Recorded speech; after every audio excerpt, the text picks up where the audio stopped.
Esports World Cup is incredible. It's amazing seeing what's happening here in Riyadh with all the big teams from across all the big esports all coming together to see who is the ultimate esports team. It's amazing.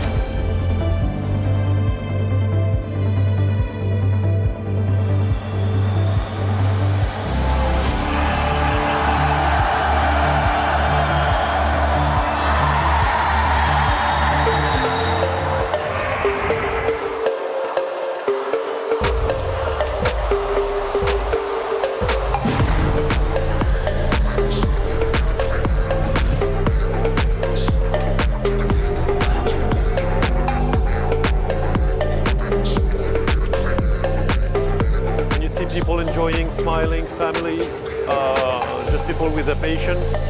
The atmosphere is great. I think it's amazing. I think it's a great initiative, something that the esports industry needed as a whole. It brings the whole esports ecosystem up.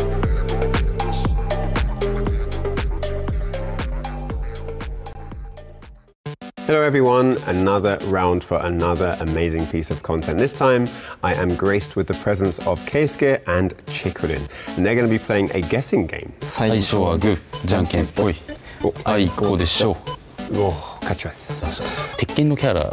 キャラ、はい。女性キャラ。いえ、男性キャラですね。ひげは生えてる。めっちゃ生えてたかも。はい。若いか若くないか。めちゃくちゃジジイですね。なるほど。めちゃくちゃジジイで背は190ぐらいありそうですけどね。刀持ってる。いや持ってないです。死んだことある。あ、多分死んだことあります。誰でしょうか。平八。ピンポン。おお。男キャラですか。まあ男キャラ。何歳ぐらいですか。だよね。それね。わからない。難しい。わからない。わからないがヒント。髪色は。黄色かな。ああ、オッケーオッケーオッケー。空飛べますか。空飛べるね。飛んじゃうね。誰でしょうか。言っていいですか。ジャック8。おお。じゃあまず女性か男性か。女性ですね。悩んで女性。ってことは髪の色。多分黒だったと思います。身長？身長ですか。空メカでやっぱ、多分173センチぐらいです。絶妙だね。スタイルは言い方ですかね。難しい。いやスタイルはでもめっちゃいいと思いますよね。あ、鉄拳何からいるか。ああ、いいね。鉄拳6無印。分かった分かった分かった分かりました。誰？ザフィーナだ。おお、すごい。男性キャラですか。男性キャラ。髪の毛レモンみたいな髪型してますか。髪の毛かはちょっと分からないけど、まあレモンっぽくはあるよね。ああ、可愛いが鉄拳何から言いますか。ワン。オッケーオッケーオッケー、分かりました。絶対合ってます。じゃあ何だと思いますか。キング。合ってる。ああ、よかった。Thank you for joining us in this. Did you guys have better questions? What would you have asked to find out which character's on your forehead? Let us know in the comments. Appreciate your time. Take care. Goodbye. Are you good at drawing, my man? No. Oh my god. メガネでちょっとバレる。My drawing is really good.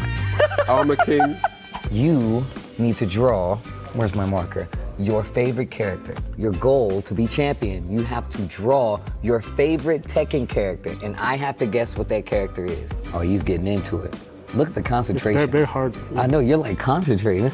These are really wide strokes you're doing, and this is scary because I don't feel like there's no detail in this book. Man, you're really getting in here. Everybody else was done by now, by the way. I just want no pressure. Right. I have pressure, super pressure, because of you. Because of me? Yeah. All right, all sign. Finish.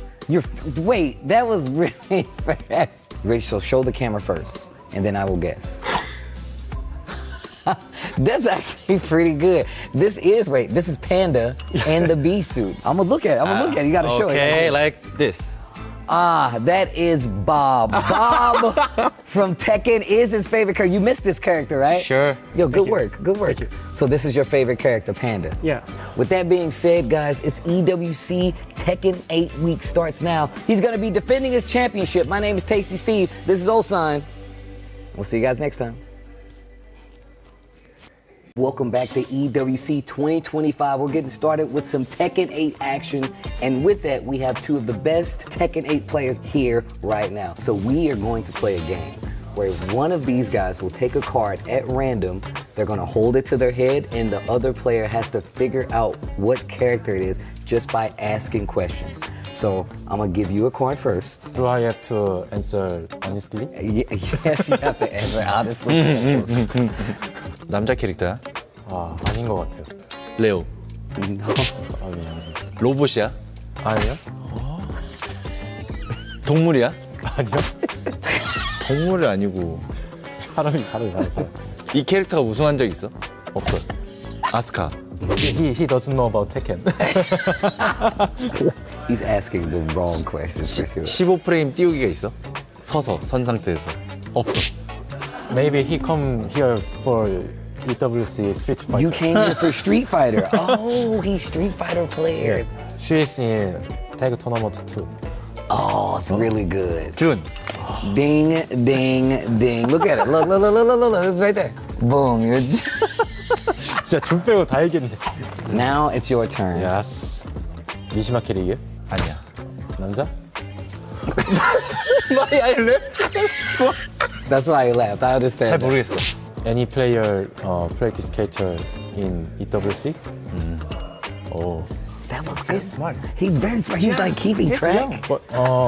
근데 남자인지 여자인지 모르겠다고? 근데 있다고? Jack 8. Got it. Wow, he did it so fast. Very easy. It was so easy. My name is Tasty Steve. I'm here with Lohai, Meo-IL, two of the best players in the world who will be competing here for EWC. Make sure you guys tune in for all the TEKKEN8 action. Esports World Cup 2025, it begins. TEKKEN8 is this week, so of course we got TEKKEN8 content. I'm here with TEKKEN8, an Evo Japan champion who has honestly shifted over to controllers because he's wanted to, but now we have a greater challenge, a bad controller challenge. He is tasked with doing down forward 2 into perfect electric on possibly the worst controller ever created by mankind. You have 2 minutes, down forward 2 electric, okay? Okay. All right, Achimeru. Okay, he's already got the down forward 2 part. The point is to get the electric part. He's getting the electric pretty consistently though. It's just, it's literally, I can't believe, I hope they showed this controller. And the fact that he's even able to get the down forward 2 and some remnants of an electric is actually kind of crazy. Oh, that was really close. Also really close. The thing is that TEKKEN8 is already a pad player. He's honestly already made the shift to start playing on pad, but the fact that he's able to like even get it down to this fast says a lot. I don't know how he's getting the electric. Yeah. I tried on it, I only got 1 God Fist. He's getting really close to getting it. I'm gonna be real, if you're looking at this, it really just looks like how it is to practice down forward 2 in the perfect electric. Actually making it work, that's the hard part. He has to keep shifting his hands because the buttons are so small. Oh, that was it. If you would have got it right there, that would have actually launched him. Okay. Now he's taking the approach of just practicing the electric. This is a true champion right here. 2, 1, 0, done. Controller down, controller down, controller down. What do you think about this? Bad controller. And that's the name of the game. Shukran, thank you so much. Thank you so much.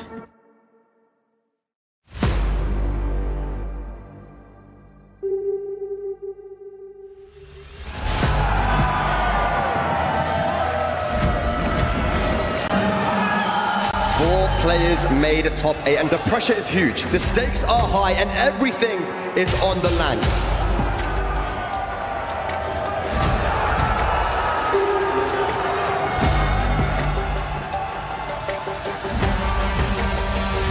History will be made.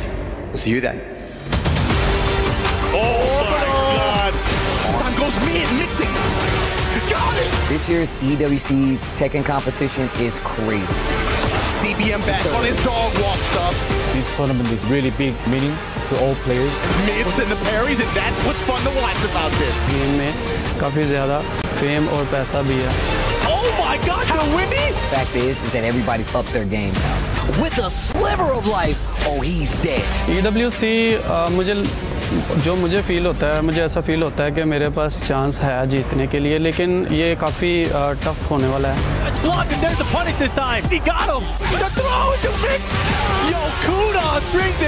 솔직히 다들 굉장한 선수들이고 되게 위대한 선수들이어가지고 경쟁하는 것만으로도 되게 영광이고요.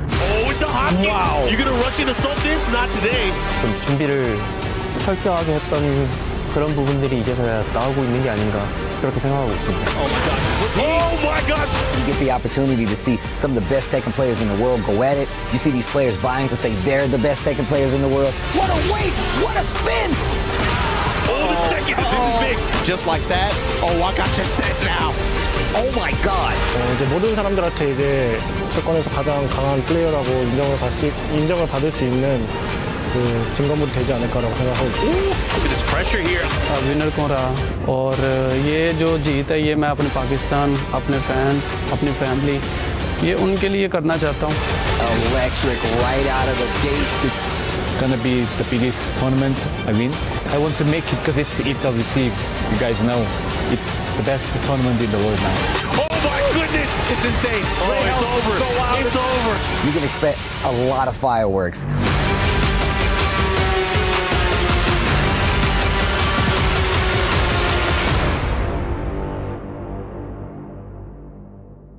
Ladies and gentlemen, I am Hollywood, Rob TV, and as you can see, I am joined here with my dog, the big dog, Barney Banks himself. What's up with your Banks? I'm good, man. That energy was great to come in. I'm awake, I'm alive, I'm feeling good. Are you ready to do this? I'm definitely ready to do this. And so that you guys know exactly what's going on, we're about to be checking out the Club Championship end-game predictor so that we can see exactly who is going to walk away with that $7 million.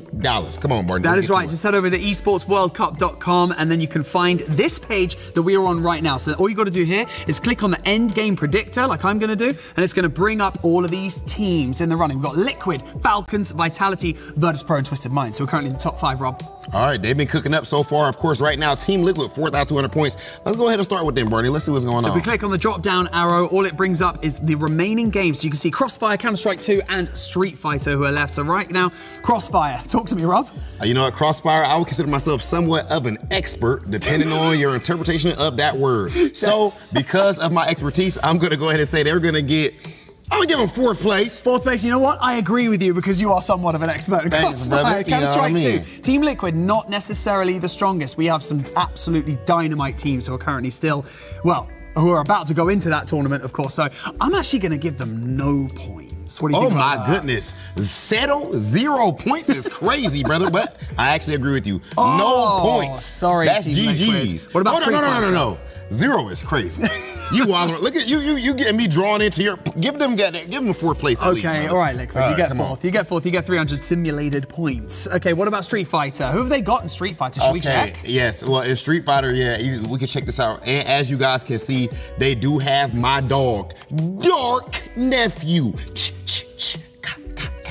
The man himself. So, with that being the case, as good as he is, I actually do not have him finishing in the top 4, man. Really? I love you, Dark Nephew, if you see this, but no, they have 0 points. Nil point. For Street Fighter 6, in my opinion. If this is your pitch right now, by the way, to start watching some FGC stuff like Street Fighter or Tekken, this is literally the reason why you should be watching it right here, right now. Okay.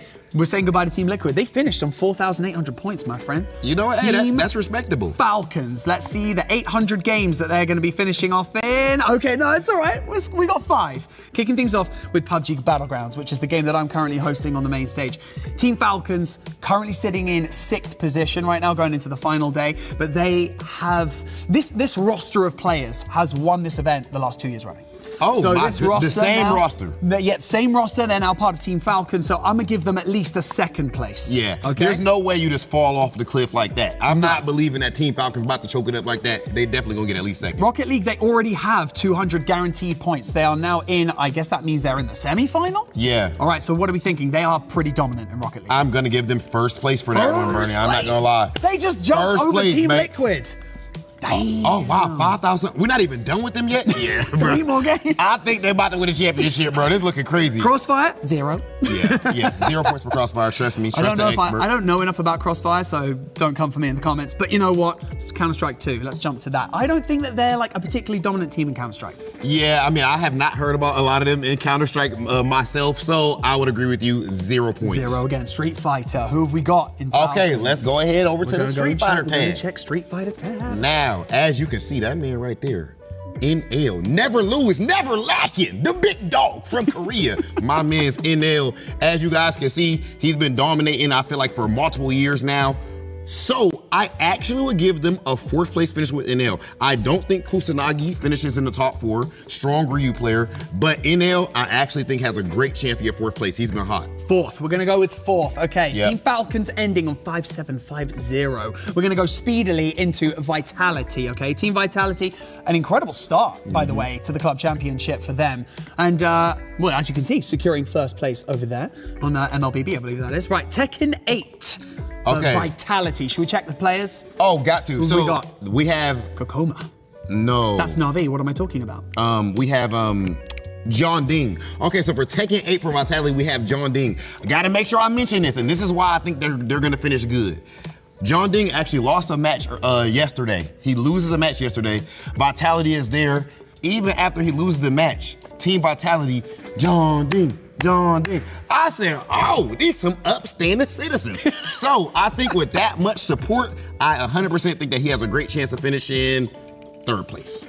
3rd. I'm giving him a 3rd. I'm giving him a 3rd place here, brother. 3rd place for TEKKEN8. Rocket League. Team Vitality have been known as this like undisputed team for a really long time. Everyone's kind of caught up to them in the last year. So it's kind of this level playing field. We've said that Falcons are going to dominate it. It's very likely, but I could see Vitality getting into the final. I could maybe give them a 2nd or 3rd. What do you reckon? 2nd or 3rd? So do we give Falcons 1st place for Rocket League? Or no? We can check. Because we're on the endgame predictor right now. We can check these. Yeah, we did. 1,000 simulated points. But you're telling me Vitality normally, historically dominated Rocket League. But this year, they've kind of, it's not that they've fallen off, everyone's caught up in terms of talent. So I think that we're kind of in a sticky situation for Vitality, possibly. I think we have to have an audible, brother.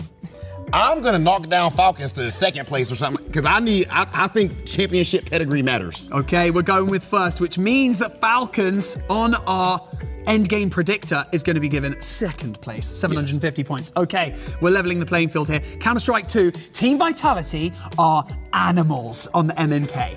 Counter-Strike 2, they should win. They've won so many majors in the past year and a half. I don't have enough fingers. So I will give them 1st place. And you don't get a say in that. Whoa. Oh, 5,650? We called it here first, ladies and gentlemen. Officially, Team Vitality is gonna walk away with the club championship. At least we think so. That is wild. I mean, Tekken having 3rd place, Rocket League 1st, Counter-Strike 1st. That's a wild way to end. So starting and finishing so strong as well. I gotta give an honorable mention as well to Twisted Minds and Virtus Pro, both really soldiering on with these points. They both have a solid chance in PUBG Battlegrounds as well, my friend. Yeah, and as far as team Twisted Minds, I think they have a great chance of getting 1st place in TEKKEN8 as well, because they do have the Evo GOAT Arslan Ash. They do indeed. Well, that's it for us over here at the Endgame Predictor. Make sure you go over to esportsworldcup.com to go and check it out.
The final day of TEKKEN8 here at the Esports World Cup 2025 is about to begin.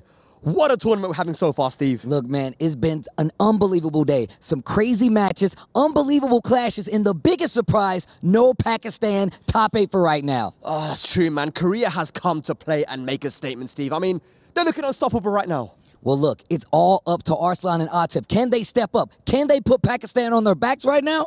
We're about to find out. Sit back, relax, and as you say, Steve, get ready for some good-ass Tekken. Well, ladies and lads, it's the final day EWC 2025 for TEKKEN8. Here we go. Who is the GOAT of TEKKEN8? This is a really difficult question. As a Korean, I want to pick Knee. Knee takes the round. Like I said, I like Knee. And the punishment again on the lows, Knee. But actually, Knee had a top year last year. Arslan won 2 times of EVO, and he's competing really well. Even his life, block. not Arslan enough. Ash, and he got the heat. 3 rounds straight for Arslan Ash.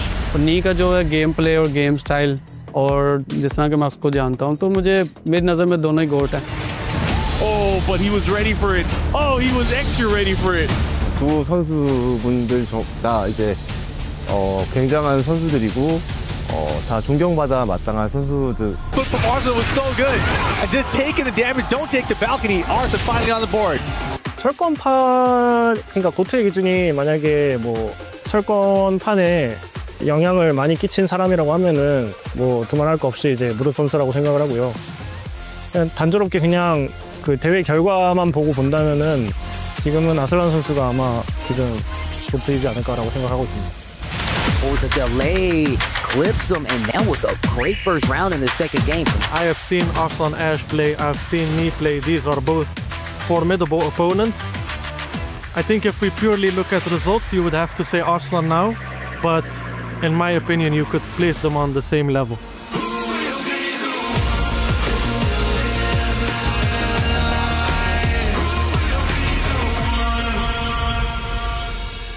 Ladies and lads, it's finals day here for TEKKEN8 at the Esports World Cup 2025. Today, we crown a champion. Someone will be walking away with the lion's share of the $1 million prize pool, and their name will be etched in Tekken and EWC history. A pleasure to have you with us. My name is Spag, and joining me on the desk, we have Bubsy, MYK, and Rukang. Lads, it's been an intense 3 days, but we're at the final hurdle.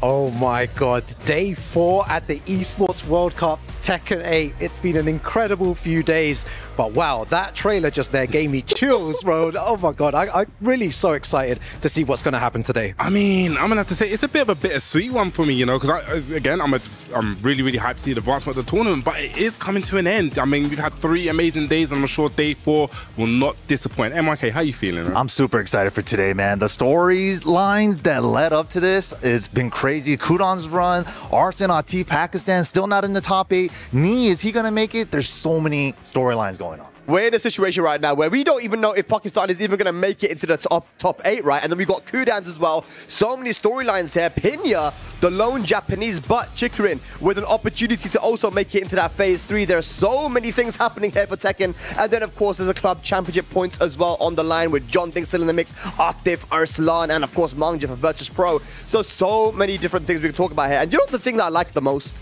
That we're in a situation right now where we just don't know who's going to win. I think this is probably one of the ones where everyone has been a killer. Like, who's going to win it? I think even at backstage when we talk amongst ourselves, there's a split, really big split divide. No, definitely. You know, everybody's been playing on their top of the game. There's a couple of players on the lower bracket right now, as we're seeing Edge come up on the screen right now. Chikuden as well. You can't even count these guys out. They could very much make their run from the lower bracket. Because we always count him out. Look at him walking. He's got confidence. He's got a spring in his step.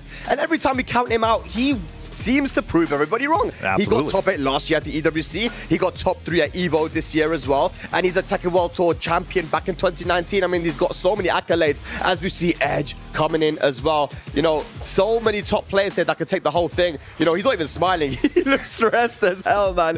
But ladies and lads, we mentioned the club championships, right? We mentioned that there are players right now that are battling for those points to make it into phase 3. And we are honored to be joined by the CEO of Virtus Pro, Nikolai Petrov. Roshan, how are you doing, my friend? Good, thank you. Yeah, I mean, look, at the end of the day, it's an honor to have you with us, and I really want to pick your brain because Virtus Pro last year, you guys were kind of not really in the contention for the club championship, and now all of a sudden, you're in the top 5. I guess the best question to start us off is, what changed? What did you do from last year to now that all of a sudden you guys are in the top 5 of the club championships? Well, we invested heavily in new titles, new disciplines, and in this year we have presence in 18 disciplines in comparison to 8 last year, and we improved the quality of our scouting. That's why we see the first results of that work. Absolutely, that's amazing. I mean, we're definitely seeing the results. Yeah, you mentioned about the scouting, and that's one of the things I'm always really interested in. So other than skills for their given title, is there anything else that you look for in a player? Well, it's easy. You open Wikipedia, find out who won the previous EWC and sign him. That's it. Yeah, I mean, that works. So, of course, I'm joking. It's a very complex work because we are not alone. We are not operating in vacuum. There are other organizations.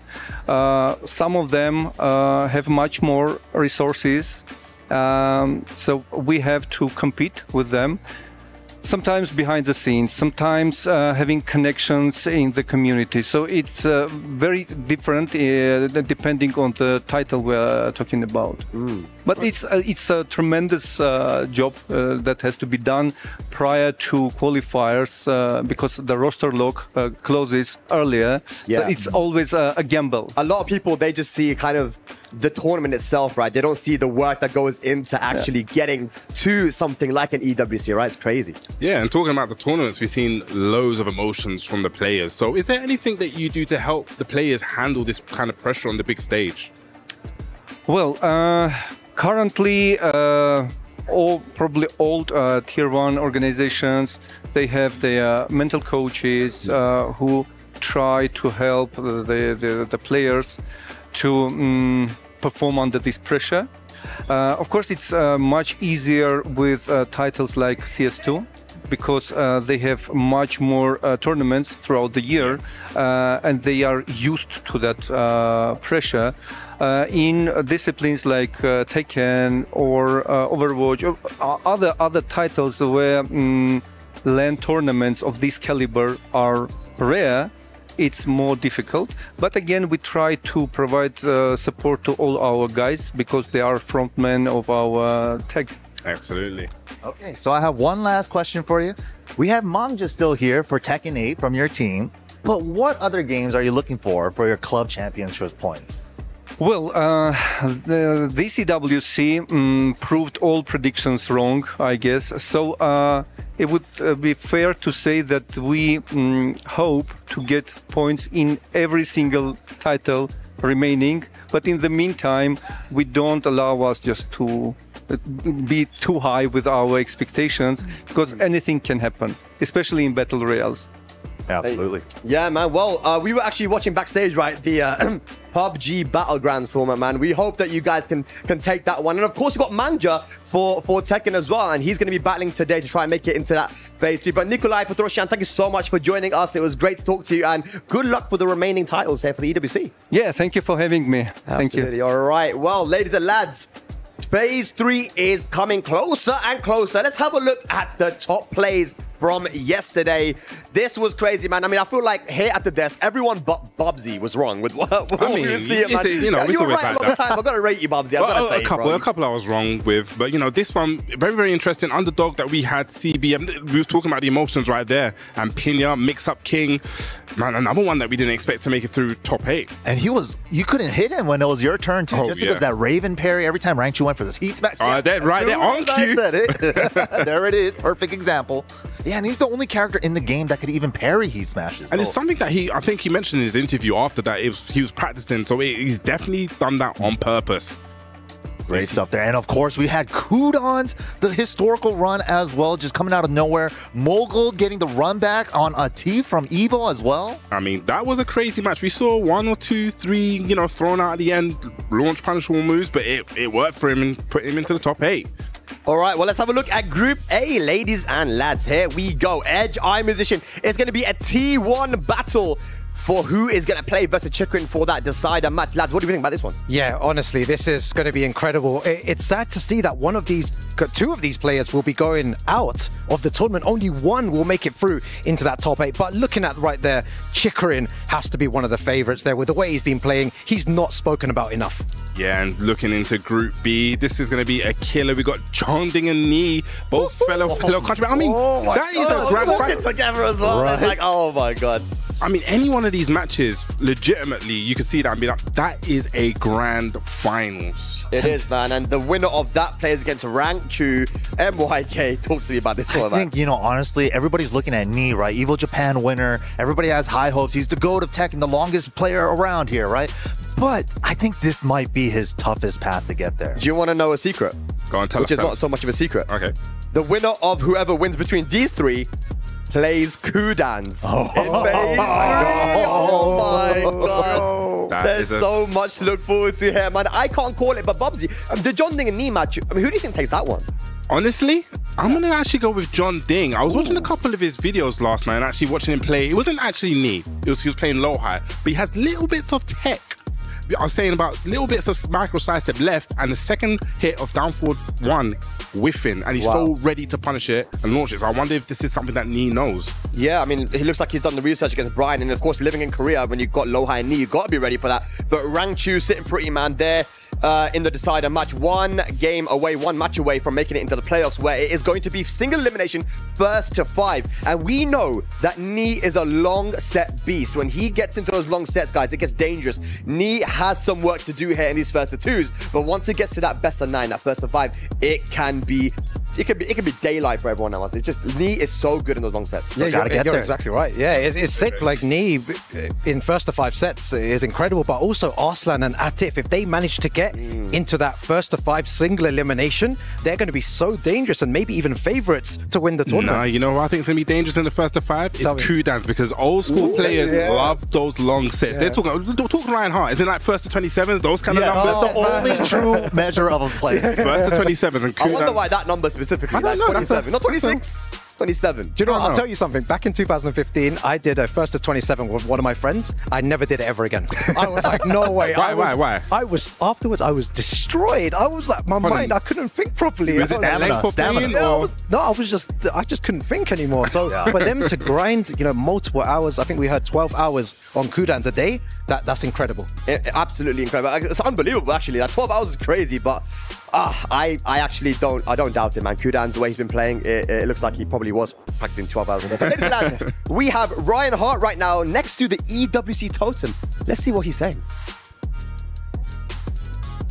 Japan, Pakistan and South Korea, the only 3 surviving regions here on finals day at the Esports World Cup. Now TEKKEN8, a prestigious title, $1 million in the prize pool, hangs in the balance. But who is going to snatch it up? Is it going to be Ulsan, the returning champion from last year? Or is it going to be Arslan Ash, who is vying for that final title that he doesn't yet have in his cabinet? Or is it going to be Knee, the returning legend? I mean, we know what he's capable of. We've seen him do it many, many times before. Or is it going to be Atif, who finally gets to banish his demon in Arslan Ash and take the crown after coming 2nd place last year? I don't know what's going to happen. I just know that I'm along for the ride. Why don't you guys join me all day and catch the action? I'll see you later. Thank you very much, Ryan Hart. The legend Ryan Hart, we mentioned that he was the guy that came up with the first 27 stuff. And, he's doing his thing. Now, you can do everything, bro. You can even do perfect electrics on a crappy little keyboard. Calculator. On a calculator. Amazing. But you know what time it is, guys? It's time for the Doctor's Note, presented by Dr. Suleiman Al Habib. Here we go. So, what are your hot takes? I think this is going to be maybe a little bit of a controversial one, but this is about Arslan Ash, directly to Arslan Ash, right? We've seen him going with the Anna, but I really believe he needs to lock in now with the Nina. We've seen it at Evo. He did go with the Anna. It did not work, right? He's run through with the Anna over the past 3 days. He's still in it, but still, I really think he needs to go back to the Nina. What do you guys think? Yeah, I'm going to have to agree with you there. It's just ever since Evo, he's just been locking in the Ana, trying to like follow the footsteps of Atif, but you gotta find your own path in a fighting game sometimes. Yeah, exactly. And the thing is, he seems like he's really stubborn and wanting to pick Ana to begin with every single time. We understand how strong Ana is as a character, but like you were saying, Bubsy, Nina is also a very viable option, and it's his actual main character in the game. I think it's good you mentioned that she's strong as a character, right? Because I also believe it's all about piloting the character. Yeah, right? absolutely. Because someone like, I don't personally think Brian is top one, but when you watch Nee play Brian, you'll be thinking, yo, this character's top one. Even Pina, the way he's navigating the Raven. Before I came here, I was like, Raven, when I'm looking at Pina doing them 50-50s and really mixing the opponent up, I'm like, sometimes it's just a pilot. So the character's strong, yes, Ana is, but I just don't believe So that. who is top one then? Bubsy? See, this is why I don't like Is this what Spike. you're waiting for, Spike? This is the question. You just drop it on me. It's definitely not Jack. I'll put it out there. Who is top one in the game? I'm gonna have to go with Ana. I really believe she's got tools for everything, like in different kind of sets, short sets, long sets, very mixed up heavy. I think she just plays the game really well. But then again, it's about who's piloting it, man. And then there's even Ana, even when you consider her top one, she has some her own weaknesses too, right? Like she doesn't have a while standing 15 frame launcher, stuff like that. It's like that could come into factors in certain matchups, and, right? So it's like number one, but maybe there's some other characters tied there too. Well, it was a good hot take. I don't think it was that hot though. I feel like, you know, you got something. Spike, you got a hot take for us? Oh, you got an even hotter take, right? I will get to my hot take after we go to a check-in with Ryan Hart, who's at stage 1 right now. Take it away.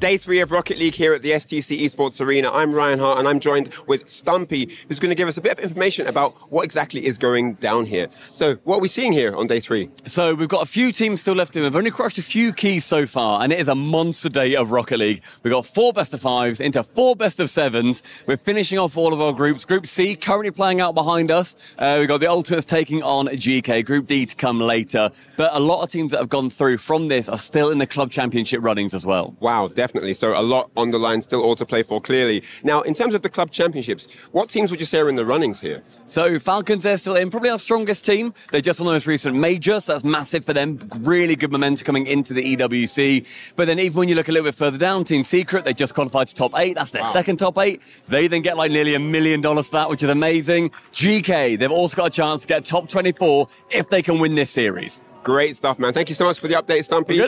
And man, this is all happening here at the SEC Esports Arena. Thank you very much, Ryan, for the updates, man. It's always good to see what's happening outside of the arena here for Tekken. But you asked me for my hot take? I'm kind of scared now. I'm actually scared because your takes are sometimes a bit too chilly, bro. Too much. I'm going to leave it for next. I'm going to leave it for later. Our next break. Our next break. Yeah, I'm going to leave it for later. You guys didn't even say yours either, man. Like Mario, MYK, you sitting there. What's your hot take? Character-wise, or who's going to take tournament? Well, anything, man. I don't think Brian's top 1. I do agree with that. That's not a hot take. It's hot for certain regions, bro. I think Steve is not very good. There. That's a hot take. No, that's a hot take. I don't like that one. My hot take? Yeah. Do you know what? I feel like you're just going to be like, that's not a hot take, man. I mean, Kudans might take this whole tournament, man. That's not a hot take, bro. Like, people are saying that. Come on, give me a real hot take. Make it spicy. I think... yeah, I think Brian is not top 1, top 2, or top 3. I think Brian is maybe top 5 or top 10. It's like you said, Bubsy, it's the player that makes him insanely strong. If you can hit all the execution, like Nee, for example. You should have talked about Yoshimitsu. Yoshimitsu plays. That would have been your hot take. That's not really a hot take, though. Yeah, that's really a hot take. Like, there's only one God Yoshimitsu player in the world. Oh, like, okay, that's a hot take. That's not. There's only one good Yoshimitsu player in the planet. Who's that? I'm a musician. And everyone else is bad? Everyone else is... I'm not going to say anything, man. Yo, Yoshimitsu players, look what he said. I don't believe that, but he does. But anyway, guys, we're getting close to starting this this final day. I'm going to ask you a final question. Who's taking it very quickly? Atif. I've been going with him my whole time. Mine says Atif. Heart says Kudans, though. Oh, Kudans. Kudans? I think Atif. Atif, and Kudans.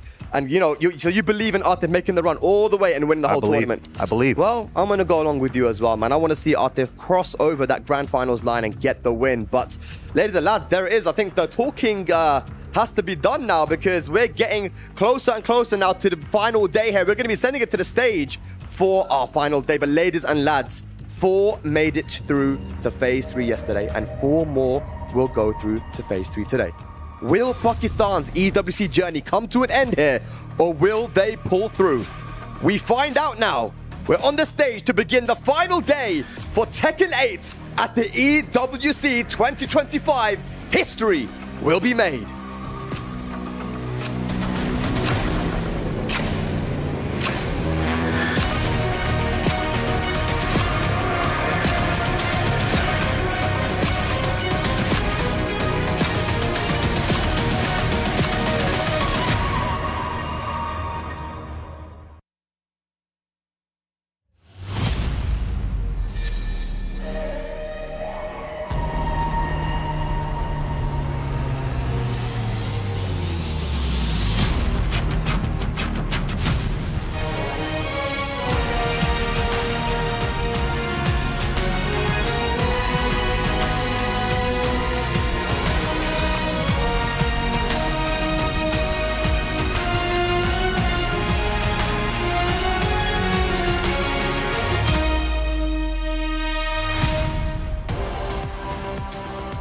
Ladies and gentlemen, welcome to finals day of the Esports World Cup for Tekken 8.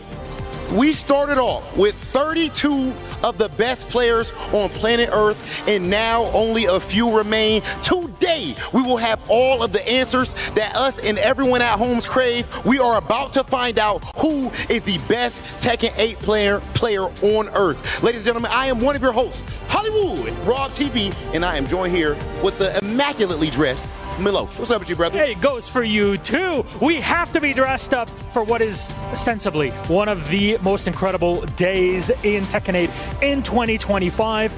You gotta be real dressed up for the nines, really all to the tippity top for such incredible players and games that we're about to witness today. Now, look, yesterday, full of upsets. No two ways around it. EWC 25 has been full of them from start to finish.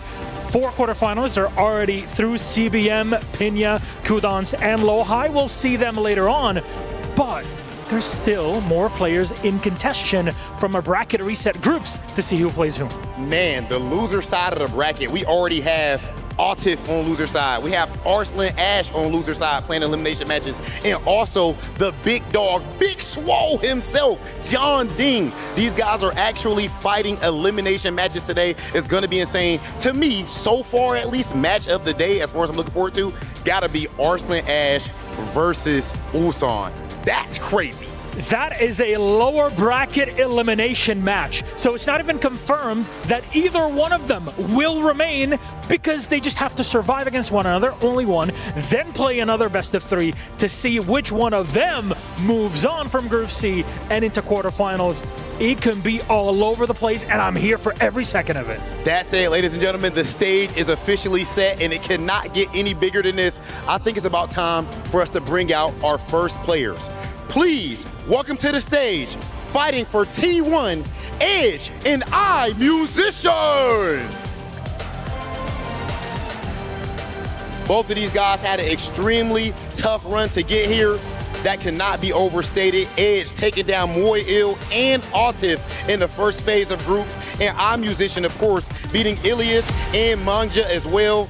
Of course, our musician, relatively young player, but he has been competing since he was 19 years old. These guys' accolades are through the roof. This is not going to be easy. It's a team kill, Milosh. It has to be, because at the tippity top, it doesn't matter if you're both on the same team or not. What matters is who's got it on the day, and it all matters right here, right now. Winner of these initial matches from every single one of our groups will move on to fight another game and then immediately qualify to the quarterfinals. It's a lot of pressure and a lot of things to go through back to back. The Rob players are seated and ready. We're ready. Riyadh's ready. Let's send it to our commentators. Esports World Cup Finals Day, Tekken 8, the championship is near. But before we get there, we have to find out who will be fighting in our top 8. Right now, you got Markman, you got Majid Obama. How you feeling? The Edge versus the Blade, Markman. Check this out. This is crazy, man. Group A, we got unfinished business, right? We saw yesterday some of these guys punched their tickets into that final bracket in dramatic fashion, but we got some Warriors still in the mix. Who made this schedule, bro? Why they left us on a cliffhanger? I feel like we're waiting on season 2 of something. on some subscription service. We got to figure out who's going to punch the tickets to fight for the right to challenge. This one is going to be going against Chikarin, right? To challenge Chikarin, and then the winner of that set will face Low-High in long set format. And that's what really, this phase of the tournament, that's what I can't help but keep in the back of my mind. You heard the analysts talking about it, Mark. We've been talking about it all week. This whole tournament, it feels like some players, you're on a time limit. Because once we get to the final bracket and things turn to first to 5, some players get an instant buff. So if you're looking at players like Chikarin, Atif, Arson Ash, Knee, you got to be looking at them in this loser bracket and saying who is going to be able to take them out before we get to that point. Because once it gets to first to 5 sets with those guys, they are going to be a problem to deal with. Yeah, think of the strategies going into this, because playing a first to 2, you can put it all on the table there. You have some ability to adjust in a longer set of best of 9. But right now, we're talking about race to 2. Who's going to take it? It's going to be Hwoarang and Yoshimitsu. And these characters, we've always known that they've been very, very strong. And these are the pilots of 2 of the strongest versions of these characters. Yeah, I mean, premier players of these characters, and of course, both teammates and countrymen as well. iMusician was away from the scene for a little while, but left a really big impact, especially with this character on large international grand stages like this one. So you see queuing into it. Edge with this Hwoarang, man, he made a statement day 1, fighting for survival, fighting for his life against this crazy Yoshimitsu iMusician. Mark, let's get into it, man. Here we go, starting things off. You know what, iMusician, he hasn't been playing like iMusician of old. I want to see him go crazy, but I feel like that's so difficult when you're going up against somebody that you have trained with and practiced with so many times. And peep Edge's approach too. Immediately from round start, Mark, he said, no, you are not going to step. Ooh. You are not going to step. You are not going to cut my ankles. Nothing but homing attacks. Right foot forward, down forward 4. He's doing every homing attack he has in the book, trying to keep iMusician, again, be aware of that in his mind. You better be willing to bet on spins way early if you're going to try to get out of dodge. Oh. Just like that, the plasma, and launches him, takes the first round. Edge now with the statement, iMusician, what's your response? Yeah, you got to see and look at the level of comfort here that Edge has going into the matchup. He is not afraid to go in offensively, knowing his options. He was so ready for counterplay, sidestep, launch, duck, launch. He was ready with it. And, Edge has been playing phenomenally, but I can't believe he's in the lower bracket because of this. Oh, my God. The kite with the engage, with the splat, plus frame back off. Playing the Yomi against iMusician really well. Just like that, another heat engager into the wall. He's playing. Normally you would think like a Yoshi, they kind of want to play with the speed and be able to try to confuse you and stuff like that. Edge is the one playing with speed right now, and he is not giving iMusician any opportunity to breathe and create any offense or openings. It's all about placement for offense, and Edge knows this matchup. Usually Yoshimitsu players they'd be foaming at the mouth, like, oh, you're going to keep attacking? Let me flash. Let me do my sidestep. Let me do my spin. But not happening. Not the way that Edge is controlling right now. And even with his offense, he's leaving so many gaps and pressure spaces where almost like beckoning. I wish you would flash. Yeah, I wish you would press something right now. And 6-6 WP in there, gets the dash cancel, has the life lead right now. iMusician on his best round so far. Can he do it though? That's the question. Can he close it out? Yeah, iMusician fishing with a lot of mids here. Trying to cut his gut, but here you go. Low parry. Gonna likely get the wall as a reward here. Can he convert? Nice, gets the cutter. One more hit can do it. Goes for the mid option. What's he gonna do? Time is a wasting. There's no way Edge can come back. And here we go. iMusician on the scoreboard. That was the first time you saw that too. iMusician able to get a mix up there with fleece stance, but he's keeping it relatively low risk like you were talking about earlier. Yeah, I mean, first chance he got really any mix up. This time getting a huge counter hit off the crouch dash attack. Now pushing towards the wall, and this is where he wants him. What is the mix here? Goes for the low instantly. Going to pizza cutter. Give me that. Give me your help, man. You either gonna block and take the chip, or you gonna get put on the wall and cut. And I want the whole pizza pie. Cut him up. Cut it in 8s, but I'm gonna take 6 slices. Yeah, there are people like that, man. There are people like that. You gotta watch out for those guys. Oh, shout out to East Coast. But here we go. Push it on him. Edge trying to get this wall placement. Nice. Good drop with the 4-4-3. Goes for the command grab. They switch sides there. Now, iMusician already maneuvering away from the wall, but just like that, countered him, getting us to a final round between these two. This opening game is crucial. An iMusician with good neutral, able to slow the match down too, be able to give himself these openings to be able to try to pick apart Edge's approach. Yeah, good break on the neck crack there. Very aware, but the black kite, he's flying. He runs right into it. That attack has way more reach than it looks like. Okay. Down forward 4. Edge is really just trying to splat him on the wall, get the damage. Huge just damage. outside of rage, the grab. Oh, and this is unfortunate for iMusician. He has a sliver of life left. Puts the sword away, but doesn't block his feet. And Edge taking game number 1 here against his teammate, iMusician. Man, iMusician gonna stick to Yoshimitsu, of course. He is not messing around with any other characters. He's gonna go right back into the action, and we are treated here to a bigger stage, a stage with further out walls. We have Yakushima. Yeah, so a lot of those situations too, Edge was able to use the wall to really aid in getting just more damage in a lot of those situations. Of course, it passively helps his pressure as well, but with the wall more spread out like this, does it give iMusician more room to be able to move around, to spin around? Black Kite for the plus. Yeah, I'm curious to see what counterplay iMusician has ready and already showing the sidewalk. Yeah, great left step there. Bro, Edge, no fear, no fear. As soon as he turned around there, he went with the back 3. This is crazy. No fear and also just undeterred. This activation here, backs up, Kazuryu slash with the dash behind it. iMusician essentially threw away that heat. Edge gonna leverage his with this dash pickup. How's gonna end it here? Kick him back. Went for the goal. Goal is in sight right now. iMusician though has a chance to heal up a lot of this life as long as he's able to land hits. Time's a wasting though. He has to be careful to float. This is huge. Oh, he caught him. He should be able to close it out. He has range art. Here we go. He's going to have the life lead. He's going to heal, and he's going to steal round number 1 in game number 2. Stopping the clock and, of course, getting that health advantage back. Like you said, Mark, you could look at the way Edge is treating iMusician, too. He's definitely, like, trying to play this mind game with him where it's like, okay, I'm going to rush. He'll back off at a lot of these times, too.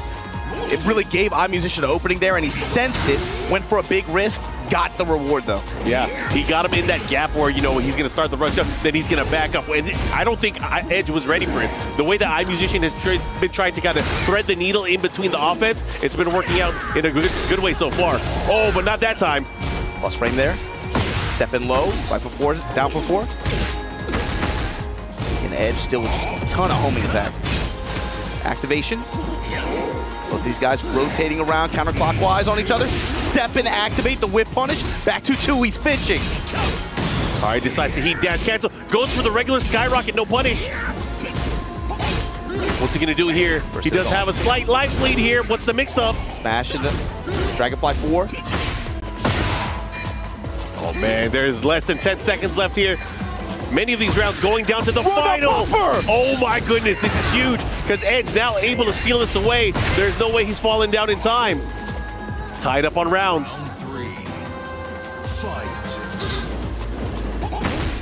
Step in mid kick, good whip punish. Plus frame, and then just backs off. Edge is just constantly baiting iMusician. Not willing to go in too hard. This time going for the low option, Indian sit stance, big block, but he went for a throw punish. And he broke it, and iMusician gonna make him pay for that. Yeah, this is unfortunate for Edge there. He could have had way more damage now. iMusician looking, oh my goodness. Step not deep enough. But now, Edge with the heat, with the threat. Oh my God, a counter hit. I think he wanted a counter hit of his own. He might have been going or fishing for the down back 4, but this time, iMusician ready. Woo! Time with the Ganto slash, with a dash behind it, gets the big slash. Look at the time. Critical HP, but Edge off the Peacekeeper dash. Like you said, time gonna become a factor here. Rage Art gonna get some health back. It's a, oh my God, what? It missed. That's unfortunate for Edge. He's gonna have to be careful. Oh, the black guy ended land. What is going on here? What is going on? I can't believe it. These guys are going at it, and man, that got really sloppy at the end, but you gotta feel good if you're iMusician being able to walk away with that one. Yeah, he got away with something there. Stabby McStabberson. And what's he gonna do? Sidewalk left has been working out for iMusician, despite how many homing attacks Edge is showing at that range 2 like that. And that's the thing is, you know, with things like the Black Kite, it is not the fastest homing attack, but it does keep him in check. But iMusician knows that he's not going to go for it every single time. So he's finding his ability to get those gaps in between here and there. Follow up here. Good block there. Bad punish. Bishop Barrage dash. Oh, Power Crush, finally a factor here. 4-4-3 from Edge, back it up. That was huge. That again, I can't again begin to say how important this set is right now. Loser is out of the tournament. Oh my goodness, the follow-up here. Does he have enough? There's time. 6 seconds left. iMusician can take it here if he gets one more hit. Oh, not gonna happen. Not on my watch. Here we go, final round, game number 2. Mark, these rounds are going to the last 10 seconds each time, dude. Plus frame. Key low parry here. Not only is he going to get the damage, but he's going to have some momentum going his way. This time going for the mid. Oh, again with the counter hit. Counter hit, gut slash. Just like this. Going for the gusto. Does he have another chance? iMusician with a big advantage here. About 50% spin out the way. The cancel. Slide out of flea stance. No sword stance. Whiff, no punish. He's giving chase. Can he do it? He has to get the offense started. He's near the wall. Yeah, and Edge knows this is his opportunity. Kazooie slash to get back to center stage. Power Crush. He's so good with that Power Crush. He has a ton of life to heal as well, but iMusician with a slight life lead here. 10 seconds left. It's going down to this. Grab break, grab break. Again, go for it. He's wasting time. Oh, he has to be careful. That was a counter hit. Oh, no. The kite. Edge. The slide. And the big block and the big... Oh, my goodness. Edge steals it away at the last seconds. And iMusician, unfortunately for you, unfortunately for the Blade, you are now out of the tournament. But good stuff to iMusician, of course. You know, came out of that military duty for the Korean Army, and there's always that question of, like, can you just pick the game back up? Can you just hop back in? He's had a little bit of startup frames, I think, when it came to Tekken 8. But congratulations to him to be able to make it this far in this event. But Edge stole that one at the very end. This one got kind of dicey in some situations. And he's ultimately going to move on here to face Chikarin in a qualification match to make it to the end of this tournament. And you saw there, man, Edge from jump, he was like, he put it in iMusician's head, you better be very, very cautious about how you try to use spin or sidestep in this match. I'm using every homing attack that I have possible at my disposal to try to just kind of tone you down in this range 1.5, range 2. But iMusician, as soon as he was able to slow the match down, this was a very, like, neutral heavy set, actually, by the way. You know, yeah. I mean, I want to say, even though it was 2 games, it was very, very close. Going down to the final second. Critical time in each, like, almost each round. Yeah, almost every single round. Obviously, these guys know each other well. There was that big drop there with that Rage Art, but he was still able to clean it up. But man, oh man, these guys were going back and forth. I can't believe some of the things that we saw, and this is something that you only see when true masters of these characters are able to, you know, just go into battle. Oh, this sequence here, man, the slide punish, and with time to expire, a timeout win from Edge, you could see, bro, look at him clutching his chest. You know he felt that one, man. Definitely was feeling the heat. Gonna move on, of course, to face it, Chikarin, who beat him 2-0 day 1 of this event. Woo. You gotta remember that. Yeah, I mean, going into it too, Edge probably felt on top of the world. You got to remember, he set Atif to the loser bracket when he played him in the group phases early on, then running into Chikarin where he had a tough loss, but now he's going to have a chance at redemption. After now eliminating his teammate, iMusician, he is now crushed out of the tournament, but he has one more step to go. But that's also for Chikarin. He has one more step to go. If he is able to win this, he secures a spot in our top 8.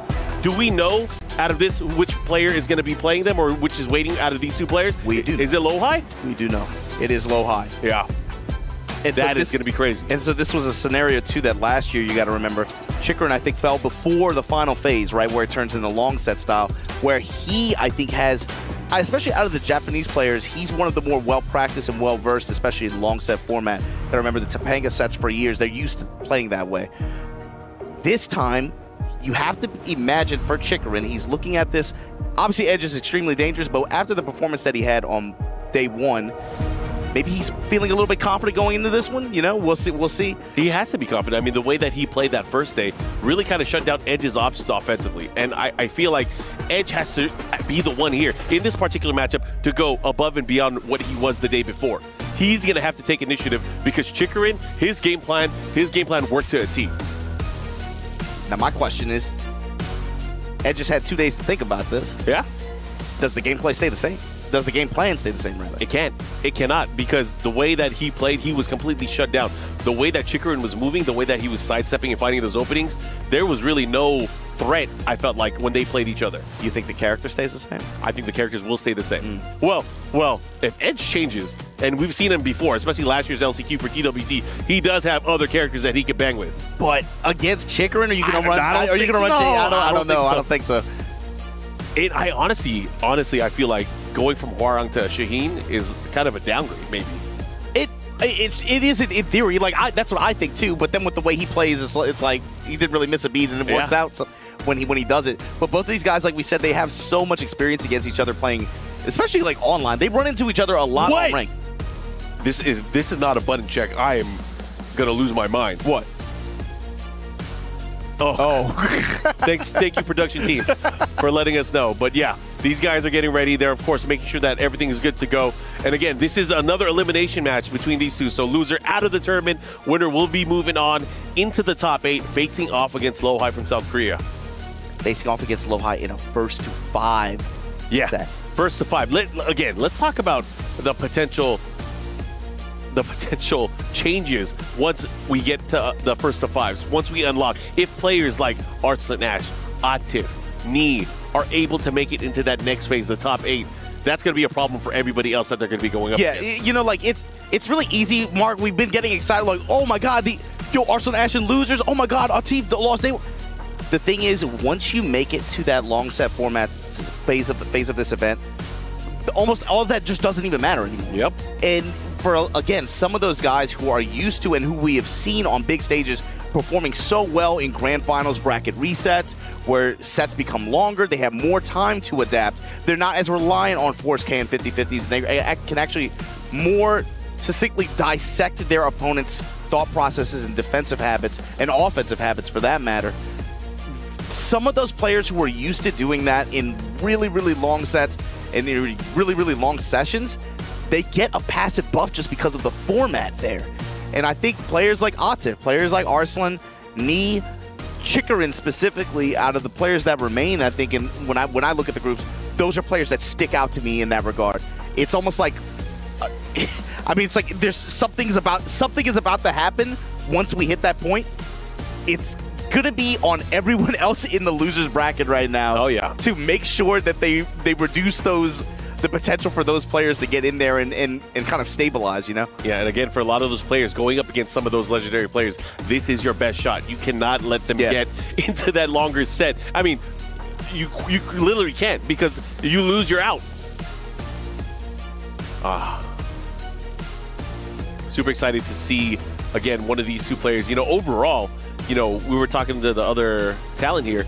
I had Edge taking the whole thing. He was my pick. So seeing him in this lower bracket, obviously still having a chance, phenomenal player. He came during EWC, and he definitely brought the hurt against anybody they played against, except when he ran into Chikarin. Yeah, I've seen him play sets against like the John, longer sets as well. Yep. He is not a player that I think he could perform really well in a long set as well. Yeah. He's really good at being able to adapt his offensive style to how players like to block and move against Hwarang, which, of course, in this game, his pressure is so strong, man. That's why I'm so excited, because of that loss. When you lose, you figure out ways to overcome the loss. And at this stage, I know he probably has something cooking for Chikarin. At this level, you have to imagine these players, they've watched those losses in that match more than all of us have combined at this point. Yep. So, especially for him. Bro, he don't even need to watch the video. That's replaying in his head. Exactly. So I'm curious to see what he brings to the table and how he changes his offense and pressure to, again, suit what Chikarin wants to do with this Clyde. All right, looks like the players are locking in. We are about to get set. And again, locking in for another button check. There we go. All right, cool. It's okay. You got to make sure these guys are ready, man. Hey, especially when it comes down to this. Bruh, performing on this stage, you got to play without regret, man. It was like, you don't want to have it people tweeting a year later about your stick was broken or anything like that. Go ahead and check the buttons. I'll allow it. I'll wait a little bit more. I'll allow it. But again, I'm just really excited to see, again, who's going to make it out of this group stage, because it's going to start piecing the puzzle together where we get to see what the entire top 8's going to be, and of course what matches we're going to be going crazy over later on today. Yeah, and we already have some structure for the final bracket too, with CBM and Pina being on the top side of it, and Kudans and Lohai being on the bottom side. And because of the way the group selection breaks down with who proceeds through losers to make it into that final bracket, man, it's... I don't want to spoil it, but let's just say if you are a Pakistani Tekken fan, if you're going to have a Pakistani player in grand finals for this thing, it's going to be in dramatic fashion, and they're going to have to go through, potentially have to go through each other on the way there. I mean, we should just call it out. Like, for example, if you're a Pakistani Tekken fan and you believe in the Pakistani Tekken scene, Arslan, Ash, and Atif are the only ones left. But if they want to make it to the EWC Grand Finals, they have to go through each other. It's like, they have to go through each other. It's going to be a run back from last week.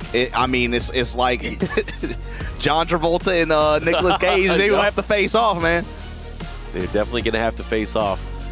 Oh, man. I mean, just looking at some of the other group stages and, you know, the one that we have next, we know we have Rangchu, we have Ni still in contention, and Junding in the same group, and only one of those three can move forward. Only one of those three can move forward. And the winner goes off against Kudan. In a long set, too. Man. I'm just saying you have potential for TWT champion versus TWT champion versus TWT champion in two different ways. Yeah. You know? There's a lot of legendary matchups that are going to be coming in. If you thought yesterday was good, today is going to be filled with even more, even better. That's all, like, man, to me, this is like the appetizer. When we get to that long set stretch like that, especially with the potential for some of the matchups that we have, this is going to be fun. Shades of last year, too. We had some great sets, too. Man, Yagami versus Chanel, that was, hey, I don't know who or what voted on that, man.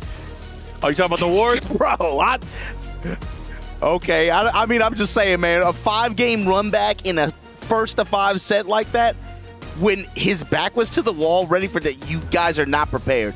But something that I'm prepared for, we've been sitting here waiting on it, man. They've been doing 3-4 button checks. Chikrin versus Edge starting for the now. right Let's to face go. Lohai. Let's go. Close quarters, too. Who can get wall control? Edge, show us what you studied last night. I'm excited to see how you have evolved your game plan going into this. Because Chikrin, the way he plays, the way that he uses climb, it is literally a wall. That immediately sidestep 1 from Chikrin, working the down 4-1 as well. 14 frame down 4-1. Flame Blast, he's fishing. Sidestep to the left this time with punish. He got a counter hit. I like that. Edge already showing the down forward 1 checks. That down forward 1 checks being the wall himself is one way to kind of nullify the way that Chikrin has been playing. You're going to start seeing the down forward 1 in conjunction with the jabs. Oh, but not when moves like that come out. Especially crush a low like this. Activate 2. Back 2. Gonna get the wall. Oh my God. Gonna lock up your system with all these flame effects, and just like that, Chikrin right back at you with some very, very pinpoint calls, especially on lows. Yeah. Lows that and a was good great. sidestep. The 4-3 as well, that was crucial for him to be able to get that momentum. Let's see how Edge is going to react here. Chikrin with the running 2 into the slide. Yeah, and I like how he sets up for it too. He's not just like doing it wide open like that where he's susceptible to getting sidewalk. Using Rambo Spear at close range, you're able to get it there. Black Kite for the plus frame here. Edge laying it on him right now. Activate, had the sidestep whip. Chikrin did not pull the trigger, just like that. He's walking, Mark. He's trying to walk him. I mean, he's been walking people so much throughout the competition here, but now it's going to be tough because Edge closing out that round gets a nice combo damage. That pressure has been too much. You can't walk everything. Okay. Sidestep 1+2. Get the plus frame. Armor, no touch after. Black Halberd. Edge digging a little bit deeper into the move list now. Frame backs off. Black Kite once again. We have the engagement, the guard on the low. It's going to be big block punishment here, Mark, and likely going to get the wall as a result. Back 2. No. He wants to carry. Excellent adjustment. In a late heat activation. The down 1+2 able to land here. The follow-up, it's looking really strong for Chikrin right now, but Edge able to fight out. He does have range as well. Oh no. Flame Blast with the wall and the laser. Potential miscalculation there? No, he thought it was going to kill. There's a just version of that where it does a little bit more damage. Not able to do it there. Chikrin now 2 rounds to 1. Fight. What's he got? 4-2. Down one, full crouch low. The mix of full crouch low and almost standing low right now. And then finally the sidestep confirmed, they engage. Break on the grab. Black Halberd gonna tank through the sidestep 1+2. Fortunately, gonna hold all those flame effects. 4-2 and guard break at the wall. 1-2. Smash with the plus range. And that was respectful disrespect. Yeah, that was so good too because he burned the last bit of Edge's heat timer, but just like that, comes up with the while standing slashes. Chikrin able to get that round, secure the first game. That was so good too, being able to burn his smash like that, to remove heat from the equation of Edge's offense once he gets his turn back. He just killed the remaining bit of the timer like that. That just able to get the wall and got the ending sequence there. Chikrin with advantage going into the second game of this set against Korea's Edge. And Edge is going to stick it through all the way with his boy Hwarang. Can he kick it one more time? Doryoku no Last Samurai trying to punch the ticket for another Japanese player in this top 8 here at EWC 2025. How crazy would that be? Japan only having 4 people qualify for the EWC and having 2 of them in the top 8. That would be, I know there's a lot of people watching on the other side of the world and pretty happy to see it, man. Back 2, slide in Phoenix stance. Whip and punish with the sidestep attack. Chikrin laying it on him right now. Running attack, goes to the slide. Punishment from Edge. Activate, gonna tank through it. Trying to fight off the wall. It's a perfect spacing for me, man. Chikrin always being outside of range, whether it's down back 4, sidestep 4, his ability to adjust and also sidestep along the way. He has good options. Down 1+2, sidestep 2-1. He's been making a lot of it work for him. Yes, look at how he sets up for that running attack sometimes too. Back 2 this time, gets the slash on the balcony. Ramu's spear for the tornado. Flame blast, and then the mid strike with Torgal to back it up. Chikrin looking very, very confident and cool and collected right now. 1+2 again. Now, stalking his prey, pushing towards the wall here. Sidestep 2 into the down one to follow up here. Again, he's just looking really good. How is Edge gonna fight this? Now, Chikrin turning up the advantage. We let the dogs out. Oh my God. Mark, activation, this is his chance. Chikrin is starting to sniff something, and it smells good to him. Uh-oh, but the heat smash at the wall. Oh, he wants to cash in. Okay, I respect it. He's gonna do a lot of gray damage here. He's gonna heal. I mean, what's he gonna do here? This is actually the important thing. He's not gonna heal because he has no gray. Yeah, it's heavily But let's see what he does. But the thing is, Chikrin doesn't have a lot of resource to work with outside of rage anyway. Oh, the trade! This is huge! Oh, the patience! The patience! Round 3. That was crazy. Fight. Raw upper to round start. Familiar territory. Chikrin back to the wall. Just like that. Round start upper, minus 45%. Chikrin with a lot of gray life, though. Power Crush gonna take through that entire sequence. Raw activate, burst cancel. Phoenix slide. Ignition barrage, counter hit to interrupt. Edge now, signs of life. There is a pulse, Mark. Yeah, you know, he's not going down that easy. I like the delay from Chikrin too. Sidestep, wait a second. Comes out with the 1+2. Gonna grab. Uh-oh, balcony. Activate. To make it even here, and he just wants to keep this pressure.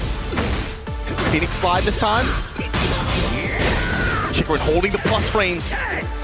Good walk, got his back. Down 1, sidestep, looking for Edge to mount some kind of response here. Looking for a whip punish opportunity. Oh, he almost had it there. Instant break with the down 1, man. That low slash like that.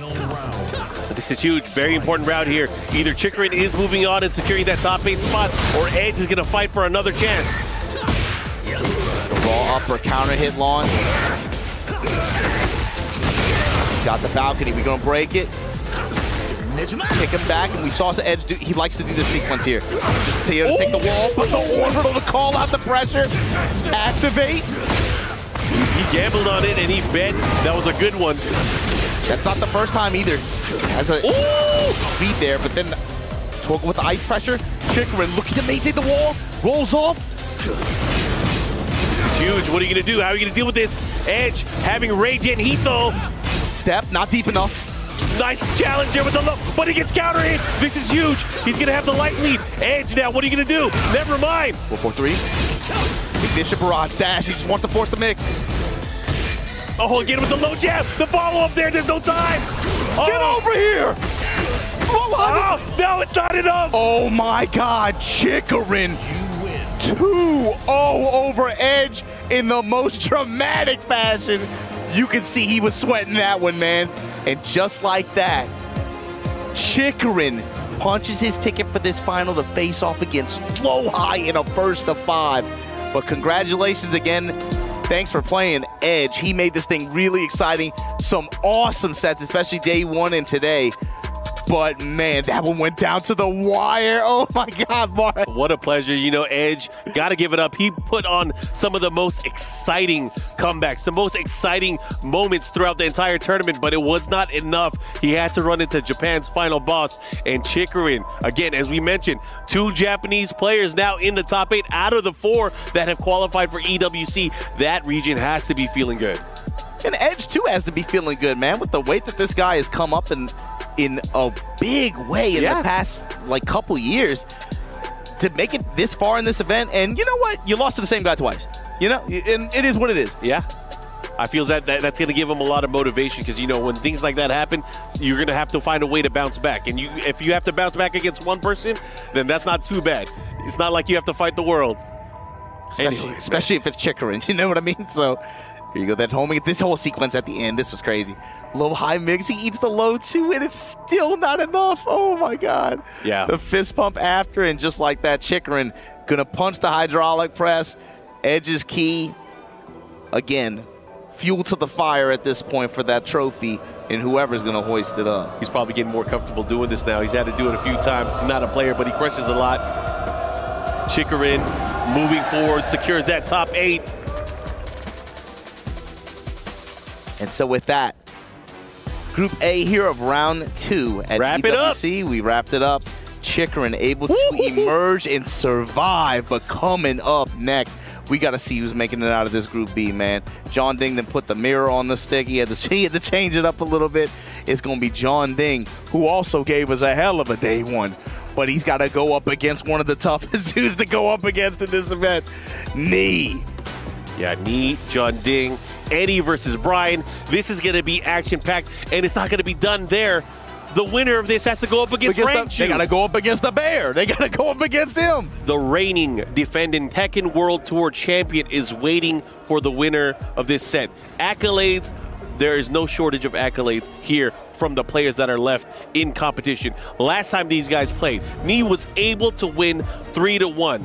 And again, it's all about how you play the game and how you adjust. You can't rely on the last time because the last time could benefit either side. And I think like a passive theme of all this too, Mark, we're going to talk about it later, but when we were looking at this event and the players that qualified for EWC this year, Korean players made up essentially half the player base, essentially. And with the way that they have performed and endured through this event and been able to just make it towards the end and have the matches that they've had, the community that plays together stays together, man. And that's something to say for, you know, some of these scenes have, you know, so many cliques and groups, and not everybody necessarily likes each other or gets along with each other. But you can tell with the approach and with the results that they have had, these guys have been playing with each other, man. Yeah, and that's something to say. It's actually really nice to see because, you know, a few years back, that might not have been the case, especially for Korea. But again, this country really showcasing, like, you know what, hey, we are known for our Tekken.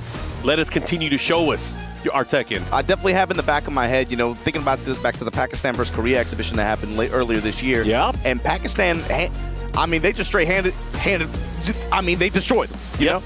And so I think on some level, I got to look at this community, and I've been asking myself, you know, what is their answer to that exactly? It feels like this, in a way, has been the answer. It's like, no, man, even if we got issues with each other, even if we got cliques or whatever, when it comes to playing this game, we're willing to come together, play, learn, and help each other out. And again, try to raise all the ships in the bay. You know what I mean? I mean, that's how it should be, because eventually when those aliens come in, they challenge us to Tekken, we're going to have to fight them somehow.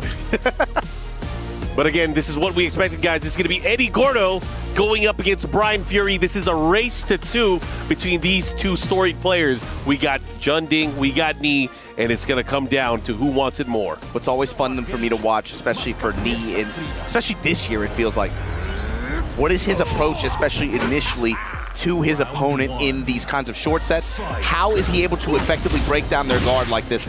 Especially using, it feels like this year, something that's been so fun to watch is Knee has been playing this game his way. That's what's so fun about it. So right off the bat, he gives off a punish. Junding doesn't even go for the confirm, no punish, but Knee will just walk, finds another big hit. Big power crush here. Junding really trying to find a way to, you know, start opening up Knee, which is not the easiest thing to do. But the thing is, sometimes it's all about your timing. That's a power crush there. Junding now. Oh, he had the opportunity to launch here. Knee with the misinput. Misinput, that's not even the first one this round, too. Fish with down 2, and then the incinerator string to finish him off, though. Kept him in close quarters. Yeah, he was cooking. Let's see what he does here in round number 2. Goes for the advantage there with the crouch down 4-3. Chased him down. Oh, my goodness. Junding with a big walk there. Fish with Vulcan punches, down 2, to mix with the low. Cannonball straight, moving past him, hatchet kick. He dashing to realign as well. Trying to check him there with the back 3. Good patience here, Junding with the life lead. Second hit, able to land here. If he does this right, he's gonna be able to close it out. Then activate, yep. Gonna dash behind this. Able to clear the round. Junding on the board here against Knee. Jab strings. It feels like Junding's the one leading the dance now, but the sidewalk in the back strikes. All that. That's a great option. Because not only was it a guaranteed option, but he has some nasty oki afterwards.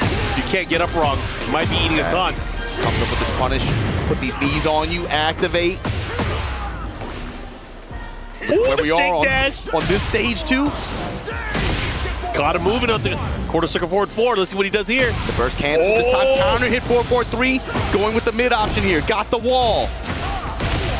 One mix-up can do it. Goes for the low, but Knee ready with the punish. That was so sick. Oh, my God. Ooh, he capitalized. Now you better guess right. He tech rolled. He ray-darted. No way. Knee, don't you ever try to mix me up. That was an answer. That was a good answer. He called out his call out. The read on the low, too, with the at a handstand in that position. I mean, he went for it twice. He went for the handstand Majingo low twice, and Knee was ready both times. 1 with the punish, 2 with the ray jar. 4-4-3+4. Junding now forcing the issue. Dashing in his grill. Knee putting these 4-3s out there. Nice, gets the punish. Uh-oh, Requiem. Requiem, they engage here. Incinerator gets clipped on the last hit. Run it back, do it again. Hatchet. Oh, counter hit. This is big. He's going to get the follow-up. Big damage lead. Oh, looking to close things out. Activate. One more hit can do it. Junding mix goes mid this time to close it out. Here we go, final round, game number 1. Sidestep, double kicks. And Junding gonna open this final round of game 1 against Knee with this kind of advantage. Into the mix, goes for the down 4. Keeps him, more pressure, the big low, starting to chip away at the legs. Oh, great jab challenge from Knee. Not falling, not flinching. Has a lot of gray health here, gonna activate heat. Try to get as much of this back as possible. Nice low touch there. 4-4-3, mid touch there. No confirm, gonna put the dash behind it though. Requiem dash. Oh, they trade, he has to be careful. Focus punches. Oh, good action from Knee. The follow-up here, looking to close things out. Final round again. It's coming down to this. They're scrambling. Plus frame mid. Low. Ooh. This time bets it big on the low out of the 4-4-3 mix. And just like that, Junding up 1 game over Knee. Man, this is such a tough lower bracket. Again, this is for elimination. It's like there's degrees to it too, Mark. It's not only is this Jonding versus Knee elimination.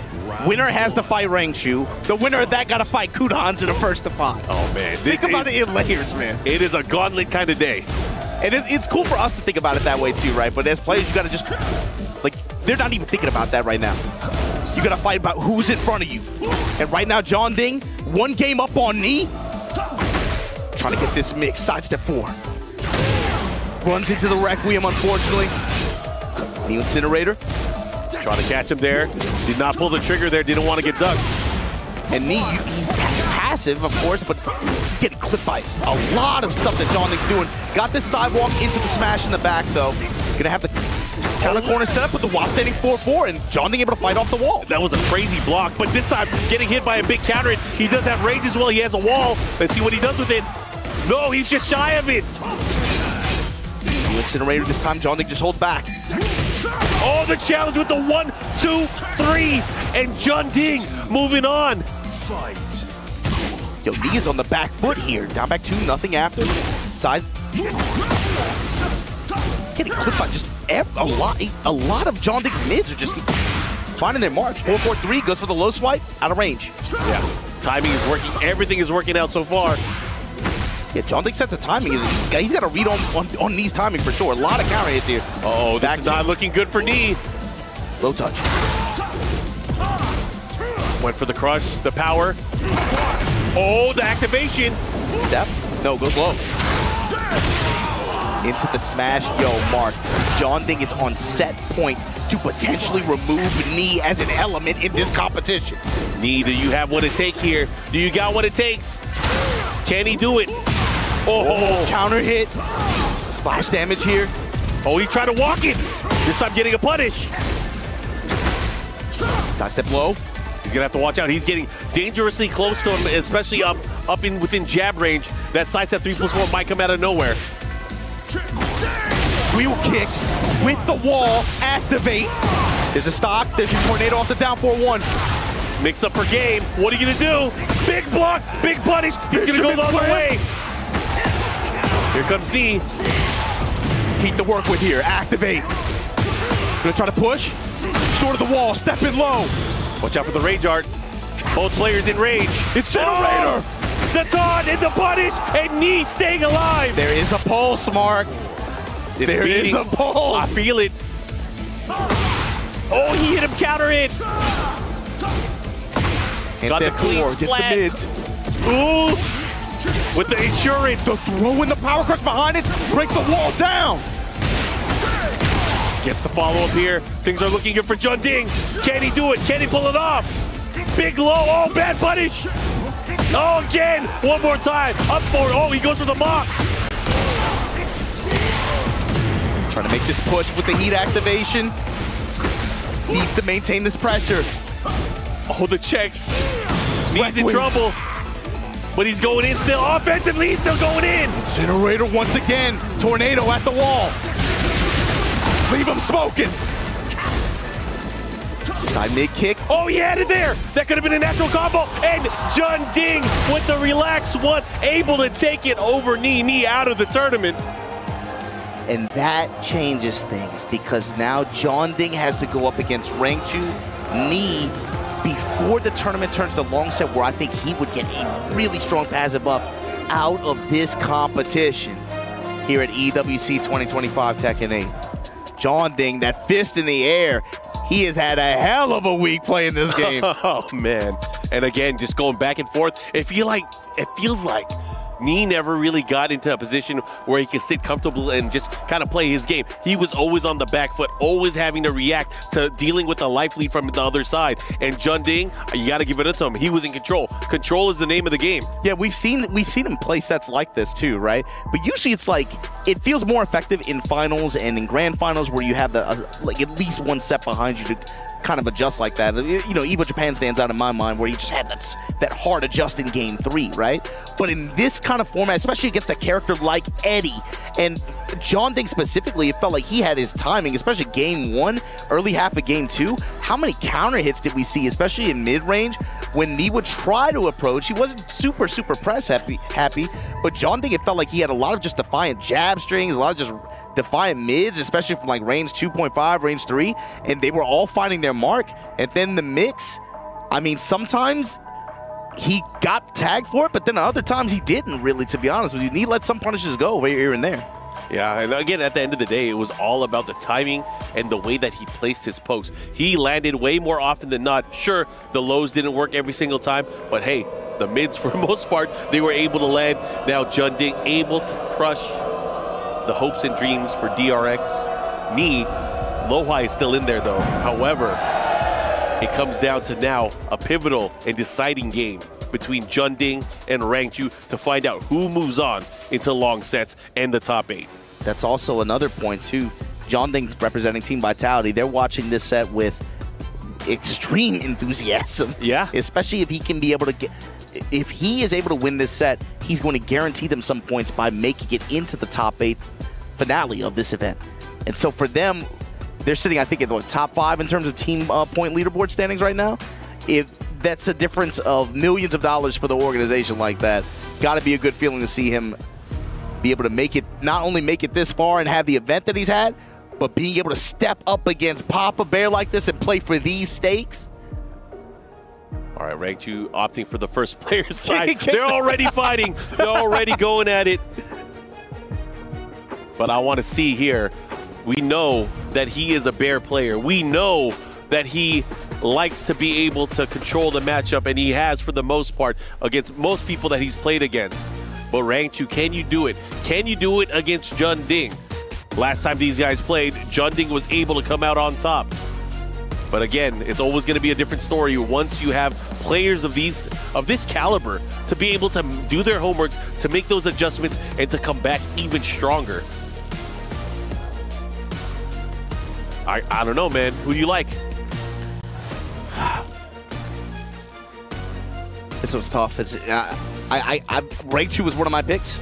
Yeah. Be able to make it through to the end of the event, actually. But man, John Ding with the way he's been playing, and when it feels like with the momentum, especially coming off fresh off of a knee win like that, I don't know, man. Some players, I think you get like you can get kind of like a passive buff from being able to sit down and get hot, especially if you have the success that he just had in a set like that. That particular player that we're talking about, Jun Ding, he is that guy. Momentum rides with him. Momentum blessed with him. Mm-hmm. But again, is this a button check?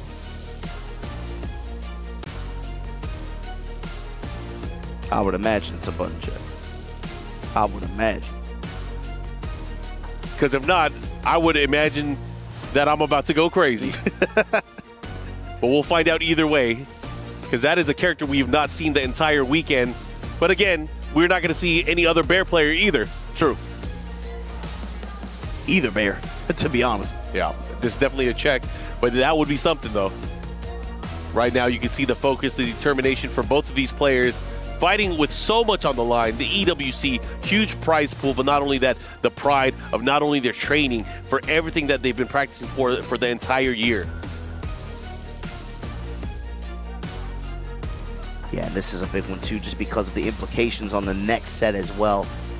You could potentially be getting a Kudans versus Rangchu rematch here. EWC, what, 7 years later? 7 years later, being able to get that kind of set? TWC 2018 Grand Finals. I mean, Jun Ding and Kudans have played each other in quite a few tournaments as well. They played each other in CEO. They had their Grand Finals where Jun Ding ended up taking it.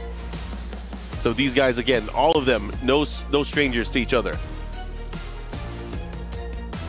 And between these two, we are in for a treat because, again, we're talking about characters and character specialists. The premier Eddie player from Korea, the king of the Bears. So that's the other thing too I was thinking about, Mark, is what do you anticipate? How does John Ding even approach Rangchu like this? You got to remember, especially like he had some good success leading in with 4-4-3 a lot against Knee. Yeah. But you can't do that as easily against Bears just because of the way that their posture is. Yeah.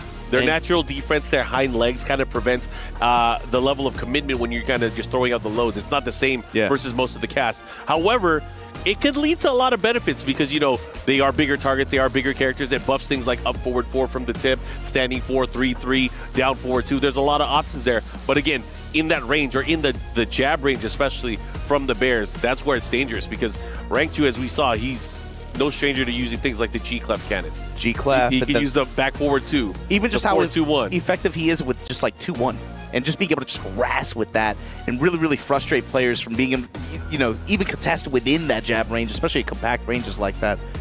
Also, I'm curious about the Z-axis and how well, if at all, John Ding is able to rotate around or He's not going to. I mean, for him to be able to maneuver around the bear, he has to go for a handstand side step. Yeah, and that's really what I'm looking for with the built-in mobility that stance transitions have. Is that something that he goes to in some of these situations? We'll see. The Bumble Bear coming out here against Eddie. What you gonna do when this man starts dancing on you? Here we go on the scene, taking it to him. We got Panda versus Eddie, rank 2 Junding, fighting, race to 2. Winner will make it to top 8. High stakes, and just like that, jab float from Rangchu. John Ding, if you want to lead like that, it's not gonna be that easy. Low swipe for the extra little chunk there. Bear X showing low swipes, and again, the consistency from Rangchu. Any kind of airborne approach that you want to run, fine, you're going to get floated. Oh, he went for that Berserker Barrage. Had him at the wall here, but rank 2 now getting the throw break. Receiving end now of the mix-up. This is huge. Handstand. No, he goes for the dive back 3+4 instead. Low with an immediate smash, John Ding. These guys are swinging at each other. These guys came to play. They came to hurt each other. Sidestep double kicks. Rangchu going to take advantage here, force the Honey Bear stance. And again, using a lot of just instant handstand just to be able to get around to the side like that. Ooh, a lot of it is locked down. Got hit by the second hit follow-up, guaranteed strength. The homing attack, Bear X at the wall.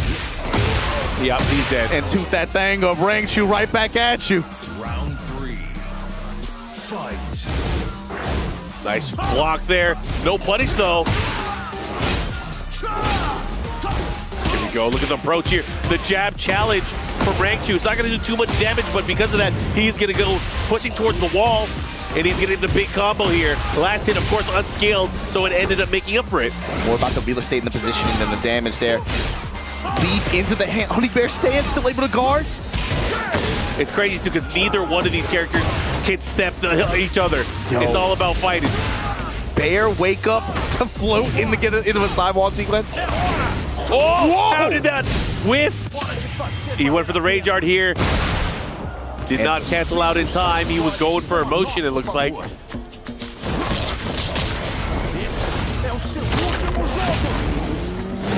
And the rage art able to land here, gets a little bit of his life back here. Rangchu has to deal with the wall mix-up. Here comes John Ding. He went for it, but he punished it. He gets the float follow-up with the tornado. Oh, and he's done. He's alive. Oh, yeah, oh my goodness. That is unfortunate because if that back 3-3 landed at his back, it would have been a different story. Over, yeah. Damn. Go working the lows now, John Ding. Running attack, and finally that back one. Ooh, nice with punish. I love that down 4-3, able to land here, gets the follow-up here, has the wall. Do we got big combos? We got a big mix-up coming up. Strike this time goes one and a relax. Oh, he had him in the end with the fin. Too scared to pull the trigger. Uh-oh, he has rage. Is he gonna go for the throw? Back 4-2. Trying to check him here. Has a chance. He has to be very careful how he approaches. Attack there. Judging with the life lead. Rangchu with the patience. A lot of health built up in rage here. 2 swings. Angry hook. Low swipe out of relax. This is huge. He has a life lead. He has to do something. Oh, the pedal. Oh my God! Fair upper. He caught him with the forward 2 at in critical moments of the round like that. Rangchu with advantage. The patience, it felt like he was blocking for like 10, 15 seconds, man. Yeah. I mean, the offensive, just the onslaught there from Junding. He was making things work. He had a moment where he could have stole a round earlier had he landed the full relaxed 4-3. There was no confirmation. It could have changed the thing. He's trying to confirm it the whole time. Obviously, it's hard, especially in that moment. Yeah. You got it. The Phoenix Gate here. Flames aplenty, but you got the Bumblebee Panda. That's the real fire. I like Eddie pointing him out too. So I'm coming for you. In that Bumblebee suit. While standing forward, back it up, Bear X. Junding now, trying to lead. Goes with that first hit, that 3. Sidestep double kick, somehow the Bear is under it. Yeah, big change, of course. Follow up here, went for the down 4-2, not able to get it. Big follow up here from Junding. Oh, protect your legs.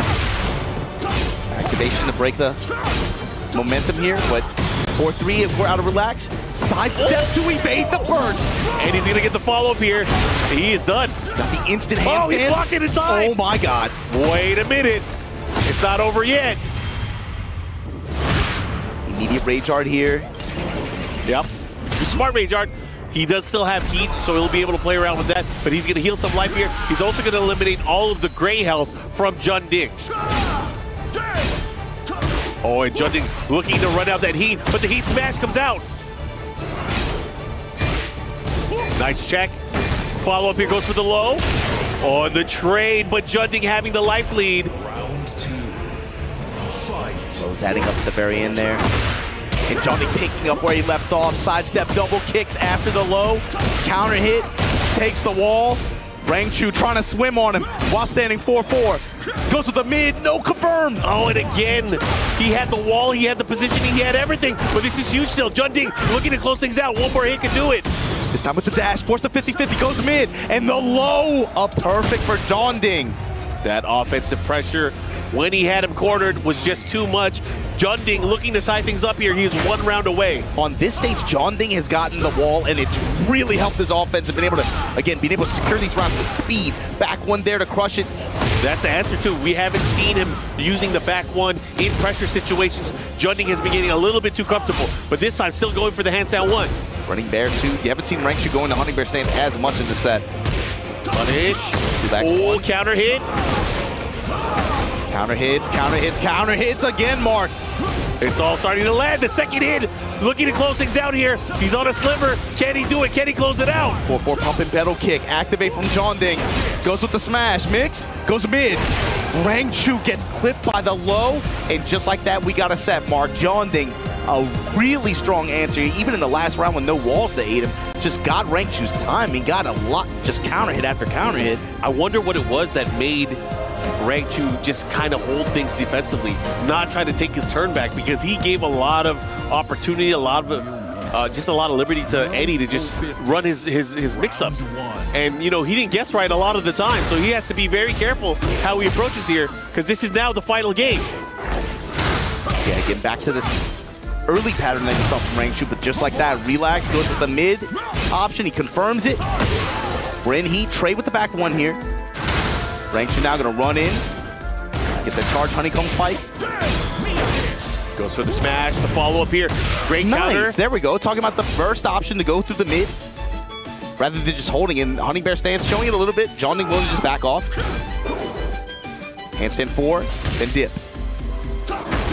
Oh, big counter hit, follow-up, mix up, huge punish. And if he does things right, he should be able to close it out. And look at that, big punish, big round from Rangchu. That's this whole kind of defensive answer. This is what was missing completely from game 2. Junding able to just get the wall so many times and just run offense and everything hit. And there you go. And maybe the thing there is Junding just started feeling himself a little too much there. Going for that big low, that risky low, it gets the trip. But like you said too, more back one from Rangchu too to interrupt in some of these situations. Yeah. Oh, but again, the power crush right back at you. Junding getting the punish follow-up as well. Guaranteed heat engager. Has the wall. Oh, he could have pulled the trigger. Well, raw activation here from Rangchu. Angry hook. Got the counter hit. Punish. Mix up, this time dashing from Negativa. And the full duck on the sidestep double kicks. 1, 2, 3 counter hit one more time. Things are starting to look really strong for Junding here in that second round now. Tied up, 1 round apiece. Mix of the low and the wall standing 4 at the wall there. Changes the mix, this time goes low out of relax. Oh, I like the challenge there. Oh, but the big wall splat. This is huge for Junding. This is very big. Mix up. Oh, good counter play. Great pickup. Oh, look at him swimming out of he's there. Dead. That's going to hurt big time. Oh, look at that. He puts him into a bad spot. Smash, and again, same situation, back to the wall, he eats that low. And just like that, Junding on set point here. Looking to eliminate, looking to hunt the bear down. Oh, but he's in the air. Anti-air burst spike. This is where it's got to start for Rangchu. Gets the lift here. Well short of the wall here, but into the guard break, out of roll.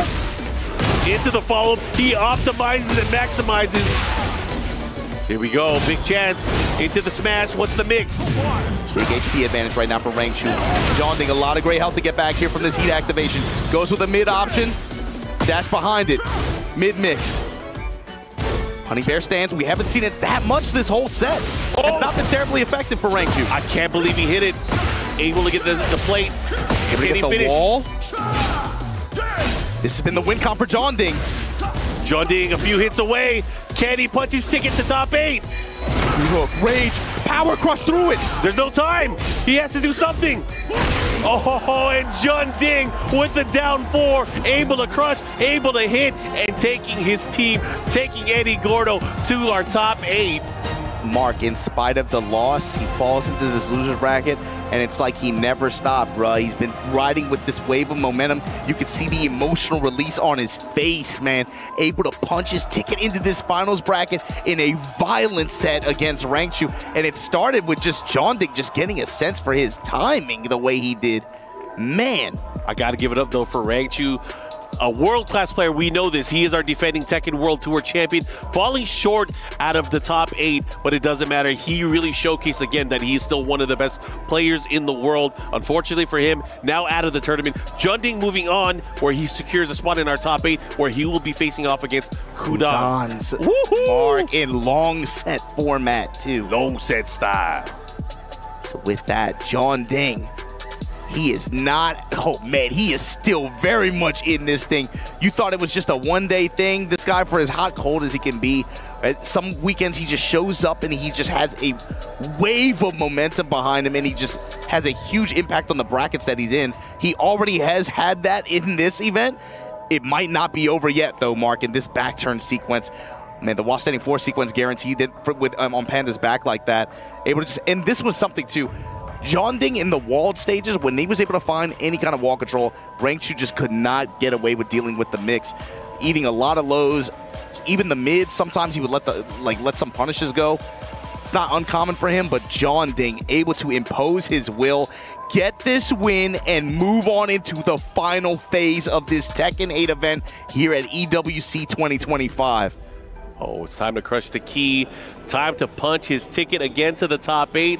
You love to see it. Junding, again, like you said, the emotions running wild. We now have 2 confirmed matchups for our top 8. We have Low-High, we have Chikurin. Korea versus Japan.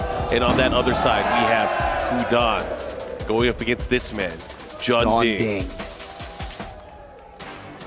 Bringing the energy, and there you see the keys crushed, dreams crushed.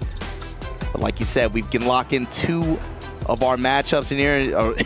A recap of that bottom side of this playoff bracket, where these players are going to have to play first to 5 sets. Yeah.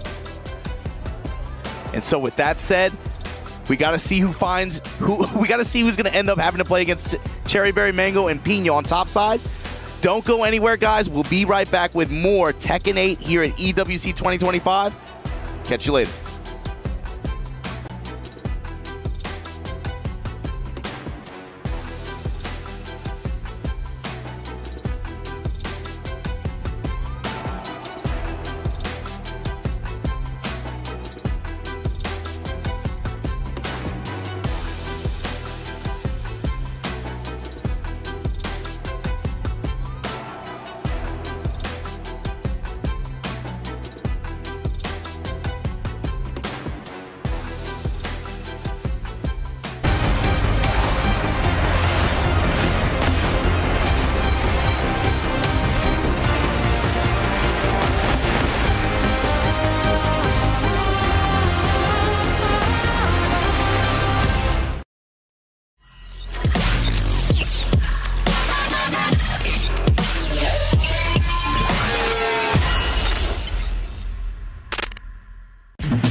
I'ma get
We say goodbye to iMusician, Edge, Knee, and Rangchu from the Esports World Cup. But we have more diversity with another Japan rep with Chikarin and Team Vitality's John Ding making their way into Phase 3. We're back at the desk with Bubsy, MYK, and Rukang to break it all down. John Ding gets the job done for Team Vitality. You can see the massive pop-off there, how much it meant to him, and of course the fans as well. And the Club Championships are going to be affected here as well, right? Yeah, definitely. The Club Championships is super important, and it's great to see that he moves into that top 8. You could see the fans there as well supporting him so much, which was great to see. And yeah, just the games over there were just incredible. I think it's very important to state that now he is eligible to get points for Team Vitality. So I think that is very, very huge there. Yeah, 200 points there. And Bubsy, I will say, you know, you called it out. You said Rangchu and Ni. From those guys, I was thinking, you know, Ni and Rangchu probably the favorites, right? But John Ding got the job done. I was saying John Ding from when I was watching the matches before, and even the John Ding Rangchu set, if you look at their tournament results prior, it was really, really back and forth. So that one could have been a coin flip, but just on the day, John Ding always performs. Yeah, absolutely. Ni, unfortunately, did not make it out of his group. He had some great moments, too, like the punishes with the up 4-2 to get the wall, like the perfect punish on the Manika low. There was like moments, right? But just John Ding, just super aggressive in that game number 2, just really brought it to Ni. Ni wasn't able to hold on. He had some clutch blocks into that the wall setting, too, but not enough. Yeah, unfortunately, we must say goodbye to DRX Ni, the GOAT of Tekken. He looked super sharp, but the competition was just too hard for him. We have Ryan Hart with Ni right now for some final words. I'm here with Ni after an unfortunate bout versus John Ding. I just want to ask, what is going, you know, he's only had a few moments to reflect on the match and everything that's happened here. What's going through his mind at this point? 일단 무르 선수 정말 아쉽게도 일단 탈락하게 되셨는데 무르 선수와의 경기를 치르고 나서 지금 현재 좀 어떤 감정이신지 궁금합니다. EWC 이제 2년째인데 제가 기억하기로는 아마 작년이랑 똑같은 페이지에서 탈락인 것 같아요. 그래서 아직 좀 많이 부족하지 않나 그런 생각하고 있습니다. Yeah, I remember last year, I think I got out on the same stage at this year, so yeah, I feel like I'm still lacking of my skill level, so yeah, that's what I feel right now. All right, some self-reflection there from Ni, and I know we'll be seeing him back better as ever, as we always do. But thank you very much for being a part of the event. Always a pleasure to see you and watch you play. So that's it from us here on the interview floor. Back to the couches, not the desk, the couches in the studio. Take it away. Thank you, Ryan. And, you know, Ni, it's not only the way he plays Tekken and the tournament results, he has his behavior outside of the games, which makes him the greatest of all time, man. You know, humble as always. You know, he didn't make any excuses. He said, look, my skill just wasn't good enough today. He looked super sharp on day 1, you know, even phase 2, he looked really good. But it's just like, I feel like you need to have that endurance, you know, going into this tournament. It's a 4-day event. And John Ding just had his number, it seems like. Yeah, even just going back to the match, I didn't actually think Nee played that bad. I saw the adjustments he was making, because one of the things I was looking at when he was going into the John Ding match was how he's going to deal with the mix up the 50-50s. He blocked, I think it was like 2 of the lows. He used the rage art also to punish. So he didn't play bad, but like I said, John Ding sometimes, he's just one of those players that, you know, on his day can turn up. You saw the crowd behind him all chanting him. I think that really powers him up. Yeah, absolutely. Well, here we go. Oh my God. The players are arriving for Group C and D. Arslan, Ash, and Ulsan walking and talking together, but they will be opponents in the upcoming group, and the winner of them plays against Kokoma for a chance to make it into that Phase 3 to get some points for their team, but also some big boy cash as well. But look at them arriving into the venue. Rukang, talk to me. I see a big smile on your face, man. Bro, I don't know how to feel about talking to your opponent before a match. I'm not the biggest, because like, what do you have to say to your opponent when it's the Esports World Cup? There's so much at stake. What do you think they're saying? I don't have a clue. I don't have a, he's walking around with his coffee, bro. I don't know what he's saying, bro. But you can, I reckon when it starts, they're both just going to lock in, and all that friendship goes out the window for that, 10-minute block. But the thing is, what's interesting is Ulsan tweeted and said, I was too comfortable and that's why I lost. I need stress. I need there to be tension in order for me to win. And there is a lot of tension now. As you can see on screen right now with Group C, you're playing against Arslan Ash to just make it into the decider match. And this is a match that happened last year's EWC as well, Bubsy. And how did that go, man? It did not go well. He was one of the main reasons why Arslan went 0-2 there.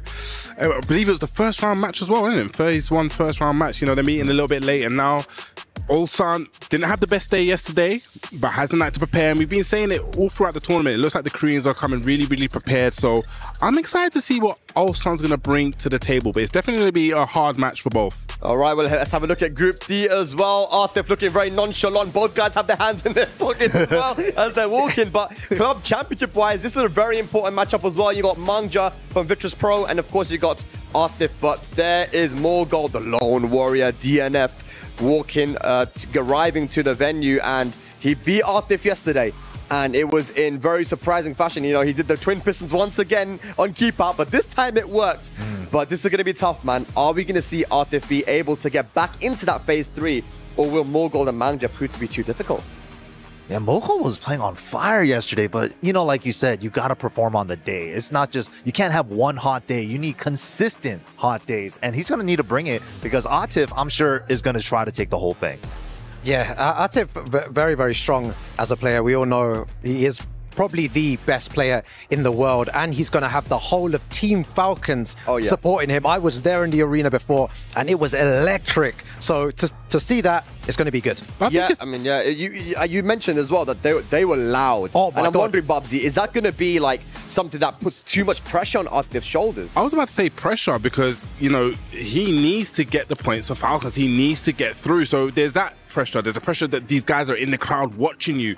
Can he perform under that pressure? We saw what happened last year, the EWC World Cup Grand Final. Sometimes he feels the pressure, goes a little bit wonky. I'm a bit scared for this one. Yeah, it's scary. And Mangja also is in a similar position, right? Where Virtus Pro, we just spoke to the CEO of Virtus Pro, right? And they're looking good in multiple games, but all eyes are on Mangja right now. Used to be called Malgu back in the day, and MYK, we've been watching this guy for how many years now, and it's finally good to see him, traveling out to these international tournaments. But we know, based on his skill, he can do this. Yeah, he's kind of like the pioneer of LoL. If you guys watch LoL in the old school days, there's only 2 names, Malgu and Nile King. The only one that really travels right now is Mangja, right? He's doing it big out here, qualifying from EVO Japan 2 years in a row now, 4th place. He was kind of like jokingly at Master Cup called Saudi champ Malgu, right? Because he went 0-2 last year at EWC, but here he made it a lot further this year, and I'm sure he's going to try to make it into. He always qualifies for EWC so quickly as well. Yeah, he does. He's one of the first qualifications. Comes out of the gate swinging at the beginning of the year, and then he kind of like fizzles out. But he's going to have to bring his A game today. My question to you guys is: are we going to have Pakistani representation in this Phase 3? MYK, I'll start with you. I would love to see it. I've been rooting for Atif since last year. Like Rukang says, I believe he's also the best player in the world who just hasn't got his crown yet. Bubsy. I'm going to say yes, but I don't think both of them are going to make it. I'm not going to say which one. I'm going to get shot down into yet, but I only think one's going to make it. Rukang. Yeah, I think Arsanash and Atif, you know, the caliber of player, the accolades that they've won in the past, I feel like both of them will make it into phase 3. Well, 6 are in phase 3 and 2 more will join them. It's time to fill out phase 3. Will there be Pakistani representation or will Korea prove to be too strong? Groups C and D after this break.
Reach your impossible. Lenovo Legion.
Welcome back to the Esports World Cup. The matches so far have been absolutely insane, but first and foremost, we have to skip the niceties.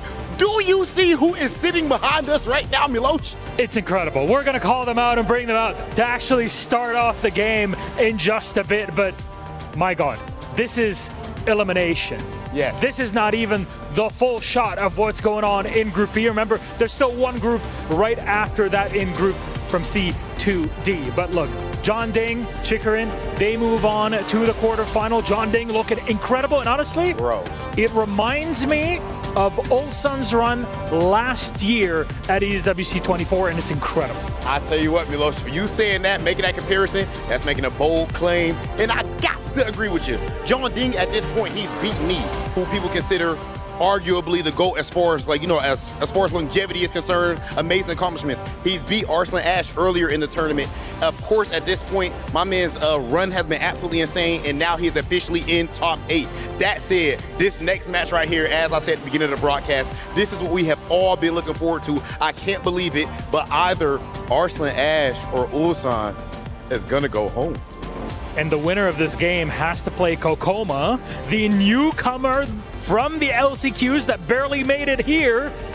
First spot in the quarterfinals. 3 players, 1 spot, and I think it's time for officially kick off this game. Ladies and gentlemen, please put your hands together. Incredible that this is happening in lower bracket. For our next 2 players from Group C, it's Arslan Ash and Ulsan!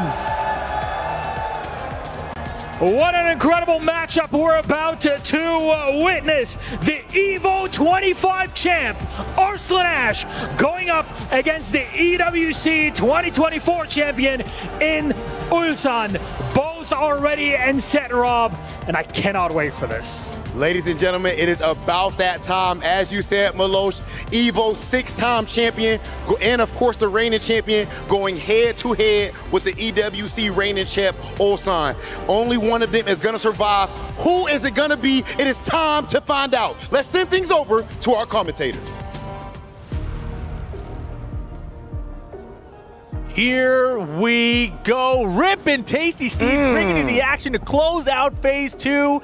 This is the big one, though. Elimination match. Ulsan versus Arslan Ash. Oh, let's look at the tail of the tape. Last time they met, 3-0 it seems, and then 16 heat bursts to 21 activation. The heat engages 14 on the side of Arslan, 1397 for total combo damage. Not looking too fresh on the side of Ulsan, but I feel like Arslan is in dire straits right now, man. In this, he's definitely facing elimination, but he also, I feel like his character and a choice has not been doing so well. But on the same side, Ulsan as well. He tweeted last night, time to believe in Nina.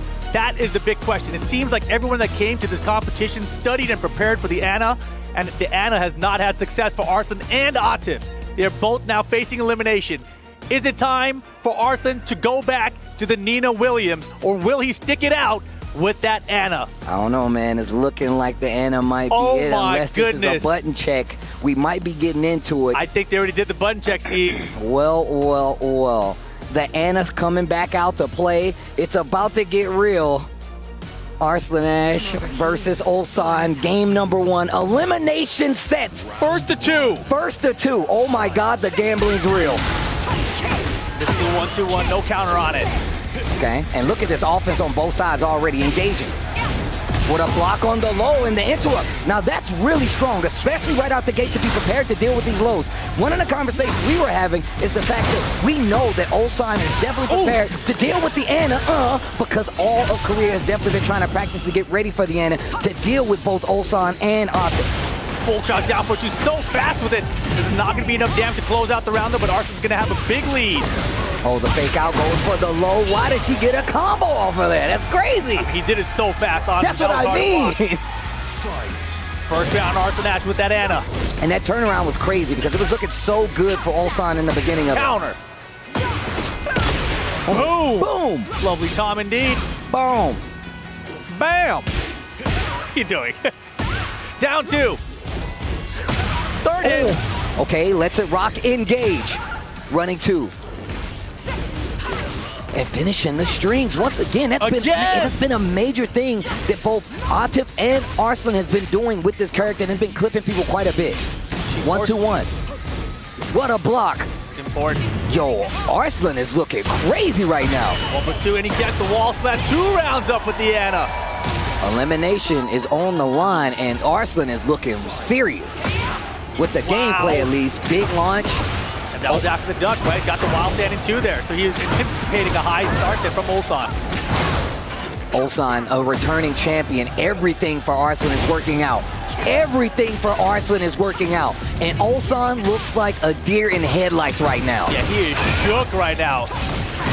Okay, engage. That's great, though. Heat engage, get back some gray, and now you can work back some more as well. Extension's blocked. Wow, stays up close. Oh, that down back pull from Ana. And again, finishing the strings, and Ulsan not respecting it. And just like that, Arslan 3-0s him for game number 1. What do you do in this situation if you're Ulsan, though? Dragunov got him the W last time. We know he's in a bit of a character crisis. Big time. What are your thoughts going in this, man? If you're Ulsan, what are you thinking? He's got to stick it out, but this is Ulsan how he plays as well, right? He loses, makes the adaptation, and then he really settles in. I'm more curious about Arslan's strategies overall, right? He's clearly taking it outside of the game. Yeah. Because he tweeted very publicly. I told you it was I knew it was a bait. Of course. Time to believe in Nina again. Ulsan quote tweet said, like, time to believe in Dragunov again. And he brought the Dragunov, and Arslan's out here running the Ana. Got him. You thought I was actually going to run the Nina? Yeah, Not for this, at least. For all you casual fans out there paying attention on Twitter, don't believe everything you see. What? But it's on the internet. It's the internet. Running through. Oh, pathetic. Oh, my goodness. Chaos Judgment counters the low. Man, this dude, Arslan, is looking so good right now with the Ana. To the wall. Puts out the cigarette. 1-2-1. Engage. Needed that big time. Ulsan needs to do something. Okay. Gets that raw rising 1+2 full combo extension. He can get the wall, but can he close out is the question. Yes, it is. Stops the round count bleed. Ulsan is now on the board. What is Arslan going to do to take it back, though? And all starts just from 1-2-1 heat engager as well. It's all you need sometimes. You have some great help behind you. You see him using that down 4-4 from Dragunov. One of the greatest pokes, I feel like, and still just so prominent in this game. And it's going to be great in the poke game, especially now that we see that this game is slowing down and Ulsan's starting to get his legs under him. Oh boy, Russian assault counter as we go to the wall. Activation. No pigeon roll to the counter. That was sick. Once again, and he's using it for evasiveness, and he's got his back away from the wall, and now Arslan's back is to the wall 2 rounds straight, and now he's looking good, and you can see him warming up. Yeah, and you know, Arslan tried to mix him up with that as well before with the mid, but he's blocking the mid, then ducks the eye. Good call-outs right now from Ulsan in game 2. And look at the movement that he's displaying right now. Great interrupt after the down back 4. My man says, I don't care if you're doing it anymore. Hey, you go in the stance, pick up my shoulder.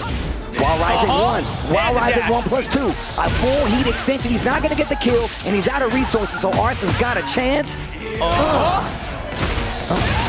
I like that. Take the Oki. I like that. Take the Oki after the knockdown, especially on the wall. It's one of the better situations. Ulsan just woke up with a 3-round kill, and look at my man's alive right now. But now, Steve, do we get the Nina? Does he believe in the Ana? It's 1 game for elimination or to stay in the tournament for Arslan Ash. But it was so well played for him to actually get in here, run the, no matter what happens now, getting that 1 game on the board with the Ana guessing game is probably one of the best things you can do, no matter what character comes after it. Is the Nina prepared to run it right now? 1 game, 1st-1 with the Nina versus Ulsan, the returning champ out here. He's gonna do it. He's going with the Nina Williams. Oh man, I'm gonna tell you right now, I feel like there's no way Ulsan isn't ready to deal with the Nina though.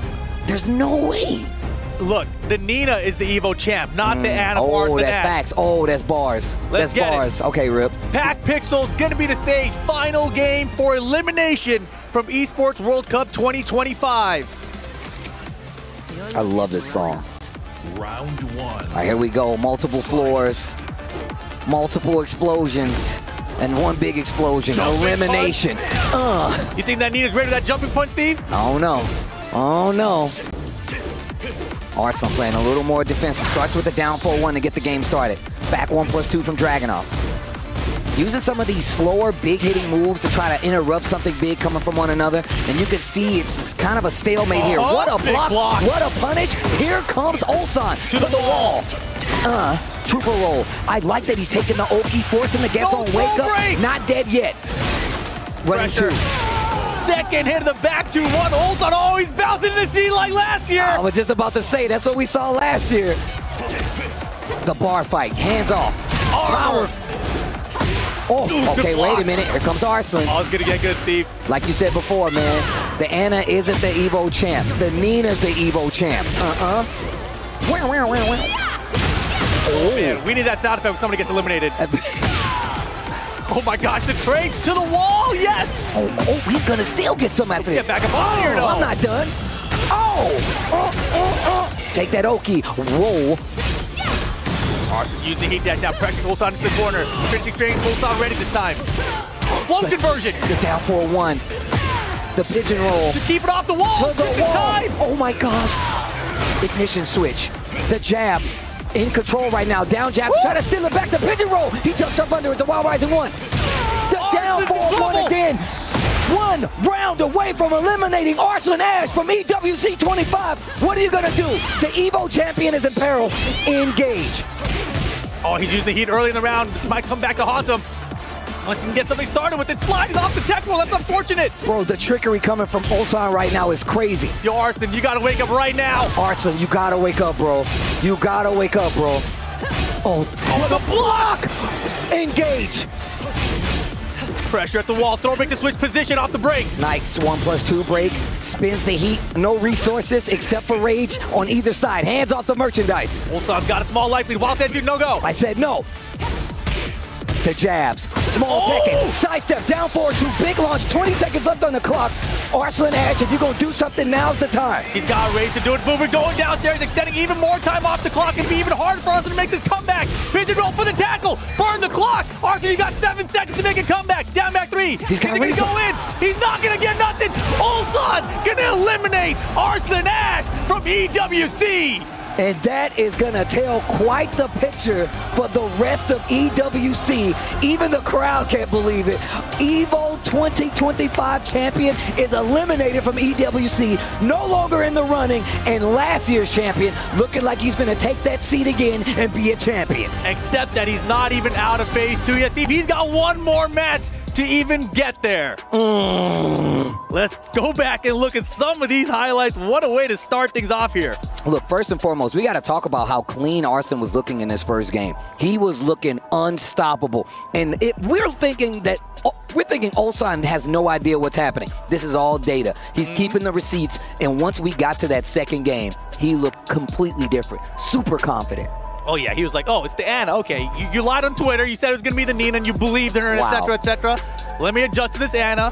Adjust, gets it done. 3 rounds straight. Perfect way to answer back in this situation. And now you're waiting for Arslan to make a change. You're waiting for him to be like, all right, what are we going to do? Yeah, the change is Nina. The change is Nina. He tweeted it. It finally came out after getting the dub. And also, this is what I mean. Do you really feel comfortable switching? Like you said, a one-game Nina? Are you going to be prepared to deal with that? And Ulsan was locked in. In this third game, the way that he was keeping the wall behind him, the way that he was down 4-1, it went to the smallest phone booth fighting Tekken I've ever seen. Jabs, down 4-1, small pokes, even this situation, and it got to a point where we looked at it and it's like there's no way he can come back outside of a huge rage art to close out Ulsan. You see the pop off and he is elated, excited, can't believe it himself, but he still got one more fight. And man, Arslan Ash, our 2025 Evo champion, is no longer in the running to be the EWC 25 champion. And Ulsan, the reason he was in this elimination match is because yesterday he lost to Kokoma. And that's going to be his next opponent to try to qualify into that top 8. But first, gotta crush the key of Arslan Ash. Oh my gosh. Dude, look, if you ain't tuned in right now, I'm telling you, go tell everybody, because it's about to get crazy. We've been talking about this all night off the camera. We knew it was going to be crazy getting in today, but this is the last you're going to see of Arslan Ash here at EWC. Oh my gosh. Unbelievable. Unbelievable. Oh, and Twisted Minds just won PUBG. So that means that Club Championship is getting a little further away just because of this right here. But we're looking at it. Club Championship race still there. Twisted Minds winning this PUBG is amazing. But still, I wonder what holds in the future for this team now that we see the layout of Tekken 8. Yeah, you need to win a game and then place the highest you can, get as many points. But of course, Twisted Minds Arslan Ash just eliminated here outside of 9th place.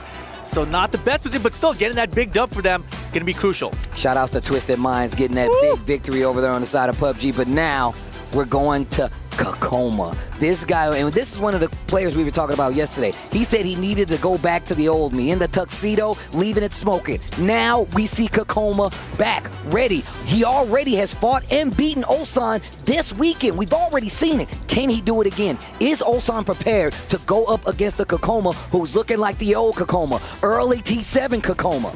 Yo, first of all, Ulsan in that last hit with Arslan lost 3-0. and then he came back and 6-0'd him. Like, that was crazy. So he is on top of his game now, even if he loses the game. The thing about Kekkoma throughout the entire event, he's been hot and cold. And every day on Twitter, he goes online and he says things like, I just hope I can play like I did yesterday. I hope it's not like before. How can you play like that? Just go out and do your best, brother. That's it. Man, this is like the most tense RPS game I've ever seen in my life. Why he's taking What's the score right now? I think it's 1-1. Oh, and Kekkoma. Oh, he showed it the 1. Kekkoma winning the battle before the battle, getting to pick his side. Oh man, this is gonna be a crazy one. Arslan Ash is out of the tournament. This is crazy. It's hard to believe. Every time that happens. I'm looking around like, what? He's not there? Oh man, but the last time they met yesterday, you can see a lot of blue on the side of Kekkoma. That's for good reason, because man, he was playing amazing. Not only just to get Ulsan, but just even to make it this far. And he's talked about how he really wants to make it to this long game set. I want to see what Ulsan has in store for him, knowing how things turned out last time, knowing that he's really trying to get back to that spot. And this is the last stop for both of these players to make it to top 8. And the thing that's interesting is that 2 nights ago, when I asked Ulsan about this match with Kekkoma, he was like, dude, Kekkoma knows how I play, and Kekkoma has a very weird play style, so he can throw me off, and that's exactly what happened yesterday. So is it just that in general? Like, does Kekoma's play style just beat Ulsan's? We've seen player triangles like that before, right? So now the question is, has Ulsan prepared for Kekkoma? Obviously, he had to spend the whole night just preparing for Arslan. You can't prepare for both at that point, right? You have to focus on the immediate threat, which was Arslan Ash for him. Clearly had done enough homework for it, but now can he get past Kekkoma? And will Kekkoma perform up to his own standards? I'm gonna tell you right now, bro. Like, I'm looking at Kekkoma. If he's anything like he's been playing these last few days, he's gonna be a problem for Ulsan no matter how much he's prepared. I firmly believe. But also, like you said before, we just had 6 rounds straight from Ulsan versus Arslan. Versus Arslan Ash, the best player in the world. So you know my man's ready to play right now. Well, Ulsan said maybe I'm the best player in the world. Look, who knows? He's the GOAT. Man, I feel you, but he's not in this tournament anymore. Damn, he's out too? I'm just saying, so you're saying bro. The best player in the world and the GOAT is not in the tournament anymore? Saying, that's what you're trying to tell me? I'm just saying, Maybe bro. people don't know what they're talking about right now. If you just tuned in, please note, things are getting crazy right now. Champion is Korea. And you see it right there. Champion is Korea. I mean, look. That's the Soup Squad out there. The Soup Squad is out there, man. And look, once again, we've been seeing a lot of competition when it comes to just leading up until this point, whether it's EVO, whether it's the TWTs. But EWC really does set the stage for all these things to happen, especially when it takes place in the year. Like you said, the Soup events as well. All these things really lead up to it because they got a lot of experience versus each other. Not just in Tekken 8, but also in Tekken 7 in history overall. Definitely. So a lot of people coming in, they're looking at Kekkoma and they're like, man, where's this guy been? Like, no, he's been here, but we're in a new game. If you go back and check the textbooks, then you'll see just how good this guy is. Check the textbooks, man. These guys don't want to learn, bro. Go look at the records. It's his picture. He's sniffing stuff. It's crazy out there. But yeah, these guys getting settled in right now. I got to believe we're going to see the Fang Wei out of Kekkoma and the Dragunov out of Ulsan. Well, I mean, look, I'm going to tell you right now, we talked about Ulsan having this character crisis, and this is mostly because, you know, he doesn't have the Bob, he doesn't have the Kazumi, and one of the things me and you already agreed on is that Ulsan's movement is a major part of his game plan. He loves having the freedom to move around really fast, and he's really good. If you've ever watched his hand while he actually does his movement, it's actually crazy. But how is that going to help him here going up against a player like Kekkoma, who has, when we looked at his last game, super staggered pressure, right? Really good at finding the right poking instances, right? I gotta believe these guys are doing a button check real quick. That's 100% a button check. Yeah, I can tell by the way Kekoma's messing around over there. That's definitely a button check.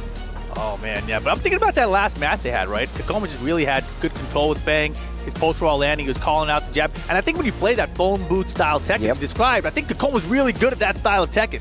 I think Fang is really good at that style of Tekken. Especially Fang as well. And Dragunov definitely kind of excels in it. I mean, even the 2s1 I was just talking about, the down 4-4, the down 2s, I think he's made for those kind of plays. But versus a character like Fang, who's got these up-close counter-hitting moves that can knock you back, the back ones, the down 4 ones, the new back 4 string, you really do have to respect what he's going to put on the table, because if not, he's going to bowl you over. You see Ulsan there warming up with that Nina. Doubt that's what we're going to see out here, but you never know. I really doubt that's what we're going to see. But he said he tweeted he was going to believe in the Dragunov. He said he was going to believe in the Dragunov, but that's only versus Arslan. Pulls out the Fang mirror match. No, whoa. He used to use Fang. He did. Even in early Tekken 8, I mean, he was definitely one of the guys when, you know, Fang got really strong, was in a very good spot in the last part of like Tekken 7 and in like Tekken 8 at the beginning. He was really one of these guys that was really going in with him, but we know he always wants the W, you know? Tekken #1 Korea. Well, you know, right now there's a lot of Koreans in this top 8, but there is still one Pakistan player alive coming up in Group D after this. Like I said, be careful what you wish for, because I'm telling you right now. It's not over till it's over. Look, I think what happens is when you get to these instances, you give your power to the next, right? I agree. And in this instance, you know Arslan's like, yo, Atif, bring it home. You know that's what's happening right now. A lot of pressure, of course, but if anybody can live up that pressure, if it ain't Arslan, it's definitely Atif. But look, we talked last night, and I told you back then, I feel like everyone came into this event with Anna with a huge target on her. Everyone focused on how to deal with that character. Arslan came out here and just went down with the Anna again. So now Atif, that's my question when we get to Group D later. Does he still bring out that Anna? Ooh, that's a really good question. I mean, look, we talked about, like, and part of that is even in EVO, we knew these guys were going to come and try to practice for the Anna. Did it help them none? No, because we still had an Anna Grand Finals, and it ended up being Nina Anna, but still, EVO that's how is prestigious, Steve. It but is. This is a $1 million tournament that was just weeks after EVO. So you're saying it's business time? We're popping the briefcase. It's business time. Okay. Well, you guys have had enough time. Hopefully you've tweeted it out, shared it out in the world. We're getting to the Tekken 8 elimination match. Ulsan, last year's champion, has an opportunity to go on, but Kakoma could definitely be making a top 8 appearance here at EWC, which puts him in the big money, but still, I know he wants that W, and I'm happy to just see him playing, even if it's just a little bit like his old self. Oh, for sure. Anytime I see Kakoma playing up to his potential, it's a fun watch, right? Yeah. We've seen him doing this for so many years now, traveling around the world. He's one of the most traveled players in Tekken as well. Facts. I definitely have seen this guy in almost every continent at this point that I've been to, at least, for some Tekken, if not more, because he's been traveling even more than I have to try to get, you know, qualified, get points. But I think the time for talking is done. The time for diplomacy ends at this handshake. We're about to get into the next elimination match. Ulsan, Kakoma. This is a Korea mirror match, but it's only going to be one moving from this spot. All right, let's get to it. Characters have been selected. They're hovering on that random stage select right now. This is going to be a qualification match to get into the top 8. Loser goes home and is eliminated. It's going to be Fang versus Dragunov, Kakoma versus Ulsan. Yo, chat, if you can hear me, let me know who you think is going to win in the chat right now. Discuss amongst yourselves. We're about to get to game #1. It's first to 2, best of 3, fight. Rush this off block with the blue stuff. Lost into no counter. Wow, and look at this movement from Kakoma already. Playing super aggressive. And this is what you were talking about, this phone booth fighting. They're really up close. That sneak 1, back 4. Tries to use the string, sidestep into the heat smash. Big extension here. And Nike gets the wall, for the wall smash, doesn't find it, but now Kakoma going to poke his way back. Still has the heat. Okay. This is where Kakoma gets crazy because you know that shoulder's going to be ready as well. Combo here, extension might kill even without it. He's got to get that wall. Hey, beautiful combo extension with the heat. Wow, and the back and forth didn't seem to last long, but when Kakoma got control, that was the end of the round. And look at Sting really up close there. Back turn mix, get him low. And the back turn mix actually helped a lot the first time they met yesterday as well.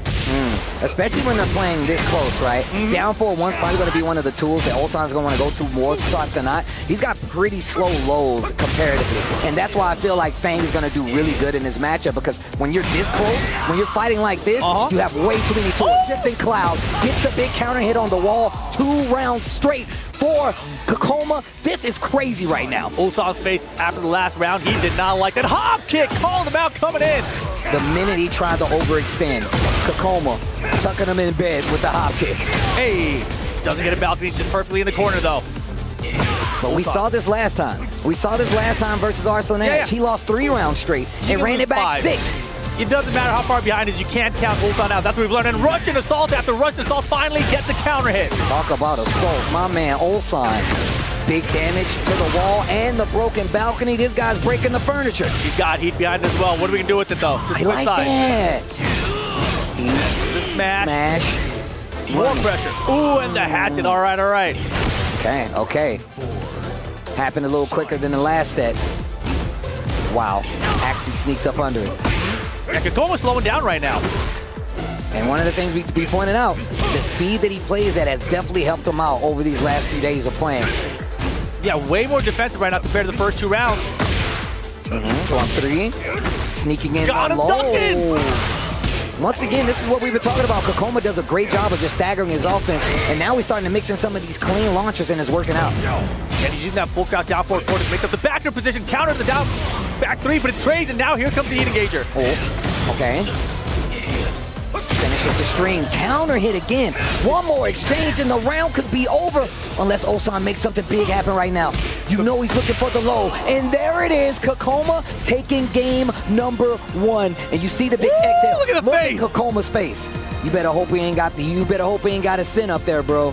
And that wild standing 1 and the jab before it set up that low, right? It kept Ulsan guessing for it. Sniff it up, get in that nose. Here we go. Game 2 setting up. See, I had to push his hair back. He had to be sure.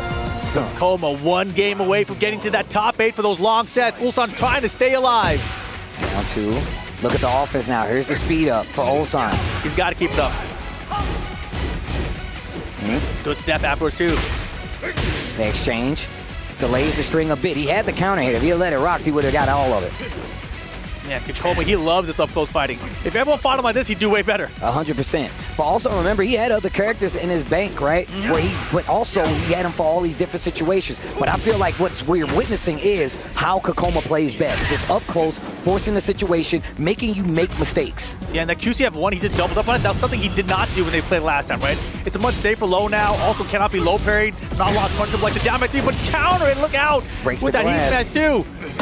Hop kick! And oh my God, that's it. Goes straight into Rage Art. And my man had his foot on the brake the entire time until he saw Ulsan wanted to reach, and that's when he decided to teach. Hop kick, Rage Art combo closeout with only 13 seconds left on the clock too. Didn't even need to use his heat. I mean, those kind of moves, they're like small gambles, right? Like just throwing out a hop kick, throwing out a down back 3. But he's gambling perfectly right now. More. Steps in. Wow, engage. Oh charge. my goodness. Oh, this is not looking good. No, Ulsan swinging the wrong times right now. It seems that timing-wise, Kokoma's got him beat. Like I said, the way Kokoma layers his offense, he does a really good job of throwing Ulsan off. He's throwing me off. Baby tantrum. Oh, get it out of here. Reversal. Okay, run up. He just hard duck for it too. All right, Ulsan, answer back. Here we go, 1 apiece. But you saw Ulsan run up and just duck in his face for a split second and then decided to do the heat smash. But that also lets you know Kokoma is looking for the lows. Kokoma is ducking a lot right now, and he's getting caught for it. I mean, he's been using a lot of that big low from Dragunov anyway, so you already know he's going to start being a little more wary of it. And the down 2s and the sneak 1s. I mean, you got to believe that low setting up there is from Ulsan. That's intentional, right? He wants Kokoma to start ducking for it. Okay, Ulsan. If he gets this round, we go to 1 more.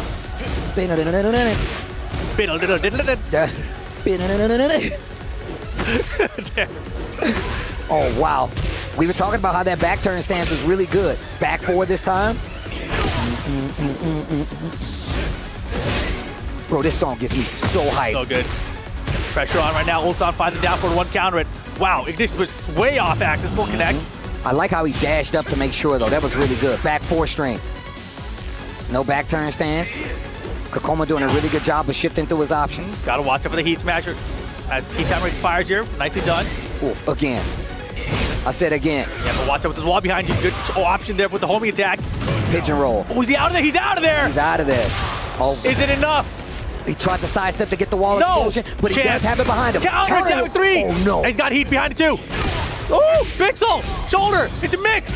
Oh, the he jab! jabbed him out of the air! I mean, he said, give me some water! I need water! I know, he said, he's on the ground! So you'll make some noise to me. You know you like that. And, you know, that was a crazy risk there from Kokoma. The running 3 for Fang, extremely slow in his face there. Especially against a player like Ulsan, who will put out that jab. Dude, we already talked about how close and how good both of these players are at fighting up close. Phone box fighting. Oh, phone box. Phone booth fighting, bro. That's why they're good at it. Get in that phone box, bro. Get in that phone. Put some shoes in there. Let's go. Oh, secluded training ground. For the final game. Oh my God, one of these players is going home. Qualification game, elimination game. How would you feel, Ulsan, after eliminating Arslan Ash from the tournament, going home here? He had the spacing there, and right now Kakoma, he's hesitating just a little bit. But here we go, he's got to fight off of that wall. He does, a nice duck and call out there from Ulsan. And that's what we saw last time when he was fighting Arslan Ash. Clean ducks, getting the shoulder tackle, and when he's in heat, he's going to get the extension full combo. Pigeon roll. Wow. Yo, the Oki with pigeon roll on the wall has been doing some work for Ulsan. Yeah, definitely one of the good additions to Dragunov here in Season 2. Good punish off the 1-2-1. Here comes the shoulder. Kakoma, early heat. Both the rounds he's been coming back with heat. Little jab. What a block and a punish. Engage. Do it again. Okay. Tap it. Look at the pressure. Ulsan, he's not ducking anymore. And now, neither one of them have heat. Great usage of the meter to make sure he's not going to be able to have that tool. Nice back forward to catch the sidestep left after the pigeon roll. Important round for Kakoma. Ulsan, if he can go up 2-0, would be huge here. Oh! Oh my gosh, nice chase down. 1+2 not broken. 4-2-1-2, counter and confirmed by Kakoma. And he only got the second hit counter hit. He only got the second hit. This delay was important. And he still confirmed off of it. Nice back Kenpo. Something he hasn't been doing much in this set, but hold the Russian assault. Oh, combo. Oh my gosh. Bam. Break the wall.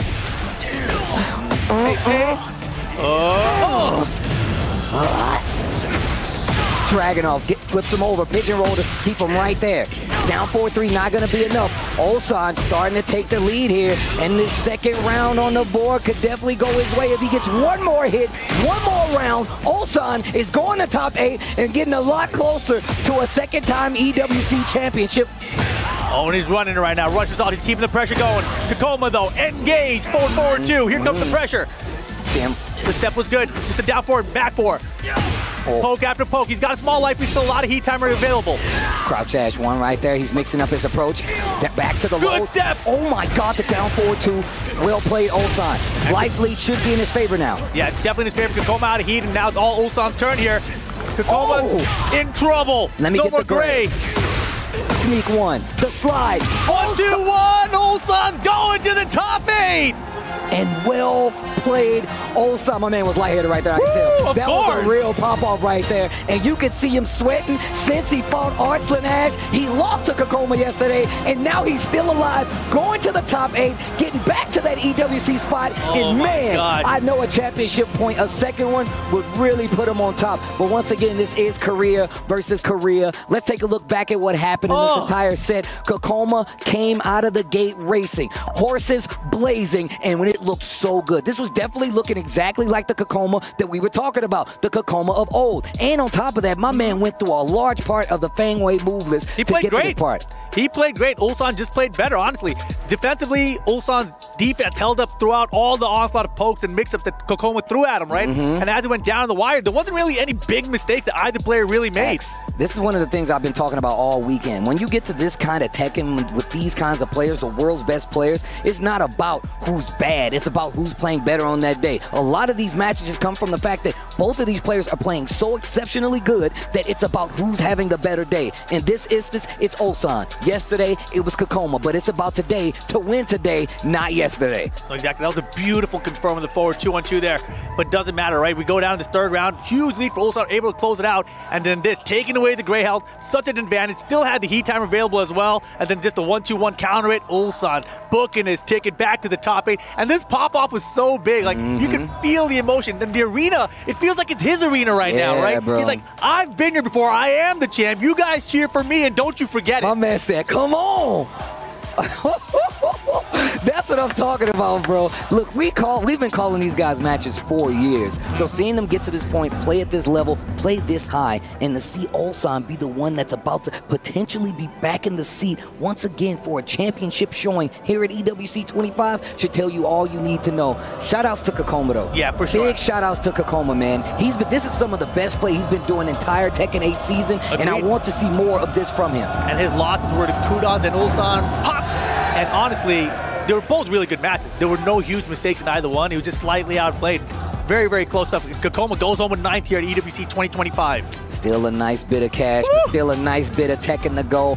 Atif, you see him right there. A lot of people tell you he's the best in the world too, but I'm gonna tell you right now, he is a big man on campus and one of the best from the region. Atif coming up next, going, oh my God. Mungja, another player that I feel like a lot of people don't know enough about. Hopefully it's not the same for Atif. That is gonna be one of the matches we have coming up. I can't wait for us to get there. And I know Rip is excited because it's a law. I rarely get a comment to these matches, especially at EWC, but this is a big one.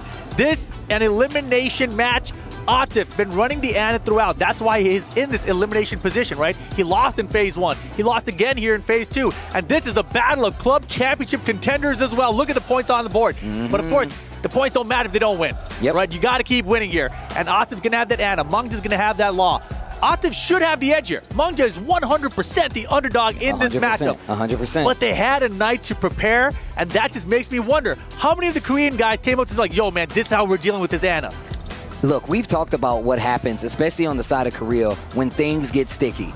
Everybody helps them out. There's not a person divided. I'm just calling back to TWT. Remember when Nee came up to the stage to help Lohai? And the same thing happened for Pakistan. When Atif was up on that stage, Arslan came up to help him. That's the kind of teamwork you need to succeed in these situations. And like you said, I believe Korea was definitely in Mungja's ear all night, letting him know ways, text to stop this dude from actually winning. Yeah, I mean, there's so many question marks here, but of course now it's elimination time, right? And you know, going back to my original thought we had before was, will Atif be sticking with this Ana throughout here, or is it going to be something completely different? True.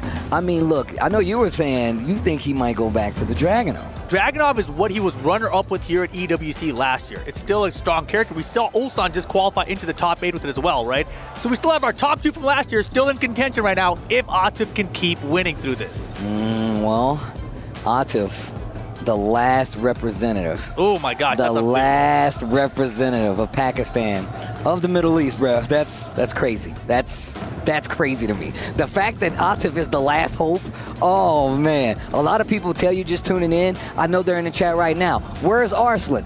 Fill them in, chat. Let them know what happened while they're away doing whatever they were doing. I see what you're trying to do, Steve, but also let them know where Nee is too. You're right. You know what? You're right, Rip. You're right. Let them know where Nee is too. We know Nee has a lot of fans out there just like Arslan. But they're going to be doing the same thing, watching from the bleachers. That's exactly how it goes, bro. This is one of the most stacked tournaments ever. And honestly, the phase 1 and phase 2 into the top 8, it's a little bit of a different format, right? I talked about it on Twitter a little bit, but if this was a normal 1st-to-2 double elimination tournament, Atif and Arslan would have been out already. That's facts. That's 100% They both have facts. 2 losses already coming into phase 2.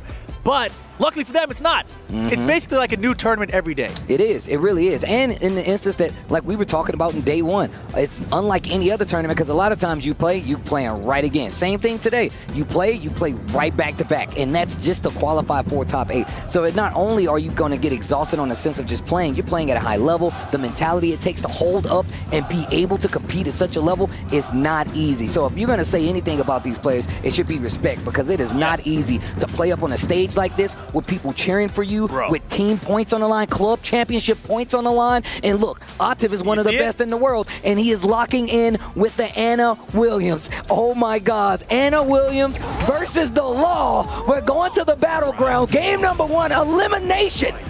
Atif versus Mungja. Pakistan versus Korea. The parry. Oh, he's late on it. That darn easy DSS. There it is. Engage. Okay. Boom. Take a purple jab right out of it. G-clef into the tornado at the wall. I like that. Gets a little higher wall splat. Gets a follow-up afterwards. Wow, he had the step there too. Whoa. Oh, wow. The slide. It's so good. It's a great option, especially switch sides there. Heat activation from Atif here, though. No, sir! Just throwing out the wall stand and once you're hoping to get a wall splat, Atif with the defense ready to go. And on top of that, he's still got plenty of heat left. Let's see what he can do, especially on the wall. Not dead Mungja. You got a chance. And we know they like to finish the string sometimes, him and both Arslan Ash, but Atif back to the wall and committing to the duck. Mungja gonna pay for it. First round, game 1, Atif. Yeah, he hit a couple of slides, so he has some confidence in that the mid would work out, but beautiful low parry there. 4-4-3-2. To the wall. Flip him over. The low. Well, back one. Yo, Mungja's playing good today. not leaving himself too open. Oh boy.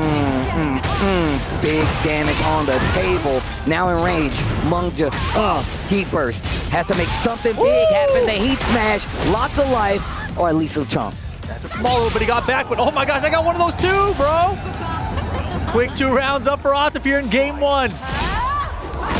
Double dragon. Billy and Jimmy just showed up. Oh, I like this combo. It's a good damage comp from Law for sure. Slide, get up. Yeah, that nunchuck gives the heat timer back. That one as well. Wow, pushes him back to the wall. Oh, and he interrupted the delay. Uh-oh, this is not looking good for Mungja. Sidestep heat smash. Yeah, but still Atif, a lot of life with that heat timer and the rage. Running into Buns, but look out, Wall saves him. Yeah, the QCF Punish one. that. Okay. No heat on either side and just wake up launch. Should be able to kill with the wall there. The Rage Rod's gonna do it. Game number 1. It's gonna go to Atif. 3 rounds straight. Mungja made some big bets that did not pay off, right? A lot of wild standing 1-2s in that first round. Just the slide mix-up game, just trying to force it, not really working out. Also the DSS transitions on offense, very risky. All Law really gets now is that DSS forward 2 if you do the wild standing 4. So he did the heat smash one time, but he didn't get much damage out of it either, so not really the best offensive strategy here, I feel like. I mean, very risky. It's the way that Atif is playing right now. Just hard ducking, calling him out on quite a few things. You see Mungja willing to still go to these lows, those big slides. It's been a great way. It's been doing a great job of giving him his momentum back. But as far as keeping said momentum, it has not been doing the best. But we get into game number 2. We're going to the yacht, Victor's yacht, nonetheless. I like how he's using the lost parry at the very beginning of that first round, but then he kind of fell away from it and stopped using it completely after that. Okay. Yeah, that full crowd down forward from Atif to start this one. He's like, I got a full crowd mix with this character as well. No, I'll take half. Side to free pressure now, and oh my goodness. Mungja just backed up here. He's trying to fight out. He's getting caught. Counter it down back forward that time. Oh, you're going back on the wall? No, but drops the combo. Mungja's got a chance. He burst. Look at the health, though. Yeah, like nothing after absorbing that. And he's got a lot of gray. And he's getting a little bit back, but the wall messed up the combo. A lot of heat timers saved those 3 nunchucks, though. But runs into a heat smash again! The Desperado to close it out. And you can see him right behind him. The whole crowd behind Atif right now. Yeah, Team Falcon's definitely in the building. Ooh, get mixed! Goes for the launcher. Big damage on the board. This is looking real clean for Atif right now. I had that one, looked like. Goes for the low after blocking it. The low again! Oh, the late cancel. Oh, no. Yes, Atif 3 too slow. Spring kick here, knocking him out and down for just like that. Set point for Atif. Well, my man is working fast right now.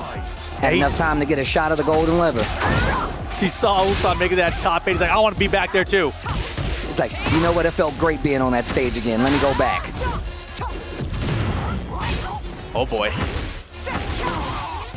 He is getting opened up. Okay. While standing forward. Wow, that was crazy. Engage. Whoa. At the wall, the flip kick. Big damage. Big trouble. Oh my goodness, I don't think so. Big gamble.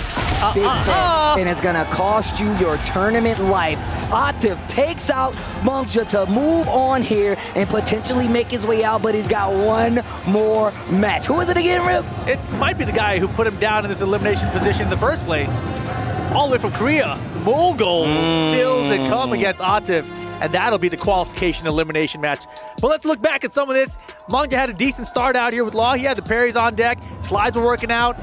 And he just got a little too risky here. Tried to mix up the slides with the wall setting 1-2. It is a high. You can duck it. Doesn't jail. Atif with the defense. I mean, we talk about the speed that, Atif is able to play at, and just being able to, kind of circumvent what Mungja wants to do, keeping him locked down. We saw the slides start to work out, but Atif, for the most part, never really engaged unless it was in his favor. And I felt like that was one of the main reasons he was able to control. And especially situations like this, sidewall combos, making it a lot harder to close out these rounds, and him just using this heat smash to actually cause big damage on the side. I mean, we saw Mungja kind of fishing for life, fishing for his turn back, just using a heat smash, and it just didn't come together like he wanted to. No, and yeah, he was just really trying to gimmick him at the end, it felt like, right? Yep. Like you're gonna fall for something? Just please fall for something. Yeah. Atif, relatively easy. Like we said going into that, Mungja was definitely the underdog in that position. Tried his best, but Atif, the one gonna be moving on. Mungja, 13th place out here at EWC 2025. Yo, shout outs to Mungja, and shout outs to to the last pieces of Mungja that's about to be crushed in this machine with his key. Oh, man. Also, man, I've been looking at pictures all weekend of Atif's face while he's crushing these keys, and it's hilarious. My man be looking like a construction worker. It's like, look at his key. Get it out of here. They're cheering for the key crush. Oh, and another one bites the dust. Atif gonna have one more match to see if he can make it into that top 8. He's gonna have to go through Mulgold. And what a history is being written between these two players. I mean, I feel like we got to talk about the stories, right? Obviously, one of the biggest stories, the biggest story, is Pakistan versus Korea. But it's pretty clear now that Pakistan is definitely the superior region when it comes to Tekken right now. Might not look that way. How can you say that right now with the results of this event? Because it's a 6-time Evo champion that is now out. Still, Atif is in. He's got a chance. Until this is over, that's all I'm saying. RPS begins. There were 6 Pakistan in this 32. Rip, what are you trying to say right now? I'm saying there's one left. There was like 16 Koreans. So they don't take anything away. I'm just saying there's a lot of Koreans here. It is true. I'm not here to argue with you, okay? All right? I didn't argue either. I'm just saying facts. I'm just saying I feel like Pakistan might be the region to beat. And Atif just so happens to be Padding your follower count, I get it. Okay. Let's look at the head here. Mulgo, 2-0 the last time they met. 27 heat burst. Why'd you squint like that? My eyes bad, I'm old. 15 heat engaged inside of Atif there, and 9-step punch from Mulgo. The history between these players, though, goes back to Evo this year, right? That's facts, yeah. They met in the top 8, and Atif blew up Mulgo, right? And Mulgo, he was playing uncharacteristically risky. Yep. Like, he was just throwing out twin pistons without sidestepping. He actually did that a little bit in the last set last night in this matchup as well, but it worked. That's the big difference, right? It's a huge risk, didn't pay off at Evo, paid off here. So now the question is, Atif gets the run back. You know he wants the run back. And now if you're Mulgold, can you get it done again? Well, I mean, look, Mulgold, I feel like he has a lot on his plate too, but also I feel like he's one of the most prepped. Also, I honestly just feel like the way that he plays and being able to play like up to par with some of these other players, especially just with the recent travel. I mean, I just saw him for the first time last year, and I feel like he's been up, and up even more so ever since then. So Mulgold, I feel like he understands the weight of the situation even more so to the point where he's already put him on the loser side of the bracket one time. I mean, talking about just, the soup tournaments in general, I remember when Mulgold was not a sponsored player and he won one of those. And then all of a sudden he gets picked up by DNF. And now we've seen that rise you just described, right? So in order to pick up a player and they support him for a long time, this is the kind of performance you can expect to get out of someone who has some time dedicated to the sport. No, that's 100% true, man. Having a player like this on your roster for the foreseeable future, I mean, look at Kudans, man. Another perfect example. This dude's been playing Tekken for 20 years. You know he's going to shine eventually. These are the players that are dedicated to this. They're going to be here no matter what, and in all honesty, they deserve those spots. So being able to get here, to be in the running for so much money with it on the line, and on top of that, the club championship stuff. There's a lot going in all these matches. Yo, and you see the Mulgod with the crown? But nah, man, this is absolutely going to be ridiculous. And just to get back to the story, Pakistan versus Korea, battle of the regions. Who will be number 1? Man, not our last Pakistan player alive right now. Is this a real match, Steve? Are they locking into this? I think we're getting into it. I can see this can't be it. I see the net cracks. All right. Okay, all right. I got a little excited. Rip got me excited. I was like, what, huh? Man, I was starting to panic. They got drums in the crowd. The Falcons team the Falcons team is crazy out here. You guys have no idea. This is the biggest cheering section I've seen. And honestly, it feels like every year that we have Tekken out here at the Esports World Cup, it just gets bigger and bigger. Yeah, that's true. The crowd gets more into it. Last night, the crowd was crazy. I haven't seen the crowd like this before. And today's even crazier. But Atif the GOAT, Atif solos, Tekken #1 Korea. He still holds strong. Buff Dragunov, get that guy out of here. Yo, get this person Get that guy out of here. I don't like that mustache or that smile. Get him out. I'm kidding. Oh, man. Shout out to everybody hanging out. Of course, we're going to keep you guys up to date on everything that happens while these guys are doing the button checks and the whole 9. But once again, man, I just love calling Mulgold's games. I feel like he's he's young, next generational player of Korea, and I just think he just has a huge future in front of him. This is one of the best ways you can kind of shape a great Tekken player. Yes. Going against some of the best in the world, the best in the world, on all forms, on all continents, at every tournament that you can. If Mulgold is even a fraction around for even me being here, we know what we're to expect down the pipeline. Man, there's got to be so much pressure on Atif's shoulders right now, right? He's got not just his Team Falcons he's got to try to carry through this, but also his whole region Pakistan, as he's the last sole survivor from that region now in this tournament. I said it, man. I said it when I was talking to Spag a little earlier, bro. Putting the entire region on his back right now. Is he going to be able to do it? Because now he's solo. There's no more Arslan there to pick it up the slack. It's not going to happen. Either he has to do it or nobody's going to do it. Or it might be somebody for Korea, you know, or somebody from Japan. And that would look like a tournament of Tekken old, and I'm sure some people would like that too. Wait a minute, I think we getting locked in? We might be. There's the trophy. That's what they're playing for. And Atif going to be going with the Anna Williams versus Mulgold's Claudio. And look, Rip, one of the things we were talking about is how these guys from Korea should be prepared for this. And we saw what happened the first time these two crossed paths, so we're going to see what happens this time when it's a match decider to see who stays alive in the goal in the top 8. Mulgold, Atif, best of 3. Let's go. Atif the 1+2 at the start of the round. Got a little counter in there. Mulgold already evened it out. No gray either side. And the duck, this is what we saw last time. Yes, sir. We saw him willing to duck these streams, and that's a major part of Anna's game plan. Knowing when to step, knowing when to duck, and getting the punish. Oh. Didn't even get the full charge. Oh, think about it. Back dash. No, not far enough. He tried, though. Good duck in the high, full cross lows there, but the wall's in the way. I like that. He was off axis and wasn't going to be able to get it. Speaking of off axis. Oh, my gosh. He's so crazy with it. No starburst to the side of Mulgold right now. Atif running in, not going to matter. First round from Mulgold. The sidestep is what did it. Mulgold taking first blood, round number 1, game number 1, Mulgold. A 4-2. Yeah, looking for some low post here. Atif known to use a lot of lows. Today, a lot more mids, actually. Much less of the lows. I mean, think about it. This is what we've been seeing where, you know, the low crushes, just making sure you're aware of how many lows that Anna has and how she takes advantage of it. Yeah, and Mulgold, he is trying so hard to call lows, and Atif is not doing that, right? He has changed up the game plan completely from the first time they played yesterday. Oh my gosh! That actually got a like it caught the startup, but down. Great interrupt though. Yo, and the heat dash combo might be enough with the wall. I think he's alive. Takes the Oki, I like it. Oh, low heat smash. Anyone's ground right now. Charging it up completely to guard break. Not dead. Alive. Not dead. Oh my gosh. 4-3, what a play. Atif ties up the bench. Oh my God. Okay, one apiece. My man was repping the Falcons. You see him tapping the sign. Don't make me tap the sign. Yeah, mid right after it. We saw Atif go for the low parry when he tried the 4-4-3 after Mangja. Okay, running 3. Home attack throw. He got a couple throws and that was kind of surprising last time as well. I like that he went back to it here. Those sidestep right. He looked for twin pistons there. 4-3. Okay, punish right there with the 1-2. And he fished for a lot of counter hits with that move last time, so I'm starting to see it again. Ooh, counter it down back 4. And the wall break. Good round for Atif here. No gray. Double wall. Full heat timer. Now it's finally being blocked. Okay, chance. But gotta watch out. That heat's still there. Saw the heat smash, but look out! Blue burst with the heat on top of it. Oh my goodness. With time winding down too. Breaks the wall. Can we get this other wall? We can! Time winding down here. Charging it up. Blast them! Oh my goodness. 2 rounds. Atif did not like that. 2 rounds to 1, game 1, and this is exactly what I was talking about. The momentum already looking like it's in Mulgold's favor. He called out the high, but didn't launch punish. Just a little poke there. Could have been way worse for Atif. Down 4-1, back 3. You're not going to do this on me. I'm not going to take your mix-up. I'm not going to stand here while you go on the stand and fix the low. We're going to the wall. Yo, and he still has heat available. This might be done. No. Too close to the wall. Big block, and that will be it. No, it won't. Sidestep 4.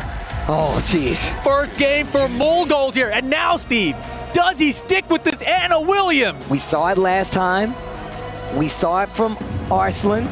Will Atif give us another character? Will he switch it up? Mulgold looking sure of himself right now. He's got to be. I mean, look, he is prepared for the Anna. Everyone has prepared for the Anna. You've had multiple days to see this. And now, Atif, this is your last moment.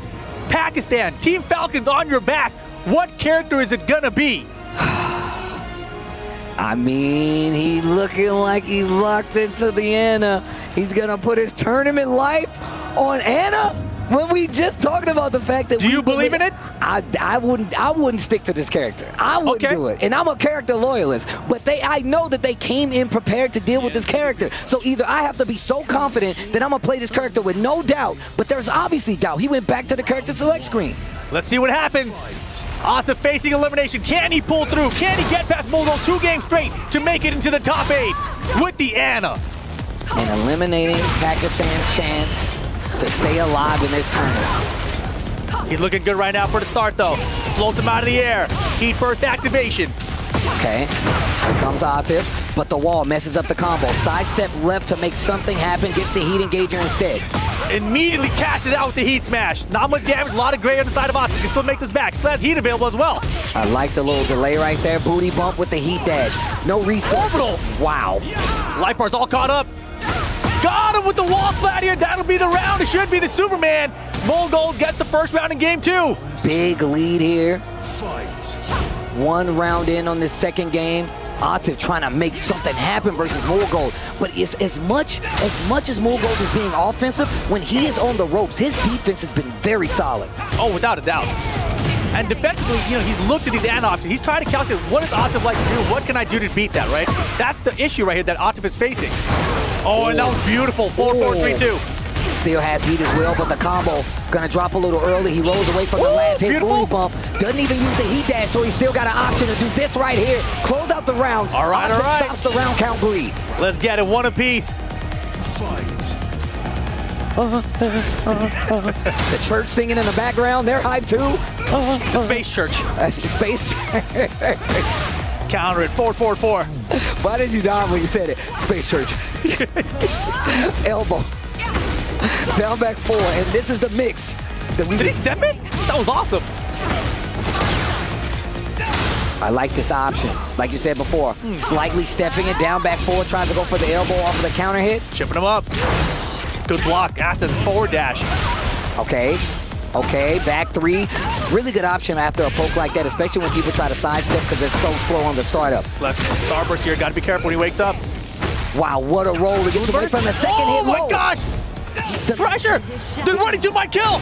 It does! Oh my god! 1 round away, Mogul is from eliminating Atif from the tournament. And that was such a good calculation, recognizing if Atif went for the rage, that the running 2 would be enough damage, and engage with the running 2 as well. Look, a lot of times that's what matches come down to. Woo! Right back at you. Who's gonna read the rage art? Who's gonna do it the best? And that lit a fire under Atif, because he's coming out swinging right now. He's gotta go. He's gotta turn it on right now. It's do or die. And this is big news. I promise you right now, Korea's gonna be ecstatic. Oh, that's bad news for him. And the floor. Oh my gosh. I'm telling you right now, if Mogul gets this, Korea is gonna freak out in the best way possible. No combo. Oh, he's charging it up. No guard break this time. Didn't charge all the way. Float conversion though. Out of the stance. Atif's in big trouble. You gotta do it. Now or never, Atif. Oh. Punish is good. The low! Oh my god, big damage on the board. He's got rage art. Atif just gotta do it. He's got it, he's got it. Oh my god, why didn't you do a better combo? Doesn't matter, he's in it. He's still in it. Oh my god, dude. Oh my god. Final round, game 2. Atif's still in this. Don't count him out yet. Breaks the throw, hands off the merchandise. Down back 4 repeated. He tried to call out the low, not working out. Has not been able to call out the lows from Atif. Get it out of here. Speaking of calling out the lows, perfect low parry for Atif. To the wall we go. Too low. Oh, get up attack after the roll. Staying on the ground to avoid it. Good step block from Mogul that time. Atif, great defense right now though. And now the mix-up to coming through. All the lows added up. The kick. Mogul, chance, but the wall's in the way. Heat burst activation. It helped him last time. It hurt him this time. One more hit. Oh, the low heat smash. No but he's in dire straits. He's still got the rage on. Atif with a huge life lead and plenty of gray. Wait a second. The low's gonna do it. Damn it for Atif. Survives the game. We're going to a final game to see who can qualify into that top 8. My ears are on fire right now. It's like it's so hype right now that I can't believe what's happening. I'm glad the crowd is standing up because that's exactly how hype this is. They go right back in. This is the last game between these two. Top 8 is on the line. The pride of your country is on the line right now. Oh my God, let's go TEKKEN8. Oh! Korea, Pakistan, Mogul, Atif, final game. While standing 4. Go down 4-1, quick sidestep, looking like the Tekken of old. Oh, Atif's looking comfortable right now. Mogold, he's looking like he's second guessing. Hits the back. Nice exchange right there. Small combo, running 3, back 3, follows up, delaying the string. Atif on the ropes. Both heat. Wow, too early. Oh, and he stuffed the heat activation. The jab conversion into the tornado. No, wait, way too low. The mid-engager. He thought it was going to be low again. But here comes Atif. Got them held back. A lot of rage. Gets the combo off the wall on top of that. Something small, but it's better than nothing. Smash. Not dead just yet. Mogold has to close out this round. Watch out. Atif landed the heat smash. Good choice. Caught him stepping. Mogold gets the first round. Oh, my gosh, dude. Oh, they hit the bell to start the round. They trade to start the round. Oh, underneath the highs. Big counter hit. To the wall we go. Heat's on the table. Do we use it? Yes. Oh, it's getting hot. Sidestep 4. The lows of his own. Serva. Oh, boom, burst under the string. I didn't see it coming. I was thinking strings. I was thinking, was he going to duck it? Was he going to hit a button? He went right through it. He didn't care. To the other wall. Oh my God. Combo. I hate Claudio. You really do. Man.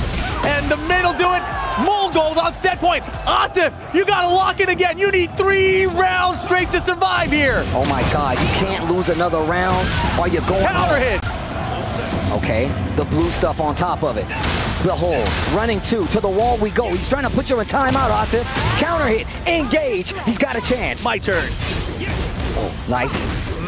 More damage for the got the low that time. Good, solid mix here. Oh, good patience from Atif here. Wow. Can't make any mistakes. Even though he's got this big life, he cannot make mistakes right now. The low, you got to remember, he loves to use that low heat smash.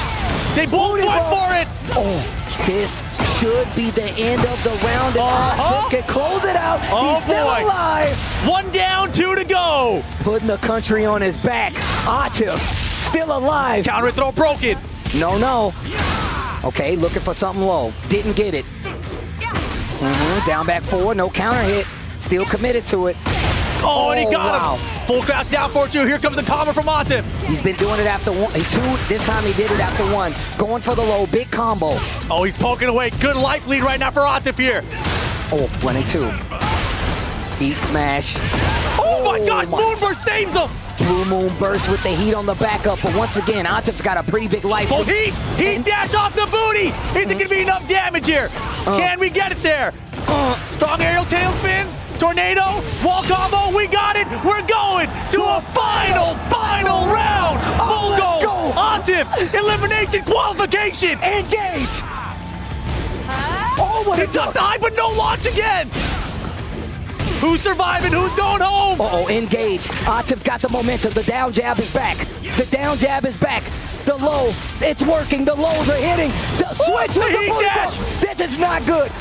Mogold in trouble. Atif with the lead for the first time since the first game. This combo is going to be a big one. Did get the wall though. Oh boy. And Mogold now no heat, but he can still make the comeback with the wall splat. Rage Art isn't too far. He reaches it. Okay, and the Rage Art is going to give him the Starburst as well. But it's also going to put Atif in rage. And it's close. This is close. Down to the wire to move on to top 8. He whipped big time, and that's going to do it. Mogold is going to the top 8. Mogold takes down Atif and eliminates Pakistan from Esports World Cup. I got to say, Rip, that might be... This might be one of the craziest sets that I have ever commentated, with the stakes so high.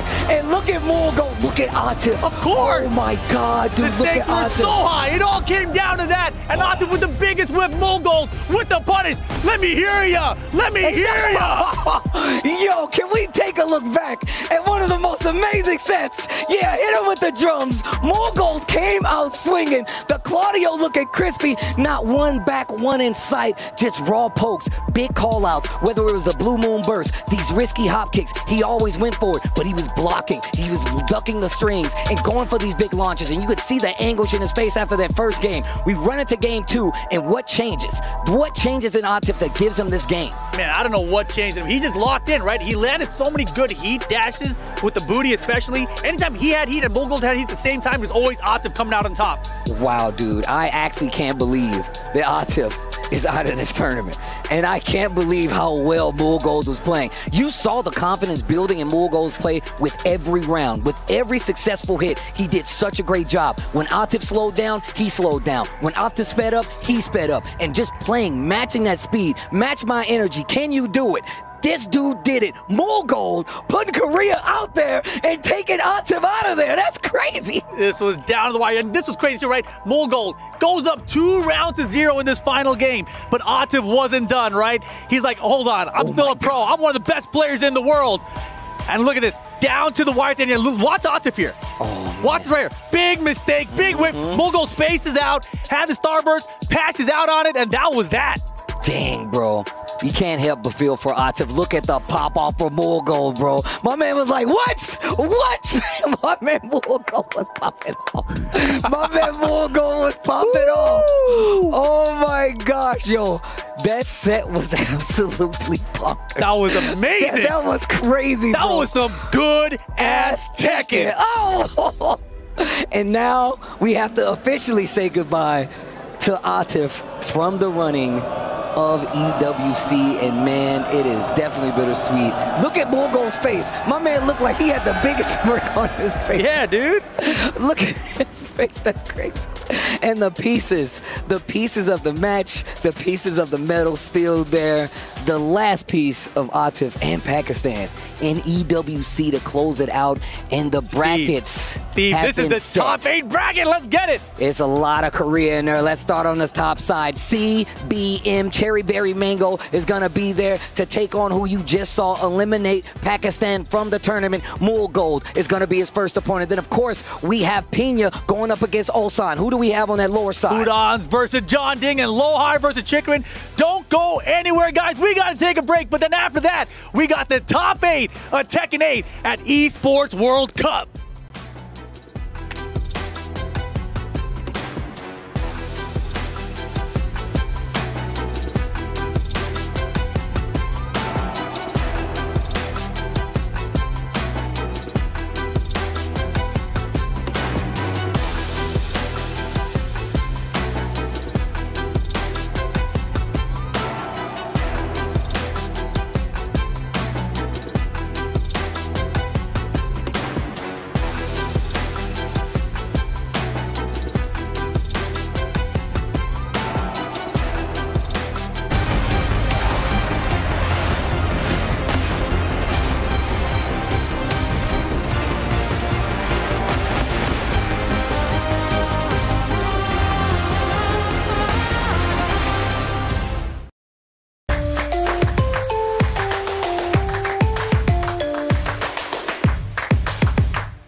Level up your gaming experience with over 8 billion playlists, only on Spotify, the official audio streaming partner for the 2025 Esports World Cup.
This land is calling.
Hello everybody, I've got a massive update for you from PUBG. As you can see, Twisted Minds have won the EWC PUBG 2025 tournament, accruing another 1,000 points. Genji took second, earning 750, and crucially, Falcons picked themselves up 500 points for third place. What that does mean, the potential maximum number of points that Falcons can now score is 9,200.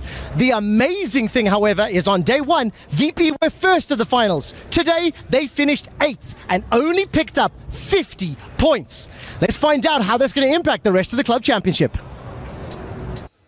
Ulsan makes 2 comebacks to secure his spot into Phase 3 alongside more gold. It's DN Freaks all the way. It's Korea all the way as Pakistan is eliminated from the Esports World Cup. Twisted Minds, Falcons and Virtus Pro are now out of the running for the club championships for Tekken 8. Korea banded together, DRX, DNF, whatever team, it doesn't matter.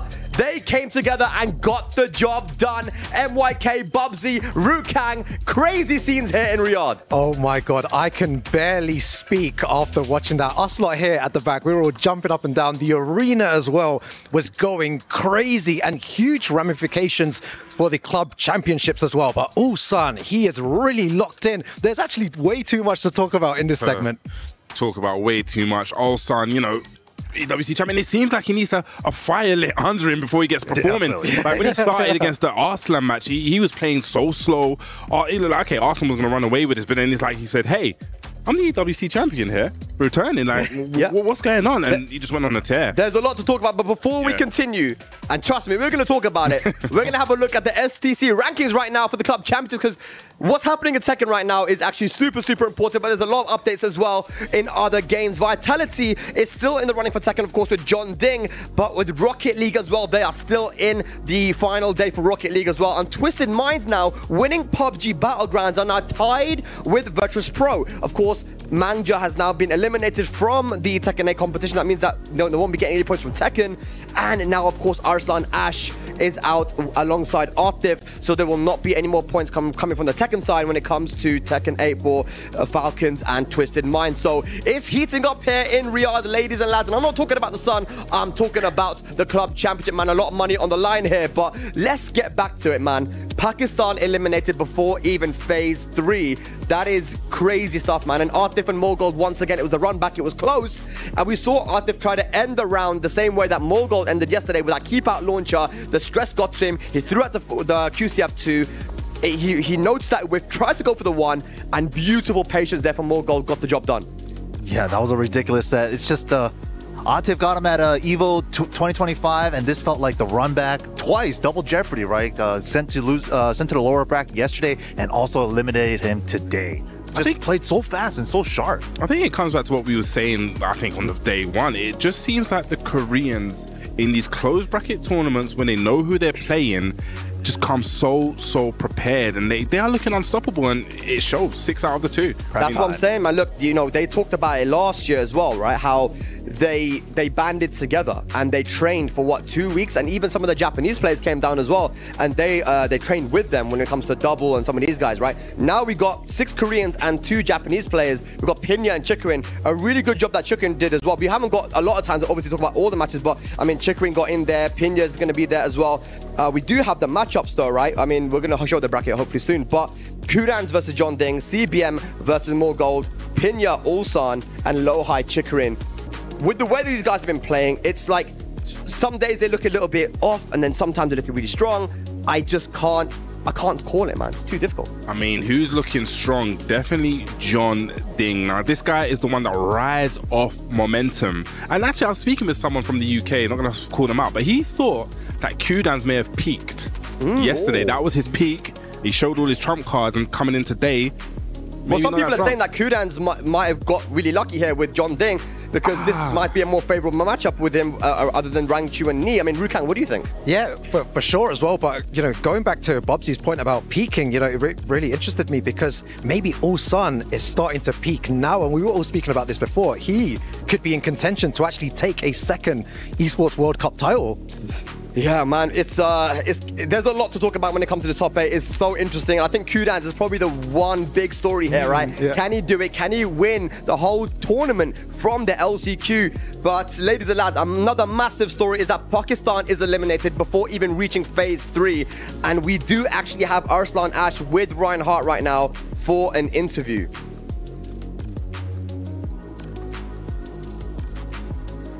So, okay, no, we haven't got that interview just yet. I think Arslan's getting ready now to go to Ryan now. But we do have the player arrivals, as you can see, on board right now. We've got Lohai here. Man, this top 8 is going to be crazy. And I think the story now is, can Japan take it or can Kudans take it? I mean, there's a lot of other Koreans as well, but like John Ding, Kudans, I'm not too comfortable with that one either, man. John Ding, like you said, with Ulsan ramping up, right? He hasn't peaked yet today. Yeah. I feel like John Ding has that same potential too. Everybody doesn't really favor him to take the #1 spot, but this could be the day, man. Okay, so Arslan Ash has not tied his shoelaces. He's ready for the interview with Ryan Hart. A difficult day in Team Twisted Minds for Arslan Ash. I'm not even going to ask a question. Just let me know how you're feeling, bro. Of course, I'm not feeling good. But Alhamdulillah, you know, I just want Evo. You cannot win everything. Yes. Yeah, but I really want to win this one for my team and for me as well. But yeah, maybe next year. Now, we went down 1-0 and then the switch, right, from Anatolia. We saw that pay dividends at Evo in the Chikarin set. Did you feel you were able to play the way you wanted to when you switched?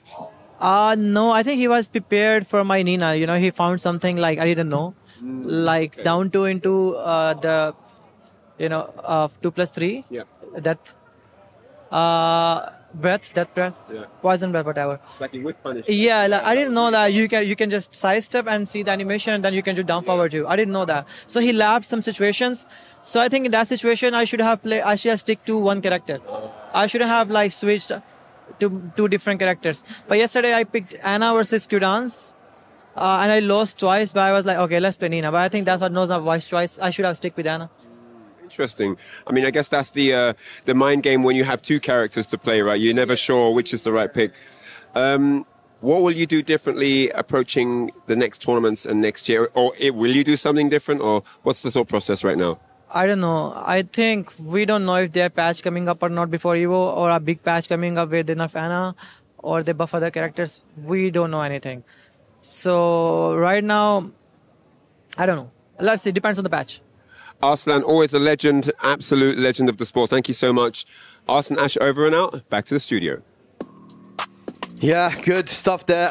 Ryan Hart, Arslan Ash. Arslan obviously taking it on the chin, saying, look, you can't win everything. It's a game where so many people are at such a high level, and in order to stay at the top is very, very difficult, especially when you have the target on your head, right? You just won Evo, so people are preparing for him. And just like you said, Bubsy, right? The Koreans came prepared. They definitely came prepared. And just to go back to the interview, actually, one thing I figured was really interesting, he still thought he should have stuck with the Anna. Now, do I agree? No. But what I think he maybe should have done is played the 2-game Nina. That's what I probably think. He said, Ulsan did come prepared for the Nina, but maybe if he gave the Nina just a little bit more time, just a 1 game, the game is very topsy-turvy sometimes. Yeah, you think the tweet that he made beforehand was like Inception, right? Because Arslan put out the tweet, it's time to lock in with the Nina. And then he quote tweeted him saying like, I got to lock in with the Dragunov. It's like, maybe he set him up.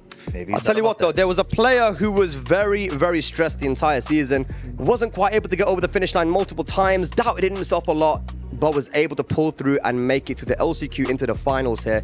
So we have Kokoma ready for an interview with Reinhardt.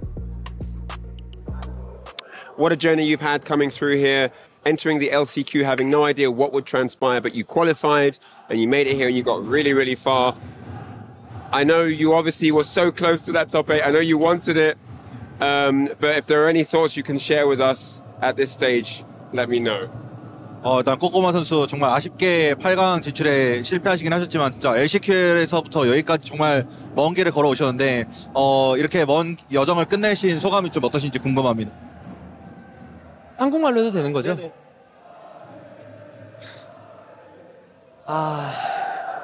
제가 진짜 이번에 정말 이게 힘들었거든요. 이 팽이라는 캐릭을 당장 버리고 싶은데 이제 EWC를 나와야 되기 때문에 당장에 할 수 있는 캐릭을 할 수밖에 없는 상황이었고 이제 또 캐릭을 바꿀 여유가 없었어가지고 할 수 있는 데까지는 해보자라고 생각을 하고 게임을 했었고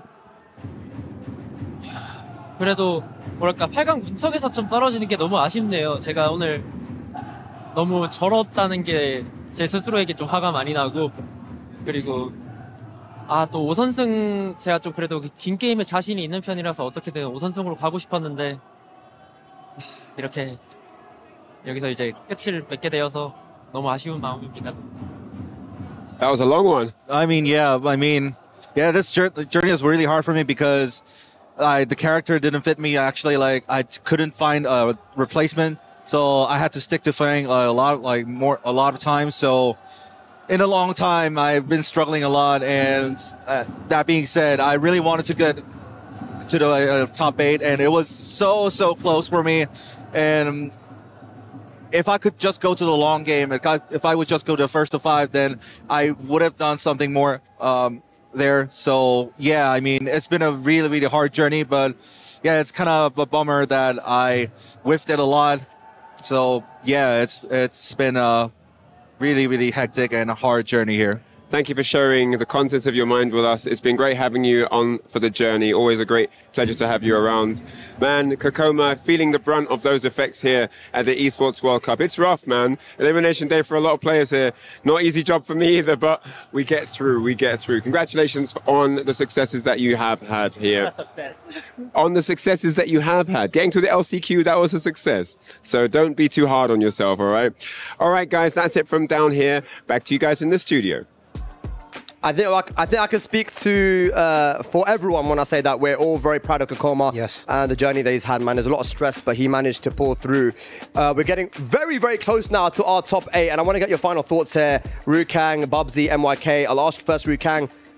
What do you think going into this top 8, man? Oh, man. Do you know, I feel like momentum-wise, Ulsan is in a very good position. We saw him bouncing his head. He's really feeling it, and he looks hot to take a second Esports World Cup TEKKEN8 title. I think I'm going to flip-flop now. Q-downs before, but I actually think John Ding. Just the momentum and the implications of the club championship, what he can do for that team is going to get a million high fives, boy. I think I'm going to press X to believe in my heart, and I'm going to go with Kudans because that hard work, he's going to show us how it all pays off. Well, I'm going to go for one of the Japanese players. I believe in Pinya. I think that Pinya might be able to do this and show that Tekken is a Japanese game. But ladies and lads, the group stages are done, and all that remains now is the top 8. It's been a week where Korea has shown the fruits of their labor, and Pinya and Chicory will join them. Will they show that Tekken is a Japanese game? Top 8's coming up after this break.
This is Peter.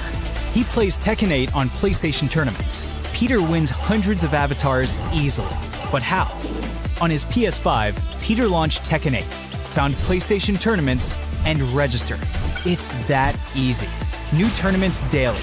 Win avatars, prizes, and more. Compete, win, and claim your prizes today on PlayStation tournaments. PlayStation.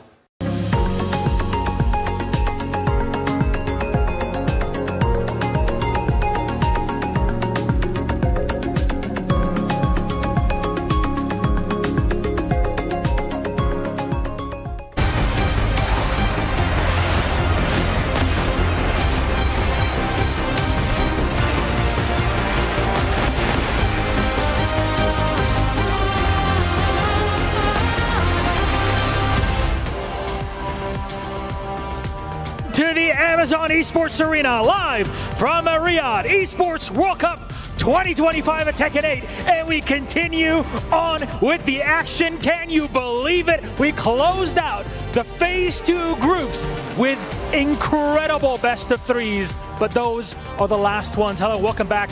We're your hosts, setting up our playoffs and finals bracket. Milosh in Hollywood, Rob TV. Milosh, it is finally time for Top 8, and that Group D finished absolutely insane. Are you kidding me? We had Ulsan going head-to-head with Arslan Ash. Arslan smokes him in the first game, pretty much 3 rounds straight if I'm not mistaken. And then just like that, Ulsan brings it back 6 straight rounds, and he was not done there, as he also avenged his loss to Kokoma, sending him home and qualifying for Top 8. And then how about Altiv versus Meo-IL? We'll talk about that one a little bit later, but Group D was absolutely insane. Top 8 has no Pakistan players. Yeah. It's crazy to think about it. Me? The era of that rivalry might just have ended here at EWC 25. Korea with 6 players, 2 Japanese, of course, still competing in our quarterfinals, Rob. We're making history here. No two ways around it. Definitely making history. We still have the possibility of getting a back-to-back champion here at EWC, but we do not know. That said, ladies and gentlemen, it is time for Top 8. Are you ready? Come on, first match, baby. What we doing? Let's bring them up. Our best of 9s begin now. Let's introduce to the stage our first player, CBM! Fighting for DN Freaks, it's Cherry Berry Mango. He's broken the dreaded 9th place curse and cruised into the playoffs. A consistent face at major tournaments for years.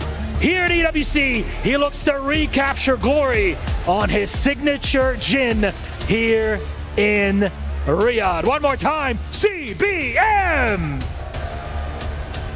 You know, you can hear the CBM fan squad going hard, but in the end of the day, as I always let it be known, in the end of the day, he has to play for himself. And it is not going to be easy, because he is going up against the young prodigy. Make some noise for Meo-IL!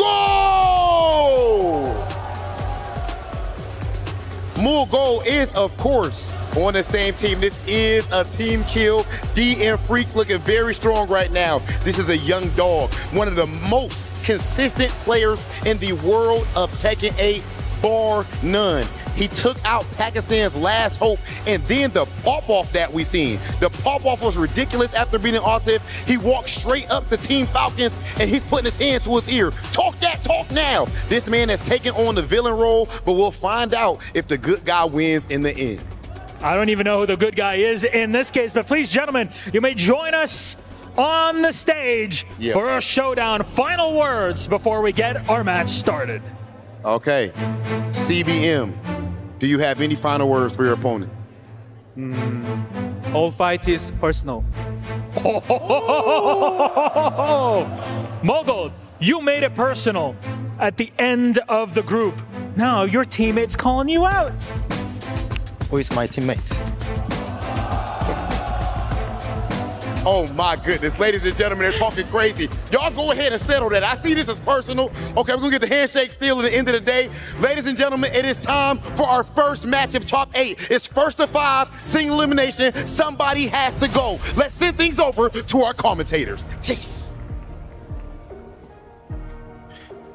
They made us wait 3 days for this moment right here. Top 8 here for TEKKEN8 at EWC 2025. Majid Obama here with the boss man, Mark. Man, how you feeling about this one? I am ready to see a bloodbath. Here we go. We have our top 8, and these two teammates, they're going to be going at each other's throats. This is single elimination, best of 9. You got to win 5 games to move on. We got to give it to him long set style, Mark. Rob was talking that talk about bad guys, villains. I don't see any of that after the way those groups ended, man. These are just 2 warriors about to lock in money matches all around. And the big thing is, man, with the way that Mo-Gold got out of that group in the most dramatic fashion possible, executing dreams of entire nations by the wayside to make it on this stage. Of course, his opponent, CBM, no stranger to this moment in this stage, wants to get a little bit further this time, but you got to remember Mo-Gold, combo breaker champion of this year. He's had an incredible run since TEKKEN8 launched. Going up against CBM, they faced off against each other recently just a few weeks ago where Mo-Gold got the win over him. But this is a first to 5. How does this work out? This is completely different because it's going to be all about pacing. Can you keep up and play at your best for 5 straight games? Maybe 9 games, who knows? But can you also adapt in time to be able to mix your opponent up the entire way through? You talk about pacing, I'm trying to pace myself. It's like, the thing is, what we're looking for in a lot of these situations is layered offense over time, layered defensive reactions over time, and neutral behavior over time. So for a lot of these situations in first to 2, you know, if it comes down to 50-50 situations or where you have to guess like 1 out of 3 options, it might be easy to get popped once or twice in a couple games like that. Some of those characters that really benefit from 50-50s in a lot of these situations, anybody can guess wrong on a coin flip a couple times, and with how punishing damage can be in this game, it just happens sometimes. But over the course of a long set where you have to make more and more educated guesses and you can make reads on what your opponent wants to go for, that's what's going to come into play here. But it can also be that much more savage. You can get into someone's head even more. You can really open them up and expose them to the world stage. We saw this last year in 2 of the sets in top 8. There was that crazy comeback. You know, Chanel was up 4-0 against Yagami. Yagami came back 5 straight. 4-0 set point, Mark. Yes, 4-0 set point. We had Ulsan. We had Atif. They had a crazy 5-game straight set. Again, this could be where people come to play and they destroy their opponent. And what's cool too about this is Mo-Gold he got here to face off against CBM. CBM got to this stage of the tournament last year, lost to Atif 5-2. And think about who Mo-Gold had to get over to get here in this process. Yeah. You gotta think about it too as well. CBM qualified yesterday, so he's been watching a lot. He might be cold. Mo-Gold just finished his last game to get into this. He might be on fire. And it's funny too because of how we were talking about it all week, man, how low his confidence has seemed recently coming into this event. He then pulls up, and it's like, as soon as he's in the interviews talking about, I don't know how I'm going to do this year, blah, blah, blah. You know, he's got his looking like Kevin James sometimes, just like shoulders puffed up. Yo, Obama, we're going to be here for a minute because this is a first to 5 as mentioned. Who do you like? Do you like CBM? Do you like Mo-Gold, and why? It's hard to go against Mo-Gold, especially with what he just showed you. Bro, looking at the Falcons crowd, that's a violent crowd in there. And that wasn't Hulk Hogan energy. That was Terry Bollea energy, bro. Sitting in front of that crowd telling them to make some noise. I can't hear you. CBM, you gotta make a statement here because this dude is on fire right now. Counter hit. Looking at the matchup, this might be a little bit different for you that have been watching and following Mo-Gold. He is pulling out the Fengway in this particular matchup against CBM. In long set style, I wonder if that might be something that we change off of too. Maybe he gets a few games, builds some momentum with Fang. Then once CBM kind of adapts, he can always go to another character. CBM also has that potential as well. You got to think about the Clyde. There's other picks that he has shown so far in this tournament alone. Whether he runs those against this character, like I said, our fight is personal, right? These guys know each other very well. Teammates, they play each other a lot. This is a high-level Yomi character selection. Oh yeah, this is going to be a battle. And again, there are so many different layers, not only in terms of the matchup, but the characters, as you mentioned. And again, it's who's going to be able to play it out till the very end. Hook fist now parallel to this wall in the corner. CBM, driver's seat, big block on this sweep. And look at that. Mogul with the adjustment here, stepping into the wall, going to pull him off of it. Pushing towards the wall, not able to get it. And CBM with the life lead and the round lead. 2 rounds straight here in this opening game. Top 8. This is the issue too. After the counter hit forward 4, you know where CBM's taking you. Off that high splat, tornado at the wall. Look at that damage, Mark. 95 off of a raw launch. Oh, and he's going to get more action here. Gets the wall splat. He's going to go hit to the other side. One more mix-up could do it. Oh, he's going to get the blast. He should be able to close it out here. After the blow up and the finish, CBM 1-0. Strong initial statement from Cherry Berry Mango. Issue now for Mogul 2. You just run your thing, you're down a game. We've seen this from him, this pick, in certain situations. I want to say TWT, LCQ. Like, it's not so often, but I'm thinking if he goes down 2-3 games, is that when you make the switch? Is he gonna commit to this the whole set? I don't know. That's questions that you have to have in the back of your head. I mean, we're gonna find out. Obviously not phased because he is still sticking to the thing, having some belief here. But again, CBM, if I'm him, I'm trying to get the biggest lead as possible, you know? Especially, yeah, build it up here, maintain momentum as long as you can. You got to think about the conditioning, too, for a lot of these players. This is a much different format, a much more grueling format, I would say, than having to play in a big open tournament, because you are having to be on point for several days at a time.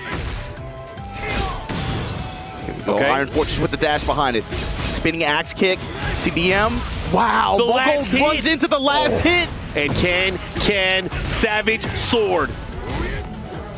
And the spinning axe kick at the wall again. Diving. The poke, the pressure here. Goes for the mid option. 2-1-4, jab punish. Reverse Kempo, trying to find an opening. And this is a great follow-up there from Mogul. Able to clean it up and take round number 1 there. With punish on the stance, low strike. What a punish! That was crazy. Gets the hook fist, gets the follow-up. Now pushing towards the other side, just short of the wall. These clouds, they shift with punish. Dive kick, good for CBM. The step up, activate. Defiant back 4 from Mogul there. Gets the low, rotating around, counterclockwise, counter hit down back 3. Gonna stomp on him.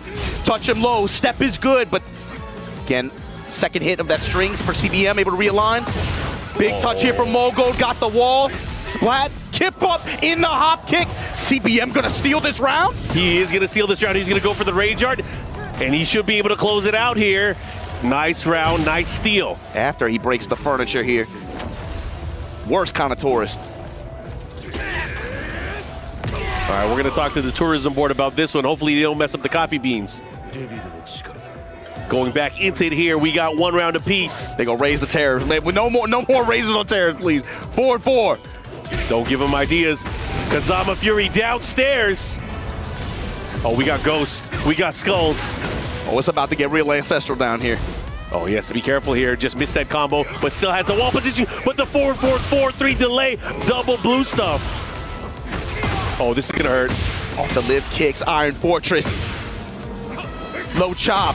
Ooh, the whip punish out of stance. Got him with the reverse Kempo. Step and activate. CBM, what are you showing here? Oh. Good duck. Great reaction as well. He's gonna get the big spot. Oh yeah, he gets the big splat. The follow-up, looking to close it out. Battling back here, 3-3. Headbanger's ball. Slow push on CBM. Trying to push him slowly towards the blast wall. 3-3. Low touch for CBM. Eats the mids, eats the blast. Pre-tornado. And gonna get the other wall as well. Damage, yo. At heat activation, 93. Guess for game. Goes mid and Mogul with a strong response here this game too. He brushed it off like it was nothing.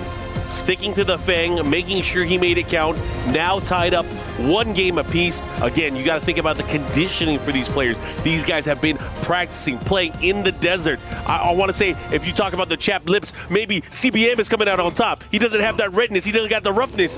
But Mogul, he's fighting it. He's fighting it. He's hungry. Why you gotta hurt my feelings like that? You know I lost my chapstick day 2, man. I'm out here hurt. It's sensitivity, baby. But sometimes you need that sensitivity training. Let the players know he is a savage. Sort of savage. Look at that damage. Break on the throw. Down for 1, and then just CBM trying to go to this poke and dash away, kind of wait and see approach. Okay, man, he is getting all the hits. Able to land there, and look at that CBM. Not phased. You want a game? I'm going to take this round. Yeah, especially since Mogul's approached that round, especially back to the wall, he was showing a lot of like trying to swing off of it. CBM got a read for it, just give him a slight touch at max poke range, then just back away, let him whip. You know, he's starting to make more advancing tactics here because of that reverse Kempo, but because of the down back forward not finding its mark, Mogul able to cash in big time here. Tantrum swinging the Iron Fortress, stepping with the mid-strike. Down forward, 2-2 finds its mark. Big combo, big follow-up for Mogul. God Fist. Nice punish there while setting 4-4, now pushing with the running slash kick. Oh, but a big duck from Mogul. You can't get away from going with these highs. You have to keep it tight. Eyes wide open. CBM back to the wall here. Roll off of it, eats the plus frames. Poke with his down 4-1s. Different way, trying to adjust his timing a little bit here, but yeah, started using the shifting clouds as well. This time again with the reverse Kempo step. Gets the big launch tornado. The follow-up, the adjustment here at the wall. Oh my goodness. That could have been even worse combos for CBM actually, but here we go. Iron Fortress with the dash behind it. Mogul trying to rotate around. Nice positioning here. He whiffs the low, the follow-up with the heat smash. Get off of him. CBM in rage with a lot of health built back just off of pressure. Oh, back 4, has him at the wall. Scourge. Look at the timing. Not that many seconds left here. Have to do something, have to make a decision. Back 4. My God, he's stolen it back. Back 4 with the follow-up into the sliding shoulder to steal the round in the last seconds. Mogul now. Advantage here. Oh, again, he's so good at utilizing that kick. Yeah, you can tell CBM's trying to chase, but like you said, he's using Mogul using a lot of back tempo. He's running into some lows, running into some mids in the process. But there you go, counter hit forward 4. Gonna be a big pickup here for CBM. Got the wall. Rondo. Get the tornado there, spinning axe kick. Pressure, resetting the pressure there. Back Kempo, able to get him out of dodge, but still back to the wall. I like him using that down forward too, having the ability to crush, unreactable as well, making great placements of him. He doesn't have a way to reverse Kempo because he's by the wall. And CBM looking to take advantage here, going to a final round here. Game number 3, very important. Perfect defensive reads from CBM at the end of that round. Okay. Frames, he's the 3-3. He had the first 2 hits there of the 4-2-1. Looking for the follow-up here, again pressuring with it at the wall. Oh, but a big forward 4. Threading the needle, that's a big boot. Speaking of big boots, that lift kick. And this monk gonna put you on the wall. Throw his shoulders on you. Plus frames.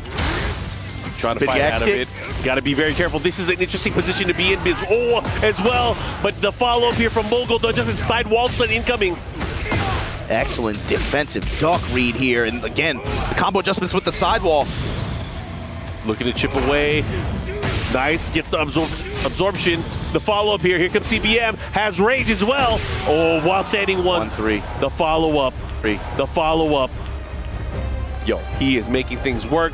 Now in favor of Feng Wei and Mogul. 2-1. You got the STL crowd here, representing all the way from Korea. Shout out to Tekken Crash.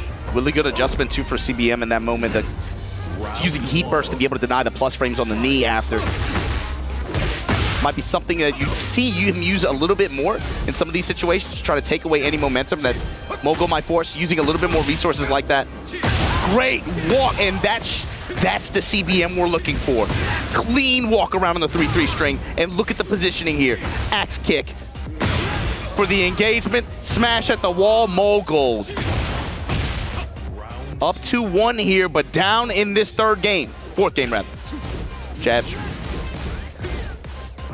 Look, oh, that was an interesting air-to-air sequence. The interaction between these two, hit him out of the sky. Doesn't get the wall here, but a wake-up while standing too. Now going to push towards the deck here. What's going to happen? CBM right now, on one.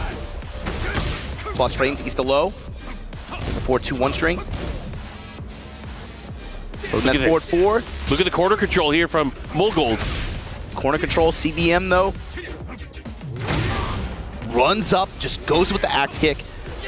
Oh, the heel drop, they trade blows there. The sidestep 4 able to go to auto tornado, but not able to capitalize with the combo here. They're about even, but heat is activated on CBM's side. He's going to try to make use of this. Big dash, heat smash isn't coming in. There it is. And the dive kick. Shift damage adding up. Jab trying to lock him down. Step not deep enough. Heat burst, eats the down back 3. While standing 4. Fortress forced the 50-50. Punish. Bait and punish to take the round. Here we go, tied up on rounds. These guys are going back and forth. True test of wills here. I don't think there's anybody that plays Tekken that doesn't know CBM's name by now, but you got to remember Mogold, man. They were singing this guy's praises for years in the East. And right now, CBM got him locked up after a big while standing punish here. Good reactions there. Again, doesn't give him a lot of room to run away and sidestep there. That was a great placement of the Demon Paw. There you go. Similar approach to last game. CBM using his heat burst to be able to just tank these attacks that would be able to give it Mogold advantage in the heavy plus frames. Oh, he had an evasion. He wasn't ready. He probably wasn't sure if he was going to block it. But look at that. CBM able to capitalize now. Looking to tie things up. Yeah, with a big interruption there. And again, this is single elimination. You have to win the set. There's nothing else after. Y'all talking about y'all want first to 3? All right, we're going to give you the first to 5, but you only get 1 shot. Low touches. CBM eats the 3-3. Mogold now. Critical HP. Has rage. Eats the raw smash. 2-2. Oh, man. CBM, strong answer here. 4th game. Is he thinking? He is sticking to Feng Wei. Still believing in the Iron Palm, the Iron Fortress. That's crazy, Mark. I'm just thinking, like, when we started this event, almost half the bracket was Korean players, and yet it felt like a lot of favorites were not there, but the matriculation percentage of the ones that were able to make it to this final bracket, that's just crazy. Yeah, I mean, again, I don't think anyone could have expected the outcome of how we got here, and even some of the player surprises that we had. But again, I'm just happy to see it because now we get to see him shine in a bigger stage that, you know, maybe most people aren't used to. We get to see long sets in tournament. And we get to see stuff like that. Parry on the burst, and CBM gonna take him all the way to the side of this wall. Still going, activate. And nice adjustment there. Gets the knee follow-up on the Oki here, but a big follow-up there with the back 4 string. Oh, and he smashes him. After delay, too. Just good read on Mogold's timing there. CBM. Eating the low shoulder, poking away in mid-range. Good block, great punish there from CBM. Good patience, because that could lead to a juggle. He was very wary of it. Yeah, it takes his 4-4 and then just dash up block it the first time. Now he's trying to press a little bit more. Dive. Diver's high. Let's see what he does with it. The parry on the get-up kick. Run up in your grill. Heat burst. Even plus frames, and Mogold this time willing to activate. Just raw activate. Maybe anticipated CBM would do something. Oh, great follow-up there. Heat dash cancel, looking to clean things up. He should be able to get it towards the wall. Doesn't matter. It's enough damage. And CBM slowly taking momentum here. Mid strikes. Oh, trying to catch him. Got to be careful. That's one move that will definitely track. Good activation here from CBM. Smells the blood. Trying to get the big kill Back here. to one dive kick the touch. Scourge. He was greedy. He wanted another one there, but a big whiff there. Has to be careful. What are you going to do? Great block. Good option. Still has a ton of heat to work with, Mark. And that's it. Punish. 3-2. CBM advantage. If this was a normal winners finals match, it would be over. But it's not over because you have another chance. And speaking of other chances, he's at the character This select is what screen. I'm talking about. This is what you don't get on the normal kind of situations like this. And look at where he's go. No, wait. He's locking in. He's just making sure his buttons are working, making sure he has the right setup before he picks his character. But man, he hasn't locked in yet. Yeah, he's like he this one hasn't there. locked in yet. He's got it hovered over it. You already know where we're going with this, though. I have a good feeling he's gonna lock in on it. At this point in the set, it feels okay to do, I think. Oh, yeah. It definitely feels okay to do, but maybe there is a reason why we didn't see it at first, because he has to, you know, maybe weather down his opponent. Oh, well, I just think he has so much competitive experience against CBM at this point. They play together, they practice together. You know, he knows some of the player reads. Maybe he's not confident in the Yomi layers that Claudio would present. So he's like, man, 5 games, I don't know, but I could definitely get 3 or something like that, right? So Fang, in his mind, did Fang do his job, you know? It could, I mean, it could very well be that, because now with Claudio, if he wants to do this, he has to win 3 games, as you mentioned. But however, CBM right now is sitting with the advantage. He only needs 2 more to advance. Okay. And we know that Mogul, especially with this character, a mid-merchant. How is he going to sprinkle these lows in, and how is CBM going to react? Again, rocking that Demon Paw, representing right now. Good punish there with the 2-4. Heat dash, activation. Goes for the cancel. No, the crouch dash cancel. Yeah, he's just trying to realign. He knows to look for Mogul steps. He's letting out the entire arsenal. All the weapons, all the witchcraft. And yo, Mogul with the handshake float sequence here. Gonna activate, time expiring. Blue Moon Burst, fishing with it. Not much time to work with, and low snap kick. CBM checkmate.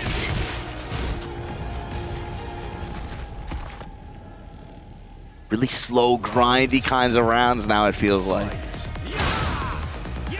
Meteor strike. CBM just poking away here.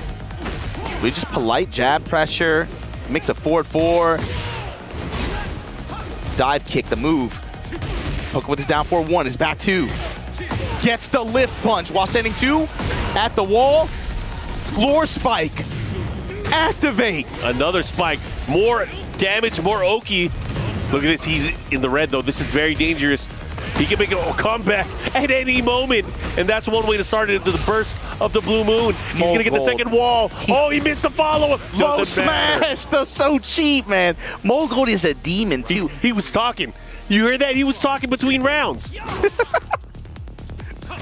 So make some noise. Make some noise. Talking to the crowd again. Talking to CBM. Okay, has the wall here. Savage sword. Good. Great Armor, patience there. but yeah, not worth it. And so here, sidestep, hook fist, CBM. Cancel was not sure of the wall positioning there. Medium line destruction, dash behind it, back 2. Meteor strike in return. Mogul trying to step. Here we go. Got this the engager. This is big. Got the health back too, Mark. Got a chance. In rage. Lot of rage, lot of heat to work with. That's going to be a start. It's a mix. What's he going to go for? 4-4-3 again. Partial charge. One more time. Guard break. And the Quincy shot to finish him off. Shout out to Tennessee. Shout out to Tennessee and the Bleach players, baby. If you don't know, you already do. 2-1 Circle of Judgment, and the mix that he's been doing with that 2-1 string, whether it be back 3-3 after, whether it be Blue Moon bursting, he has heat. He's been really playing around with CBM's reactions as a result of that string and seeing how he reacts. What standing 4-4, step, not deep enough on the burst. Mogul with the advantage here, pushing on the wall. Oh, he almost got the wall splat though. He has to be careful again. They're shooting. Jab, oh my God, the mid float. Dive kick got him in the back. Mogul able to tie this set up 3-3. And Claudio is doing what he is designed to do in this character switch, taking that game back, tying things up. Now, what are you going to do? CBM. This is essentially a race to 2. Rematch with Jin. He locks in on it. And so my question, yeah, what you were saying, Mark, if it's a race to 2 like that, so we expect this. Mogul drops the Claudio in halfway through the set. Immediate results. Able to, again, force some of these, again, Yomi layers, especially when it comes to the running 3 charge, the 4-4-3 charge attack in heat. But over the course of 5 games like that, can you keep guessing right? Is that something that he's not confident in? Is that one reason why he saved kind of Claudio for this situation? We'll see. I mean, this is where the layers come into play, because this is definitely their main characters. This is definitely what they're most used to. So we're about to see some magic. Ooh, and that was almost a nasty adjustment at the wall from CBM. I can't believe that didn't work. Back 3. Spinning axe kick. contesting with the 2-1s. Gonna run a smash. The expiring heat traded CBM's favor. And he got the follow-up there. Look at this big damage. He's in range. One more hit could do it. And a jab sequence. CBM back on top in the set. Set count. The knee. The low strikes. Big sweep attempt. And not even a block. He sidewalked him and just got the rising 2 and gonna get the wall. I mean, that was a huge gamble. Sometimes you got to go to the casino, pull the slot machine, and you hope for magic. But unfortunately for him, he got cherries. That might be the only one you see the set. Oh, side set 4. Hey, cherries ain't that bad on the slots. No, they're great. But, I mean, he had to deal with the good cherries. Cherry berry mango, he's going in. The reel's in his favor. Oh, but Mogul fighting back. Mogul's been super good about interrupting a lot of the slower attacks out of stance, too. Feels like Cherry Berry Mango, if he wants to go for the low chop, he's been punished for it every time. Or interrupted. I mean, right now, look at the way that he's just defending. This time able to get the crusher, the second hit, the patience there from CBM. CBM looking for a way to start the offense again, and that's one way to do it. Demon's Paw to engage here. Low touches, mid smash, break the glass like Daryl Dawkins, still pushing. Rondo, and then, doesn't even get the balcony break, not even necessary. But game point. Threatening to go up 4-3 here, CBM. Wow, what a hook fist. Sidestep hook fist, beating him at the pass. In your face. Oh my gosh, and the follow-up there. Savage sword. Scooping swords at the very end. Look at the advantage here. CBM, he wants to get the set advantage. Can he do it? The movement, but then the meteor strike to engage from Mogul. Oh, this is crucial. This is critical. The poke and walk from CBM. Got the one more strike. Oh, the block, the punish. This is huge. He needs to do something with it. Oh, and it wasn't enough. He did not have enough life to survive the back 2-1. And CBM now 1 game away from moving on to our semifinals. CBM very quietly came into this event. He was talking about, you know, I'm just focused on the match in front of me. I just want to make it to day 2. I just want to make it to day 3. He's now on the verge of being able to make it to the semifinal of this thing. If you're one of the top 32 players, there's no way you come into this quietly. This is his 2nd time in top 8. That's what I'm saying, man. People have him on the radar. And unfortunately for these guys, they're playing against the teammates. Pac-Man. That mid-kick strike there got Mogul in trouble, and now we're starting to see the Z-axis activate for CBM in a big way. He's been able to get a lot more whiffs as a result. Oh, what a step there. He's going to get the wall splat. Floor blast. Oh, man. You were just talking about that Z-axis. He made that Z work. What's he going to do? Can he capitalize? This time he's letting the gunshots ring. Oh, Mogul got a power pellet, bro. Oh, it's back New to the Year's wall. Eve. It's 11:59 p.m. They're shooting early. He's in the red, though. He has to be careful. Oh, no. There's no way he pressed. There's no way. There's a punish. Gets the throw, and he's going to take that round. Round 2. Fight. Still have several floor blasts on the bottom floor of this Pac-Man stage. Sidewalk again from Mogul. Able to just open up at just the 2-1 there, but presses into a counter hit here for CBM. Inky, Blinky, Clyde, Sue, they all gotta watch. 2-1 step. CBM throwing his hands up, gets launched. Tornado, another. Bleu. Give me them pixels. Activate. Oh, and he's gonna reach. No, just shy. Oh, but a step. Can. Yes, we can. And that's the problem. That's where the problem lies. That micro adjustment there. CBM capitalizing. He's looking to take this round. Can he do it? Oh, look at this. For the pressure. What's he going with it mid? Back to 1, fishing in mid-range. Meteor strikes. Why are there cubes everywhere? Oh, he shot him in the face. Oh, the 132 too late. Oh. Back 3's putting knees on your chest. Mogul. Back 3, back there. You think he's Bruce?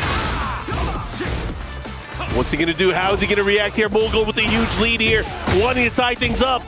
That's the first time he let the 2-1 the circle judgment string rip. CBM prepared. Sidestep, hop kick. Sky slash Nova, and just like that, Tornado. Mogul pushing. Counterclockwise step from CBM, and finally a good sidewalk. Opportunity for him to get back into this game. That's huge. Gets the follow-up, guaranteed hit. Good block there from Mo'Gold, still having that defensive presence. The low chop has not worked out for him at all out of stance. Ooh. And the spinner Rooney, Booker T, talk to him. Activate. Splash, look at the damage. Damn, and he's farming the hits at the wall. He is a monster rancher. Mo'Gold climbs back into this thing, ties it up 4-4. Long set, and we're going to the last game. Why does this game do this to us? you might as well give us final round. The final game, I mean, we're basically there in a 1st-to-5 scenario like this with the stakes that they have. And look at where we're playing. Oh, man, the gates are open. Phoenix, Ifrit, they are battling it out. There's no brotherly love here. We are going all in. Teammates or not, only one moves on. Who's going to get wall control early on before the stage transition? Or are they going to force the stage transition? If you're able to get the break here early on, it goes to the stage right away. Do they want violence? Do they want to settle it like that? Man, look at these guys. Their spacing is crazy. Oh, the hook fist trade. Oh, and the trade? Running 2. With both of these characters, it seems appropriate. Sidestep on the burst. CBM eyes wide open here. And he's going to get the follow-up here. Absolutely. He's going to queue up. Oh, and the down 4s again. Just inside rage. Wake up, low smash. He tried to step. He got him. Oh, and now the blue moon burst. Blue stuff, then red stuff. I like it, and I respect it.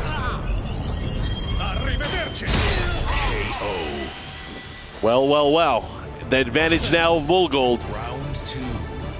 Fight. How does CBM open? Backs off. Eats the back 3. While standing 4. Good sidewalk. Good float sequence here. Going to be able to get the wall.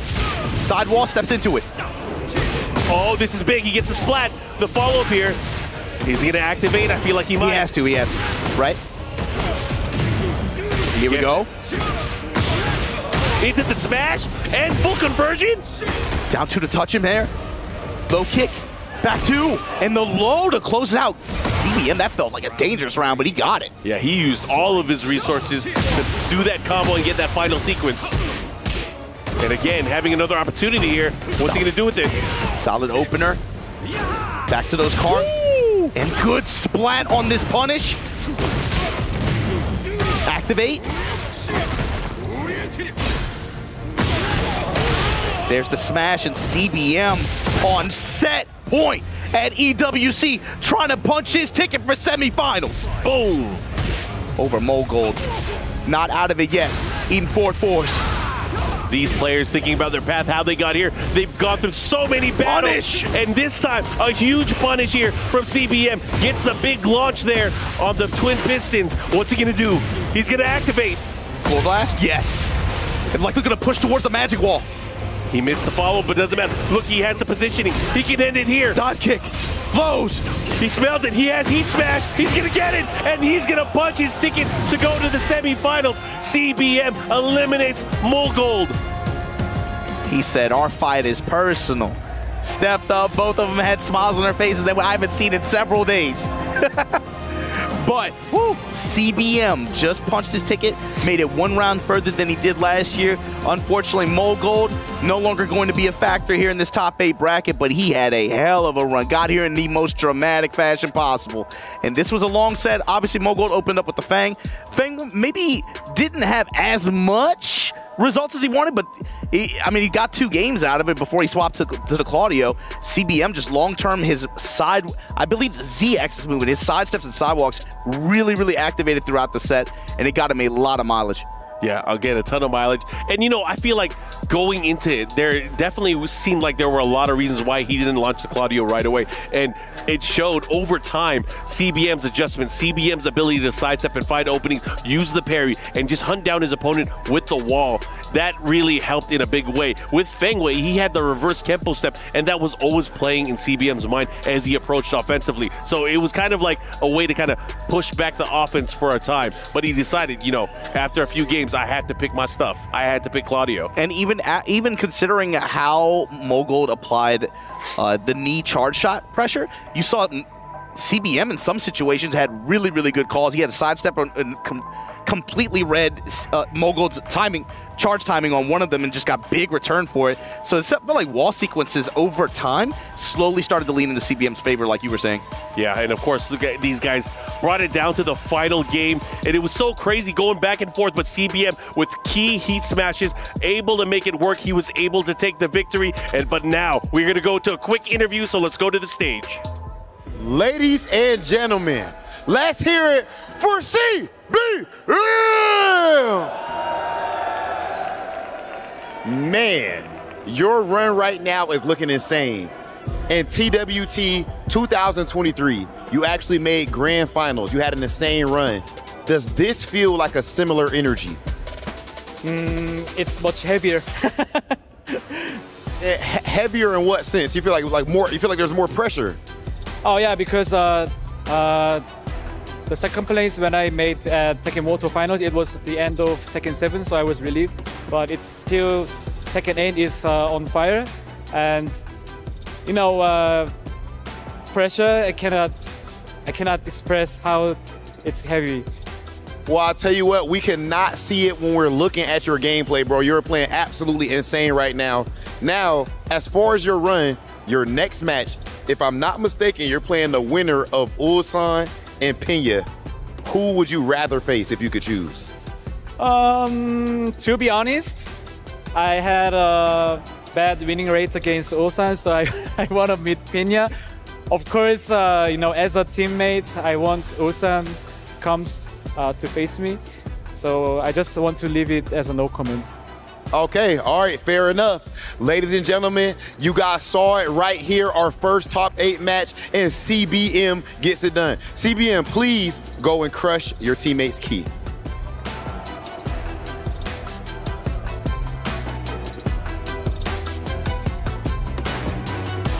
All of his training, being able to move forward, and unfortunately, again, for Mulgold, it is the end of his tournament, but CBM is moving on. Like he said, he doesn't know who he's going to face, but he'll leave it at no comment. But I'm pretty sure he wants to face Pena, as he mentioned. This is a rough one too, Mark, because now CBM got to take Mulgold, got to take his... This is like when you got to execute the homie. You know what I mean? Like, yeah. This is it's either them or me.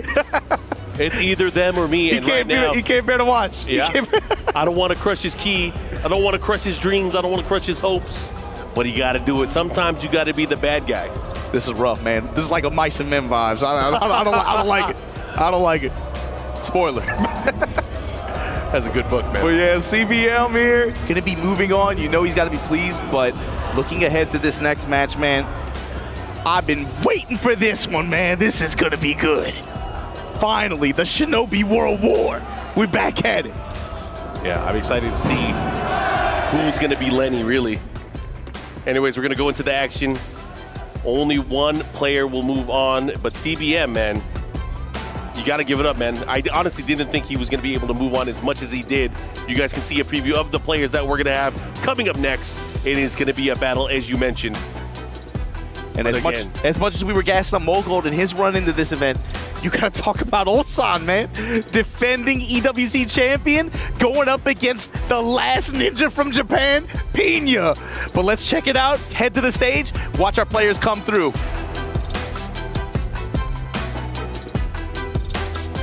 And just like that, we had our first match of top 8. There's just something special about single elimination. Do or die. Right now, somebody has to go, and CBM decided it was not going to be him. Especially when you're going against a teammate of yours, really someone you've played so much with and against and cheered on. But it was a great game going all the way to map or to game 9. It was good to witness. Honestly, a good primer for the rest of this night. And the rest of this night, the action, the energy is only going to be going up. Ladies and gentlemen, I think it's time for our next match. Are you ready for your next match of top 8? Okay, it sounds like they actually mean it. Let's get into it then. Introducing first, the reigning and defending EWC TEKKEN8 champion, Ulsan!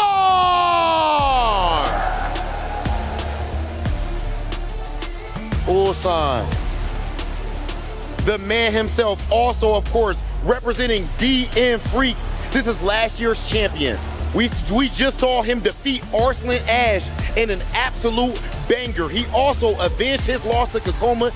As you guys can see, when it matters most, this player steps up to the plate and he gets it done. Right now, he is on the verge of making history and becoming the first ever back-to-back EWC Tekken 8 champion. No one has ever done it before. Him making it here to the main stage, lower bracket, defeating two intense opponents to get to this point is incredible. He's got a tough fight against him regardless on a stage like this. Please join me in welcoming the contender, the challenger, Pinya!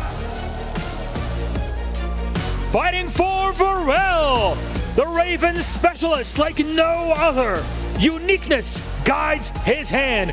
And despite kicking off his career only 5 years ago, he has been consistently all around the globe fighting for a spot among the stars, naturally leading him to the Esports World Cup main stage. Well, that said, we on the main stage and we do have a bit of a tradition here at EWC. So Pinya, Ulsan, meet us right here front and center for our face-off. One of you has to go home. Only one can advance. Ulsan, do you have any final words? Kill you. Wow. Wow, wow, wow. Final words then? That's pretty harsh. Kill you. Okay. Enough said then. Please, of course, you can't shake hands. Let's get to it. This is absolute, and kill you is crazy. I'm so glad this is gonna happen, because this game is hyped up like no other, and these two are staring down one another in this huge matchup. We're ready, they're ready, our commentators are ready, so let's get it started. Send it off.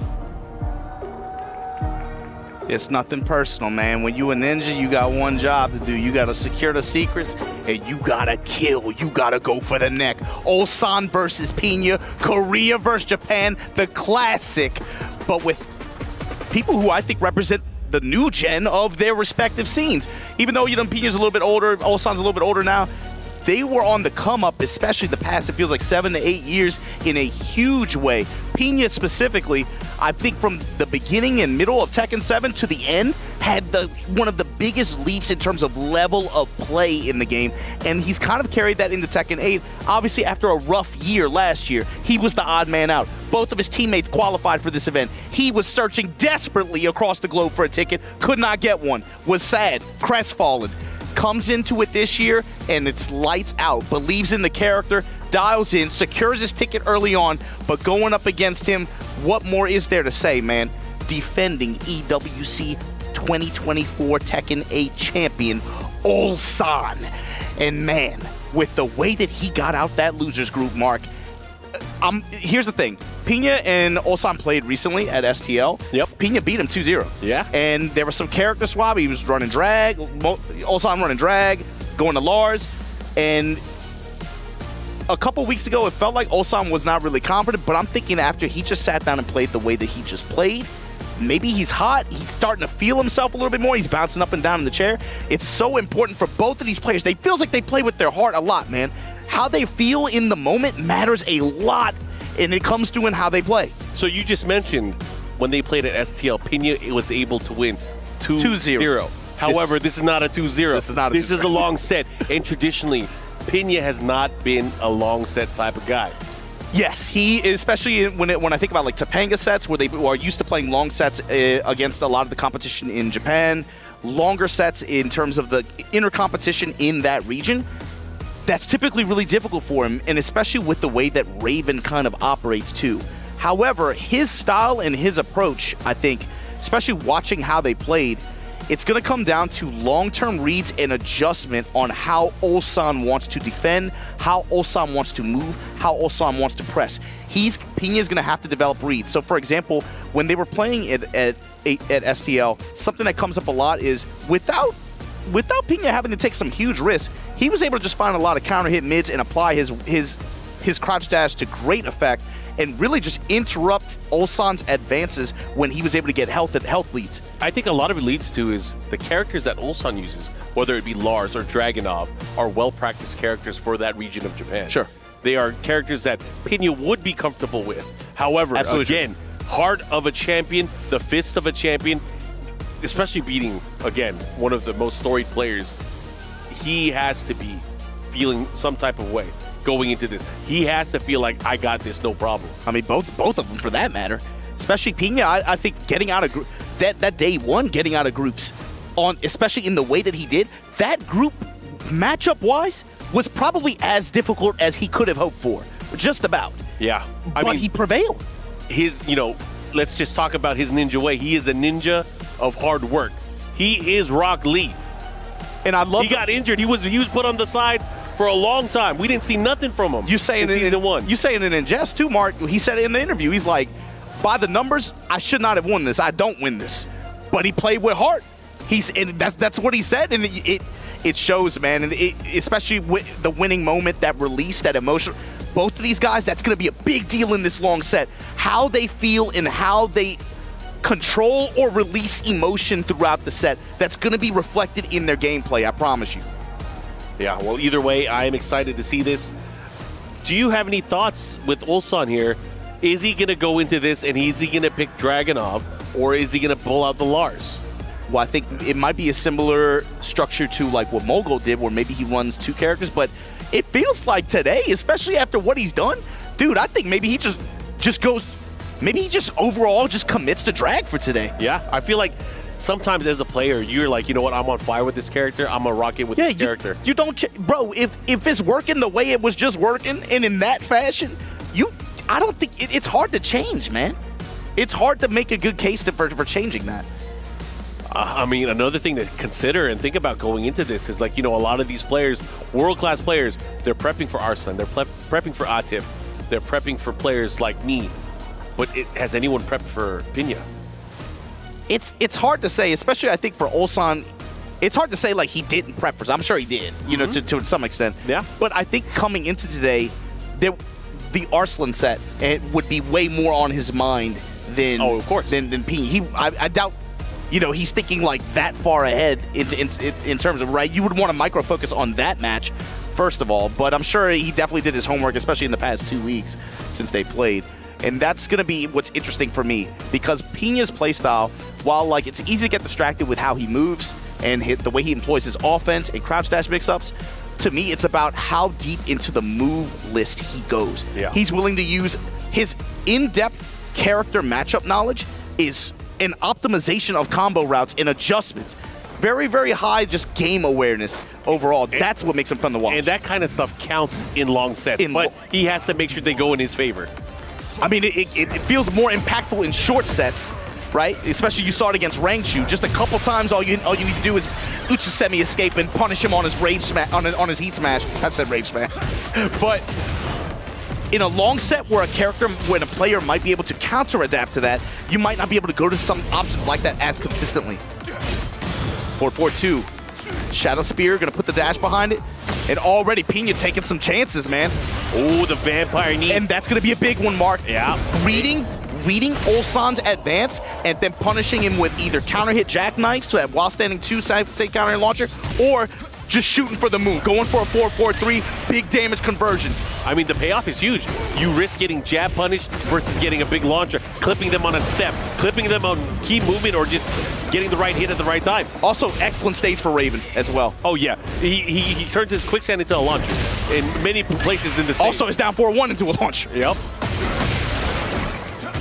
Follow up like that down back 2. That's another key with this matchup. Watch Pinya whenever he connects with that 13-frame down back 2. Watch how he plays Ulsan on block and on hit. Look at what options he goes for. He's going to be giving him a lot of different looks here. See, that way, just cancel out, go into guard, see if Ulsan wants to advance or press, and from there, he'll make another decision. That time goes in the teleport, goes in the mid kick. Oh, he's shades of Kazumi. Yeah, pressing mids here. He is pressing down forward 1. Tundra Slasher able to somehow connect there. Russian Assault. Pixel Blast at the wall. Ulsan trying to mount some offense here. Wall pressure, goes for the back turn 1-4. No dice. Ulsan's right back at you. Smash. I feel like something just clicked with Ulsan there just now. He's remembered, like, you know, if I keep it compact, it's not going to give my opponent a chance to really get his offense started. And from here, you're going to see Pina go for a lot more micro sidestep left. Down 4, maybe some more high crushing options, trying to read. Sweep attempt, stuff like that. We haven't seen as much Hydra Spider as much from him, that full crouch down forward 3. Right now, Ulsan in the driver's seat, activate. You hear them ghosts. Stomp. Better guess right. Once the mix goes for it. Oh, and the follow, he trying to get the punish. Stuff like that. Not fast enough, but doesn't matter. Look at the life lead. And here we go. Very important round here. Final round, game number 1. With that teleport counter, the problem is back to the wall. You don't go anywhere. More effective in open area, open stage. Raw slide this time. Woo! You whip with the Shadow Spear. Ulsan gonna make you pay. Uppercut. Oh, and it's big damage follow-up. Going for the from crouch out forward 1. The follow-up. Uh-oh. Big chance here for Pina. Look at this. The positioning by the wall. He does have a life deficit to deal with. Ulsan threw away his heat there. There you go. Off the sweep. We launch. We get the wall. Tornado. Activate. Now it's party time. Yep, back into the game here. Kagebushin. -3. Ulsan with the immediate swing back. Hellfire. Delay. Goes mid. Back 4, able to get the hit. The follow-up on counter. Oh, the power crush. He could have closed it out right there. What happened? Doesn't matter. He still cleans his plate. And that's Ulsan with the counter read in that moment. Going to power crush, leveraging his HP as cash. Fine. I have an idea he's going to go for the safe counter hit launcher in that specific scenario. Perfect answer. I like it there. He was able to get that insane read at the very end. That power crush, had it missed, he would have lost the momentum. He would have got jabbed back, but he had enough to move forward. Jab back or at minimum 2-4. Yeah. Punch kick combo. Here we go. It is going back to the Phoenix Gate. Man, why does this stage show up so much? I'm not that mad about it, to be honest. I like the stage. I like the music. We turn up a little bit, but we haven't seen it a lot this week. I will say that. Jab string. And this is Ulsan playing with speed, not letting Pina set up any elaborate mixes. You know, a lot of Raven stuff, it takes like, it plays off a hesitation in a lot of these cases, right? Yeah. Ulsan's showing none of it. No, dude, you're not going to be able to feint and go with Buzzsaw. You're not going to be able to do any of these kinds of like delay, built-in delay attacks that go mid or low. I'm glad you brought that up too, because you know when Raven starts getting flowing and when Pina really starts getting the offense to kind of work in his favor, in his rhythm, that's when the beauty of his character really starts to shine. But right now, he's having to deal. What the miss input? 4-1. That time back turn just goes with the 2-2 string. Then into that deep sweep from Ulsan, and Ulsan, man, on cruise control right now. Down 4-1, pressing mid. Breaking the grab. Buzzsaw. Ooh. And that's the problem with going to some of Raven's more elaborate lows like that, some of those slower lows. Dragunov in this matchup comes up with the 1+2, especially in heat, becomes a launcher. Oh. Like that. 12 frames while standing, 1+2, heat dash cancel, going to the other side of the stage. This time going for the low. Ooh, but a big challenge there with the while standing 4. The punish 4-1. This time delay mid, gets a float. Step in and activate at the wall. What's the play here? You wanted to keep him at the wall, that's unfortunate. Crusader dash. With the dash behind it. Delay nothing. Down back 2. Wow, the back turn 1-4. I like it. Able to clip him after Ulsan stepped. And sometimes, you know, we've seen this from a lot of players. Finishing strings sometimes is the unexpected thing, and you'll catch your opponent off guard. But is it worth it knowing that you can get launched and killed for it? Okay. Tartar's able to anti-air there, but unfortunately resets in the slide after the Soul Zone. Ulsan able to come up with a big punish there. And Pina right now locked at the wall. Power crush into safe mid approach. Ulsan not sweating at all. Pina looking at the sky, looking for some kind of answer. Has to change up the momentum a little bit. Not able to get any mix effectively started, and Ulsan's just been shutting him down. Just no. Playing with speed here. Ulsan really starting to open things up here against Pina. The step. Oh, look at the steps. He's just moving. Backdash, sidestep, all working out here for Ulsan. Pressing when mid's gonna eat. First here, back 2, able to catch the step there. Stormbringer spike into the floor, flames everywhere. And the power of Ulsan right now, no hesitation, eyes wide open. All these illusions, all that genjutsu, not on me, man. Yeah, Ijutsu don't work on me. That's a Meo-IL great crowd shot. That is a great Yeah. crowd shot. Two different dynamics. Two different teams, two different... Man, two different expressions for sure. All right, going into it, how can Pina be able to keep this tight and crack Ulsan's guard? He's been so tight about defending, so it's like Pina feels desperate to have to try to do more delay mix-ups and stuff like that, but Ulsan senses it, he sees it, and he just interrupts. He's taking advantage of the gaps. I don't know if I want to put it into the universe, but I feel like the only way Pina can do this is he has to take bigger risks. He's gone for a few. He kind of stepped away from using the quicksands. And again, back on this stage too. Like you said, he needs to go for the mid-mix. Out of Soul Zone, step, Hellfire. Ooh. It is a more linear smash and slower as well. Great step from Ulsan. Smash, just outside of Rage, Pina. Fisher with the safe mid-launcher. Bro. Oh, the black hole! Black hole sun able to shine down as Pina gets the Rage Art and the kill. And now watch the shadows. On the Pac-Man, so you got to deal with all the blue ghosts now. Rider kick. All right, here we go. Pina with that big round. Definitely needed that. Changing up some of the options that he's choosing on offense too. But in the face of an uppercut like that, you can't just be throwing gang signs. Ulsan is not going to let that rock. Yeah, not back in my four. hood. Not in my hood. Oh my goodness. Did you see just how confident Ulsan was from that moment where he hit that down forward two? And he was just able to run him over. And STC saw it too with that STC perfect, but that's the other thing too. Some of these teleports and counters that Raven has, even if you use an open stage, if it's against characters with forward moving or really long reaching attacks like that, they can tag you. They do have recovery. We've seen it against the Jack matchup against Meo-IL time and time again this year. Ulsan showing it off against Drag there too, but this time the Hellhound at the wall. Yep, big wall splat, big damage coming in.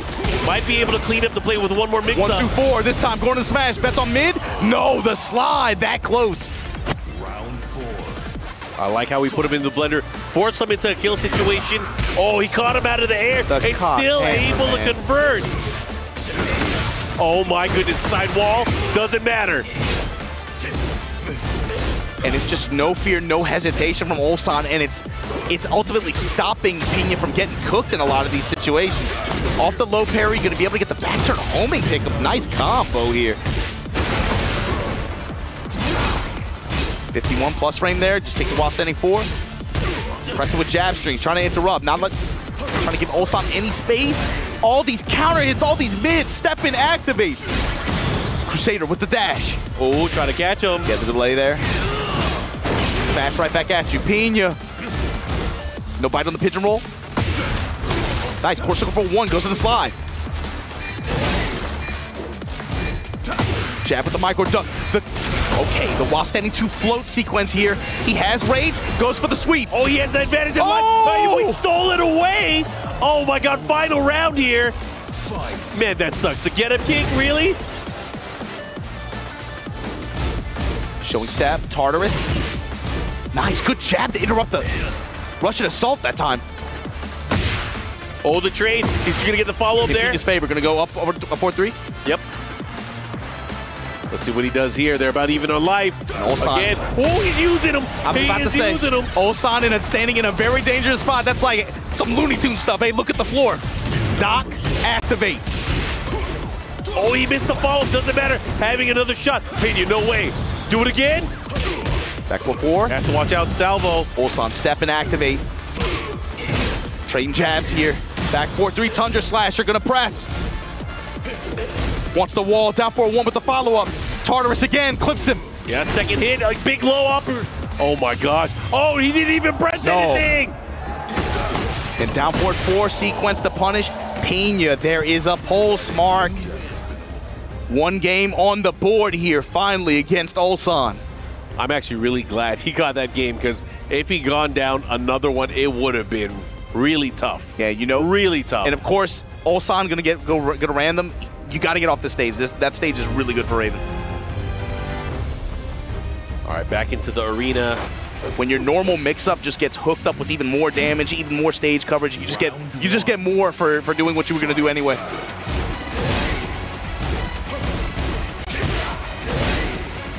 Pressure here. Ulsan already pushing towards the wall. 2-1 in favor of Ulsan. Again, these players fighting for a lot. Winner will move on and fight against CBM. Ulsan has had such good movement. Anytime PK has tried to force mix-ups that are a little bit dishonest, Ulsan's sideways movement, especially like stepping towards the right, comes in with the shoulders that time. Whoa! Shadow Spear with the dash behind it. Yeah, that's unfortunate there. Missed the combo. Dropped the follow-up here. Goes for the grab. And Ulsan not pressing into these mids either. While standing 2 has not been terribly effective for Pina. And even then, the sweeps have been blocked as well. Ulsan just with good guard, good movement. 2-3, gonna try to set up for a spacing trap. Russian assault, able to pursue. Yeah, that assault has been key early on. Ulsan really utilizing it in a way where he really restricts his opponent from moving. Now this is interesting, Mark. The way Pina opened this round, he's doing a lot more back turn mix, but he's really changed up the options that he's shooting. Oh yeah. Keeping it all about speed. Counter hit while standing 2. This is his chance to be able to try to get some momentum here. Create some mix-up opportunity. Activate at the wall. Wants the wall, plus frame. While standing 4, goes with the mid-mix. Plus frame again. Instant smash. Delay, mid, plus frame. Keeping it really tight, wants to lock him down. That fast jab out of back turn, but the Tundra Slasher right back at him. Right into the heat smash. Oh, the big low, the follow-up, they trade. Oh my God, he caught him out of the sky. What an adjustment there from Ulsan, and he's gonna range yard. Wow, wow, wow. And that is why Ulsan is one of the best. The awareness in that moment to know he's looking for one of the counter options. Fine, he wants to go to back 2 and get that parry in the dive. Instant jab float, the down 4-1 from max range. Fusies. All right, here we go. Ulsan with that amazing sequence in the previous round on a crazy tear of momentum right now. Big low parry. Pina, can you put something together? What's your program guide say? He's got to be able to build momentum from here. The close range slide, harder to react to at that range. Gets the tornado, gonna activate here. Goes for the running 3. Oh, tries to delay and have him wake up into the back turn 4. Crusader, push. We're gonna just take the low. That was, man, he spent all that heat just to get that down 3. Yeah, he wanted to utilize all those resources, but it didn't really get him anything, and this is where it could be unfortunate. Now having to deal with the heat smash and the heat dash cancel. Especially for Raven, the heat is such a big resource. That says a lot that he would go for that mark. 4-4-3, he's getting a little bit desperate here. This is gonna be a big round win for Ulsan, just in terms of the spiritual momentum. That felt like definitely some desperate swings from on Pina's head. Yeah, and unfortunately for Pina now, he has an even bigger deficit to deal with. Ulsan taking another game, and I feel like as the gap gets bigger, as the stages go more against his favor, it's going to get really, really tough here for Pina. Yeah, especially depending, as the spread becomes wider. Good for him. As the spread becomes wider, so yeah, this stage works out. Obviously, with it's similar to the Pac-Man stage. When you have the floor breaks, you can go for your sweep option or several other. He has a lot of ways to break the floor, and you just get hooked up more for doing options that you would do anyway. More real estate. Oh, the knife is jacked. Gets the big counter hit to start things off. Got the wall, got the tornado. Wants to just keep it here. Go in the sweep, and the floor is purple. Comes up with the wall standing 3+4. We have engagement. How does Pina use this? Just throws it away on the 1+2 and just wants to force the 50-50 that bad. That's okay. We sweep and launch. That should be the round. Even if it's off axis, it should be enough. Yep, should be able to close it out. 7 golden letters, the perfect. Courtesy of STC and Pina Gaming. Down back 2. Instant challenge from Ulsan. Slight delay and then just use up the armor. But again, sweep turns into a launcher. You gotta love it. If you're a ninja, you like stages like this. Up kicks and great combo adjustment too. Wow. Here comes Pina. We were just talking about it, how the deficit is being getting much bigger, but Pena looking to close that gap. But here comes Ulsan. Here comes Ulsan. Able to get all that gray health back. How does Pena? There it is, finally. I've been waiting for it. Sudden Strike finds its mark. This is something that he did to great effect during STL. Willing to just challenge Ulsan's advantages like that. A simple block punishment. Pena, some momentum on his side now. Okay. Pena with a lot to prove here, knowing that he can take it to some of the best players in the world. But this time, with the longer set, can he do it? Can he catch up with the rest of them? Pena got really lucky there. That trade with the assault could have been much worse. But he finds the low parry, and this is how things can get started. Not about the damage, but about the activation and what comes after. 4-3, no follow-up. Tartarus showing back turn. Oh, the big sweep, the ankle, the hatchet. Ulsan undeterred, pressing. Heat about to expire. How's he gonna burn it? Shadow Spear with the dash. I like the chase down there. Has to be careful how he approaches. Look at this, the movement from Ulsan. Oh, and he gets the assault finally. While standing 2, ducking in his face. He hasn't done a while standing 1 yet, Mark. Yeah, I mean, he can survive it, but he has to be careful. Oh, he gets his leg taken away from him. Now what? How do you deal with the depth? No, no! He was so ready with the option. The sidestep right, beat out the high. He didn't think it would whiff from that range, and then by the time he realized the moment passed. Aqua Spider, and then forcing again the sweep. This time going for it, gets punted. Oh, and a counter and throw able to land. And then finally he went for it, and then got instantly punished by Ulsan. Down 4, the jabs, counter hits, punish. Pena step, try to get him into the mix. Bro, he was ready. Sidestep uppercut. And that's gonna put Ulsan into the life bar lead. Yeah, this is an important game, Mark. He has to be able to win here on this stage. Teleport out of dodge, but Dragunov, that brother can move, man. Bro, and look at that. We are tied up. Going to the final round here.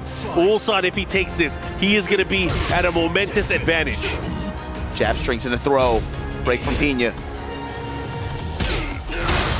Ooh, I like it. The crouch dash pressure. He earned those while standing 2s, a few of them with all the sweeps, but now more back turn pressure, and that might be the key for Pena. Going to back turn, giving Ulsan some different looks here. There you go, Shadow Spear to follow it up. 4-2-3 gonna interrupt, activate. Oh, the risk is gonna have to come into play here. What's he gonna do? The 4-4-2 able to land there. Might have been a misinput, but still able to get the most out of it. Now what? Here we go. Deal with the heat smash, the trade, the follow-up. Oh, and he's dead. Unfortunately for Pena, he now has to deal with a 4-1 deficit. And Ulsan, you see there shaking his head confidently because he knows that was the one, that felt like one that Pena really needed to win, especially on that stage in that situation. Because now we're going to go back to random. You're rolling the dice again, but it really felt like he needed to win that when he had a lot of momentum built up. Looks like we are going to a random stage, and it's going to be the Phoenix Gate for the first time. Familiar territory, I'm sure. Burning the flames. Pena, you down 4-1. Everyone in Japan watching. Underdog for sure in this event. Going up against the defending champ, what have you got? But you never know. What if he hits his limit break? What if he activates? What if he goes crazy? That's what I'm here for. It's never over till it's over. It's only 4-1 in this best of 9 series. Right now, and Ulsan the one moving, putting the offense on him.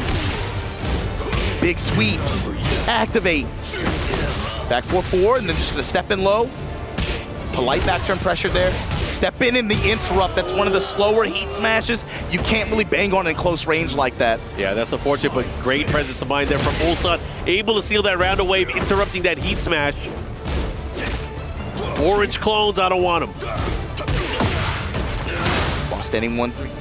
That ignition switch, good interrupt from Pena. Oh, but an amazing block from Ulsan. Yeah, now Lozo. Wow, fishing with 4-4-3 like that.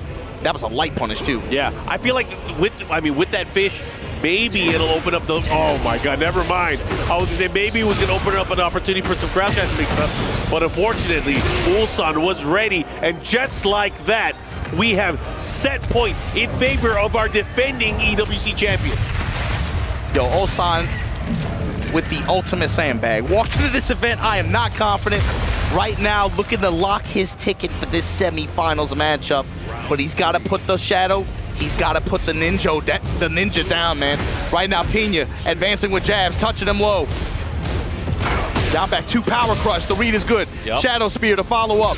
Big follow-up. Has a slight life lead here, but now Ulsan starting to open him up with the Russian assault.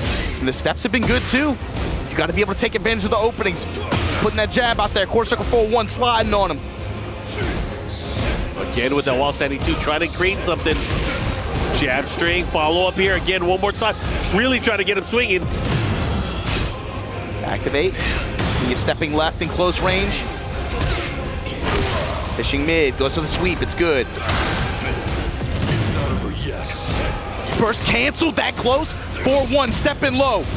He dashed out the back turn 4. Oh, the delay, the third. Jab, counter hit throw, broken. Deep press, he's gonna get the big hit. It's not gonna kill, but it's gonna do a ton of damage here. And he's gonna have the life lead, I think. I think Ulsan is gonna have the life lead here. Look at time, Mark. 8 seconds, 7 seconds. Oh, down back 2. Pina fighting for it, trying to stay alive. What can you do? Sweep! Oh my God! The spacing from Ulsan secures himself a semifinal spot where he's gonna go up against his teammate CBM, waiting in the wings. Man, Pina. Gotta give it up for Pina though. One of the 2 players from Japan here in our top 8. Unfortunately for Pina, he is not able to move forward with his ninja way, but again, he fought very valiantly throughout the entire week. No, definitely one of the most dramatic performances in this event so far. His performance in the group stages was incredible. Ulsan, of course, though, like we said, also had a hell of a run to be able to get acclimated, to get feeling good, man. Riding that wave of momentum that he had from the qualifying position, and then it's like he just took that into this set, just firing on all cylinders, not really giving Pina any space or time to really emphasize some of these like delays or layered mix-ups. He was ready with call-outs on most opportunities, it felt like, consistently over the course of this set. Anytime, and it got frustrating for Pina. He started to take wilder swings, and then it kind of snowballs onto itself, you know?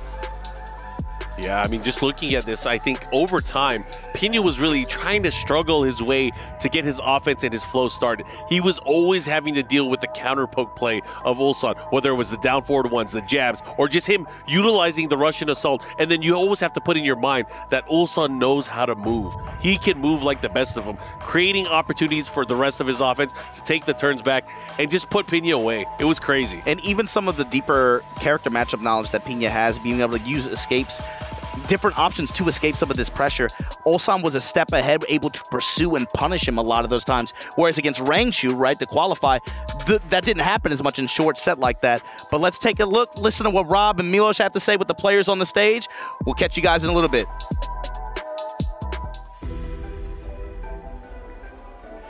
Yes, ladies and gentlemen, we have our victor in the quarterfinals. It's Ulsan! What an incredible matchup that we just witnessed all the way to the end. But I have to ask you, you've gone through the lower bracket run into quarters and now into semis.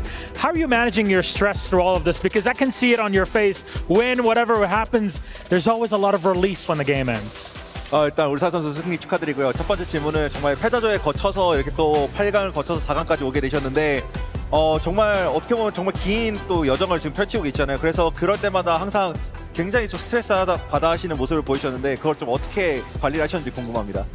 일단은 루저스 예선에서부터 데이 1에서부터 운이 너무 좋았어가지고 사실 그거는 정말 이제 운이 도와줘야 되는데 도와줘서 여기까지 온 것 같고 또 그만큼 그 운이 따랐기 때문에 지금 8강까지 와서 그 운을 놓치고 싶지 않아서 저는 준비되어 있는 것 같습니다. 네. Well, from day one, I think I was pretty lucky from lower, even though I was in the losers bracket. So that being said, I don't want to lose this luck again. I mean, you're holding it, and so far, Dragunov has been your big pick to kind of keep that luck going. Do you have anything hidden in the back for us to show later on, or are you just locking in the Dragunov? 일단 지금까지 주무기인 드라곤오프로 정말 좋은 활약을 보여주시고 계신데 혹시 드라곤오프 말고 혹시 다른 또 비장의 무기를 준비하고 계신지 궁금합니다. 했었는데 이런 큰 무대에서의 쓸 정도의 제가 숙련도가 없다고 생각하기 때문에 이번 대회에서도 드라곤오프로 작년이 운이 아니었다라는 거를 너프가 됐는데도 운이 아니었다라는 걸 증명하고 싶어서 드라곤오프로 쭉 갈 것 같습니다. Well, I have prepared one, but I don't think I'm good enough for it. So yeah, I'm gonna stick to Dragunov. And since it's being nerfed now, I will prove that it wasn't luck that I got the championship last year. A very good way of putting it. And lastly, you play CBM next in the semifinals. Are you ready for a team kill? Yeah, he's my teammate, but I don't care. Like this tournament, like TEKKEN8 is individual tournament. I don't care. Just who can beat me, EWC? There it is. That is the confidence of our EWC 2024 champion. Now on to the semifinals. One more time for Ulsan. You may go crush your opponent's key and get on with our day. Who can beat me at EWC? Ulsan is feeling himself. He said it. He wants to prove, even with this adjusted Dragunov, that he is the player to beat. It was not a fluke last year. I'm going to do it again. Bro, the 180 from 4 days ago. You cannot believe anything this guy says. Bro, his face was like in his hands, in his lap the whole time. But now he feels the momentum. He probably remembered how it feels to be that champion. You said it, his face in his hands. It was like that up until the first moment of the first game, and then it's like once he started making once he started to get some momentum, all of a sudden everything changes. It's back. It was like shades of last year. It's like sitting in grand finals already. Who does he think he is? I am. Look at this, he's throwing thumbs up after executing Pina's key. Look at this, man. Anyways, I'm excited. Let's go ahead and throw it back to the stage. Yo, how insane was that last match? Incredible. Come on. That was absolutely ridiculous. And then the interview had just as much energy after. He let it be known. They nerfed Dragunov, so I want to show y'all there was no luck last year. You talking about my character? No, this is all me. And it clearly was through all of this. He said he's got one more character in store, but maybe won't even need it, locking in the Dragunov for the rest of the tournament. Of course, now Ulsan versus CBM in the semifinals. But we still have to take a look at the other end of the single elimination best of 9 bracket. Okay, with that being said, I believe it's time to get into our next match. That is if EWC is ready. Are we ready for our next match? That said, ladies and gentlemen, let's go ahead and get to it. First, welcome to the stage, Q-Dog!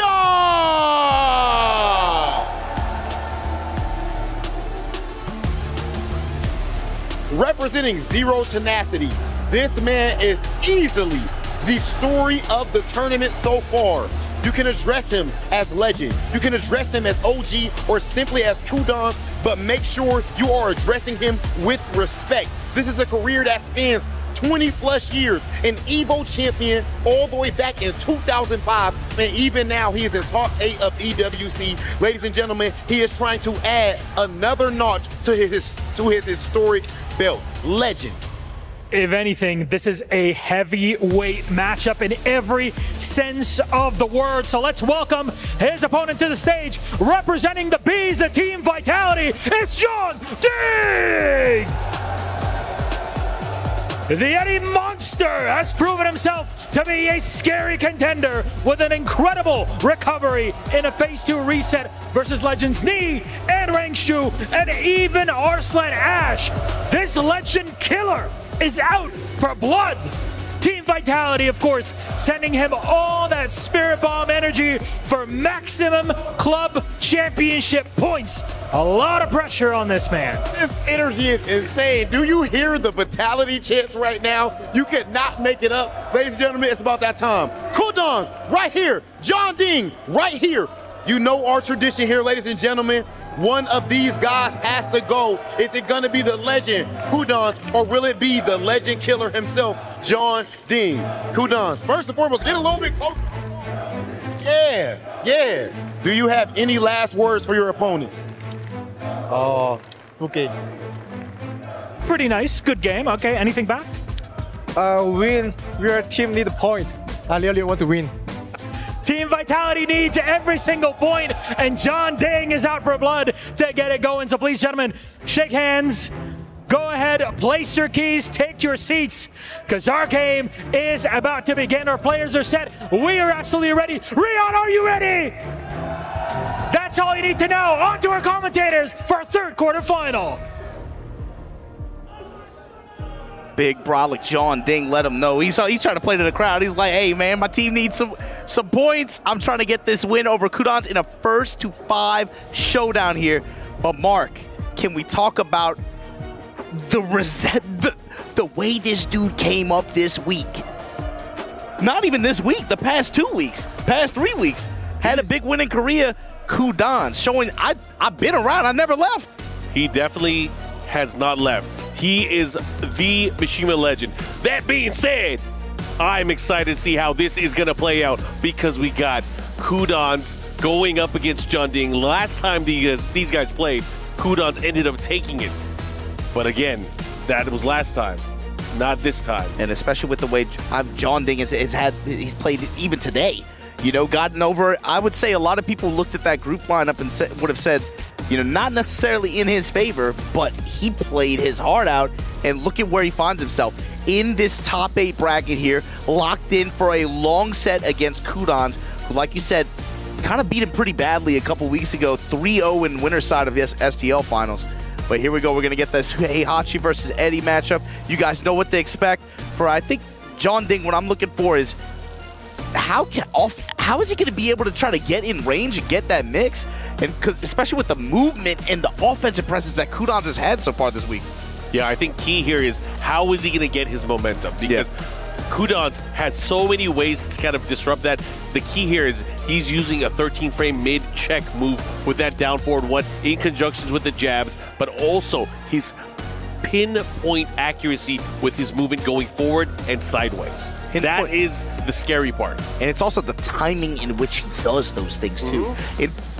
That in conjunction with the movement, like you said, the way he does these built-in delays and hesitations to be able to realign with you if you want to try to step or if you want to try to press late. He just has an awesome sense of timing of being able to harass you with down 4-1 and alternate timings with the follow-ups that he can do with that, but then also with how he moves with wave dash, employing electrics, and being able to just pull the trigger on the options that he can do out of that. Even sweep, it just seems like he's been firing on all cylinders since he got here, man. And these guys are no stranger to each other. Of course, they played against many iterations of themselves, even being on the same team in the past. So these guys are going to have to perform at the highest level. Arguably, they are playing two very completely different characters. This Eddie is not the same as TEKKEN8 Eddie. This Heihachi is not Devil Jin. Yeah, absolutely not, especially with the way heat mechanics work. And that's something else that's really shown with how Kudans has been playing recently. He has really embraced the modern TEKKEN8 systems, and you can see the strategies that he develops around Warrior's Instinct, especially. It took him a while to embrace it, because again, for the majority of year one, he was on Devil Jin, trying to make it work. And that character got adjusted so many times where he lost the ability to do a lot of the things that were performing well at a high level for him. And eventually he did make the switch. And now he's starting to see the benefits. It's taking some time, man, but an old dog can learn new tricks. Oh, yeah. But this is the legend, man. Kudans, one of those players who, by name, you talk about this series, his name has to come up. On this Heihachi going up against John Ding Eddie. Here we go, starting things off. This race to 5, best of 9 series. You got the Mishima legend going up against one of the best capo players in history. Look at the immediate interrupt on Wingot Stand's throw. Instant check there. The confirm from Kudans there on the mid strike, and then again the sidewalk on the headbutt. But here we go. I like the counter there with the down 4, the check. Oh, but he's out of range. He can't be whipping that. And Kudans is going to make him pay. This is going to hurt big time. That's going to be a story of the set as well. You cannot whiff against this character. He is going to hurt you really badly. It does not take much at all. And he got the heat activation that round 2. Building up that potential win con when it comes to round 4, round 5. 4-4-2 pick up there. Axe kick. Sidestep, double kicks, evaded, and uppercuts under the jab there. Oh, he missed the follow, but it doesn't matter. Still able to cash in on some of the heat. Stopping the battering ram. And the sidestep double kick's good this time. Able to tag him for that high hit. What's the mix, though? What do we got? Oh, he got him with the second and third hit. Oops. Able to cash in. Oops, all mids. Now what? How are you going to deal with this? Raw smash. Delay and right back at you. Counter hit sweep. In that situation where he's at such negative, he goes for a hell sweep, gets the counter hit, and capitalizes with the combo. That's crazy. That's a mental read. That is a hell of a bet. I can't believe he did that. Good punish. And the follow-up hit guaranteed. Look at this pressure now. Huge lead for Jun Ding. Activation now on the side of Kudans. With the hell axle kicks. Counter activation from John Ding. Transition to relax. This time, just gonna burn it on the mid. Oh! Takes his dash. Can't believe he let the down 4-1 string rip at the wall like that. Down 4-1, and here we go. This is where it's scary. He has to be careful how he approaches here. Enrage 4-4 this time. Nice jab. Good counter. Oh, he has to be careful. He has to be super careful here. Oh, the mid follow-up. The spring kick. Cashing in. 2 rounds to 1 now. You gotta know John Ding's reactions, though. He has not really let Kudans get away with too many up-close pressure with any delays. He's been really, really defined with like jabs, especially trying to interrupt any kind of stance pressure. Arguably the scariest install of the game with Warrior's Instinct because it leads to situations like this. A safe hell sweep, an enhanced version of almost a lot of his key core moves. Boss character status. Rage Art through it, yeah, not a bad option to go for there. Yeah, not only is he gonna heal some of his life bar, he's gonna get the momentum to kind of push Kudans away. He still has heat as well. Do you think he's gonna pop here? Yeah, he is. Absolutely cancel too. Relax, low swipe, tried to stab, not deep enough. He has to make it work. He was in the air. He went for the up 4-3 there. Trying to crush the low. Into the mix, the low, the follow-up. What are you gonna do? The down 4-1 checking Kudans, taking game number 1 over Jun Ding here. He did not look like he was afraid of the matchup at all. No. He felt super comfy. I mean, I think the tell too is that early round, Jun Ding goes heat smash, it's his turn, his mix. What does he do? Hell sweep. Hell sweep. Crazy. Like layer 2, layer 3 Yomi just had faith that he would just do that delay. And the crazy thing is, like, you know, he's going to try to interrupt those situations next time, and he's going to be ready for a sidestep cross fist. You know it's going to happen. It is a tale as old as time. Anyways, we're going to go into this right now. Kudans leading 1-0 here. This is a race to 5. Nice quarter circle forward 4, able to land there. Gets him the Majinga charge. Yeah, and the 4-4-2 whip punish here from John Ding. Tornado at the wall. Good chunk of damage here out of that sequence. Activate. On the side of Kudans now, pushing towards the wall. Oh, this is gonna hurt. He gets the wall splat. The follow-up here. He's gonna go the other side. Should get the wall. Oh, just shy of it. Smash though, goes in the rising upper, down 4-1 with the follow-up. Good block. While standing 4, mid pressure here from John Ding. Oh, again with the quarter circle forward 4. No fear. Uppercut, sidestep low. Axe kick pressure, 1-1-2! He finished it, and he's gonna close it out, taking and stealing away that round. No country for old men. Too bad I want the world. I want the world. Bro, he just threw out the launcher. Man, what is he doing? That's a new move. Oh, he missed the follow-up with the Omen. Block punish on the wall standing 4-4 there. Activate. Kudan stepping left. Has to watch out again. Nice sidestep 3+4. Here comes Jun Ding. Quarter circle forward 3 gets the tornado.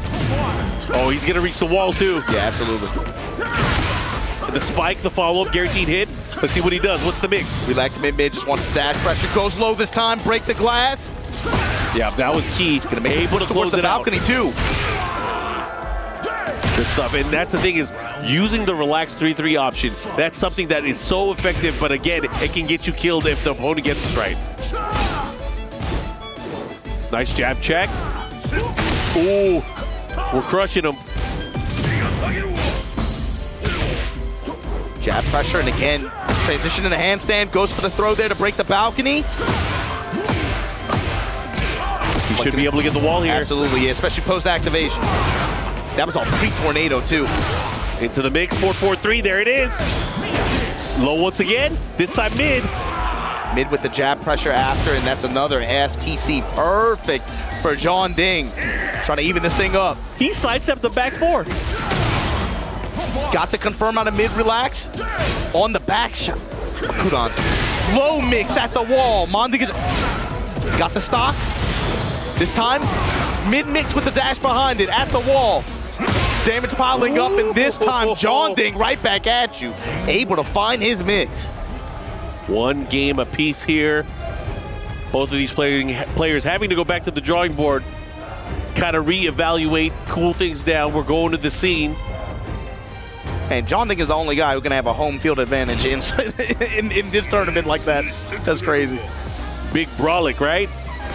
Let's see what he got. Can he continue with this momentum? That was a nice game. Round one. Fight. Two great players going at it. Gonna open up with back 1-4. Yep. John Ding with the punish. Push it with plus frames there. And after, Kudans fishing mid, but just gonna disengage. Goes back in with the down 4-1 series. Back one, mixing with the low now. Goes to the grab. Second hit. No, out of range for the punish. I like that. Handstand just to get towards the middle of the stage there. Caught him.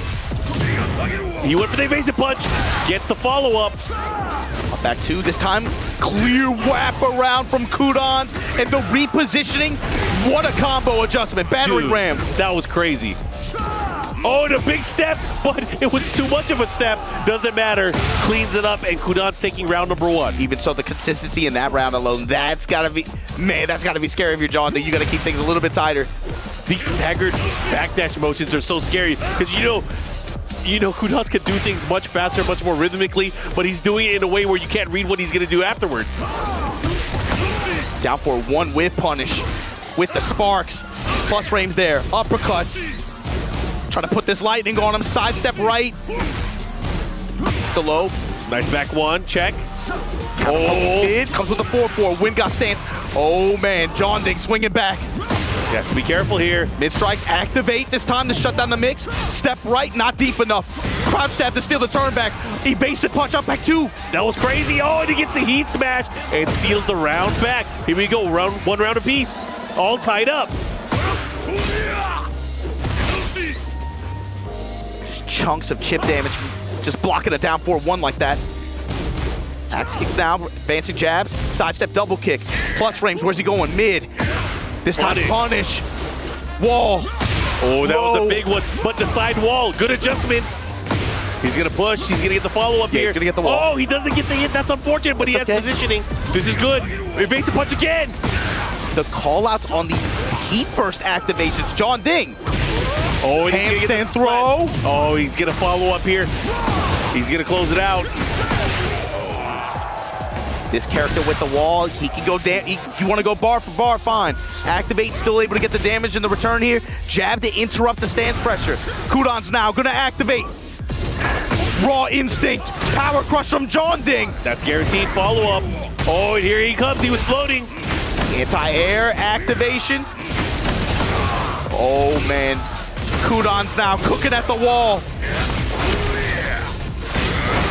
Oh, this is scary. Look at John Ding's health bar. Half of it's gray. It's so gray. Half of it's gray. He needs to start getting hits here. Oh, great low jab. No heat to help him either. Yeah, just got to be able to build up pressure here. Again with the quarter scope forward. Using that to catch the motion. Uh-oh, look at the wall. Spring kick. No, this is going to hurt. Still gets the hits. The follow-up. Oh, great stuff. He's going to close it out. He should be able to get the round. And the game, Mark. John Ding up 2 games to 1 over Kudans. And that was Walker. Kudans in some of those situations, man, he just got walked around by John Ding in some of the exchanges there, and John Ding was able to just milk damage at the wall in critical situations where it mattered to be able to close out rounds. Yeah, able to close it out there. Be it with handstand throw or just even just being able to get incidental hits like that and just be able to milk damage. And John Ding always has been Mr. Clutch when it comes to big events. Showing again, this is no different. Good punish. Into the mix-up, goes for the low. Kudans, what adjustments are you going to make here as you go to this? I feel like the last game wasn't even that bad. It just came down to the scrambles by the wall. And look, counter hit. Yo, Kudans not back to the wall like this, but look at how John Ding is playing. He feels way more loose. Check on the armor. And another perfect. Thanks to SDC, John Ding with momentum here. He just feels way more loose, even in the center stage. Look at how he's moving around. He's going in the handstand transition, just going back 1+2, doing whatever he wants to do. Oh man, look at that push. Giving Kudans different looks here. Frustrating just to set up to go in the range of 4-4-3. Block on the low. Kudans gonna launch it for it. And he's gonna get the wall here. Let's see what he does. How does he adjust here? More importantly, he's gonna get the activation. Battering ram finish. Oh. Whip punish. Back 1-4 at the wall, tornado. Axe kick. Oh, this is gonna be big. Into the mid option. Oh, he doesn't try to jab challenge. No challenge at all. He's no longer a factor here, but the wall break. John Ding now slowly getting health back. Wall to wall. The mix. Oh, this is huge. But he doesn't get the wall splat. Oh, it's parallel. Down for one. Mids. Homing attacks. Demon Scissors follow-up. Gonna stay on the ground, doesn't want to mess with it, and that is so smart. That is so smart from Kudans. Good checkmate. But he didn't, he didn't pop that round. Again, he's behind. He's gonna have to start activating here. Okay. Let's see what he does. No punish on the God Fist. Again with the Hell Sweep. Rotate around, clockwise step. John Ding had the step, was barely in range though. Down for one to interrupt the armor. Up back two again. John Ding has been so on point with using his evasive punch. This time confirms the mid out of relax. Oh, but from crouch down forward two, picking him up from the transition. This is huge damage. Is he dead? Oh, now he is. Run up, down, back three. I think Kudans wants this. I think once he activates that final tick, he's gonna pop. Yeah, he's looking for one sequence here just to be able to build the space. 1-1-2. If he gets the wall, he'll activate. Or a launch. Yeah, if he gets the positioning. Or here. Activate now, John Ding, you got a problem. This old man is steaming. Low touch the interrupt. Oh, mid with the dash. All of his heat. Oh, the step. He knew which way to go. Keeping it right side. Jab interrupt from John Ding. Great jab check from Kudans. Is he gonna do it? Fishing with the hammer. 4-4-3, this time goes mid. Oh, he caught him, he baited him for it. This is huge. Great spacing trap. It's not gonna kill, but we have a good situation for a mix-up. And he gets the mix-up in his favor. Pivotal, crucial round. Look under Kudans' light bar though. When's it coming? Forward, that kind. When got stance able to get interrupted. Heat activation now from Kudans. Go sweep, activation. Oh man. Oh my instinct. Man. Oh, he got him with the demon uppercut. From downtown. Bang. John Ding on the wall now. Headbanger's ball. Oh, he got him with the 4-4-3. Axe kick, and look at the positioning here, Mark. To finish. Kudans right back in it, 2-2. That is such a crazy insult. That 4-4-2 comes out with like a huge hurt box or hitbox. It's insane.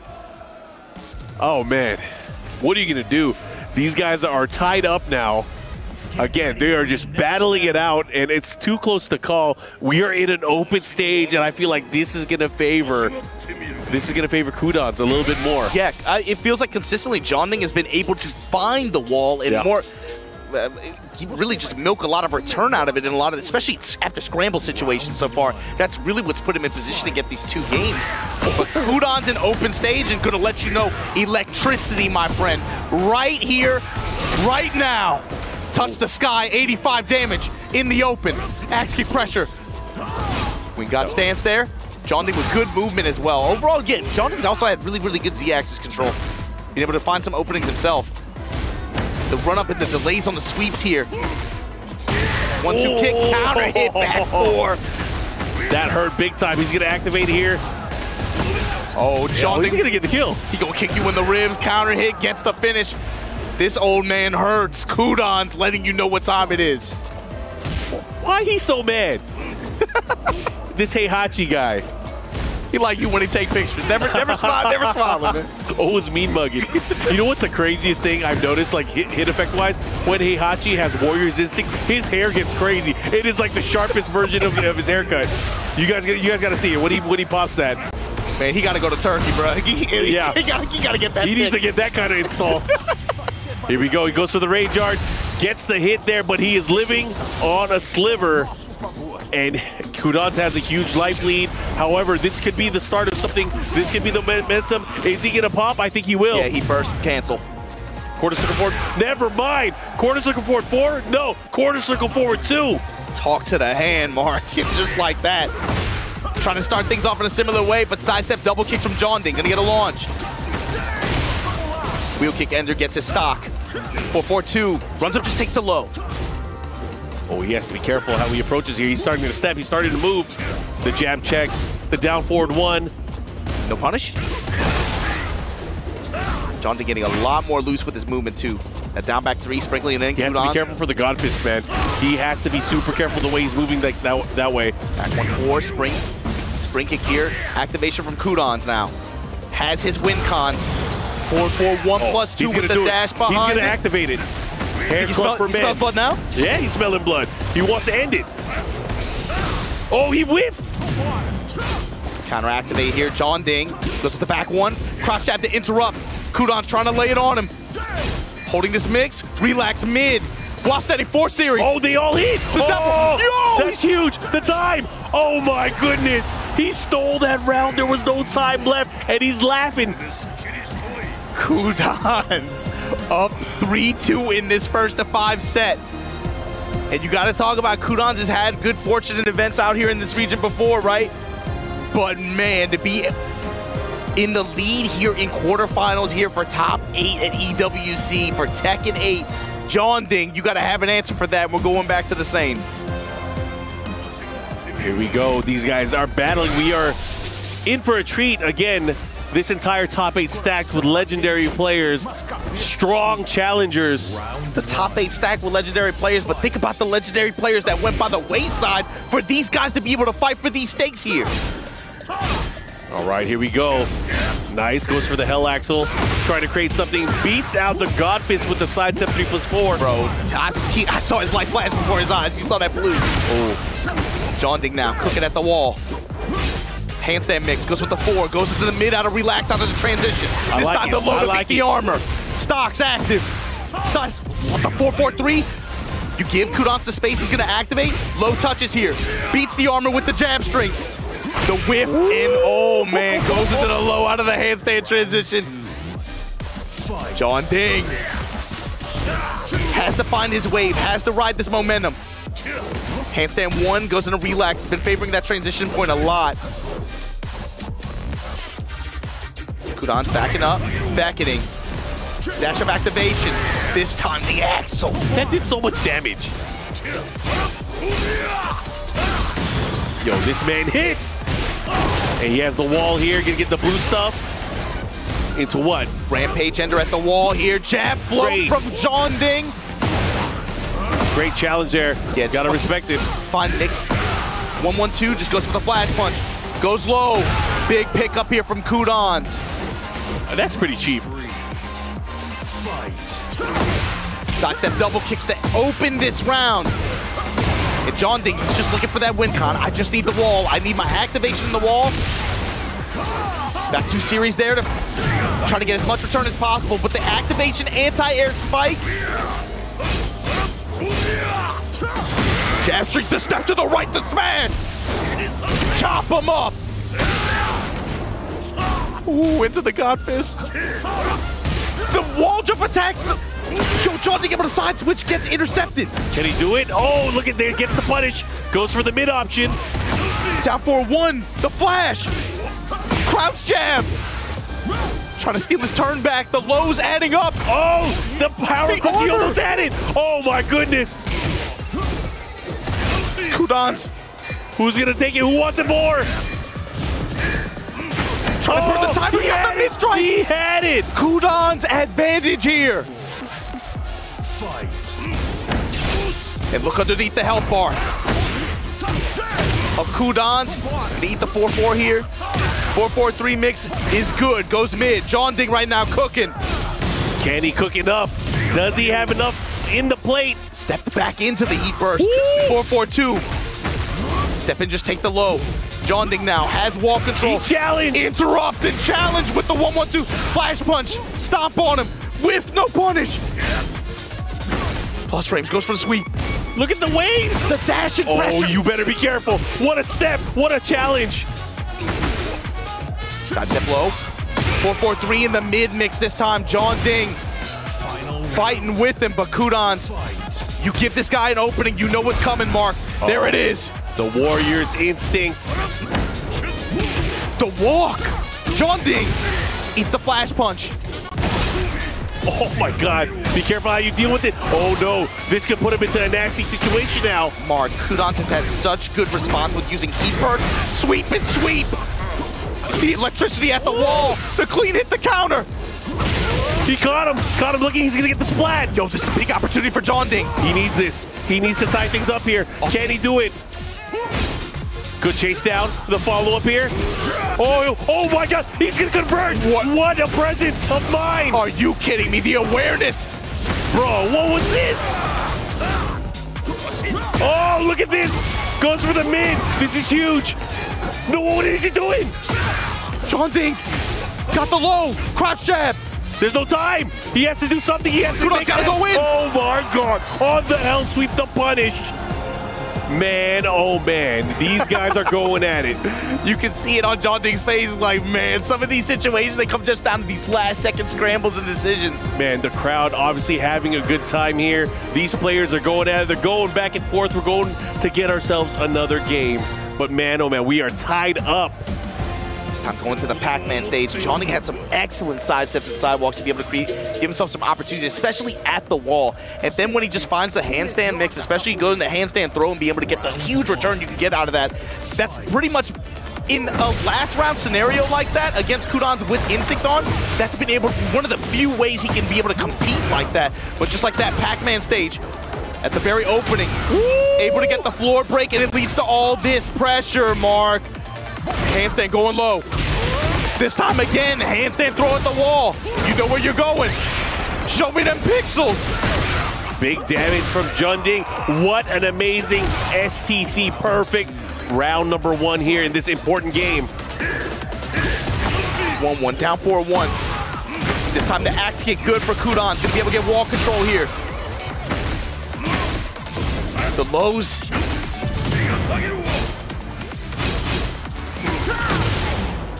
And the 4-4 from Eddie. John Ding now finding his win con. He has the wall, going for the throw. Kudans finally reads it. Oh, this is big. Electricity in your back. And the finish. The trophy, the glory, it's all on the line here. They say they want the long sets, Mark. We gonna give it to them. Low out of relax. Race to 5 games. Oh, man. You only get 1 shot. Plus frame goes for the low. Oh, he put a stop to it. Interruption on armor, but just like that, John Ding able to get his space. He has Majinga level 2 now. Has a threatening trip from handstand. Let's see if he's able to utilize it. Good usage of heat burst to be able to break that down forward 1 pressure from Kudans. Right back at you though, smash. Kudans just outside of rage. Back to the wall, gets the clean walk wraparound on. Oh, this is huge. He should be able to close it out here. He's going to go into the lead now with this round advantage. That was a huge reversal of fortune that round, especially after Kudans got the sidewalk and the wall. But John Ding with the low block and comes up with the wall standing launch. Just like that. Into the rodeo. John Ding, his movement, the punishment on the back 1-4. Handstand, transition to relax, goes mid. Who wants it more? Activate. This is such a big game because if you're able to win this, you go into set position. Crotch jabbing again, that consistency. Those sidewalk rights from Kudans. Activate, counter activate. Bro, this is getting crazy. He's going for the low again. Another one. Low again. One more time, baby. For the road. Never mind. He's able to take it. Man, these games are so good. The crowd is going crazy. They are having a good time. Look, you even see Jamil in the crowd having a good time here at the EWC Tekken 8 finals. But man, oh man. Yo, John Ding is flipping some coins, and right now Kudans, in some of these situations, it's razor-thin margins, but man, the way John Ding has been able to consistently find the wall and mix like this, it's kept him in this set and has gotten him the advantage. Let's see if they're able to continue even further. John Ding now with the lead here. A lot on the line here for these players. Big counter hit back one, gets the guaranteed follow-up. Goes low, activate through the string here. Sidestep double kicks immediately. Yo, John Ding is cooking. Yep, John Ding starting to run away with it. Activate at the wall. This is going to be the round. The momentum mark. It's hard. After the performance Kudans has had, is this how it ends? He doesn't get the launch. He could have launched him there. He's down 4-1. That could have been much worse for John Ding. He needs that. Forward 4 pressure stepping. Finally call out on the reversal burst activations that John Ding has been consistently doing. Yep. And activate. Got to be able to get this finish here. Battering ram at the wall. And Kudans still staying alive here, of course. He needs to get 2 games straight to be able to win the set here. But John Ding, again, just 2 more rounds. Oh, he's starting to use the loads now. He is starting to open up his opponent. I mean, he's doing the high risk, high reward lows too. He doesn't have to go for that, but confidence right now. Bro, he's just doing it again. He's gonna do it again. Smash. This time mid. Yo, John Ding is on one right now. Mark, set point to advance in this final against Kudans in a 1st of 5. John Ding smells it. He is close to it. He can savor the Esports World Cup with a few more victories. On the asteroid, don't touch the floor. Whatever you do, activate from Kudans. 4-4, backs off. Touching him low. Counter grab broken, but John Ding, the positional advantage. Back 1-4 in the open. Oh, Spring kick. The spring kick is so good. The transition in the mid out of relax. The activation. Oh, he went for it again. Forward, down 4-1 pressure. This time smash from Kudans. Oh, that is a... Oh, my goodness. They are going crazy. The walks, man. Flash punch at the wall. Kudans not out of this yet. Rampage, ender, and just like that. Final round, we're still set point mark. John Ding Final knocking round. on the door. He also has boss mode available. He's gonna do it. Full crotch sweep. Nice combo here, good damage here. Is he gonna pop? Oh, the side step 2-1. With the wall. Fishing mid. Yo! I love that option. This is huge. What's the mix? What is it? Kudans just staying down. Just wants to get off this wall. Get out this mix, but John Ding not gonna let him. 4-4-3 goes mid. Dash behind it. The wall on a hit. It's over. John Ding! 5-3 over Kudans to move on here at EWC Tekken 8. Wow! Such a big victory. You can see Jamil cheering in the crowd for John Ding as he moves forward here in EWC. But for the legend Kudans, he is now out of the tournament. But man, oh man, what a set between those two.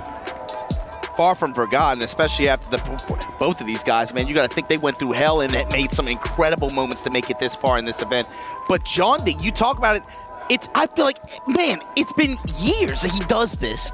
There is something about this guy when he gets momentum and he starts feeling good, especially if he's got a crowd to ride with him like the way he does this time, he can do and beat anybody on a given day.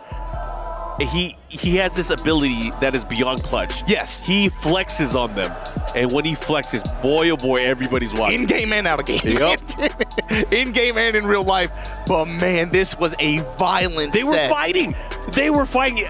You know, even when they tied it up 3-3, it could have gone either way. But slowly but surely, I feel like the key is John Ding found and picked his shots, especially with those lows. It really tripped up Kudans and how Kudans approached. He stopped thinking about, you know, flowing offensively, and it was more about reacting to how John Ding was going in. Yeah, and you need confidence to go for the, again, that's the high risk, high reward low out of that mix, and he was undeterred, unafraid from going for it, especially if it meant at the wall or finding the wall after. John Ding was consistently going to it. He wasn't even sweating burning heats like this on just forcing the 50-50 mix like that, just going mid, just to get push and more terrain control, being able to put Kudans back in an uncomfortable situation, whether it be at the wall or confusing him with transitions like that. John Ding played an amazing set just now. Yeah, he obviously doing very, very well. We will see him a little bit later on today, but for Kudans, he's going to end his tournament. Let's go to the stage. The energy in here is absolutely insane. Ladies and gentlemen, turn it up for John Ding!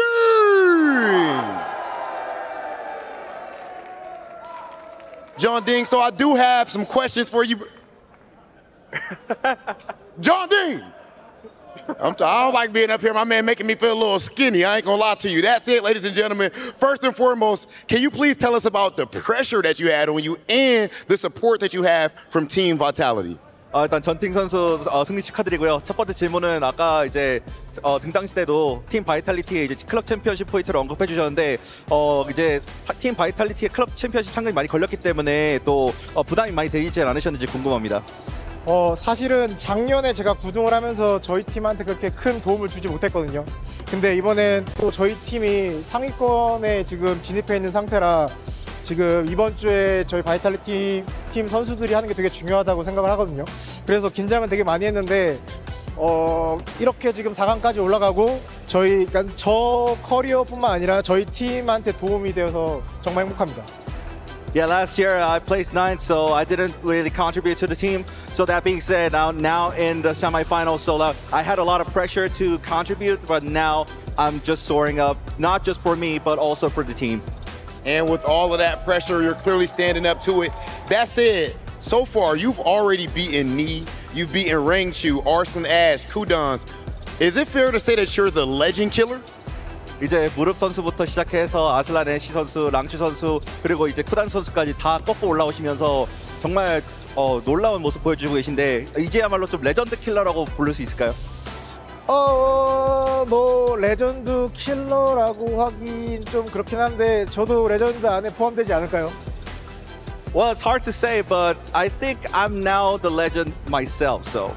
Enough said!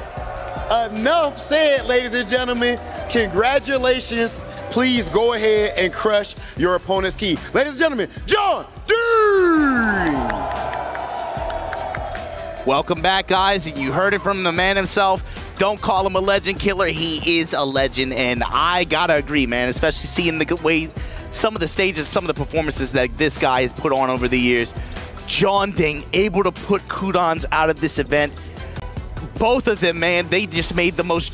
I keep bashing on dramatic, but I don't know what else to say, man. It's like, after the way the group stages broke down, both of these guys had such huge impacts on the rest of this bracket. To see them run into each other this far into the event like this, and the way this played out, John Ding riding this wave of momentum and support from the crowd. He somehow makes it feel like he has a home field advantage wherever he goes like this. It's crazy. I mean, what does that do for what people look at when they compare the scenes? There's always that debate, and this debate has come time and again. Which Tekken nation, which region is the best? Now, without a doubt, the Korean players obviously have performed the best today. The tournament's not over yet. We can change this conversation a little bit later on today. But without a doubt, they are on fire. I said it at the beginning of the week. I mean, I've been saying it all year, you know, or for 4 years, it feels like. But it's like, man, what was the Korean community's response to the way some of these exhibitions have gone down? This is a resounding answer. Let's check in on the stage and see what our players for our next match have to say before we get into it. Legend or legend killer, it doesn't matter. The results speak for themselves.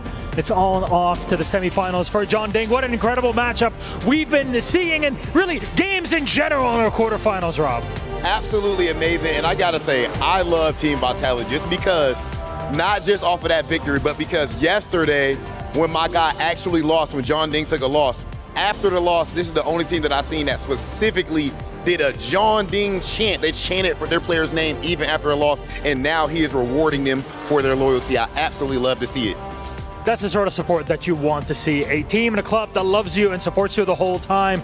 But then we have to move on to our final quarter-final match to see who joins John Ding in the semifinals. So please welcome our last set of players. First up, it's TEKKEN8! Representing THY, this man holds almost 20 years of Tekken history in the palm of his hands, and still to this day is grinding at every conceivable tournament he can compete in, and netting him Tekken8's first ever EVO Japan trophy. The Clyde player is known for sprouting a wing when backed against the wall, and especially on a stage as big as ours here at the Esports World Cup. I'll tell you what, this stage is definitely as big as it gets, but I can tell you that the mountain that this player has to climb is just as big, it's just as high. Actually, speaking of devil, please welcome Lo-Hi!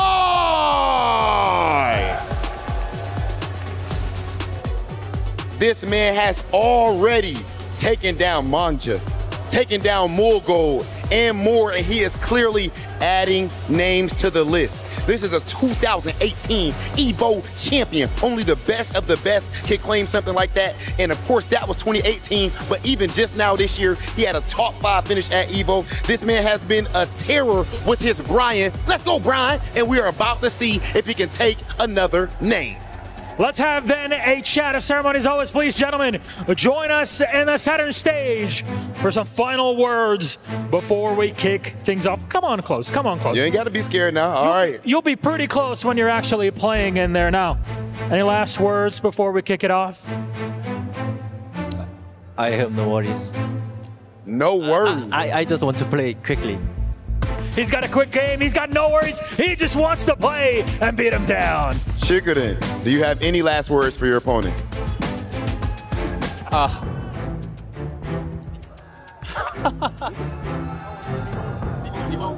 日本語頑張ります。 Okay, enough said. We have our next match set. TEKKEN8, Lo-Hi, please shake hands.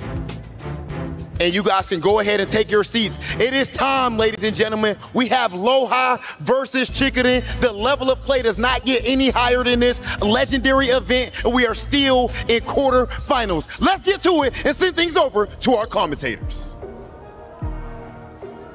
Ganbaremas is what TEKKEN8 said. He's going to do his best in this matchup, but Lo-Hi just wants to get in there and hit some buttons. Yo, I got to say something real quick, man. They call him Hollywood Rob Ebro from Ohio. I don't know how he got the nickname Hollywood. We got to start calling him Mr. Worldwide, bro. You heard that ill JP he was Yo, he said Nihongo. He didn't even say Japanese. He said Nihongo. Nihongo. Proper. Let's go, Rob. That Rosetta Stone, but look, man, we got to talk about this. TEKKEN8 versus Lo-Hi last time they met just a week ago at EVO, right? Yep. That went TEKKEN8's favor in the EVO semifinals. And you got to talk about the character selection. That's going to come up with this as well. He ran Clive mostly. Obviously, Lily is on the table in terms of a long set. I wonder if you might see a potential switch scenario where maybe he puts Lily in front and with the Clive to back it up. Lo-Hi, I think mostly going to lock in on Brian is what I would assume.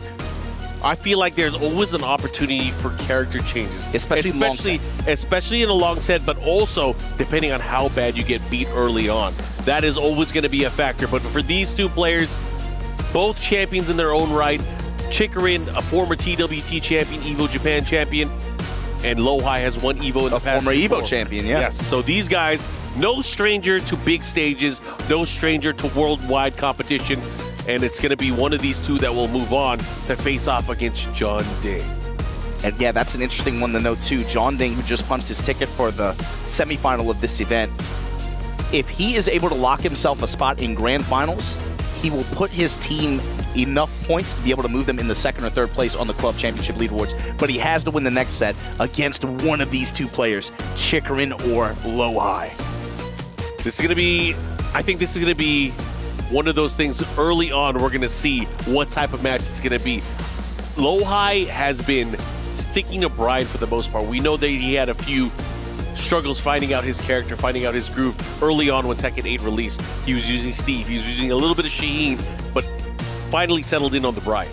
Finally settled in on Brian, and he's brought, I think, his own kind of unique style to it, too. You can tell it's low-high playing versus when it's knee playing, you know? It's very noticeable, but he's very good at optimization and also just decision-making. He's just like, he always seems to have like a really specific idea in mind in terms of pressure that he wants to apply to his opponents.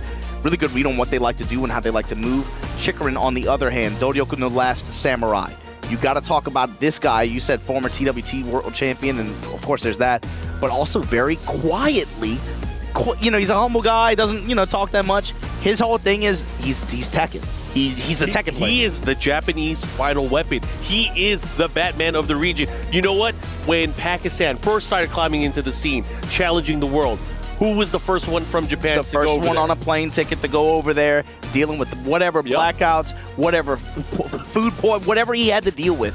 He was willing to play long sets with anybody and everybody, willing to eat dirt, bro. Farzine giving him the business. Doesn't matter what character you played. His whole thing was, if this is what the world is with Tekken, I gotta go to it. I gotta experience it. I gotta understand it. I gotta improve. I gotta be the best and get over it. And right now, leveraging this Lily in this first of 5 affair with low-high early on. If I'd imagine the game plan is probably see if Lily can get a few games out of low-high, see how he adapts, and then from there, get Clyde to be the closer. Yeah, and Lily really isn't one of those characters that you see too often in the top of tournaments. And if you do, it's always going to be Chikarin. Yeah, it's usually Chikarin, and he hasn't gone to her as consistently in recent history, but there you can see maybe some tells, right? This sidestep and this sidewalk, trying to make low-high really, really, really uncomfortable with how he wants to do some of these linear approaches and the speed that he wants to play with. You saw some sidewalks early on here, but low-high now, got the wall here in Peru, incinerator string. Yeah, and one of the hallmarks of low-high and his current play style is he has insane reflexes. His ability to duck, sidestep, punish, he is up there. And you see too, Chikarin, good presence of mind, the sidestep, a lot of these 4-3 attempts. Low-high just trying to advancing jab and then run 4-3. Now he's going to go to more homing attacks and attacks with more passive tracking, especially to his right side. And I think that's really why Chikarin picked Lily to moving on, because, you know, Brian does have a lot of weaknesses, but he does have some strong moves that tracking proved to be problematic for most characters. But Lily, her sidestep's different. She moves different. It's the sidestep, but even also just Feisty Rabbit like that, being able to just have built-in mobility and attack. Nice. The incinerator string, again, low-high using it to great effect here. Able to chop it up, and just like that, Chikarin turning the tides in terms of wall positioning, but tying it up. Here we go, 1 round apiece here in this race to 5. Sidewalk right, stop cartwheel, pressing with down 4-1s and mids, and some jab strings there, but then Feisty Rabbit low. Low-high back to the wall, gonna push out with Vulcan. Vulcan punches, able to just fight off the wall a little bit like that. Make Chikarin hesitate. Goes with the low swipe there. Leaping low, perfect duck under the cannonball straight. But eats the Requiem in the wall pressure. Down 4-1, incinerator. Great stuff, good chase down there from low-high. This is huge, he has the wall. It's gonna do a ton of damage, is it enough? Just shy of it. Oh, the nip up able to beat up the low.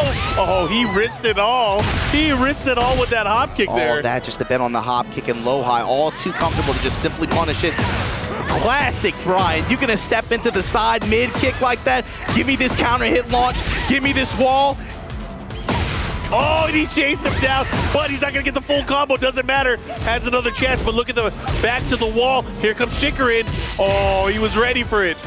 And with the perfect punishment, too. It's just like that. Low-high, able to find the mid and find the win here in game 1. It's about sending a message, Mark. Yeah, and that message has been received. Lily not going to cut it, but he's going to try again. He'll play it out a little bit, see how it goes. I think it maybe if it goes down to like 0-3, I think that's when you're going to see the switch. He's expecting a little bit more out of this Lily in terms of return in the long set. And this is typically where Chikarin fares well, I think, in longer sets, too. It's just low-high's just a different beast, man. Yeah, he's definitely a different beast. Again, sometimes, when you have so many good players able to use a certain character, adjusting to their different styles could be a problem, too. Yeah, when you have broad move lists, like players Even though I feel like the Brian players, good lord, and great pickup off the sidewall to activate. Gets a Snake Eyes. Requiem with the dash behind it and the launch after. Man, Low-High right now, cooking. Low-High is definitely riding that momentum here off of that first game. Can he continue? I like the way he even opened that last round too, just after the delay, the dash delay. Finds the 4-3 counter hit. That's like an instant read on Chikarin's timing after that first game. Down 4-1, testing him now. Chikarin really just sidestep here, just trying to step off the wall. Some swings. 4-3, what's he do after? Step. Power crush. Punished. Hatchet, punish right back at you. Sidestep, gets the whiff punish, and then finally finds the mid-hitting heater. Step in low kick, Chikarin. Man, that was such a clean round, just slowly whittling him down from the get-go. Yeah, a lot of counter hits, found a heat engager. Good win pattern for Chikarin, but it's a lot of hits too, is the thing. Low-High only needs like a 3 or 4, Good depending on the situation. I like that. Chikarin able to activate the follow-up here, punish. Feisty low. Voila. Oh, be careful.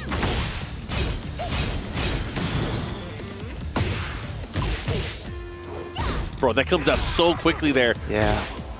Down for 1's parallel to the bomb blast fall. Oh. And the delay mid to catch Low-High moving. This is a man who has dealt with so much adversity. As you mentioned, he is Japanese Tekken. He has dabbled with every single character, the top tiers, the bottom tiers, the low tiers, finding his own groove, making his own character his own. The Last Samurai in more ways than one right now. 4-2-1 string, that time Low-High. Still has heat to work with. Requiem engaged with the dash. Oh, this is big. Has him near the wall. Can he capitalize? Didn't guess right on the mix-up. The kip up into the 1-1. Just out of range of the low. Vulcan Cannon. Into the cannonball straight. He's going to get the wall as well. Not good for Chikarin. Oh, on fire. And the mid able to win there. Low-High. Such an important round here for Low-High, but equally as important for Chikarin here. It's either going to be 1-1 or 2-0. Oh, he's used the back four. Eats the hatchet, testing with the jab. Doo-doo glide. Incinerator string in the duck on the mock kick, but comes up into the 4-3, and just like this. Low-High with wall control, with damage. Try to chase him. Oh, that was so sick. But he's not out of it yet. And the punish. Low-High 2-0 over Chikarin, saying, pick your stuff. You better pull out your Final Fantasy, because this Lily's not working. Yeah, I mean, he's locking in on it, though. He's being very stubborn about this Lily pick. And he did a warning shot at the end, too. You got to remember that flip is how he's won some important sets in recent memory. Low-High, one step ahead, though. And here we go on the Pac-Man stage again. You got to look at the floor opening at round start. How's this going to work here? Break on the grab early on here. Low-High. Overall, just really confident, really just good measured control. Able to tone down this Lily and her ability to just step and get pressure. Oh, man, gets the mid option. Again, look at the wall control here from Chikarin. Can Chikarin get the mix-up and get the win? Had a chance there. Uh-oh, this is bad. Back to the wall, gotta be careful. Homing attack there, trying to step off, Low-High. Cannonball straight. Requiem with the dash. Wall attack this time, just to reposition. Into the Vulcan punches, though. Here comes Low-High. Bro, he's making this comeback. Everything, man. Did the jab strings, homing attack.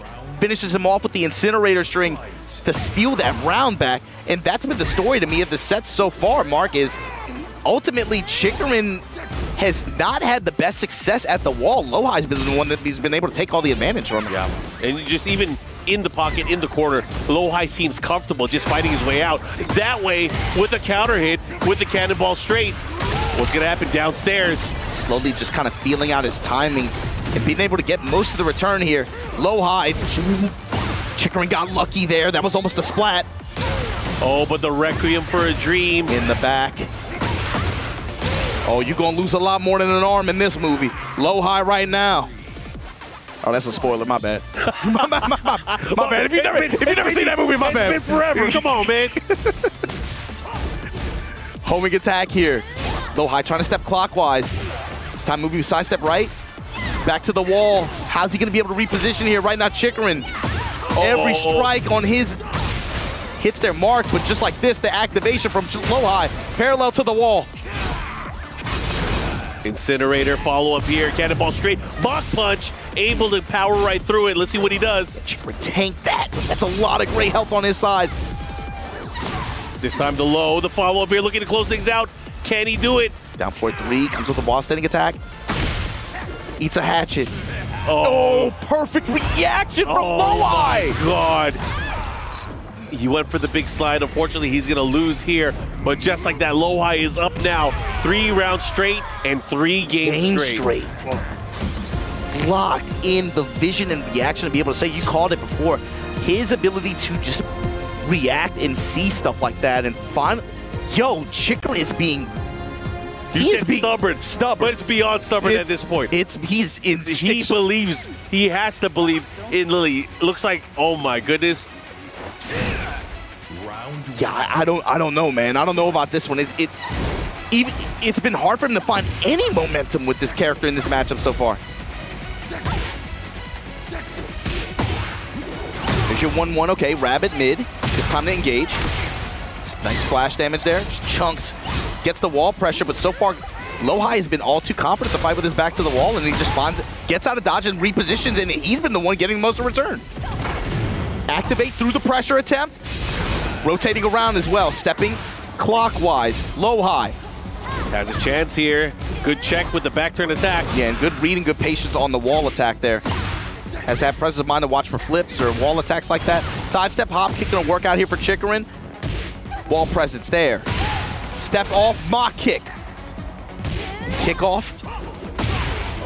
Under the jabs, and Chikarin holding true south. Gonna come up with the attacks there to be able to whip punish that. And put him in this game here. Yeah, that was a big round. It's been a while since Chikarin was able to take a round here, but now you're starting to see the strategy. Sidestep left, create an opportunity, sidestep left, go for a quick poke just to check his opponent. Yeah, he's been poking with safe mids, just trying to walk him, but this is the thing. Low-High gets these big hits, and look at what it results in. He's on fire. Flip attempt, check from Low-High, just keeping it close quarters. Delay mid. And Low-High right now showing you his answer. Again, for a lot of these players, there's fighting so much on the line. You want to step me? I'm going to step you. I'm going to put you on this wall. You going to eat my mids. You going to eat my lows. You going to hold my burst. You going to eat my bows. Man, those are bars. Cannonball straight. Cannonball straight. And Low-High right now trying to go up 4 games on Chikarin in this first of 5. Yeah, definitely the most one-sided set we've seen thus far. And right now, Low-High on the verge. He said he wanted to end it quickly. Low touch. No punish from Chikarin. Raw hop kick, though. And props to Low-High, man. He has done such a good job of just, in these situations where Chikarin has advantage, this round might go his way. But overall, Low-High has had good presence of mind and good patience to weather the storm at the wall, find your opening, step off, reposition. Okay, make my checks. Is he gonna bang on flip, wall attack, adjust? And he's been able to ultimately been able to find the most control and most value out of the wall position. Well, right now, Chikarin with the life lead here in this pivotal final round. Game number 4, but Incinerator blows. Oh my God. Delay after into Requiem, gets the wall push again. Cannonball straight for the tornado. Oh, he wants it. Oh, the catch. That would have been gangsta. That's not even the first time he's baited it like that, Mark. He knows to look for it. Cannonball straight. And you got clipped low, and Chikarin, you're down 4 games to 0 here at the quarterfinal stage of EWC. There's no way he locks in with Lily, right? I mean, he can, because again, you got to win 5 straight now. At this point, you have to win 5 straight. You might as well pick your best character, and it looks like his best character is Lily. He's going to commit to it. Wow, I'm shocked. Yeah, I mean, because of this format, with no losers bracket here in our top 8, you have to give it your all. And right now, I feel like he left a lot on the table by not picking or trying Clive. Yeah. Like maybe he's just not confident in it against Low-Hi's Brian style, but for as much as this character does in terms of like Z-axis mobility and the way her offense is structured, it just has not had good fortune against Low-Hi today. Yeah. And again, the wall play, Low-Hi's been really, really impressive with how he's dealt with Chikrin overall. Here we go. Chikrin with the chance and the good health lead here. Has Heat active, he is engaged. Counter activation from Low-Hi. Running homing attack, but again, another story in the set. Low-Hi has been just destroying Chikrin's jaw. Requiem with the dash behind it. Knees in his chest. You gon' fall like the rest. Low-Hi. Low-Hi is starting to pull away. The wind in his sails right now, Mark. Chikrin just walking, looking for anything. Low-Hi just watching him. The last hope of Japan, fighting for his tournament life here against DRX's Low-Hi. He has a long way to go, my friend. And the do-glide pressure is there, but finally a well-timed homing attack from Low-Hi. A great step there on the cannonball straight, but reversal out of Snake Eyes. Oh, man. Shut it down, Chikrin. A good hop kick here in the tornado and a finish. A clutch finish. He needed that round. He needs a lot more than that, Mark. In a first to 5. And now you see Low-Hi kind of opening up a little bit with his timing. Doing a lead jab, dash, delay down forward 1. Right now, Chikrin with the momentum in this round, though. Great step. Doesn't pull the trigger, though. Low feisty rabbit. I mean, we're starting to see a comeback here. We've seen crazier comebacks at EWC. There's the punish, holding true south, though. Activation from Low-Hi, but never mind. Gonna get clipped. Chikrin now finally in a position to be able to even mount a game in this set. While standing punishment on the low. Bro, everything is starting to hit. Right now, I feel like Low-Hi is afraid to engage. Okay. Oh my God, that is unfortunate. When the first hit connects, but the rest wins. Oh man, and Chikrin, okay now. Has to be able to finish this round though. Black Swan with the dash behind it and the finish. Chikrin finally on the board, but Mark, is it too little too late? No, we've seen, like I said, we've seen some crazy comebacks here at EWC. I would not be surprised if Chikrin, I mean, we know Chikrin has the ability to take it all the way, but man, that is a tall order. Yeah, right, especially with how volatile this stage can be. Close quarters now. Volatile for who, though? For whoever gets control, but ultimately so far it's been consistently Low-Hi. However, that last game, Chikrin did mix up his timing a little bit, was finding a little bit more back turn, success with back turn pressure as well. But there we go, the homing snake pit. Sequence here from Low-Hi, ultimately gonna cash out here with a bomb blast. Heat active, low touch. Oh, he had to be careful there. A lot of great health on the side of Chikrin. He's looking for an engager opportunity, no doubt. And just raw activate heat burst just to stop the pressure. Reversal, you can't press into him that easily. Ooh. And the call out on the flips. He's been way too consistent with them, Mark. Yeah, it's proven to be a non-factor here. Chikrin really just throwing it away there. And again, this, because he's lost so many games so far, this is not a good situation to be in. Low-Hi only 2 rounds away from moving on to the semifinals. Slide, power crush. Feisty Rabbit low. Wall pressure here. Finally, good punishment from Low-Hi. Flip up. Activate after sidestep. Homing attack, trying to tone down Chikrin's step. Got the wall. Where's he going with it? Requiem again. Tornado. Trying to reposition. Taunting on him. Goes with the incinerator string. Step in low from Chikrin. Oh no, he pressed. He held a breath. And just like that, Low-Hi stealing round number 2 on the potential final game. He is 1 round away from not only eliminating Chikrin, but also moving on into the tournament to face off. That's got to be so frustrating, especially with what you were saying earlier, Mark. He's so good with these twitch reactions in some of these situations. And it's both times after big delays, Chikrin finally wants to commit to something, and it's like Low-Hi has the answer at the last moment, finally able to see it with a rage art each time. Now he's cooking, activated. Got Chikrin's back to the wall. In heat, stepping low with the hatchet. Chikrin has to do something here. This is not looking good. Low-Hi. He's about to make it happen. Trying to incinerate him. Whoa, he was ready. One touch away from winning. Chikarin needs to find an activation. Not gonna happen. Low high, lights out.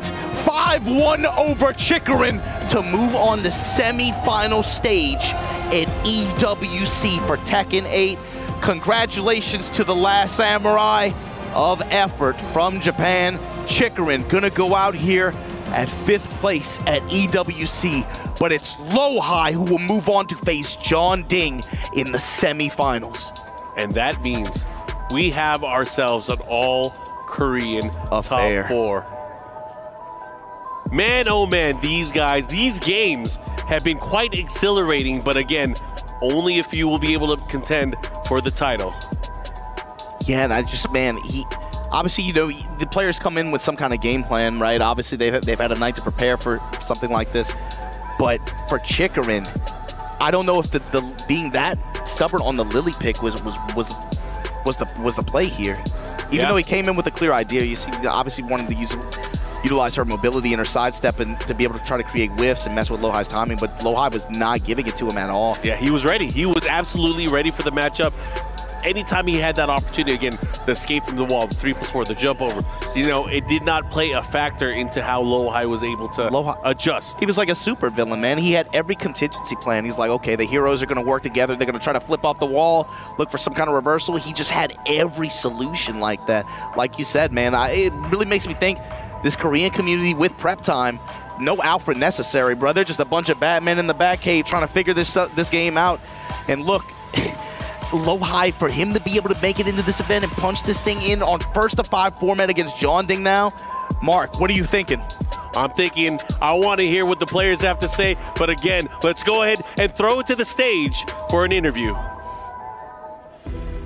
Ladies and gentlemen, your final quarterfinal victor, it's Low High!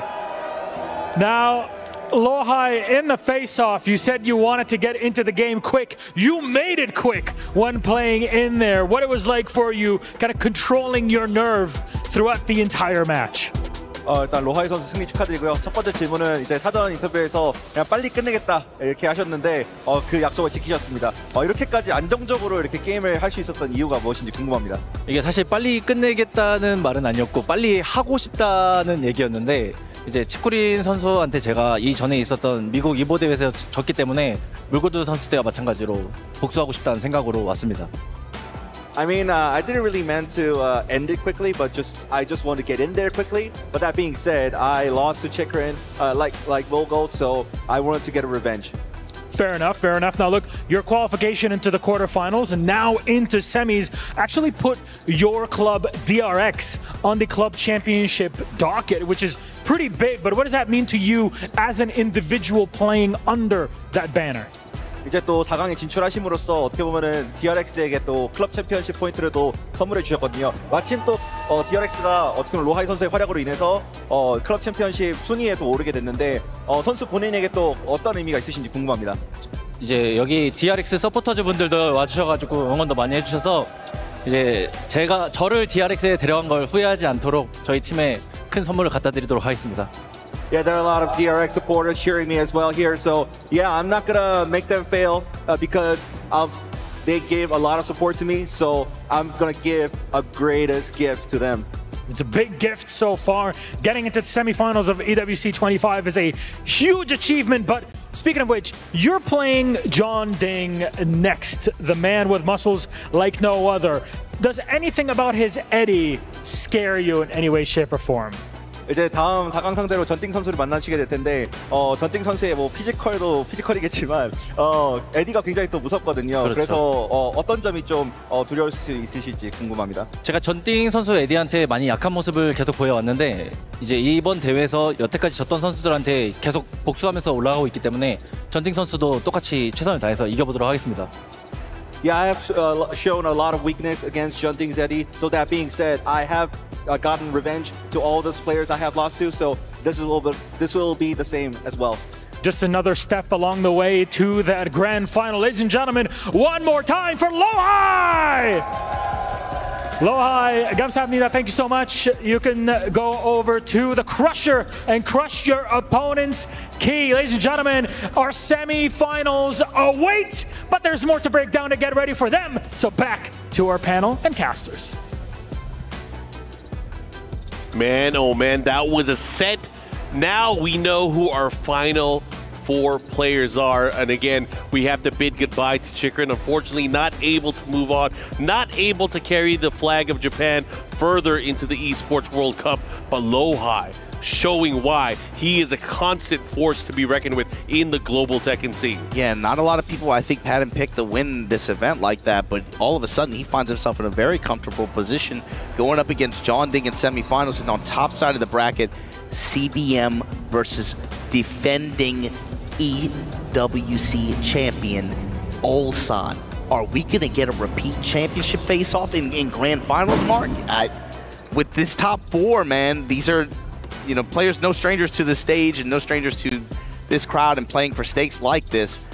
But man, it feels like all of them have momentum and like a newfound confidence going into this thing. I'd love to know. I'd love to do some research to kind of figure out, has there been a back-to-back EWC champion? Is this going to be a first? I mean, I know it is for a fighting game, so either way, I'm ready for this. I'm excited. Obama, it's been a pleasure. I think this ends our commentary for the event. Anything you want to say to the crowd? Hey, just hope you guys enjoy the rest of what we have here for Tekken 8 at EWC. It's been a pleasure.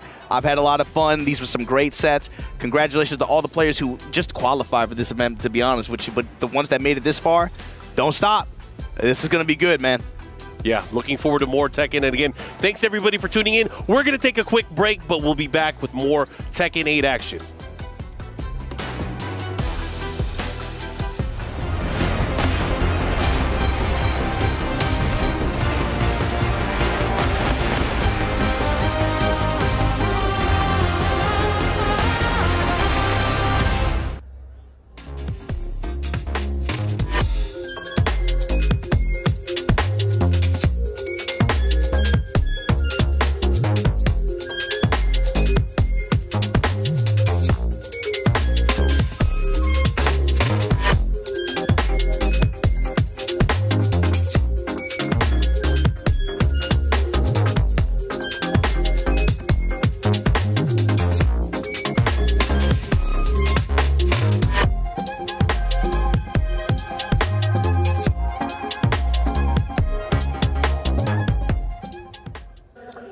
Riveting scenes here at the Esports World Cup. What a set that was between Q-Dance and John Ding. Really, really intense. I just wanted to ask Q-Dance though, obviously, you know, he's a world-renowned player. Literally, he's gone leaps and bounds since the beginning of his gameplay. Tekken World Tour Champion, Evo Champion, the list goes on. How does he feel, you know, with his, because he had like a little bit of a break, and how does he feel with coming back into competitive Tekken 8? 그러니까 이제 쿠단스님께서 이제 예전부터 정말 전설적인 플레이어로 불러오셨었고, 또 철권 6 때도 되게 전설이셨고, 이제 뭐 EWT도 챔피언도 하셨었고, 이보 때도 우승을 하셨었고, 이제 그랬다가 약간의 공백기가 있었잖아요. 철권 8으로 넘어오면서. 근데 이제 이런 철권 8에서 공백기에서 어떻게 극복을 하실 수 있었는지, 그리고 이런 철권 8이 많이 바뀌었는데 지금 게임이, 이런 게임에서 어떻게 적응을 하시게 되셨는지 그 이야기가 궁금합니다. 일단 데빌진으로 처음에 제 메인 캐릭터라도 데빌진으로 이제 게임을 했는데 처음에는 괜찮을 줄 알았는데 이제 게임을 하면 할수록 시즌이 진행되면서 이제 게임이랑 좀 안 맞는다는 생각이 들었어요. 근데 제가 다른 캐릭을 이제 대회를 계속 나가다 보니까 할 시간은 없었고, 그래서 이제 헤이아치가 이제 DLC로 나온다는 얘기를 듣고 이제 헤이아치로 이제 메인 캐릭터를 바꿔야겠다라는 결심을 했고, 헤이아치로 이제 랭크 매치랑 이제 친구들이랑 이제 풀매를 통해서 좀 적응할 수 있었던 것 같습니다. Okay, basically, I started Tekken 8 with Devil Jin, but like I had a really hard time with Devil Jin at the first because he's not a like tournament specific character, and he thought, but he couldn't play any other character. He couldn't practice any other character because he didn't have any time to practice it because he had a lot of international tournaments. However, for DLC, Heihachi released, so he thought this is gonna be his character, so he practiced that a lot at the rank match or play casual matches with his friends. So I think that worked really well for him. Yeah, at the season 2, at the season pass by. He excited everyone today watching online and here in the audience. It's been really, really exceptional having him along for the journey. Thank you so much, Q-Dance. It's been really, really cool. Back from the dead, much like his character, Haihachi. Always a pleasure to watch him play. Well, that's it from me here. Back to you guys in the studio. The DN Freaks boys, CBM and Ulsan breeze into the top 4 alongside John Ding and Lo-Hai. From South Korea to Saudi Arabia, the Koreans came to make a statement, and boy, it was made. We say goodbye to Mulgold, Pinya, Chikarin and Q-Dance, but they can definitely be proud about the way that they played. Now, here at the desk, we have MYK, Bubsy and Rukang to go over the round 1 matches of Phase 3. Lads, it was crazy, man. I mean, a couple of close sets there, and a couple of not so close sets. I mean, yeah, let's just start from number 1, Mogul versus CBM. You know, 2 guys that really know each other well. And it came down to a situation where it was live by the sword, die by the sword. We've seen Mogul throw out that twin pistons down forward 2-1. It worked a couple of times, but that's what actually cost him the match there. Yeah, I would say that with CBM versus Morgold, from what CBM told me, is that he actually, when he practices versus Morgold usually would use a Feng. He doesn't use Claudio all too much, right? And we saw early on Morgold go for the Feng. And one thing I noticed compared to the Artdev match is CBM kept it very frame tight. You know, he was in there poking away, and I think that's something that Jin can do really well, right? No, I mean, Jin has always been a really good frame trap kind of character. The 2-1 lockdown, he has a lot of stuff like that. But the Fang, I don't disagree with. A lot of the times the Fang has worked out for him, and the shifting cloud parry, especially like against Jin back 2-1. Second hit of Jin forward 3-1. He could launch it if he parries it with the shifting clouds. But a lot of that didn't come into play. And the Claudio, maybe he brought it out a little bit too late. Maybe he needed like maybe 1 more game or 2 to warm it up a bit. But yeah, overall in the end, CBM was able to outplay him just with straight up Tekken.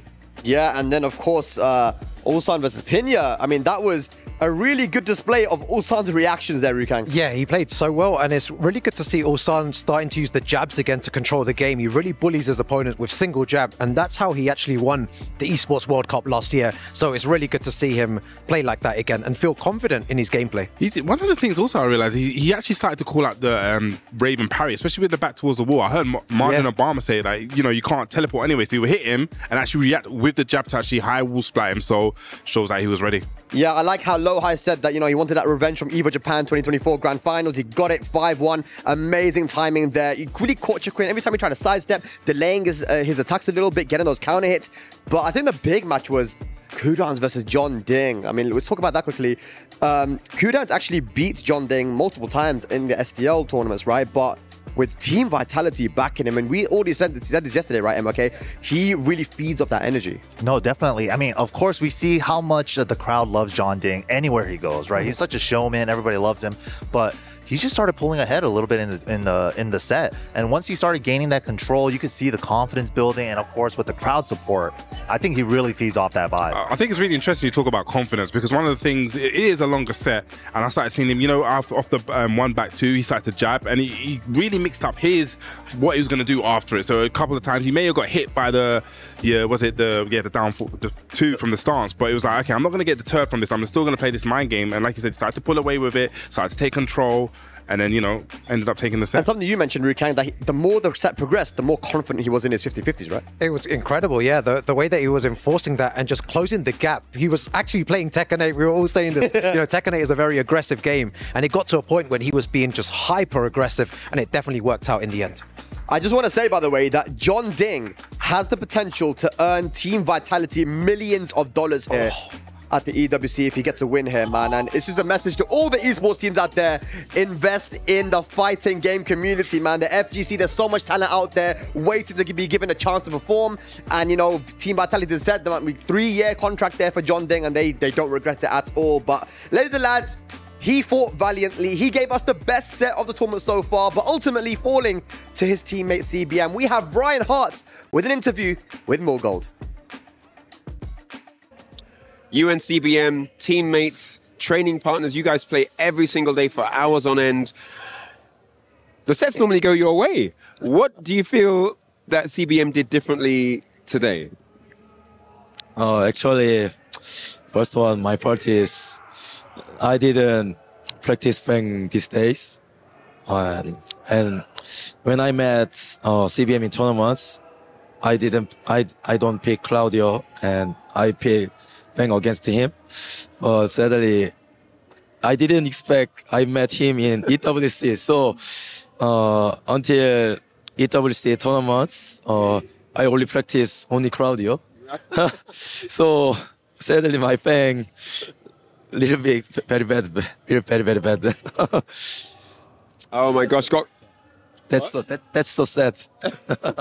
got caught off guard there. Expected that Claudio would be enough, but man, the Feng was needed. But hadn't done the training. Super hard. You have to play friends, teammates. Everyone's an enemy at the Esports World Cup. Crazy stuff. And while Mulgol deals the frog in his throat, let's jump back to the studio. Thank you very much, Ryan. It looks like Morgan's lost his voice there, man. Yeah. I don't know, that pop-off when he beat Atif, I think that got rid of his voice, man. That was crazy. Very good pop-off. We like to see that, man. Good stuff. Morgan, you can see that even in the interview with his energy, he doesn't seem all too disappointed, because at the end of the day, the amount of guys this guy took out in order to get to this phase 3 was incredible, man. Yeah, I mean, a lot of these guys in this part of the tournament, I just want to talk about John Ding's run, right? He took out Arslan. Then he takes out Nee, and then Rangchu, and then Kudans bro. to make it here. What a run. Crazy. Evo champ, Evo Japan champ, T50 final champ, and Tekken legend Kudans? So, okay, so man. do you think he can take it all the way? I think he can, and this especially point, for the club championship for too, sure. that's going to put them in the top spot. It will, and Bubsy, you the one that's saying that. Why were you saying early on that you just felt like John Ding's got it? Honestly, it was just due to the momentum that he had. You know, he came in with the win against Nee, came in with the win against Rangchu, and he's just fired up. You know, he's had those sets, he's ready to play, warmed up, and like you said, the team vitality, those guys in the crowd, you know, he is a showmanship. We said this before, he performs to the audience. But our next 2 matches that we've got to look forward to, guys, is the semi-finals. It's going to be CBM versus Ulsan. It's a DNF affair.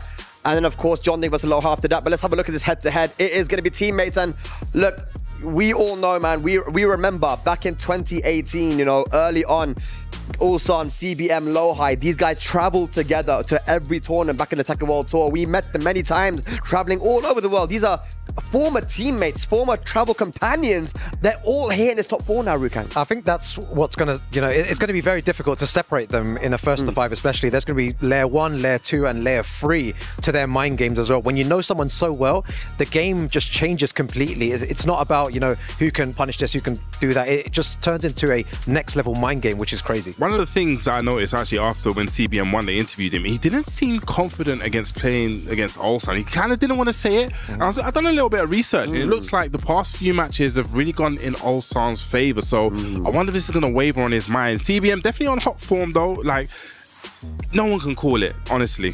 Yeah, I think CBM is playing phenomenal, but Ulsan just seems like he's still not at his peak yet today, like Rank just said earlier today. Yeah, he's bobbing and weaving. He's jumping up and down on his chair. But ladies and gentlemen, here we go. Our second semi-final is going to be John Ding versus Lohi. And I said in the previous days that Lohi, when you watch him play, it surprises me that he hasn't won more. Like, he's so solid, he's so on point all the time, and it seems like he comes across these certain players at tournaments sometimes, they just have his number, but now he's playing like he's on point, man. And John Ding, with the energy that he has from the crowd and with everything that's going on with the storyline, the people that he's already beaten, he is on high confidence right now.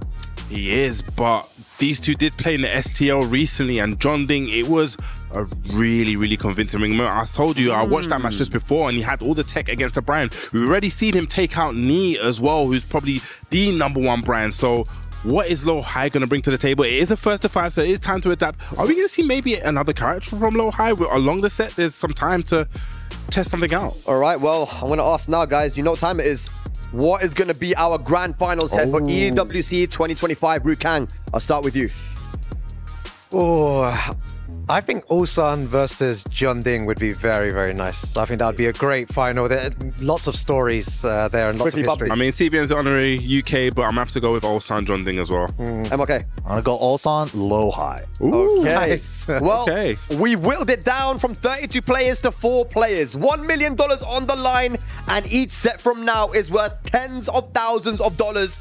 It's everything to play for. Who will make it into the grand finals here at EWC 2025? Will it be Ulsan again? Semi-finals coming up after this.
tournament comes down to this. Wow, incredible. It started with a whisper from Lahore, a nation nobody saw coming. Gonna get the tournament! Arslan is your Evo champion! Pakistan takes the tournament. The kings of Tekken dethroned. South Korea would not forget. 저희 한국의 예전 라이벌이라고 하면 사실 일본이었는데 지금은 이제 한국 대 파키스탄을 라이벌로 보는 것 같습니다. 그래서 The epic had only just begun, and Pakistan and South Korea would clash again.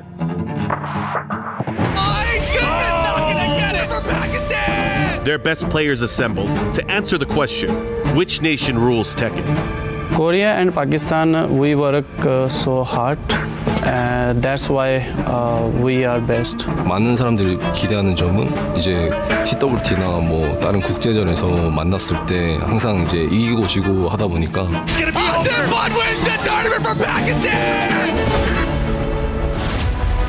New game, same fire. Tekken 8 reignited what Tekken 7 started. CBM with the perfect to get game one. Korea struck back in this new game.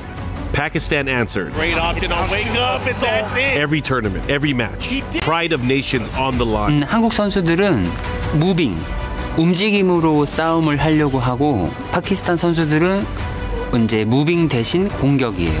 또 이런 라이벌 구도가 서로의 그런 뭔가 철권 실력 향상에 많은 도움을 주는 게 아닌가라는 생각을 합니다. Big lead first, he's gonna tie it up. Two styles, two cultures, one truth.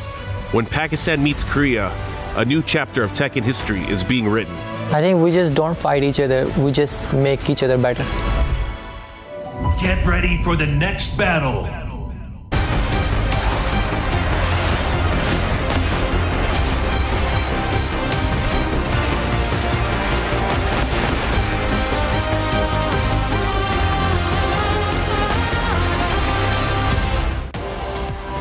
Welcome back to the Esports World Cup. Ladies and gentlemen, we are officially, of course, in our semifinals. Only 4 players remain after we started out with 32. The last match was absolutely ridiculous, Milosh. It really is. I mean, the last one was pretty much Lohai controlling the entire tempo of that best-of-9 series, and really with only the singular round that was taken. Otherwise, it was full control, 5-1, making it into semis. Hey, we're looking real good with our matches. It is, however, a Korea-dominated tournament here so far in the quarterfinals and on to the semis. Again, as we brought up earlier, very surprising, of course. Korea is trying to reassert dominance and doing a great job at it, as surprisingly, what a lot of people consider to be the strongest region, Pakistan, at least at this event, ended up having no one in the top 8. Much love to Pakistan, though. Amazing fighting game community. That said, ladies and gentlemen, our next player, please put your hands together for the man himself, Ulsan! Ulsan, of course, representing DN Freaks. This man's energy has been unbelievable from the game to the microphone. You see him on the interviews hyping the crowd up, and of course in game, he's popping off the entire time, showing insane energy. This man is fresh off of a 5-1 dominating victory over Pena, so he is coming in absolutely scorching, and he is only 2 matches away from making history. Well, these next 2 have played against one another 2 years ago, Tekken 7 still, but it was his opponent, Ulsan's opponent, that won that game in 2023. We'll see if history repeats itself in Tekken 8, though. Let's bring him out. Ulsan's opponent fighting for DN Freaks as well. It's CBM! From the 9th place curse earlier this year and into the top 4, this man delivers a gin cocktail like you've never seen before. He was forced to team kill once in the quarterfinals versus Mulgol and is forced to do it again versus Ulsan. The Freaks, though, they have dominated this side of the bracket and look to continue to send one into the grand final. With that said, it is time to honor our EWC tradition. Please, CBM, Ulsan, meet us right here, center stage, for our face-off. Only one of you will survive this. Please walk up a little bit closer. Yeah. Real nice and personal. Do you have, okay. Do you have any message for your opponent? Kill you. CBM, it's pretty hard out there. What do you got? Just enjoy. Fair enough. Teammates off the game, but now opponents, please shake hands. Please take your seats. Our first semifinal is about to kick off. Riyadh, are you ready? Hell yeah, we are. It's Ulsan versus CBM. Commentators, take it away. Malosh just let you know, semifinals for the Esports World Cup. We are at the top 4, ladies and gentlemen. It's your boy Tasty Steve, Rip, holding it down. Thank you guys for coming with us on this journey to crown a new champion, or maybe a return champion, with Ulsan sitting pretty, but he's got CBM, and we were just talking about this in the back. CBM is well overdue. CBM well overdue, actually. He's been on a rise, I would say, the last 3 or 4 months, just looking like he was getting to that place where he could start winning tournaments, but it hasn't happened yet. So will it be here at Esports World Cup? You can see the last time they met, it's been in favor of Ulsan pretty much throughout the whole year, but overall you can see these stats go kind of back and forth here. CBM has had the steps and punches today. More heat engagers found from Ulsan, mainly from the Dragunov 1-2-1. And then the heat bursts, that usually indicates that they're using it in a combo or just trying to armor out of things. But CBM's got that unlocked with 51/40. But overall, I would say the matchup generally leans towards Ulsan, but we'd never see them in a 1-to-5 sort of setting. And CBM this weekend, or this week, has been playing phenomenal. And Ulsan, we've seen just today, he's on point. He looks like he could do it again. Look, man, he's been turning up even further. Every time we think that Ulsan is on his way out, he's like, actually, we're going into overtime, and sticks it out again. And it's Rife wearing the toadstool hat. What's going on? Yo, and I got to give a huge shout out, man. Korea top 4 out That's here. Crazy. For me, I've been prepping for this without even knowing it. You know, all these STL turns I've been commentating, and now it's the same thing right here, except in a longer format, 1-to-5s. Oh, man, but this is going to be crazy. And 1-to-5s, I'm glad you brought that up. The long set format, a lot of players will tell you they actually prefer this. I feel like these guys actually really thrive in it. This is when you get the maximum adaptation. You got a lot more games to do it. But I want to talk about CBM in the sense that I always feel like if he's ever beaten you once before, it's because he found out something that you like to do and he's exploited you for it. I want to see how this works out versus a player like Ulsan, who has typically been really strong with like keeping the game in his favor or just turning around back to his favor. But the Jin is looking crispy, but not even on the docket just yet. If this isn't a button check, no way. It could be. He had the Clive earlier. His Clive looked really good earlier in this tournament.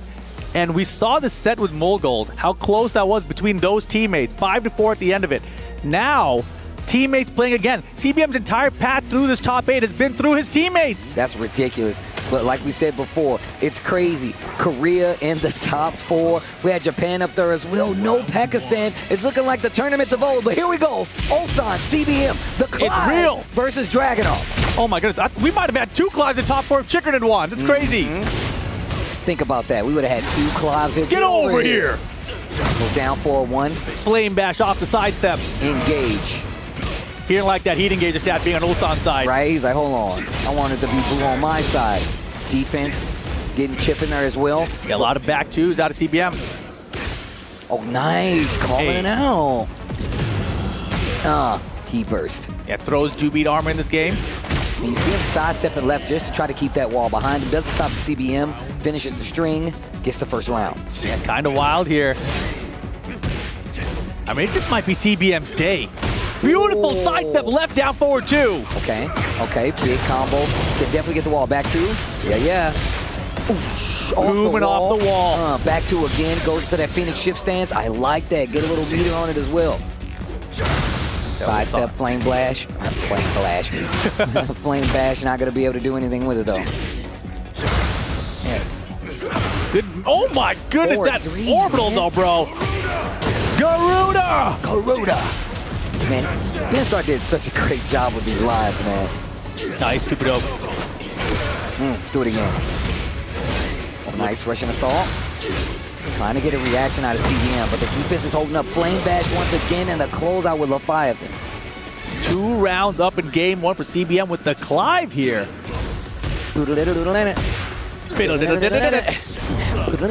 Counter! Yo, he's getting close to the full 5 Get charge. over here!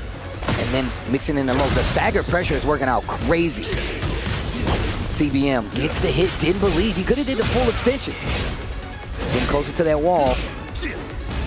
Oh, no, it's double step. Down for the one, check it, and again! That forward 3 orbital going right over. It's like a complete crush. It feels like it goes over lows, highs, and even maybe sometimes some mids. I mean, the second time he's done it with the back to the wall, so it's definitely one of those things where he's like, in this situation, trying to close out with the low. It is dragging off. He's got a lot of down twos. He's got a lot of slow lows. That's a good call out. And 3 rounds straight right now for CBM to start off this set. This is crazy, bro. That's unexpected. As I mentioned, I feel like Ulsan has a small edge over him, but I haven't seen this. I haven't seen the Clive against him. I mean, look, we already talked about the fact that, like, Clive is already an underrepresented character in just tournaments overall. But players like him, I mean, CBM had the Noctis for quite some time. Chicorin has always been one of those players that had, like, those guest characters, those characters less conventional in Tekken under his sleeve for situations like this. The question is how well can Ulsan stop him from getting his game going when he's down 1 already? Game 2, Ulsan, CBM, in. Yeah, and we've seen Ulsan make plenty of comebacks in this tournament. No stranger to them as well. But right now, CBM still in the driver's seat. Dance on him. Engage. One of the things Ulsan really has been shining with this entire day is blocking, getting that wall rising 1+2, full damage, full combo, conversion to the wall. We go. Spent all of his resources, but the positioning is looking good. Oh my goodness, and the pigeon roll for the Okazemi has been on point as well. More rushers all try to get a counter, try to counter again. No, and CBM shakes his head. Okay, wait a minute. And we've seen this before from Ulsan, where it doesn't start in his favor, but he slowly starts to figure out the puzzle, and then he kind of capitalizes on it. But CBM doing a great job of staggering it as often so far. Yeah, the flame bash for the Engager again, and armor's right through after the Engager. Down for 2, I don't think so. I like that he's doing this though. Like, he's slowing it down just a little bit, still keeping the momentum in his favor. Yeah, they're completely disrespecting each other's turns right now. Getting the activity to 1-2-1. Just clean Tekken right here. Oh, only rage, and he's not going to get to use it all 2 rounds straight on the rebuttal from Ulsan. And the back 2 there from Dragunov did stop that forward 3 orbital, so something to keep an eye on. It looks like Ulsan might have called that one out. Hey, he's been doing it literally the last 2 times. His back has been to the wall, so. Flame bash not going to do it. That was definitely sidestep left, down forward 2. Countered! Okay. A little chunk of damage. So much range Beautiful. with the weapons. Didn't get the wall splat, but still got the Engager.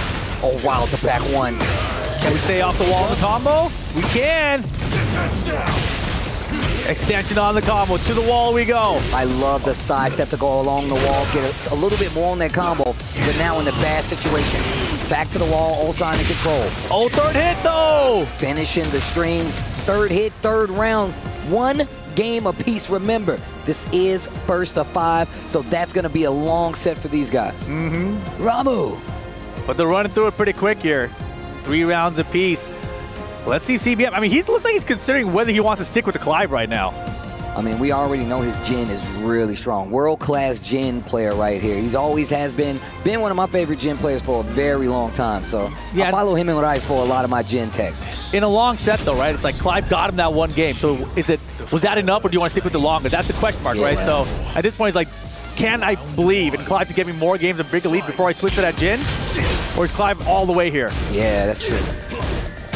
I mean, look, in the later years of Tekken 7, we saw him stick to the Noctis pretty consistent. Oh, yeah. Wow, Engage. Beautiful. Off the backdash. Back 2. Yeah, anytime that Ulsan's been hit by that Phoenix low, he's immediately attacked back afterwards. 1-2-1. Engage again. And remember I was telling you how a lot of times some of these players are not respecting the heat activation. They're instantly just challenging a lot of times. Didn't do it right there, but Ulsan's back to the wall. 1-2-1 again. He gets the counter hit. Big chunky low with the hatchet. He's got rage, so every hit doing more damage as well. Again. Oh, God. Hacks those legs. No throw break? Oh. You know, they put a throw break train to practice mode now. I like to zoom in. Okay. Going to the beat. They can hear the music too. Going straight in the stance, using the transition. Tries to use that forward 3, like you said, back 1. Engage. While standing 4. Heat is on the table for CBM. And the lows are adding up here, and finally the mid catches him. I like that. Tries to sidestep, gets clipped in the meantime. Big damage, kill, crush, destroy, gets the wall. Looking for a reaction out of CBM. You know he's going to use that flame shift stance to get over there pretty soon? No. Throw break good this time. No, sir. Wow. No. Chance here. Another. Break again. What is going on? Russian assault here. Look for the final mix. Orbital not going to get it. Nice patience there by Ulsan. And you see it's starting to add up. He's getting really frustrated. Going more so to this 4-3 than he should. And now Ulsan starting to get the lead. Good step there, but didn't get a launch. Yeah, it was in his phase 1 move. We saw a lot of sides from down for 2 versus the Oscar players. Yeah. Man, look at this offense from CBM, and finally finds a low block. Gets the heat activation. Spends the resources. Big life lead on the side of CBM, and that's gonna do it. Enough damage off of the counter. Here we go, now in round 4. Locks it down for one, finishes the string. Didn't take the immediate, but instead takes the pressure. Takes the pressure. Trying to get him to that wall, but man, CBM is not trying to stay in the corner. You can't put baby in timeout. 1-2-1. Engage. Flame back. I don't think so. I'll do it again. Kind of sways out of the way there, like an inner strength, you know. Woo! There you go. Saxophone. What was that saxophone noise again? The wing.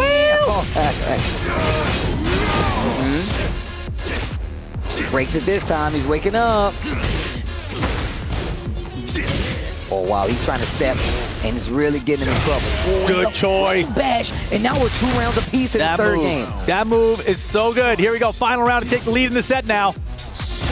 Back will pursue good block, but floated out of these orbitals again. The 4-3 not getting him much mileage. I don't know how this game does it to just always go off on exactly when the saxophone hits. They're doing a crazy combo. 1-2-1.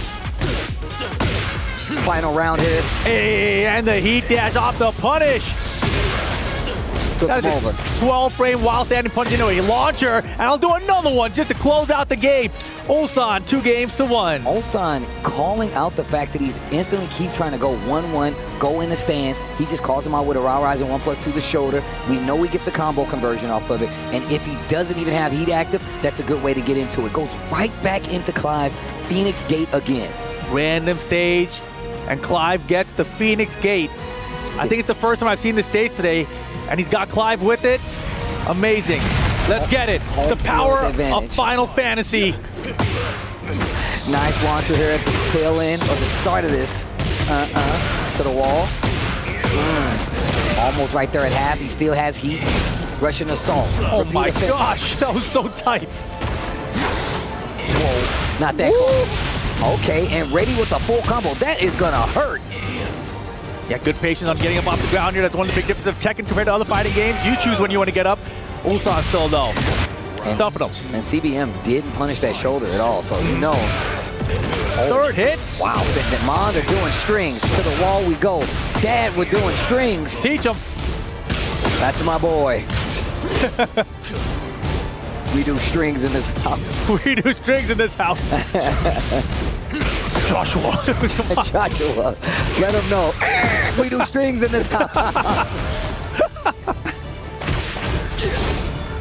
Finishing the string, small punish there. Sidestep. Heat burst. Yeah, that is one of the weaknesses of playing back very fast, but beautiful whip punch to the wild standing 1+2 that time. Pigeon roll to combo off against the wall. Beautiful stuff. Flip him over. And Ulsan taking us downstairs. Icons, punch! Look at how locked in Ulsan is. Yo. Oh my gosh. Oh my gosh! That was ridiculous! Dash in his face, create the space, let him whip, and then full launch punish. Take the floor. Oh wow, the stomp sets off the ground explosion. They get the full combo, but still gets rid of that stage, that environment. Counter? I don't think so. I knew you'd do that. Get up on his wall. Should be dead. That's a perfect. And 3 games for Ulsan. Ulsan, you could see him really getting into it. This is incredible. I mean, if you're CBM here, you got to switch characters. He's rematching again. Wow. Really believes in the Clive for some reason. Or really does not believe in his Jhin for some reason. Oh, man, what a way to spin that. Maybe he's saving it for the last ditch ever. Maybe he's like, you know what? Until I have to, no switch. The thing is, the first game looked good. He got the first game with Clive, right? But then since then, it seems like Ulsan had adaptation to it. So why not switch away? You gave it an extra try already. Yeah, that's true. That's true. And look, we talked about this long set, but still, you don't want to overstay your welcome on a character, especially when it gets down to a situation where it's now first to 2. Exactly. Pressure on here. Now what's the mix? More lows. Oh. I like the little dash up, down 4-1, delay just in case, down 4-2-2. In the air we go. He was like, you know, I don't think I can block these. I'm just going to try to intercept you on the way in. To the wall. Oh, man, flame bash ended. Into the low out of stance. Another one. Wow, beautiful stuff. All right, CBM, let's get it. Trying to run away with it. What a series right there. Stops that round count lead here. Oh. Okay, axe handle smash. Vegeta would be proud. Yeah, that pull is pretty sick too. Oh, counter. Okay, dodge boot. Off the wall. Back to the wall. Man, tornado too. Damn it. Even though he didn't get the full combo. Breaks the 1+2. Missed the ender, but he's doing all right now. This ends now. Get over here.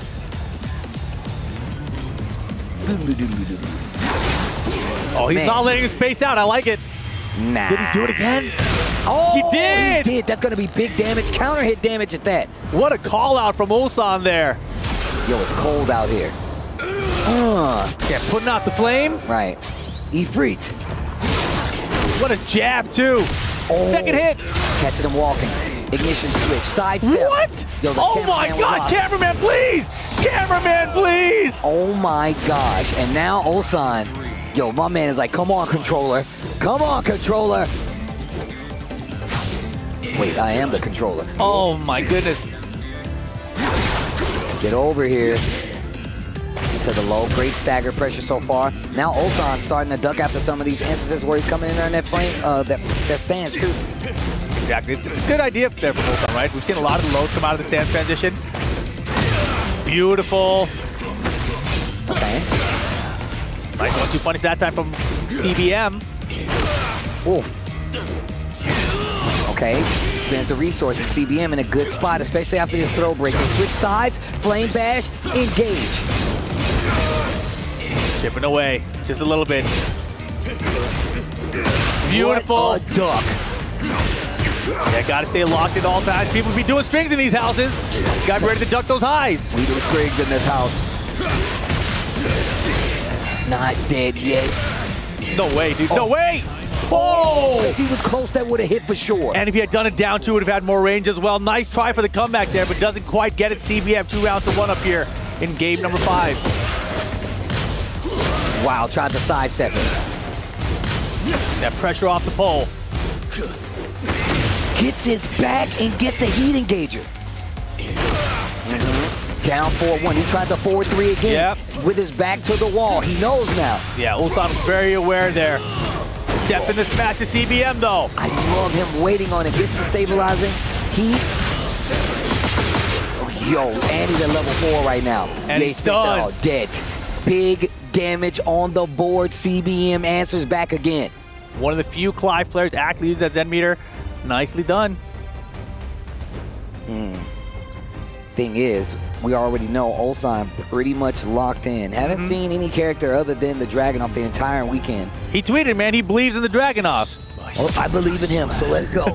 You believe in Ulsan? I believe in Ulsan, bro. He's a good player. He's a returning champion. EWC returning champion. CBM has to beat him. This is a fact. And right now, Ulsan's still in lead 3-2, but here the Clive putting in work. 100% true. I mean, I lost faith in a little bit, but CBM clearly knew he had something more to give. Oh, beautiful. That's what I'm talking about. Wow, what a step. Step to the down 4-2, full combo conversion. Walls right there. Too close even. Give him the pull. Hey. Where are we going? That was crazy. The third dimension, that's where we're going. I think we went back to the 4th or 5th and came back to the 3rd. Oh, Russian assault, full combo pickup, pigeon roll to keep him in line. And there's the heat. Hey. He'll step on it. Double rage. No throw break is gonna hurt. Down forward, four to close it out. Ulsan. It's simple. Start the round. Yo, who hit that thing? That dude up there? Yeah, those two, it's two dudes. They punch the bell at the same time. Hey, yes. Simple frame trap. Ulsan not respecting the plus frame off the jab. Man, one thing I have noticed, a lot of the players are definitely... Wow, that was a punish too. Yeah, he was calling it out. He was waiting at the right range for it. And still get over here. Wow. And then goes for the low this time. Oh, flame bash. Man, Ulsan was so composed in all these exchanges. And man, it's either the high counter or the orbital, right? And Ulsan just mixed up his offense to avoid both of them. Over the top! Jeez, bro. I love that move. If you know that movie, you're old. Shout out to you guys. Wow. All right, so that's Sloan. Chill out of it. Oh, okay. All right. I think I'm not truck. I'll turn his head backwards right now. You know it's a switch. Speaking of switches, CBM turning the tide around. 3-2 on the set count. We're going to tie this up. 4-2 for the low extension. See a lot of Clive players use that extension to get to the wall. Russian assault, counter hit. Through the wall we go. No, but drops it off. Oh my gosh, double step left, down forward 2 for Ulsan. Man, just watching you swing at nothing. No. Give me that. Oh man, that's so good. It takes off all the grade. He does it a lot off the recovery because he knows you're going to stand up. Gets the reversal, and look at the Zen. 3 level stocks up there. Needs to be careful on the side of Ulsan. Punish that. Yo, what? And that's why you got to be careful. Only it's yours. What did you say? Only fantasy here, it's yours. Oh, I thought you were speaking Japanese. It's free. My man's like, yo, welcome to the party. You think just because you're not in my house, I won't show up? Yo, these graphics are so good. Here we go, though. It's ridiculous. Blocks the low. Big Phoenix gets there. Ulsan, he's aware, man. He's got those reflexes, too. I feel like once you do that, you just activate level 4 of, like, Ulsan. He's like, oh, you're going to block that? You reacting? I can react, too. Force him into block mode. Look at him. Engage. Holy moly. That was one deep ignition switch. Right? Finishes the strain. 4 stock up there. Man, the mid choices to stuff these forward 3 orbitals have been fantastic. Oh, he could have definitely launched that. Yep, could have definitely got him, but let's see what he does with this one. Punch that. That should have been a good down forward 2 as well. Wow, trying to stay on the ground to avoid the damage. No way, does that work? Dude, if he hit the box on it and he hit him, I'll say, all right, that was the next level. I actually would have lost it. Especially if he did it and he knew it was going to work. Exactly. This is an important round for CBM here to tie things up. Otherwise, Ulsan's up 4-2. Oh, right in the side of the jugular, bro. The dashing CD1 for the whip punish there. Rarely seen from Ulsan. I love the Oki a lot of these players have been going to after the wall knockdown. Okay, didn't get the hit. Looking for a counter hit. 5 bars, though. Side CBM, that's a big comeback factor to watch out for if he can get to it. Not going to get a chance. Ulsan, both fists up after that one. It feels good. He knew that was an important one. 4-2 now in the lead. 1 game away from getting to that grand finals. CBM. And he's sticking it out with the Clive. And I'm curious to know why. I would love to ask him why not the Jin in this scenario. I mean, I do understand you do have to play a lot closer with Jin. All you have is electric, kind of like 4-4. But once Dragunov gets in, the baits are too heavy. The risk is too high. I completely understand. Got a lot of reach with this guy, Clive. And you do got to respect the up-close game because of the flame bash. And I know he knows that, but we're going to get into the next game. Solid game plan. And it's been pretty close, too, to be honest. He probably has a lot of matchup knowledge with the Jin as well. Hey. I was waiting for the 4-3. I was like, he's going to do it again. Sidestep. There it is. Yeah. You know it's coming. And that's the whole problem, right? Ulsan knows it's coming as well, so he's trying to put out a lot of mids, especially after he hits him with the low. Yeah, it's probably best to start staggering a bit more. Goes for the armor. Ignition switch. Down 2. Gets the punish. And the combo on top of it. And just in general, it seems like Ulsan does a low, and then CBM either responds by doing orbital or his low of his own. And that's just been the general flow, and that's why Ulsan's caught on. There we go with the mid that time. And rolling with the pigeon roll. Nice 1-2 punish. Yeah, definitely more of the riskier options because you can punish that while rising 1+2. Flame bash to get it started. A lot of back to the top and step. Back one. Side step. No, sir. Not as effective as it was the first time they met. Gets the full punish. Ulsan's still testing with those highs and those strings. See him ready to duck. Oh, okay. Get over here. Now what? I just wanted you close. Oh, wow. So much range. The walks.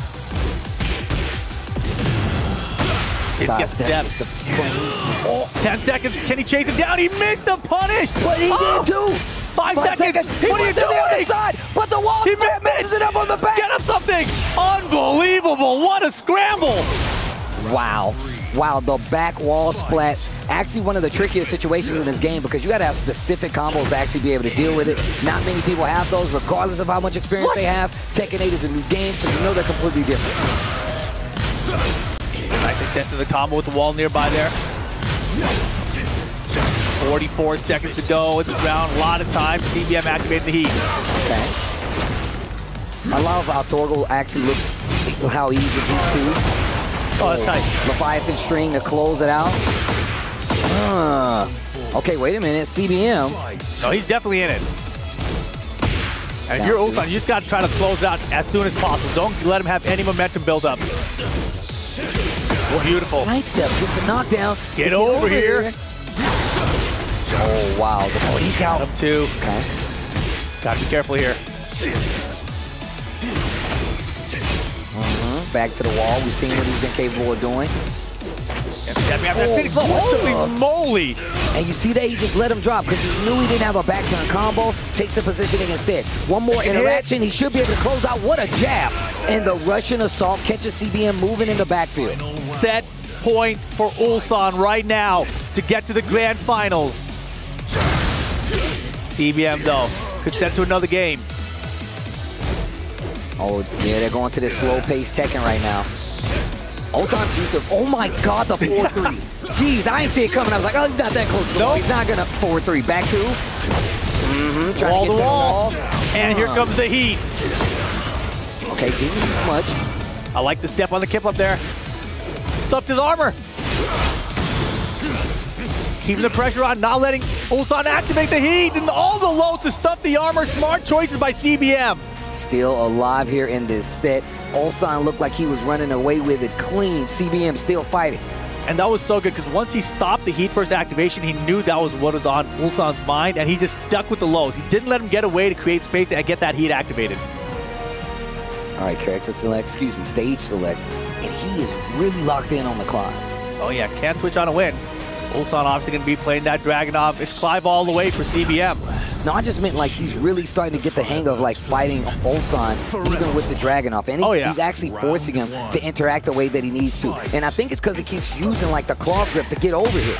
Yeah, it definitely throws you off, right? There's nothing else quite like that in the game. And on top of that, like the range that it covers. Clive is definitely a weapons character who has probably some of the most range in the game. Oh yeah, and it forces you into an interaction, right? Versus letting your opponent just space out and create their own distance they want to work from. It's kind of like a better Oscar mid-range throw, except for his takes a little damage and it reaches really far, which I don't understand. Oh my God. Smash to the wall, kill, crush, destroy. Ulsan taking his first round. Yeah, he saw the Phoenix transition coming. He's like, nah, I don't even care, bro. I'll smash it. And that's what we've been seeing, man. We've been seeing people start to get more, a lot more anxious into some of these stance transitions and calling it out. Great punch. And that's the thing, right? After pulling him in, CBM has generally gone with the lows. So if he is predictable with that, Ulsan's going to call it out. Oh, wow, what a sidestep. CBM, this is exactly what I'm talking about. Definitely adjusting the timing, staggering the offense just a little bit more. 4-3, the wall was right there. We just couldn't see it. We just couldn't see it because our back was on the wall. We were the cameraman. To the other wall, though. Yeah, we'll keep. This should be the round. Well, I love that the different levels have different animations. It's so cool, man. I was actually asking Harada about this character, and I was like, man, this character is really interesting. He was like, I'm glad you like him, Steve. But he definitely plays a completely different game than the rest of the other Tekken characters. Nice step of the ignition switch, full launch, punish as well. Yo, CBM, you're right. He is putting it together right now. Look at how he staggers. Oh, he said, come over. That was close. He almost had the counter. Almost had it. Boots. Stops boot with the chainmail on. Engage. Pigeon roll, keeps the wall. Heat start is going to hit this time. Oh, boy. He hatchet mixed with heat smash. He dashed in here for CBM to try to burn down Ulsan's heat timer. Not going to get it. Wow. One after the back dash. Kind of stumbles into it 1 round away. Ulsan's had his opportunity to make his ticket count and be right in the running to be EWC 2025 champion for a second time. He's trying to get there. CBM, though, trying to stay alive. This is his tournament life on the line. Look at the series that he just put together. Ulsan, big damage on the board. Heat is active and it's fresh bar. What is he gonna do? Pigeon roll to keep him there. Give me that gray. Throwing it on the tech. And now CBM with rage and heat. Not gonna matter. Ulsan gets it done.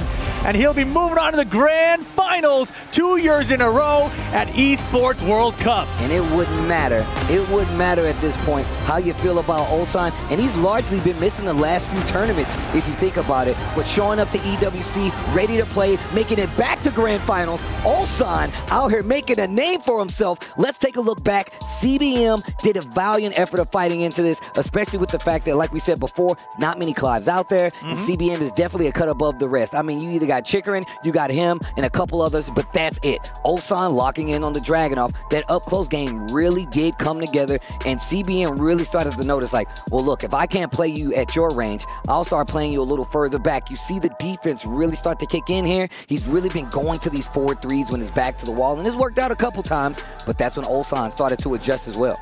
Yeah, the forward three was really the strongest part of this Clive. And once Ulsan kind of pulled away a little, got this 3-1 situation, I really thought he was going to switch it up to the Jin, but he stuck it out with the Clive. I thought maybe it would be a mistake, but he proved me wrong, right? He put it together. He's like, this Clive, it's got a chance here.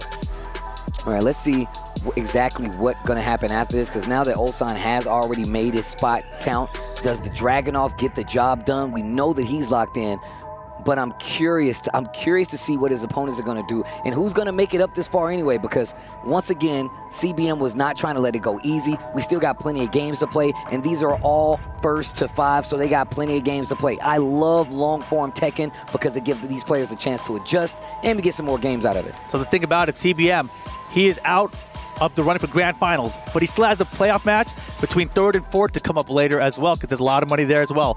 Well, let's send it on back to the stage to get a word with our winner. What an unbelievable performance up to this point. In grand finals 2 years in a row. Turn it up for Ulsan! Ulsan, throughout this entire event, I've seen you extremely excited, high energy, very positive, playing to the crowd. This is the first time that I'm seeing your emotion change to something more serious. What's with this change in emotion? 일단 울산 선수 승리 축하드리고요. 정말 이번 대회 내내 정말 에너지 넘치고 정말 환호하는 모습 많이 보여주셨는데 이번 승리 이후로는 굉장히 또 진지한 모습을 좀 보여주셨어요. 그런 좀 감정 변화가 좀 어떤 게 있으셨는지 궁금합니다. 아까 전부터 너무 많은 격한 리액션을 했다 보니까 지금 좀 에너지가 없어져가지고 안 하고 있는 건데 그게 진지하게 보였다니 너무 다행이고 그렇습니다. Actually, I'm a little exhausted after all showing the energy, high energy emotions kind of stuff. So yeah, it's kind of good that it feels serious to everybody else. Yeah. Okay, and now, you know, I feel like often when there's moments in history, we don't notice that we're witnessing history in that moment. This time is different. This time, the talk of the entire fighting game community is the fact that Ulsan could win 2 EWCs in a row and make history. What does it feel like being so close?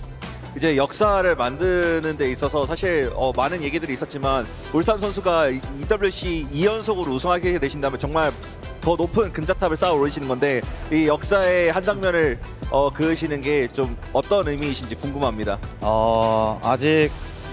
아직 사실 아무것도 우승하기 전까지는 아무도 모르는 거기 때문에 설레발 치지 않고요. 그냥 이대로 결승전까지 임해서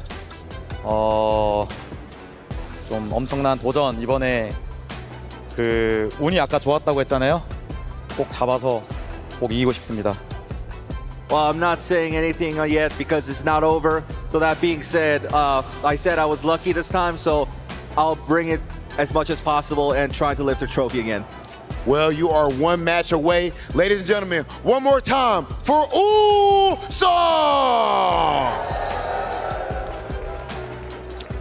Yeah, I told you guys, who can beat me, EWC? Make some noise! Ulsan, please go ahead and crush your opponent's key. 부르스러 가시죠. This guy, Ulsan, comes in with the make some noise. Hey, that's my line, bro. But I love that he's keeping the energy high, saying, yo, who's going to beat me? If you check out his Twitter, he even said, he's like, yo, I have to be like this. So I want to call people out. I want these guys to know that I'm here to win. And you know it. Look at the determination, like, yo, what's up? Ulsan on top, the next slice to let him know. Once again, right in the running, in the first running to be champion once again. I don't know how many times here at EWC we've had a return champion, a repeat champion, a two-time champion, but Ulsan is on his way. I mean, the world of Tekken 8, he could be the first. That is a fact. And again, second place, guaranteeing him $130,000. But that next Grand Finals match could mean he could win $250,000 instead. He could almost double it. That's going to be a big match later. But now crushing the key of his teammate CBM. Doesn't want to see it. But shout out to DN Freaks, man. They got 3 players in his top 8. DN Freaks out here holding it down strong with the Tekken community. We've already been seeing their teams all around when it comes to just Tekken competition, especially in Korea. And they are very, very strong. Without a doubt. Crushing the key. Man. That thing has seen some damage this weekend, I tell you what. But now, the crowd favorite coming up, John Dering. Answer the door, we might have a champion. But let's see what these guys have to say at the desk. Stage.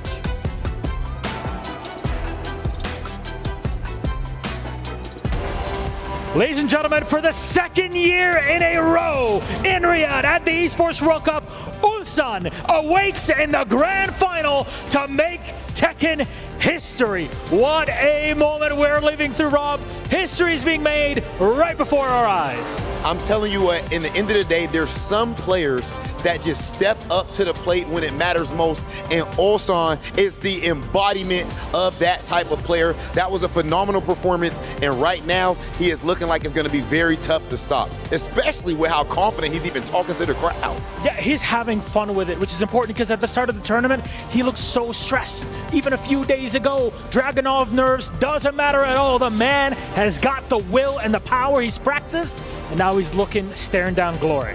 Well, you know, you talk about power. I do believe that we have not as much as Ulsan, but we do have a little bit of power bestowed in us as stage hosts, and that is to bring out our next competitors. Ladies and gentlemen, put your hands together for none other than John D.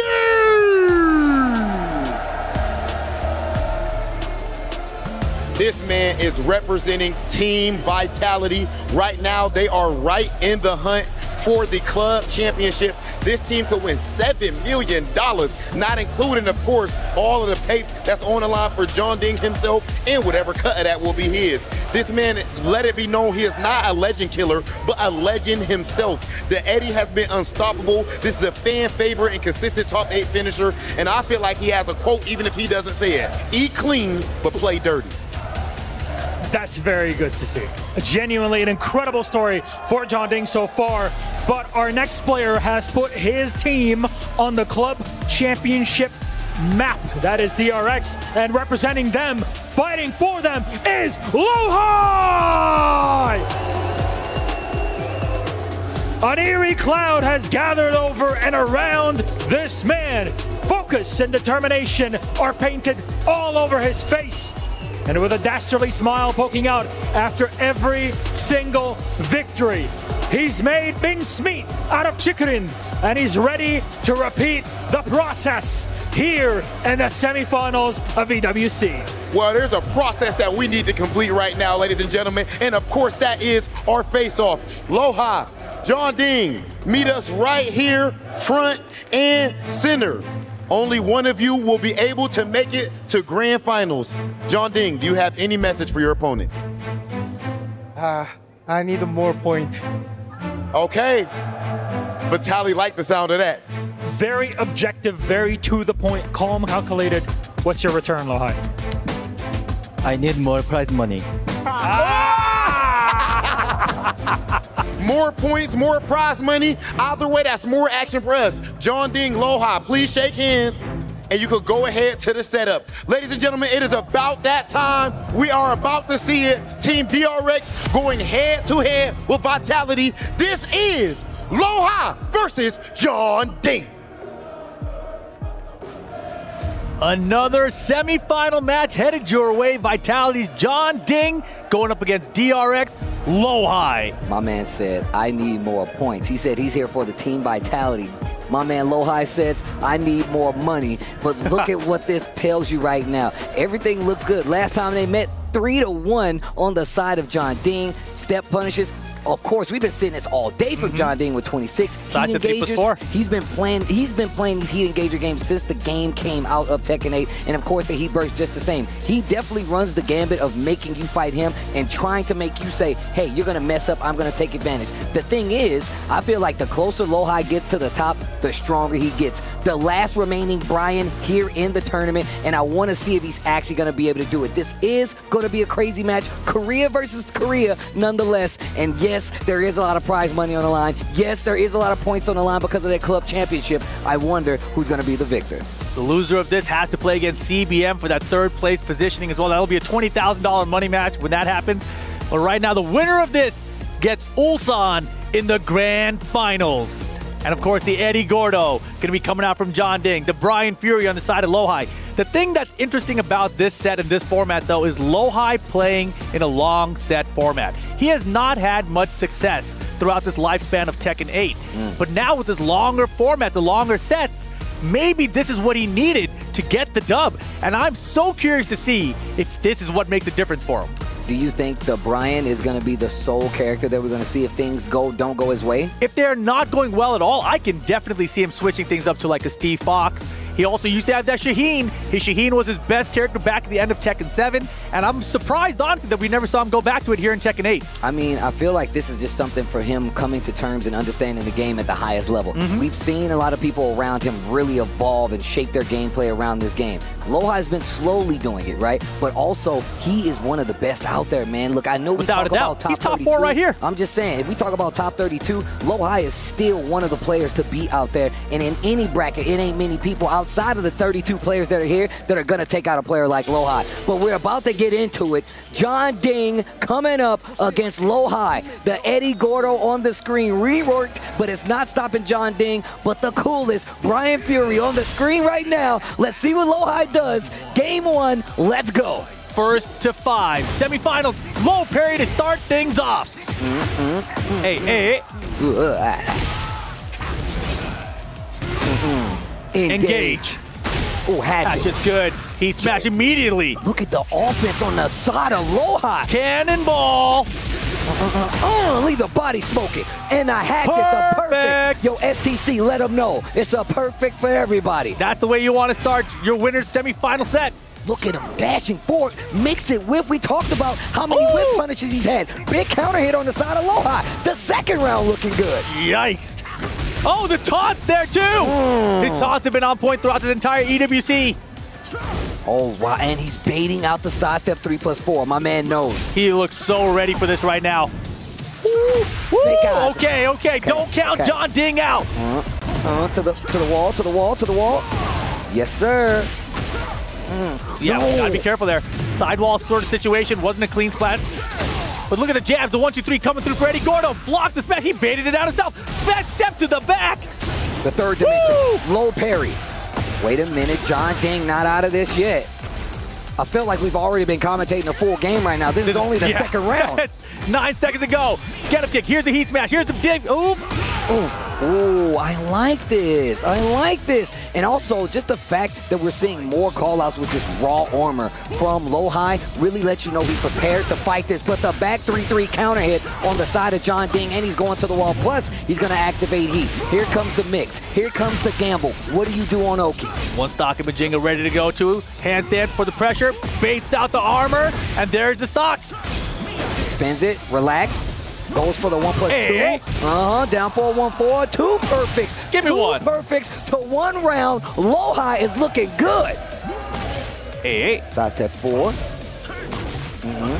I like that. Starting to add in more of the lows, using a lot more of the stance and the evasiveness that Eddie definitely has at his disposal. Not the same as it was in the other game, but it definitely still has its effective uses. Yeah, nice pressure right now. The Reckoning to the back. One pressure, multiple back ones.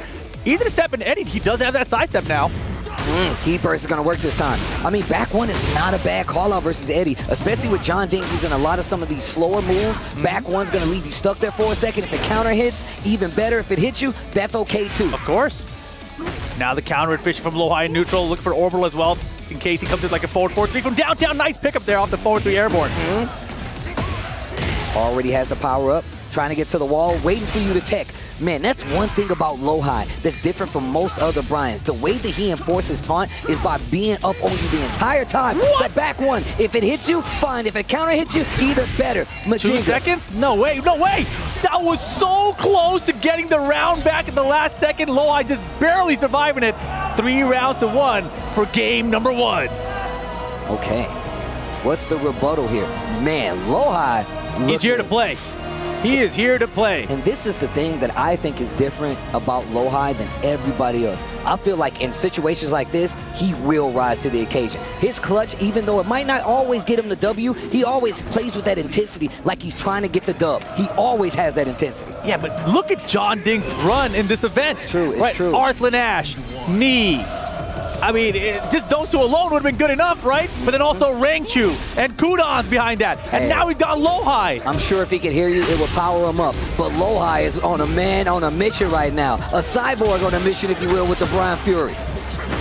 What do cyborgs know about dancing, though, Steve? I mean, look, probably not much, man. They know how to laugh, though. Oh, relax. Kudon in there. I like this. And look at how much this is slowed down. Even John Ding is pressing on the brakes a little bit because he knows low-high is playing super active. Down 1-4. Hey, get up. Spike follow-up. So much damage. Another thing we've been saying here, and just Tekken 8 highly competitive nature, is the fact that a lot of times every player is okay with taking that grounded hit so they can actually have a better optional wake-up. Roll. And speaking of dancing, it got him out of a lot of trouble there. He still ate the last hit of that string. Okay, both in heat. Ignition. Oh. Yo, nice pickup. You see what I mean? My man will dash up on you. He wants you to hit a button on wake up. What? Yo, ships in the night. I think he did that intentionally. Oh, and the cannonball's gonna counter. Bro, his placement on some of these strings, man. The cannonball straights, the 4-3s. Oh my gosh. Look at this. Yo, what? He's out of there. Auto low counter. Oh my gosh. Wow, much like the 4-3 we saw from CBM and the Clive, the orbital, the original orbital. My man is locked in. He's got to be, bro. So much on the line here. Look at how he's switching up his pressure right now. Oh my gosh. Okay, gets a big launcher. He can get to the wall. Gets the snake eyes. Oh, leave the body smoking. Hey, back 1-4 counter. Hit. Big damage there. He's had a lot of success that today as well. Oh. Yeah, caught during the handstand. I actually thought he did like the sway to the left. Yep. Try to get out of there, but it's a little bit too late. It does recover faster. Oh. He's taunting him, bro. Oh, he's taunting. Gotta get out of there. There's the R to get through. Then the smash handstand mix. Relax. Oh my goodness. That should be the round. Trying to get a reaction out of low-high and just barely got it. And that looks like that's a good momentum switch on the side of John Ding. Vitality out there cheering for the boy. Gets the counter hit. Takes the floor. That's what he was looking for before. Let me get this wall. No, the heat burst actually missed. It's okay, it's okay. Still decent life lead here. Anastaki Bajinga. It's because he did a jab afterwards. Okay, okay. Oh, the double step. Still got the hit. Didn't get anything big. 1+2, good break. Okay, heat burst is gonna work. Sidestep. Eddie Gordo, sidestep specialist, floats out the orbital. And he can break the floor if he wants to. He will. Big area down here. Oh, counter! Wow, 1 game apiece. John Ding answers back. Typical fashion. Doesn't seem like he's shaking at all. Not he's one shaking bit. with anticipation for the next match. And because he's flexing. A monster right now. Yo, I didn't even need to hear the crowd to see that guy cheering John Ding. Didn't even need to hear it. I mean, the crowd has been into it all night long, man. Shout out to you guys out there. Yeah, that's for real. Yo, shout outs to the crowd here, man. I'm telling y'all right now, it's actually electric out there. And what's crazy is the Boulevard is still open anyway, so it's a bunch of people here. Yo, we're in Night City right now, bro. John Ding, Low-High, one game apiece. Down 4-2. Once again, as these games go on, they get a little slower. They start to take their time. They start to piece together the puzzle that is their opponent. Yes! Oh, the 4-4, that was godlike. That was so good. Outfacing that, first of all, difficult enough, but then to also have the whip punch to the forward 4-1, beautiful. Hey! Hatchet, do it again. Spins it all. Back one. Look at this pressure. Oh my God, he's even gonna get through. Wow, backwards even. That's what happens when you dance, you move around. Handstand denied. I thought he would have did down back 2 to get the kill, but still goes for the low-high. Back in control, third game. Yeah, I feel like we're gonna have a long back and forth set here with these two. And using the armor. Beautiful again! I told you, man, the closer low-high gets, it's like he singles in, he locks in on his prize. Damn! Mad range. Super far. High home and attack is beautiful. Wow, the power crush. He actually used the evasion and it worked out this time. Hatchet on the wall. Trying to sidestep to get out of there. Heat burst out of the air. Oh.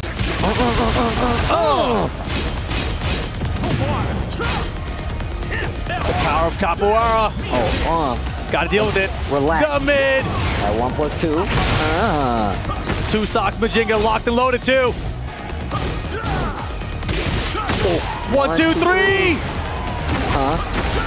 It's enough damage as well. Jeez, 1 round apiece at this third game. And he's got a G-Clef too, man. Oh, man. Yeah, that 1, 2, 3, we've been seeing a lot. I mean, John Ding specifically really has been using it a lot, but it also goes into line where we see these guys finishing the strings a lot more now, right? They want that counter hit. They want you to try to sidestep. They want you to try to interrupt those strings, and that's how they fish for the counter hit. 4, 3, counter hit, engage. Wow, this is so back and forth right now. The relaxed handstand transitions finally jabbed out by Low-High. Look, man, we've been seeing a lot of that, and I'm glad Low-High's already taken it up. Keeper is going to realign. Tries to get him along the wall, but it's not going to work. Blocks the heat smash here. Doesn't get to spend his heat at all. Nice pressure from Low-High. The double dash up. Again, counter to the 4-4-3. +4. Majinga. Armors through too. That was so good. That was so good. Man. John Ding, 2 rounds to 1. It's getting dangerous, but you gotta remember, the floor is lava. You know it. Another one. Repeat offender, tries to go for the orbital to stop the pressure. Gotta be careful about that on the wall because you know he's got the throw out of the stance. Hatchet, do it again. Yeah, there's so much damage. Looks up forward to one. Here's the heat activation. He's got Snake Eyes now. And now he's waiting on him. Giving him a little space so he can actually get a whip punish possibly. Oh my goodness, the damage right now. And we've seen Low-High is definitely willing. No, sir! Oh my gosh, the duck while rising 1. First time we've seen it this entire set. That should be the round. 2 rounds apiece. Game number 3, final round. Oh my gosh, these guys are going the distance already. This is close. 1+2 break, so important. Floor is still lava. You forgot? I didn't forget the orbital. For the combo. Okay, down 4. Armor denied. Armor. No Majinga stacks right now. Heat burst. Gets him a stack here. Woo! Snake Eyes getting through for Hatchet's good. Okay, blocks it, dashing up. He gets the reaction. What a block. 2 stocks for Majinga now, too. Are we going to get some handstand? Get out of the air! Jeez, what a call out. And that should be the game. John Ding up 2-1 over Low-High. This dude Rip called the handstand literally like a split second before it happened. I mean, the thing about the heat now, it gives him an extra stock of Majinga, right? That wasn't the case before. He is going to character select. Low-High, considering switching away from the Brian here, I don't think so. Changing outfits. I like it. Okay. I like it. There we go. I would not switch. You're looking good with He's looking the Brian, fine. bro. He was so close. Final round of game 3 there. Don't switch. Not yet. Man, these guys. going toe-to-toe right now. You said it was going to be a big back and forth, and it is. This dude, Low-High, locked in. Look at my man, locked in. Gotta be, you gotta be. Did you see the intensity in my guy's eyes? All right, let's get it. Game 4, John Ding in the lead. Sidestep force block defense. Got turned up a notch right now. Oh. Okay. Poke it away. Engage, and you're on the wall. Big chunk of damage here. And now, you gotta guess. I love that Low-High is not just gonna let him get away with just going in a stance all the time. He will jab you, drum roll, please. And we break it again. He's gonna get a full combo extension off of this. We're going downstairs too, right? Not quite, not quite. Takes the Oki, Majinga power up. Oh! Snake Eyes into the heat burst on the wall. This is gonna be big damage. Leave the body smoking. The spring kick. This John Ding, that's like the John Ding special, right? Vintage John Ding. Vintage. Ooh. Bro, triple dash hatchet. My man is getting bold with the moves. Okay. They're very important. He needs to start low parrying those. Yeah, you can't let him get away with that. That's one of his main sources of like fishing out damage, getting reactions out of you. Yeah, one of his best approach tools, right? To get it too. Oh! He said, look, it don't work the first time, I'll try it again. Gets the counter hit, and he still got heat. You know what's coming. We're going to the wall. Oh, you might be dead. Wait, off axis. Off axis. Oh, drum him up. Please. Oh boy, he's gonna get some health back from this as well. Yeah. Gets that back four. Oh my goodness, he's all caught up. Are we cashing in? We're not. Back three, cannonball straight. Give him a little space. He dash after the combo. That should be it. No! What a block! He did it from the low, from low right into the Ranger. Oh my goodness, bro. That is not dead. He's dead. He's dead. Oh yeah, his life is really low. Straight low parry, little pixel there. That should be that. Oh, he's hella not dead. What's happening, Steve? I told you what was happening. What's happening? The string. Oh, 2 seconds. Oh my God. Oh my God. Holy moly. That's 200 HP, bro. Everyone gets thrown off by it. Toronto, he cares, bro. He just woke him up out of his sleep. Will it kill? That's gonna make it in there. Oh man, Say-Jam, get ready. Get down 4-1. Tries to sidestep to get away from that wall. That's a breakable balcony. You gotta be careful. Fighting with Oh a V. boy. And the heat. The free hit. Yeah. That's one hell of a view. You're right. There's a downstairs blow there too. Yeah, that's what I'm saying. Can't believe they're messing up this nice guy's house. They knocked the pitcher off the wall. That's a launcher now. That's crazy. That is ridiculous. Yeah, up forward, 3+4. Also a strong aerial tailspin like that. Okay, to the wall. Yeah, what's that, 4 of them in one combo? It's Eddie Gordo. You know, we talk about down players a lot. The Eddie Gordo players, they're the silent type. They're like, don't tell anyone how good our character got, bro. Be quiet. No one say nothing. They're the smarter of the people who play this game. They ain't saying nothing. They let that character just go crazy. To the wall. Oh my God. God, Brian is so cool. Wow, look at all the great from John to get him out of here, though. Oh my gosh. This is so back and forth. The jabs to the wall. Hey, high, the mock breaker to close it out. Such an important round right now. She did not like that. Will Low-High tie it up? Will John Ding extend his lead? Oh. Starting to do a lot more attacks out of almost. Yeah, QCB4 there. It is a high, not a mid. Breaks the 2-throw. Wow, the movement is crazy from Low-High. Gotta be right now. Gotta be. And he's got that. But where are the punishes, right? Like the forward out of the air. He can take you to the wall for sure. He can break that balcony for sure. Hey, we're keeping it. We want the pressure. Yes, sir. Big life lead. He doesn't have the health for it. He doesn't have the health for it. I love when I see players that are aware of how much damage you have left, even while you're doing the armor to finish those strings. A lot of people are not catching that, and that's one thing that sets these players apart from you playing at home, sitting in your house, not here with so much money on the line, with your team's back on the line. And man, armor, so important in Tekken 8. Yeah. It's the tool, the defensive tool that they gave you to deal with the aggressive nature of Tekken 8. And calculating how much health an opponent has when you go for an ender like that, super duper important. Here we go, tied up 2 apiece. Oh, wow. Hatchet. Back to the wall, quick sidestep left, and a sidestep left from the side of Low-High as well. Fishing for a counter hit. He knows he likes to sidestep. No. Nice punish, goes in the stance, gets the mix because of it. Backing up a little bit, Low-High. Just giving him the rope, just giving him the rope. Double taunt, nice timing there for John Ding to get him off the ground. Majinga. Okay. And look at that, completely switched the sides, 4-4-3. Cannonball straight, Hatchet. Yo, called out the high. Maybe he was looking for a low, but it works out. Low-High. Bro, production, every time in between the rounds they hit the names, you guys are sick. Hey. No counter, he recognized it. Oh. Yeah, Low-High was ready for that too. Oh, he didn't confront the back 3-3. He had the counter hit on both sides. No. Tries to go for the jab. Sidestep to the right. Cannonball, no counter at that time. I love how he's using it just to make sure. It's a really fast high, too. Even his jab was a counter at that time. He's winding down there. John defense. Oh, boy. Relax gets under it. Whoa. Yeah, like used before. 3+3 on block. 1-2-3 counter hit. G-Clef. Not dead. Now he is a down forward one. One round apiece. Game 5. Yeah, that's how it's been going the entire way through.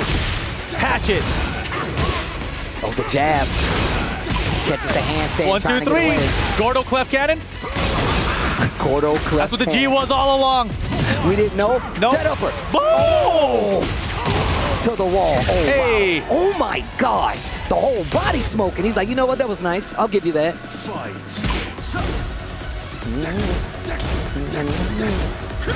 Look at this. Slowing down to a crawl right now before things get crazy. Before things get hectic. And give me that. Free. Engage. Out of the air, too. Majinga, I got 2 of them. Relax. What's the mix? Goes for the mid. Relax mid this time. Force the pressure, handstand. You can't go low against him when he has Majinga stacks. Oh, Hatchet. Oh! That back forward, get the plus frames. Looking to tie it up. 2 rounds apiece here in game 5. Jeez. Yeah, that's what they're fighting for. Orbital! Right out of the gate here. Orbital. Hey, wall blast. Off the wall. Going this way? No, just spike. Spike him. Keep him close. Hatchet. Boom. Activate for the activate. Block the Northern Cross. Nice patience here from Low-High. Surviving the heat. Defense. Second hit. Snake Eyes is there. Good lead for Low-High here to get the lead in the set. He got him with the string, not gonna be enough damage. Last chance for John Ding. Floated out of the air with the forward 1. Low-High, once again, pulling ahead ever so slightly. John Ding, what is your answer? John Ding, what is your answer? Just got to keep going, man. It is a long set. If this was 1st-2, 1st-3, it would have been over, but no. We're going to 5. And John Ding is switching his buttons. He's sticking to Eddie Gordo. Okay. Man, these guys make me nervous. They really, you already know, bro. I'm like, man, what's going to happen? That was close, bro. You don't need to switch. Oh, my gosh. Gemaji Temple during the day. This stage just makes everything more intense, bro. Yeah, just so we're clear here, this set separates them by $50,000 to $80,000. Wow, no pressure. Round 1. I know the club championships over there sweating. Oh yeah. But once again, they got a good team member, and John Ding and King Ray Jr., bro. Both of them made, just even making it here is just a big points on the board for that club championship. John Ding, of course, getting the lion's share. Back 1, going to be the lion's share of damage right now.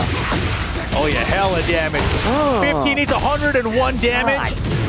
Nope. Yes. Oh wow, I thought he actually got the sidestep. I thought so too, to be honest. He dashed in and the combo with the slash kick. Beautiful stuff. Look at that shot. Woo, that bad boy is shiny. Dong. Oh, I keep missing them. Hit the bell.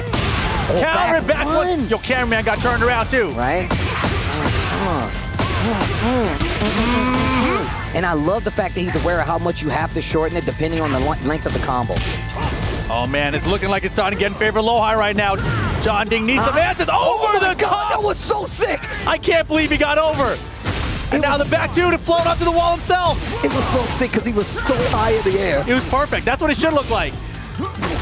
Hey, two stocks ready. Runs and finds the heat smash. Low Slash heat available. Snake Eyes answers back. Bro, his body was on fire. Oh my God, stop it, Steve. His body was on fire standing up. That was so godlike. John Ding gets one on the board. You see the big inhale. He's like, no, bro, we're here. One round apiece. Oh, John Ding's awake. Oh my gosh. The third dimension. Capoeira. Capoeira. Way back four for the pressure. Yeah, they're dancing. Oh, they are dancing. You hear the music kicking up? It's getting there. It's getting there. Practicing wave moves back on the coals. Hatchet's good.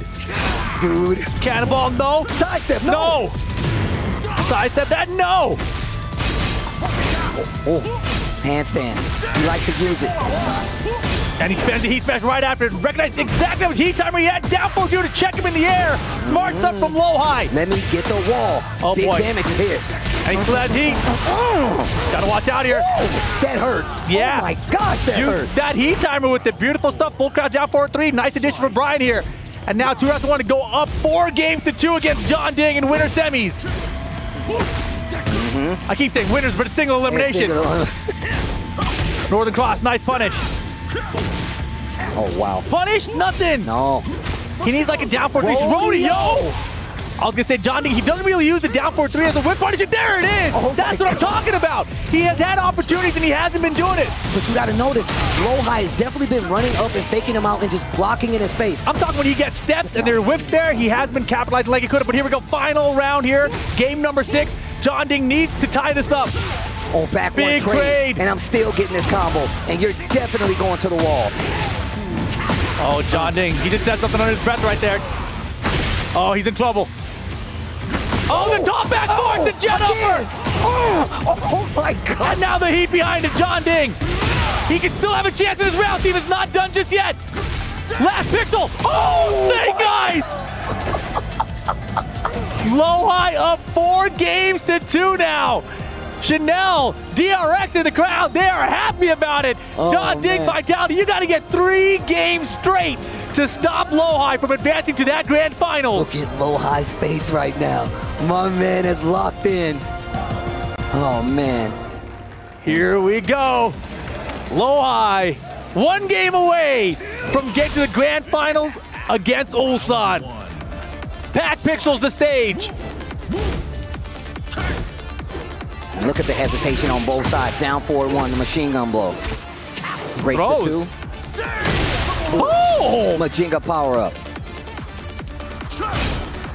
And you can see Low High encroaching on his space. Does not want to give him the option to start going to these lows. Heat activation from Eddie first here. And again, see that kind of a whip there. That's where the whip punishes. Heat burst. What are you going to do with it? Wow, they turn the ghost blue when you hit him on the wall. Hey, that does so much damage. Well timed. John Ding first round. It ain't over yet. Don't get excited. Don't get too excited. You said you wanted more money. You got to get through me first. I want more games, bro. I'm going to miss my flight. I don't even care. Let's get it. Counter it. Boom! Oh, that's what I'm talking about, Rip. He's locked in. We're all locked in. Let's go. To the wall. Hey. Handstand on the wall. Big damage. Gotta be careful, we're in this corner. Oh, he's mixing them up. We're taking the floor. No, we missed the timing. This would be disastrous if he loses this round. Oh my gosh. And he's got the floor. The explosion, back you go, and plenty of heat left. Uses all of it. No resources outside of reach. He's all caught up. He's got the lead now. And just like that, Low High gonna steal back the round. 1 mistake cost John Ding big here. All right, and look at what's happening right now. This is the final game if Low High can get these next 2 rounds. Big counter hit. You're going to the wall for sure, and if he activates this heat, it's dangerous. John Ding's got to relock it. Forget the past. Goldfish memory, get it out of here. He lost 55 to 60% of his life. Down jab, interrupted the transition. Drop the combo though. Counter it to throw. Oh, Snake Eyes again. The taunt into the low. Set point Low High to get to grand finals. DRX You see Chanel down there cheering him on. Not over just yet. Don't count John Ding out for the counter. 1+2 off the floor. Oh my gosh. He's got heat and everything. This is going to hurt. Big lead for low high. Almost 50% gone there. You still got heat resource. Drum roll, please. Hey, now the mix. Here's the activation, though. Oh, 4-4-3. This is so scary here. Oh, he got him! I think Low-High was trying to activate the heat smash there, but it got counter on the start of it, I think. Mix time, heat dash, burn his clock. Snake Eyes get through. Oh, that could be it. Cannonball counter it with the Rage Art. It could be done, Steve. And this might call it out. Low-High maybe going to grand finals. He's already up. That's the textbook Low-High. Hit you with the Rage Art, shake my hand. I'm going to the next stage.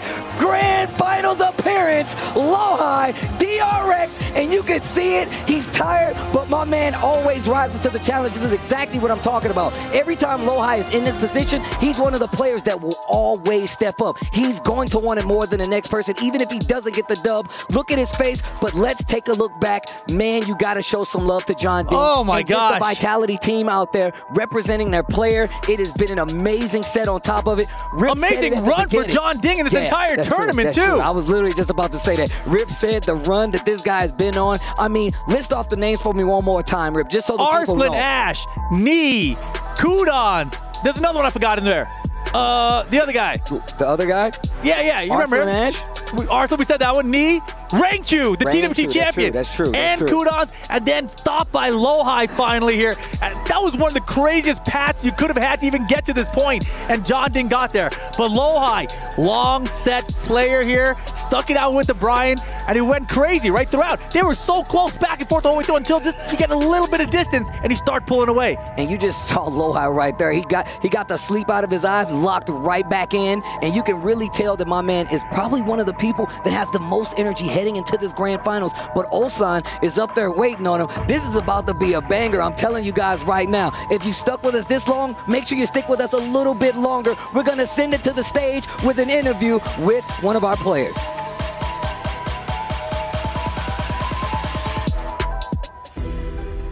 Ladies and gentlemen, Low-High is going to the grand final! A few questions here before we let you rest up and recover for that matchup. Now look, this match here against John Ding was neck and neck until you took control near the end. How do you keep your energy with back-to-back best of nines? It must be exhausting. 일단 로하이 선수 승리 축하드리고요. 정말 이 9전제가 계속해서 이어지고 있는 상황에서 정말 전띵 선수와 접전을 계속 이어서 가시다가 결국에는 주도권을 잡고 이기셨거든요. 그래서 이 정말 힘든 상황에서 어떻게 계속 컨디션을 유지하시는지 궁금합니다. 저도 긴장을 했지만 전띵 선수도 긴장을 많이 한 모습을 봤기 때문에 이제 어렵게 온 기회인 만큼 놓치고 싶지 않아서 계속 정신력을 부여잡았던 것 같습니다. Yeah, I was nervous, but I also knew that John Ding was also nervous as well. So that being said, I really tried to grab on my mentality. So I think that was the key to win. You absolutely did. You kept it cool and calm throughout it. Does anything scare you at this point? 정말 말 그대로 정말 모든 걸 다 잡고 이제 오셨는데 지금 와서는 좀 두려운 게 있을까요, 이제? 결승전에 있는 울산 선수가 굉장히 잘하는 선수고 작년에 우승도 했고 그런 선수지만 이제 전띵 선수도 제가 이번에 이제 다시 리벤지를 했고 울산 선수도 제가 미국 대회에서 졌거든요. 이제 다음은 울산 차례입니다. Yeah, I mean, it's difficult to. Ulsan is a very difficult player to play with. But that being said, even though he's a champion, I already on the revenge arc. I got the revenge on John Ding as well. So will be my last revenge because I lost to him in the United States. I mean, if John Ding's Eddie doesn't scare you, I don't think anything else with. Now look, you talk about Ulsan. He's in the grand final, but he's been talking trash this whole time. Just before qualifying, making it to that final, he's saying, anybody wants to challenge me, he's ready to go. Anything you want to say to him before we get on with that game? 이제 울산 선수가 사실 결승 진출하면서 누가 날 막을 수 있냐 이렇게 도발하면서 마무리를 했거든요. 그래서 로하이 선수도 오신 만큼 울산 선수에게 하고 싶은 말이 있다면 어떤 말이 있을까요? 어렵겠지만 울산 선수를 제 손으로 한번 막아보도록 하겠습니다. Well, it's going to be difficult, but I will try to stop Ulsan myself. That will be a tough challenge, and I cannot wait for that grand final. Ladies and gentlemen, one more time, your grand finalists, Lo-Hi! Please go crush what could be the second to last ski, all yours. You may head over to our crusher. He's been doing so many of these here so far. Grand final will begin soon after that key crushing, but still, third place matchup. Still a lot more to go through today. Back to our casters.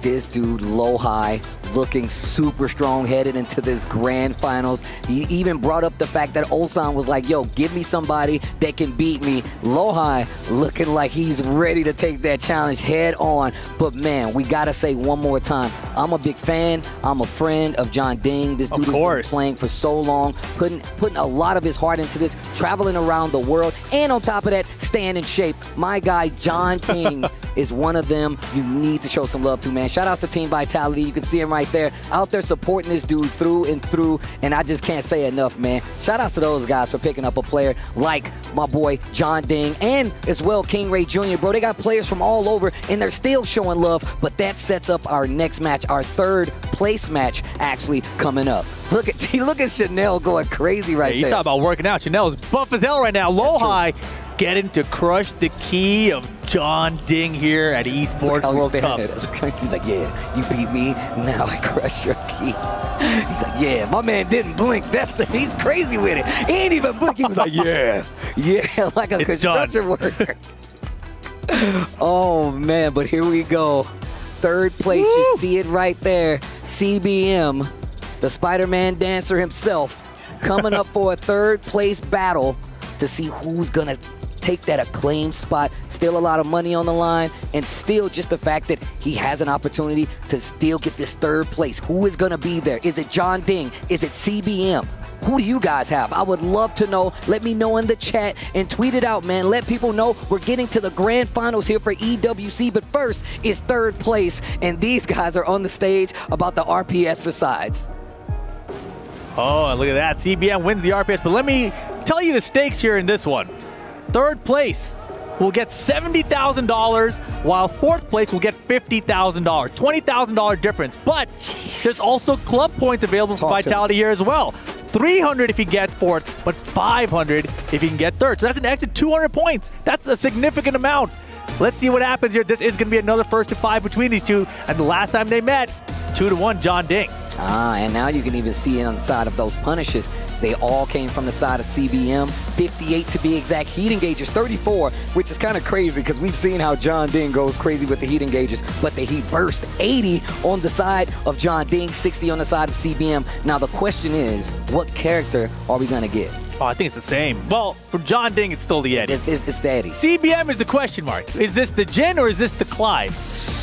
I mean, I'm going to be real. I'm not even 100% sure. I mean, Clive has these long-reaching normals that will kind of make John Ding have to play a different game with Eddie no matter what. Jin doesn't have the best tools to deal with it. I mean, he's still got like back 2-1. He's got the 4-4. He can definitely get in there and mix it up, but it's a lot more risky for him to do so. I think we're going to see the Clive. I think we're going to see the Jin. I think the Clive would be interesting, though, because that forward 3 orbital he has would be a really good keep-out tool against the approach that John Ding likes to use with his lows. But there could be other moves like, you know, QCB4 or something from Eddie that keeps him floated out. So, going to be an interesting choice. It's definitely going to factor into how much they've played in the past as well. Because these guys, obviously, both from Korea, playing the STL tournaments, have met each other countless times, I'm sure, out there as well. I hope, and look, if anything, I really hope you guys go check these guys out playing in their own personal league. It gives you a lot of stake and gives you a lot of knowledge on how good these players are and how prepared they are to deal with some of these matchups outside of their region, man. It really does tell a story just about how far they've come over the years, and it's a great way to just keep track of the season overall, leading up to past EWC, the EVOs, the whole 9. But we're about to get into it. Third place on the line, points on the line, club championship points on the line. First to 5, third place match. Let's get it. It's the Jin Kazama for CBM. Oh, wow. Okay, so let's see. I know he has, what, back 2 the down 4-2 to get it started. And look, CBM has been crazy with the Jin even today. We've seen him do some perfect punishes, electrics just to get the full combo extension. I want to see how it turns out though. Yeah, when I saw CBM start rising in the rankings basically the last couple months, it was really with the Jin, right? I didn't even know about this 5 until this event. Oh, wow. Okay. 4-1-4, gets the wall, get up. And the smash, yeah. Honestly, John Ding's heat timer management is fantastic. Probably some of the best I've seen in the game so far. Oh, yeah, most definitely. I mean, whoa. Standing forward, pushing forward a little bit, Majinga power up. Yeah, he does a really good job of managing the heat. And just when it has a tiny pixel, recognizing whether you're in the heat dash, just let time do a heat smash after. Wow. He lets him walk around him, still goes forward. No, sir. Hey. Handstand back forward, tons of damage, plus the follow-up. Low parry. Gets the electric. Okay, back to 1. No, down 4-2, new transition to the wall. Gets the explosion. Down 2. And just backs up a little bit, looking for a reaction. He uses the armor to close it out. Very smart play by John Ding there.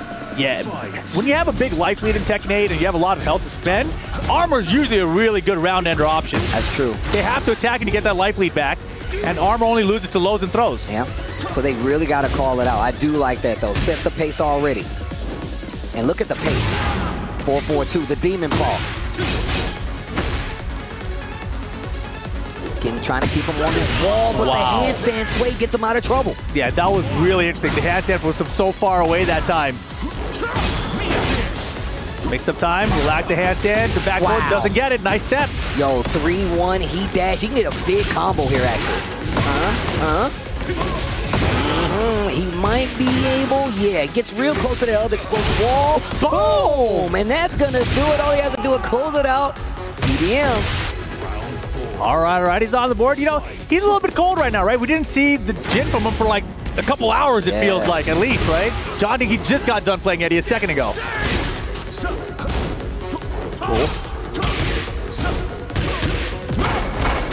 Booted. Using the armor once again. Breaking down the way that it works, kind of angled right, so yeah, he's not going to get it, but the sidestep didn't work out either. Yeah, John Ding waited before that heat burst activation. Yo, the electrics, lots of pressure.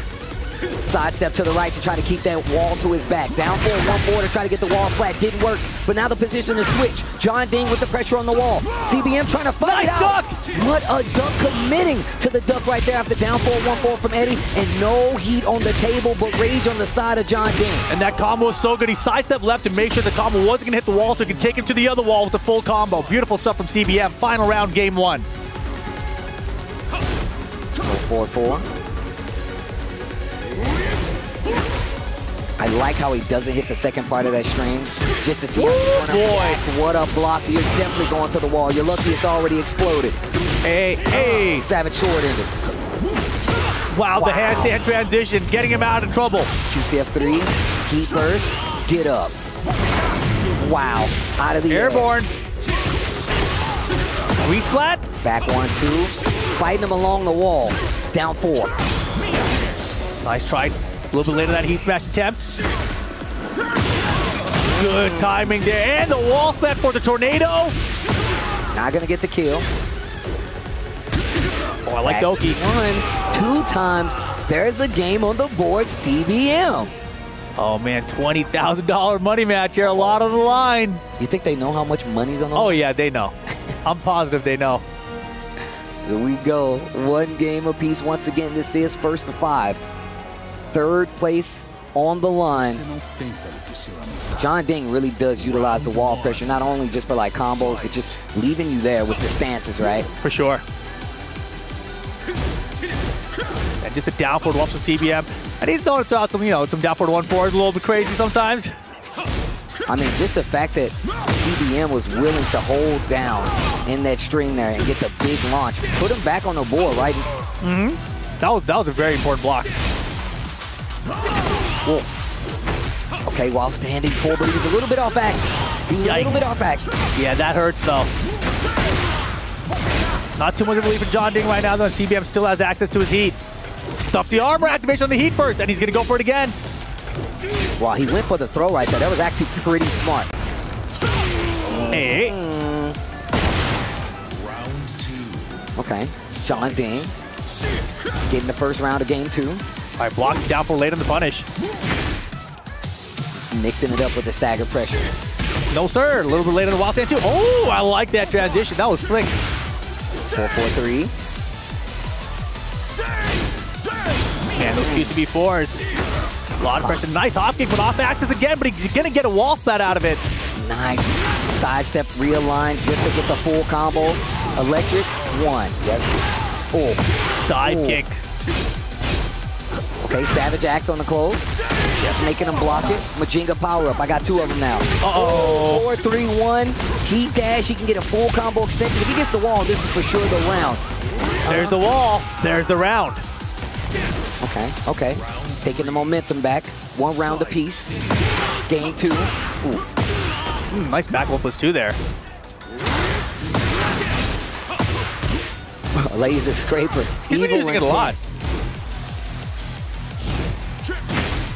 Doesn't get that homing magic 4. I feel like that's one of the signs of a good gym player. Using back forward 2-1, back forward 2-3, especially in neutral pressure because you get the stance activation as well. I like how he's stopping it early of the low, which is definitely heavily punishable. What a duck once again. And now CBM starting to lock in. Now, we talked about these long game sets, and it's only game 2 he's already starting to making the adjustments. Yeah, if you duck it behind that string, you're definitely ready for the Eddie matchup. CBM looking prepared right now. Good back 2-1 for the whip punish there as well. Down back 4 is good as well. Ooh, get over here. Engage. That has to feel like one of the most gentle engagers. It's like, yeah, right. Engage. Engage. I'll put my leg on you. To the wall. There we go. Electric 1 gets the splat. Savage sword for the ender. What's the mix? The demon hoof. Oh boy, he's hooping it. Yo, he's out of there. That's what happens when you know how to dance. Evasive. But 15 seconds and John Ding way behind here, floated out. Down back 2. That was his chance. Could have ducked the high launch. No wall splat. Wall splat it in. Cash out, please. Oh my goodness. Where was the rage art? Wow, standing 4 for the punish. Where was the rage art? That's 2 games for CBM. It seems like at the wall, his options just don't lead him to rage arts. And if you do, you at least, there would have been a few seconds left on the clock. But you'd have taken out their gray health, you would have recovered some health, and they've only had 3 seconds. It makes it way harder for them to make that back. So you think it was just a lapse in judgment, or do you think he just thought he might be too low? Going back to the low-high set, I feel like he's just caught off guard between his options that he has in front of him. Yeah, it might be a little harder to transition and get, like, you know, I mean, he obviously, it seems like he could have did rage art, but locking in on a combo early, that is a thing that happens. I mean, honestly, you thought it wasn't going to wall splat either, Yeah, right? So it's kind of a surprise. It might have just caught him off guard from that. That's what I mean. 4-4. Big counter hit. First time we've seen that. I love this new transition, by the way, with the season 2 with Jim. Oh, wow. Does the string. Back to the wall. Needs to be careful. 1+2 out of relax. Did he step it? He did. And the down 4-3. I love it. And see, going for the early tailspin right there. Yeah, John Ding. Looking like he's locked in now. But big block off the risky low. I can't believe he's committing to these ducks like this. And then the wall is helping him out with the combo. That's crazy. 1+2 gets the heat dash as well. He won. And you see him prepping for the low right now.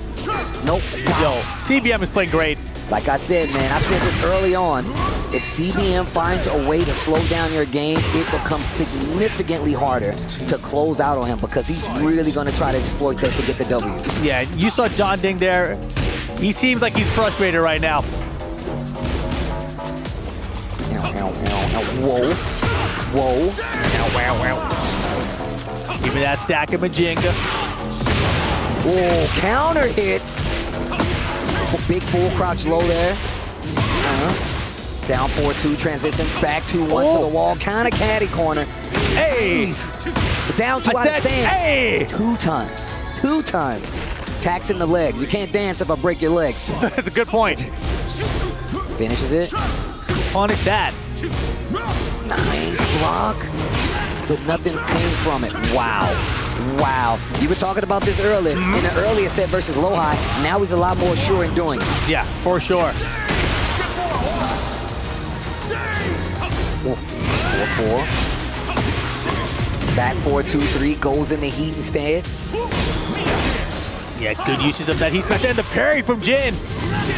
That's a sign. CBM is feeling real comfortable. Yep. Games to none. Looking to get 3.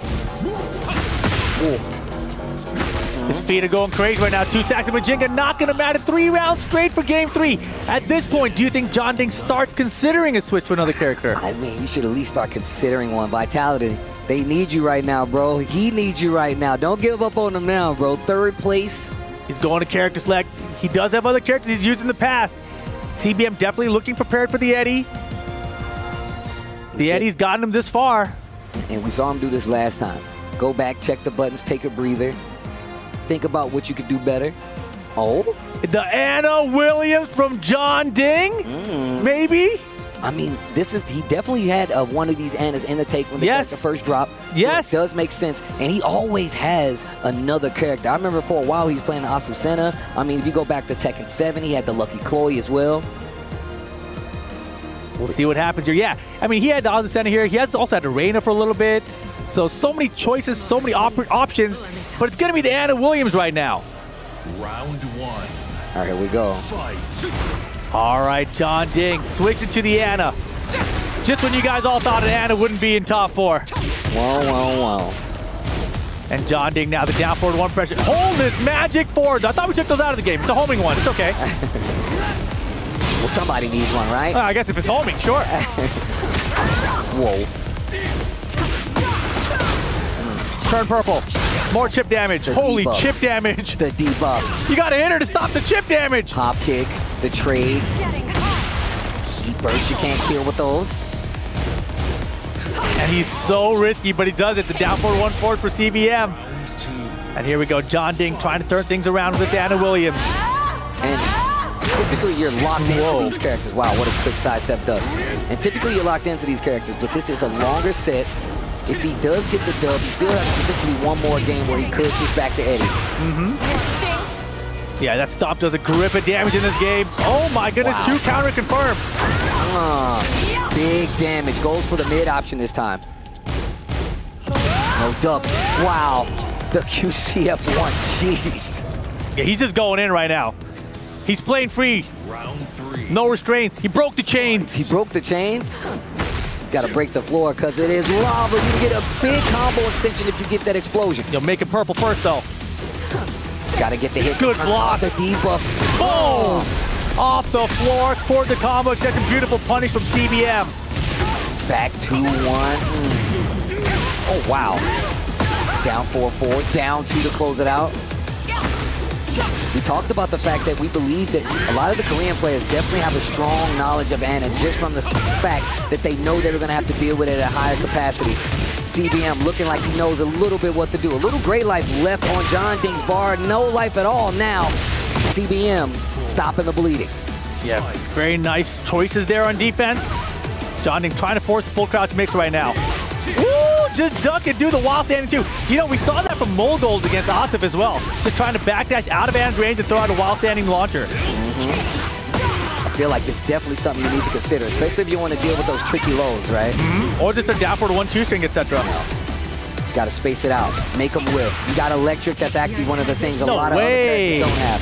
Yes way! Hit the spotlight. Hit my music. Sounds like it, bro. And this is going to be good damage on the side. Seal it with a kiss. Get some health back. Is it booty bump time? Needs to be careful. Wow, just taking the slide. Down forward 1. Could have did the down forward 1-4. Punish nothing! Also no touch. And the down 4 CBM. 1 round away from going up to 4-0. Oh my goodness. Against John Ding. Hold up a second, he's purple. Extra chip damage. Can I get extra chips, please? How about this QCF1 with it? Yeah, a little too low right there. A little late on the cancel for the reverse. Oh my goodness. Doesn't even matter. Give me the game. And give me the replay too.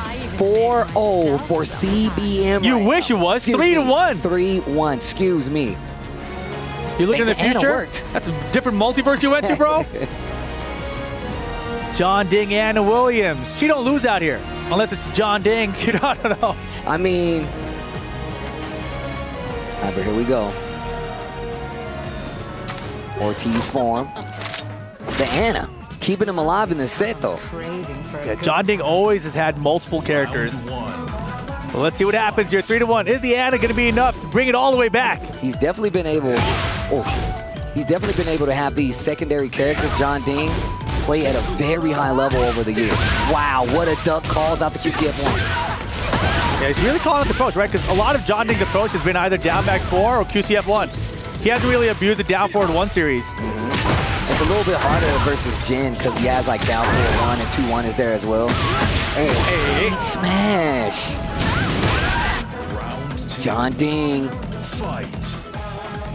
Looking like he's a little unsure, but still has plenty of rounds to play. CBM gets 2 games, this could be the end, and that 3rd place will be his. John Ding turning on the offense, but what a parry, wall splat with the 2-4. Beautiful stuff, CBM, parry off the wall, combo going the other way. We might even make this other wall right here, almost. Oh, look at this offense. And that's exactly what I was talking about, the 2-1, breaks the glass. Reversal breaks good. 2-4 gets the good block. Lovely Tom cancel. Okay. Has to spin the heat first on the wall, gonna get a full combo off of it. And now I'm in heat, I get a full combo off of it still. Why not? How are you gonna go from having a combo to not having a combo in heat? Oh my, he's doing strings. In this house, we do strings, Steve. That's my boy. Hop kick. Good call out, CBM. 2-4. Wow, back to 1? No, just back 3-2. Oh, he tried to break the balcony, bounced off. Down back 4. Block. Wow. Yeah, CBM willing to duck against his approach with John Ding. A lot of lows and highs. There's the down forward 1 series, though. Smart stuff. All right. Yo, John Ding, and look, Vitality waking up in the audience now. Oh, yeah, it's not over yet. Opening some line. Get comfortable. Down back 4. John Ding's movement definitely starting to pick up. Down 4-4, engage. CBM just willing to duck and just call it out with a wild rise and 2 has been immaculate. 4-3-1. No resources left, but he's only got about 30% left up there on that bar. No great life recoverable for John Ding. Trade! No, we didn't confirm anything. Oh my goodness, that's brutal. Just said he's willing to duck in these situations and 1 round away from going 2-3 to CBM. I feel like that was just inexperience with the Anna so far, but here we go. Important round. CBM could either be up 4-1 or John Ding brings us close to 3-2. Full crowd down forward too low. Watch your toes. Low parry. Another one. Oh my God. It's always low. Oh my God. The mix is so real. A simpler mix, if you will. And look, we've seen other Annas here go crazy with some of their mix-up. John Ding going a little slower with it and still getting the desired results. This set is getting a lot closer, and it's looking a lot more solid for the Anna and John Ding and Vitality. Yeah, the Anna putting it together right now. Genmaji Temple incoming, though. 3-2, CBM's lead. Starting to slip away. Did you say this was a $20,000 match? $20,000 first to 5 right here. Oof. Lots of money on the line. Lots of club points on the line. Definitely 200 club points on the line as well. 300 to 500 is the split there. 50,000 for 4th, 70,000 for 3rd right here now. Oh, wow. To the wall. Flip him over. Oh, wow. That was kind of cheap. Down back 4. Home and bazookas. Some characters just fight their hands and legs and stuff, you know? Oh, our lovely Tom. Oh, down 4-1. John Ding. John Ding.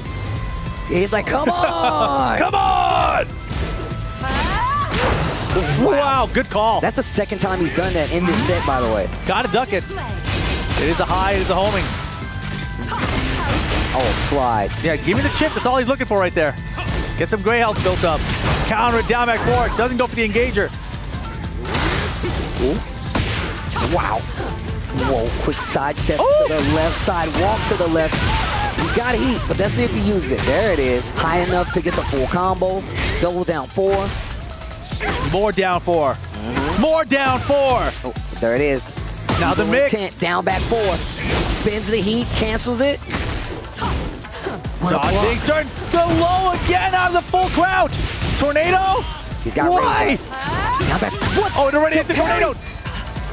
Oh, he wanted the low so bad. He just stuck himself in chaos. Judgment said, please hit me low or throw. It didn't do either. Oh, wow, had to hit. Oh, my God, the blue stuff on that one. You're going to the wall for sure. And I got a little heat. Okay, finishes the string. Now going to be able to get better Oki on the wall. A little good down jab. Chip. Wow. The Desperado. Oh, the armor. Okay, wait a minute, John Ding. Are we tied up here? Is John Ding going to tie us up 3-3 with this Anna Williams? For 3rd place, by the way. That's what we're fighting for right now. Double the block.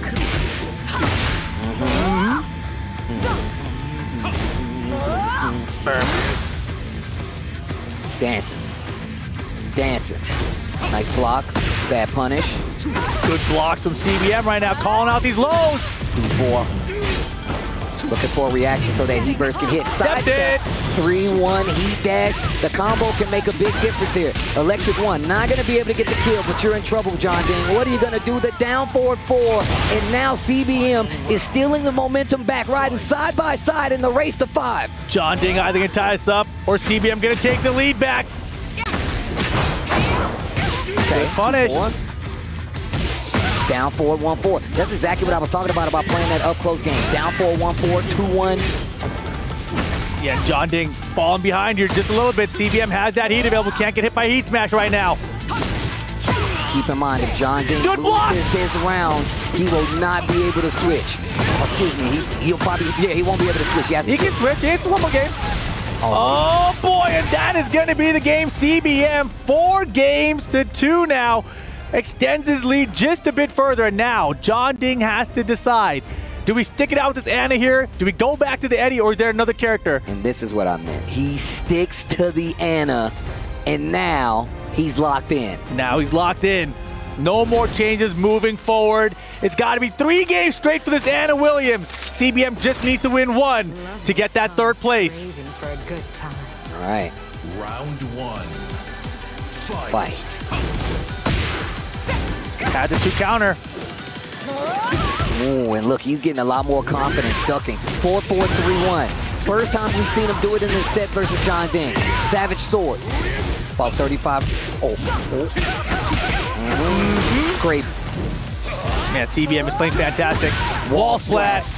Back 3. Oh my gosh. That was clean. You know, he had the side step left there, the 2-4 for the wall splat to his right side. That was perfect.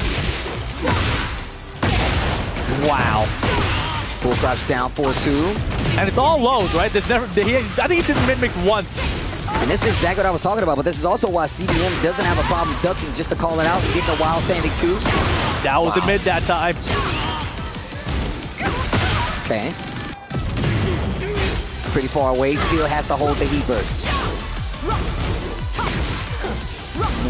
What a block. He's blocking everything right now. Oh my goodness. Doesn't have a problem ducking to get the launch. Still has heat. Heat dash, even more damage. Rage art. Okay. I don't think this kills, Steve. What do you think? I'm literally just thinking. I don't think it kills either. Harada, he cares. He definitely cares. Once again, going for that Chaos Judgment stance, and he just dashes up delayed down forward 1. And now it is set point for CBM. Counter it to forward 4. You're going to the wall for sure. Oh wow, drops the combo though.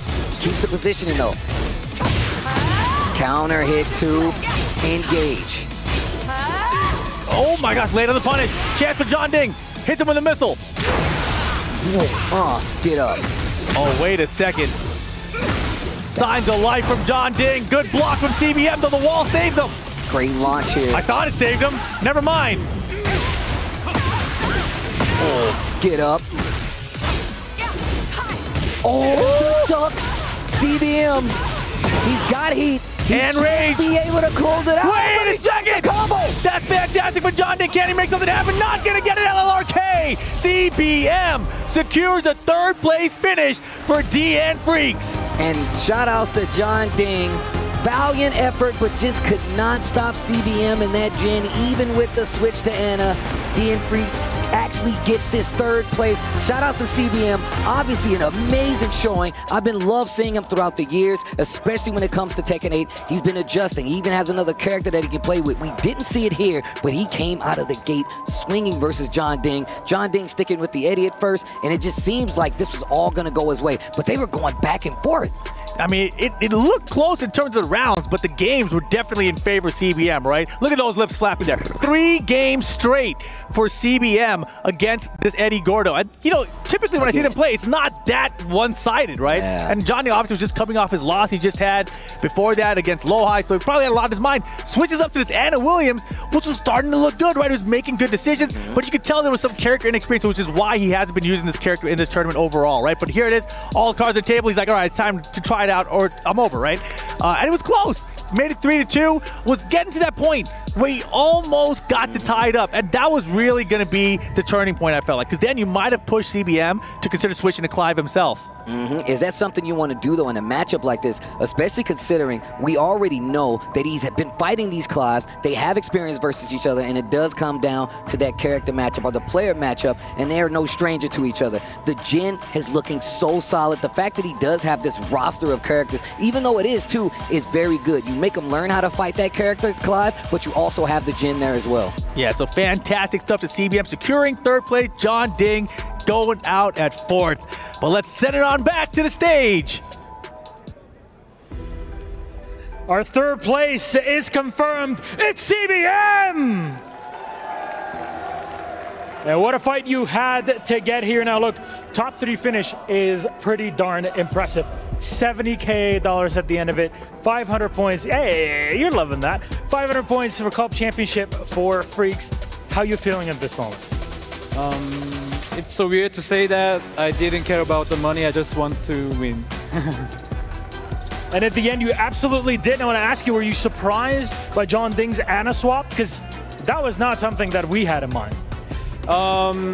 Eddie was quite famous for bad matchup for Jin, so I expected him to pick Ana. But I thought he just wanted to show his Eddie to all the fans. And I prepared for Ana, not for him. I prepared for Optiv because he was on the way, and it worked. I was so happy with that. I mean, in the end, through this, you beat what? Mulgo, Chikurin, iMusician, Kingray Jr., and Tibetano. That's an impressive run here. What's the future looking like for the legend CBM? I still haven't won any major events. I just want to win such big tournaments, and I also tried Clive as a sub-character this time, and it worked. So now I'm quite famous for like Jin main and one of the best Jin players, but I'm still looking for any sub-characters to be picked. And yeah, I think I had a kind of good work, so I will keep going and keep advance. Can't wait to see more of it. Top 3 finish for CBM. An absolute honor to have you here with us at the Esports World Cup 2025. We'll let you go. Rest up. I know it's been a long, very tiring day, but you played excellent games to get to the top 3. Let's send it back then. There's still one more game. The grand final. We'll debrief and set up for all of that with our panel.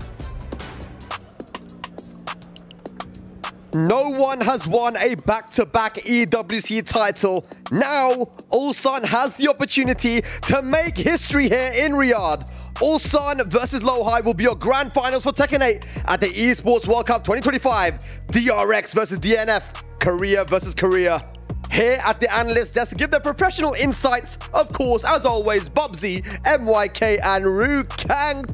Man, some electrifying games, man. Yeah, honestly, both of those players played insanely well, and especially Ulsan. He has the chance to be a 2-time Esports World Cup champion, and with the way that he's playing, you know, at the beginning of the days, he started saying that he wasn't very confident going into things, but his confidence has built, and now it seems he's peaked and he's ready to win. But Lohai, what a player we have in him.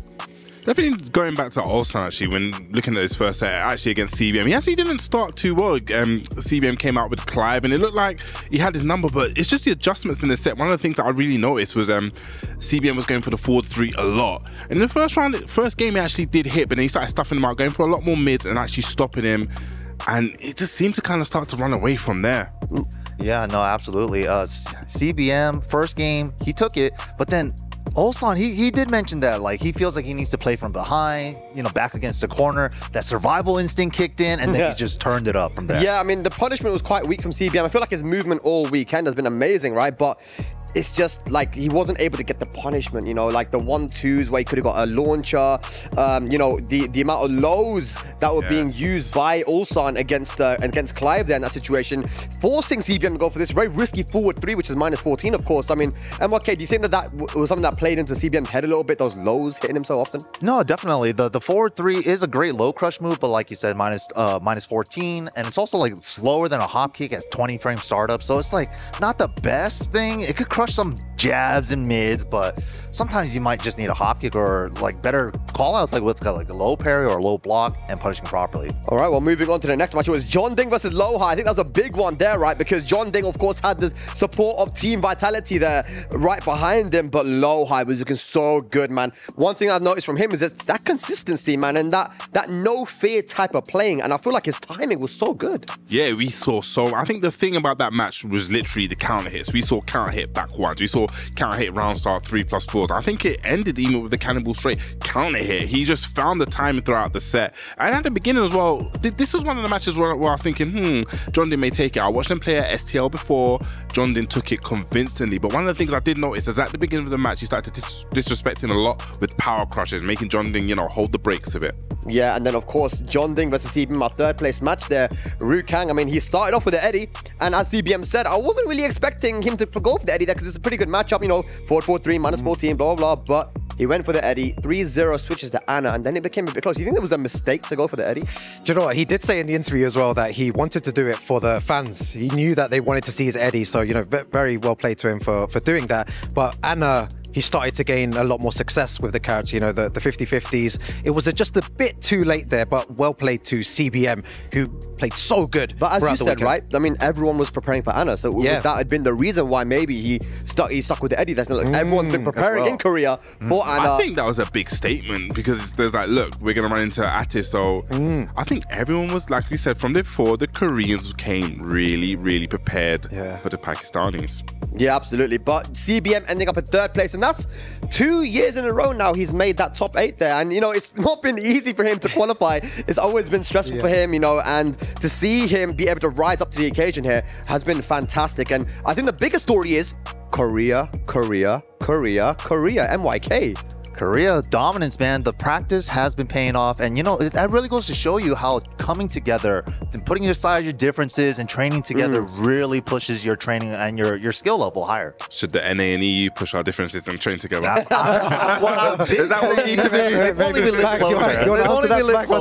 Man, if online was better, like in general, if we were able to connect from like NA and EU and have like 5-bar matches, for sure, maybe it would happen, man. Who knows? Maybe one day, guys. Maybe one day. Not now, though. But yeah, look, I think you make a really good point, man. These guys did come together. They mentioned it last year as well, right, Rukang? That they had a training camp for like 2 or 3 weeks where even some of the Japanese players came down. Yeah, it's so important, I guess, to play as a community and come together. If you really want to improve in this game, you need to have strong playing partners, and they had that in abundance. Okay, now let's get to our grand finals. It's going to be Ulsan versus Lohai. Again, when Ulsan first started traveling internationally, it was with CBM, it was with Lohai. He's like the little brother of the group, man, and now these guys are going to be facing off for $250,000 first place. Big money there, man. What do we make of this matchup? I mean, the thing is, I feel like Lohai hasn't really been super challenged in this tournament, right? He gets to play his super clean Tekken all the way through, and nobody really made him play down and dirty. But I feel like Ulsan is going to bring that out of him, especially with the speed that Ulsan consistently plays at. I mean, the matchup history between these two really goes in Ulsan's favor. So, yeah, I expect Lohai needs to bring something different here. So, I'm going to agree with you. Yeah, I think Ulsan, he's been here before, and I feel like he can definitely do it again. All right, so predictions. You say Lohai's going to take this, Rukang? Ulsan. Ulsan. Bubsy. Ulsan, I think. Ulsan is going to be the two-time MYK. You're thinking hard? I believe so. I think he got it, man. The way he's playing, it looks like last year. I'll go with Ulsan. Okay, and why? Why is that? Why Ulsan? All three of you guys said Ulsan now, but look at the way that Lo-Hi's been playing. You know, I mean, I don't know what to think right now. You know, I think now it's pretty clear that Ulsan saying that he wasn't feel confident. It might have been a little bit of a sandbag, right? Yeah, a bit of a sandbag there, right? But what makes you say Ulsan? It's just the confidence. It's just when his back is against the ropes and he needs to make those clutch, like micro spacing, he's playing super fast and he makes it seem like he's in your face, and then all of a sudden he backs out, creates the whiff, and gets the whiff punish. Like that kind of play, it's just like you're never comfortable against that kind of play style. Yeah, I definitely agree. It is the clutch factor he's bringing, and I just feel that, you know, he's done it on the big stage before. It's looking like he's going to do it again. He just looks super clean, super ready, super strong. And we've seen Lo-Hi before in these grand final situations, man. Hasn't gone his way oftentimes. This would be a big win for him, for his confidence. Rukang, why are you saying Ulsan? You know, Ulsan, the way that he's been playing throughout the tournament, I feel like he's reached his peak now and he's ready to win the tournament. That single jab, and as well, we spoke about this before, not many players are blocking his lows. He's timing his lows so well, especially that down back 3+4 and the down 2 as well. So I want to see how Lo-Hi deals with this. I mean, I agree with you guys. I think that you know, the jab timing and everything has been really good for Ulsan, but do you really want to be using jab when you have moves such as court sucker back 1, court sucker forward 1+2? We saw that with the John Ding and Lo-Hi matchup, right? John Ding was also utilizing his jabs really well, but you know those two moves in particular with Brian can be a big problem. You know, you say that, but then I was looking at that CBM match with Ulsan, right? And then the get over here, right? Yeah. There was one time he ducked it and crouch dash 1 with punished it. I feel like there's going to be a moment like that against Cannonball Straight. Okay, all right. Interesting. Well, I wonder what you guys at home think as well. Who's going to take it? Will Ulsan be the two-time EWC 2025 champion here? And of course, he won last year as well. But ladies and lads, it is the moment that you've all been waiting for. I think you want us to stop yapping now. Over the last 4 days, we've seen electric games, stress, heartbreak, and pure bliss. And now only 2 remain. Ladies and lads, one last time. The Tekken 8 Grand Finals here for the Esports World Cup 2025. Rukang, are you ready? I'm ready, bro. Bobsy, are you ready? I was born ready. I'm ready. Let's get it. Grand Finals. All right. Well, ladies and lads, I hope you guys at home are ready. We're going to be sending it to the stage one last time for our Tekken 8 Grand Finals at the Esports World Cup 2025. It's going to be Korea versus Korea. It's going to be DNF versus DRX. It's going to be Ulsan versus Lo-Hi. The stakes are high and the pressure is huge. 저는 항상 그러니까 대회를 참가했을 때 마음가짐이 항상 제가 우승한다라는 마음가짐이기 때문에 뭐. Yo, Kuda brings it back. EWC 챔피언은 사실 아무나 되는 게 아니죠. 이 많은 선수 중에 사실 누가 될지 뭐 그것도. Continue pressure, but also just get that knee engager as well. And Atif is so good at utilizing. मैं तो खुद चाहता हूँ कि कोई भी opponent हो मैं उससे खेलूँ और वो जितना भी बड़ा प्लेयर हो मैं उससे जीतने की कोशिश करूँ. Look at this pressure here.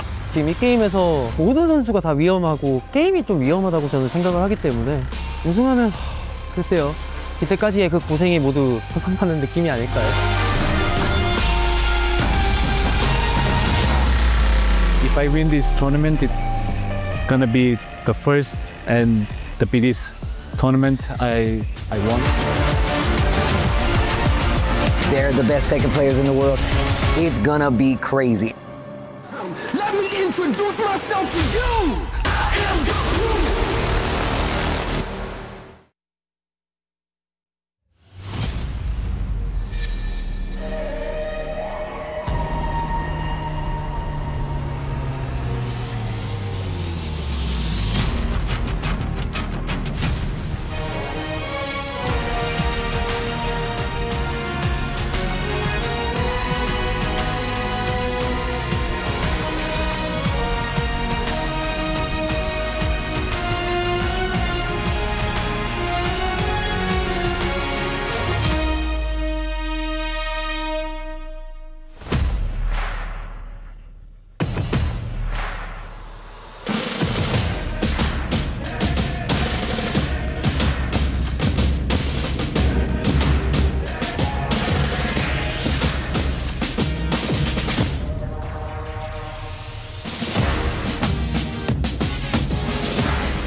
It is time for our main event of the evening. 30 players have already fallen. 30 players with their own stories, but all with the same tragic ending. Only 2 stand among them all, but in the end of the day, there can only be one king of Tekken 8. Again, I'm one of your hosts, Hollywood, Rob TV, and I am joined here in this grand finals with the great and immaculately dressed Milosh. This is about to be a moment in FGC and Tekken history. It absolutely will be, and we're so proud and honored to be part of it, bringing it to you live here at the Esports World Cup 2025 stage at the Amazon Esports Arena. What a journey it has been. So many matches that we've gone through, from best of 3s to best of 9s. So many upsets that we've had. These big players that have dominated for years in Tekken 7 and all through 8, they're no longer here. The story has been brought back a year to EWC 24, where one man made history happen, and he looks to do it again today. Of course, ladies and gentlemen, again, this is the Esports World Cup, and I love that word right there, esports. But right here, the fighting game community, I know that everyone knows that our energy is a little bit different, and I need to make sure you let the world hear it right now. Are you ready for grand finals? I believe it is time for us to bring out our first player. Coming to the stage, the Terminator, Lohan!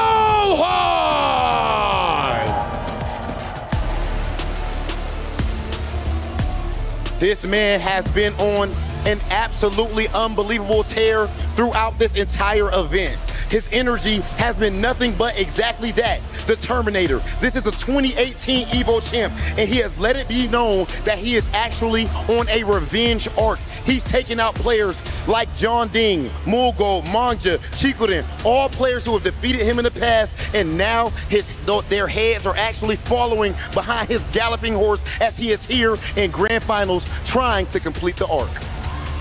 An incredible player that we have by our side, but I'll raise you one better. Please, Riyadh, join me in welcoming your defending Esports World Cup champion, the Dragunov Master, representing TEKKEN8 Freaks, Ulsan! This man blew everyone's mind last year by lifting gold in Riyadh. But I tell you now, being the king is one thing. Holding on to the crown is a whole nother ball game. From stressed to cocky, we've seen his move from the start of the tournament to this final. The champ is in the house. I love the point you bring up right there. Ulsan is here on the verge of making history, but the man on the other side of this stage is trying to stop exactly that. I believe it is about that time. Lohan, Ulsan, meet us right here, center stage, for one final face-off. First and foremost, EWC, make some noise if you have Lohan! I'm sure they can do some more for the defending champion, Ulsan! Ulsan has asked a question earlier on today, right on this stage. He asked the EWC crowd, who can stop me? And now he is about to have the answer to that question. Is it absolutely no one, or is it this man standing right in front of him? The questions will be answered. Lohan, do you have any last words for your opponent? Let's enjoy grand final together. Very nice, very calm, very collected. You've been cocky throughout this whole time. A challenger appears before you. Any final words, Ulsan? My home ground and have a fun, yeah. It's his home ground here. He's won it before. Gentlemen, please shake hands. Okay, you can go ahead to your setup, Lohan. It all comes down to this. This tournament has been absolutely 10 out of 10, the best of the best. This is the perfect representation for Tekken 8, but in the end of the day, there can only be one champion. Ladies and gentlemen, are you ready for a grand final? You know what? I think we do just a tiny bit better. Riyadh, are you ready for our final? The people have spoken. Our players are set in their seats. We are excited beyond belief, and we're all ready to go. Let's send it to our commentators to kick off the EWC 25 Grand Final. And 32. And the conclusion of EWC 2025 is about to begin. We've reached the end, and we need a champion. Will it be a return to form and the seat of a champion from Ulsan? Or will it be a return to form and the height of the seat from Lo-Hi? Coming back to this Tekken world and trying to be a new EWC champion. Tasty Steve, Rip, we're here to take you home. Rip, how are you feeling, sir? It's about damn time. Thank you for speaking over me, Steve. We agreed that I was bringing it in. 32 players down to 2, and specifically these two. Ulsan trying to become the back-to-back EWC champion. Lo-Hi trying to get his first big dub here in Tekken 8. Well, look, it's not going to be easy, man. I talked about the fact that Lo-Hi was out of the scene for a little bit, came back, labbed heavy, especially towards the end of Tekken 7. But Tekken 8 has been new ground for him. He's built it up to this point. He's been through an amazing run when it comes to EWC. The hardest Tekken tournament we've seen in quite some time. Without a doubt. 32 of the best in the world are here. One of the best being Ulsan, a returning champion here for EWC. 4 days of tournament action. A long, grueling process for all the competitors that have made it this far. And these two have been here the longest. Everyone in the crowd is rallying behind them. And we started with everyone. We had 6 Pakistan players here. We had a bunch of Koreans here. We had Japanese players, NA, EU. And it came down to just 4 Koreans in the top 4. Now just 2 sitting here in the grand finals. Well, look, I can't take anything away from Lo-Hi, sticking to the Brian nonetheless. We've talked about he has multiple characters, but the Brian has been a cut above the rest. He plays it a little differently. He plays it a little more forceful, but it has gotten the job done. He's taken out so many players, and like Rob TV said, the heads of his enemies are laid behind him. This is a revenge tour, and Lo-Hi has an opportunity to set the stage again, leading into this next year as the EWC champion. Ulsan has already set the cockiness aside. He wants to be a champion again, and we're about to get into it. EWC 2025, that's the Esports World Cup. We're getting into the grand finals. Tekken 8, Lo-Hi, Ulsan, let's go. Game on. Let's see how it starts. Russian assault from Ulsan out the gate. Oh, wow. Pigeon rolling just the open. I'm going to tell you right now, he has been the only Dragunov player that's really been utilizing that pigeon roll, using it for Oki, using it as a mix-up tool on the wall. It's been so good. And that down 2, looking for the side step afterwards, and boom, in your face. That is definitely an Ulsan classic. He loves getting that big counter hit combo on top of it. Big damage on the board. Pigeon roll Oki, why are you staying down? Hold his heat smash. Round 1 for Ulsan. And look, first KO, Kidia, we see you down there, but let's see what happens on the second round. Cannonball straight to start it off. Lo-Hi, big damage on the board. Snake Eyes charged up. 1-2-1, engage. Yeah, didn't have enough frames. Try to attack afterwards, and Ulsan had him beat. Keep dashing. Spins it all, tries the sidestep. He's met with a tracking move. Yeah, he's done a really good job of locking his opponents down with homing moves. Big down 4-2 for the whip punish that time. And I don't think this is going to be quite enough damage here. I don't. Okay, he takes the spike, makes him whip the get up kick, and he's 2 rounds in. Ulsan looking strong. And you look, I love this. Single post from Ulsan, looking for side steps after. And this is what I was talking about from Ulsan. This guy will use this to zap the bar, take the gray life, but also Lo-Hi turning on the offense. He's encroaching a lot versus Ulsan in this Dragunov, forcing the interaction, gets the counter hit. This is big news. He has the heat, he has the snake eyes. What are you going to do with it? Nothing. There's the heat activation, though. Ulsan rage, and he's ready to go. Snake Eyes counter, little pixel left here for him, and not going to find it. The forward 2 helps him close out the round. Lo-Hai on the board. You talked about how he uses that snake eyes, and especially when he doesn't have heat left, and he uses it to close out this round. And now they're fighting on even ground once again. We talked about the fact Ulsan likes to move. Dragunov not the best with it, but he's using that pigeon roll, using his personal movement to try to make something happen versus Lo-Hai. Yeah, and he's been using these down forward ones, these down twos. That's like the bread and butter building blocks of his offense. Okay, back 1+2. And look at how he's using his pigeon roll. He's really taking advantage of it. Lo-Hai's turn with the heat first. 1-2-1 answer from Ulsan. Oh, nice crouch dash right there after the Wild Rising 1. Look at this, and it's actually evasive for him. And now he spent all his resources. Rage on the side of Lo-Hai, and we know he will cash out. So if you swing, you better be careful because he's looking for it. Small punish. Man, and Ulsan's so compact with the 10 seconds now. Gotta be careful with your back to the wall here. Pigeon rolls out of the wall. Oh, the wild standing 4 after the sidestep. Game 1 goes to Ulsan, and he is looking like he's primed to take this grand finals once again. But it's 5 games. It's 5 games you need to be the champion, and you know Lo-Hai is already counting. Well, you know, in grand finals of Esports World Cup for Tekken 8, Ulsan's never lost the game. He doesn't know what that feels like. Oh my gosh. Hey, Final Fantasy stage, haven't seen this one yet today. Let's get it. Game number 2 of the grand finals. Ulsan Dragunov, Lo-Hai with Brian. Starting off with the string. I love his willingness to go for these low pokes to kind of break up the pace and make Ulsan do something.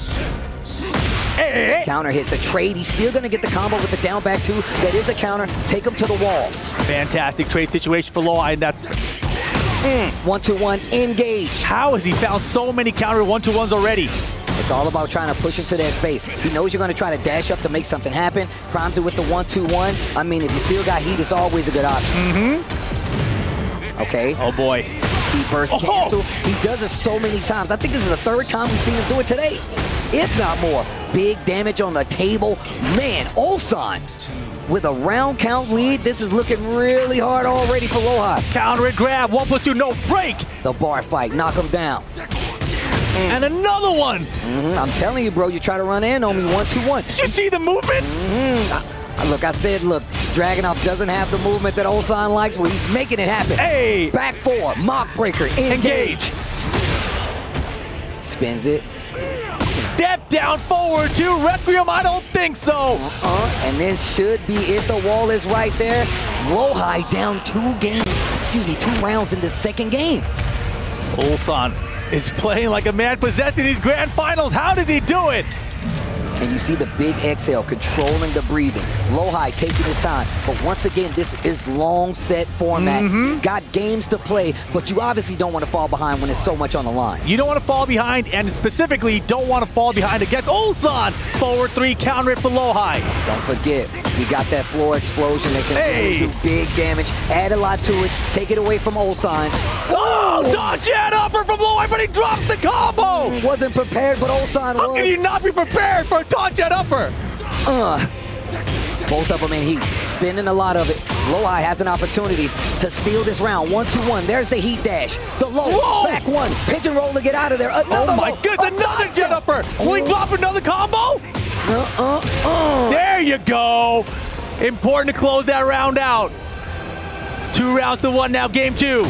Bigger part. 3rd hit. Bigger part of this stage right here.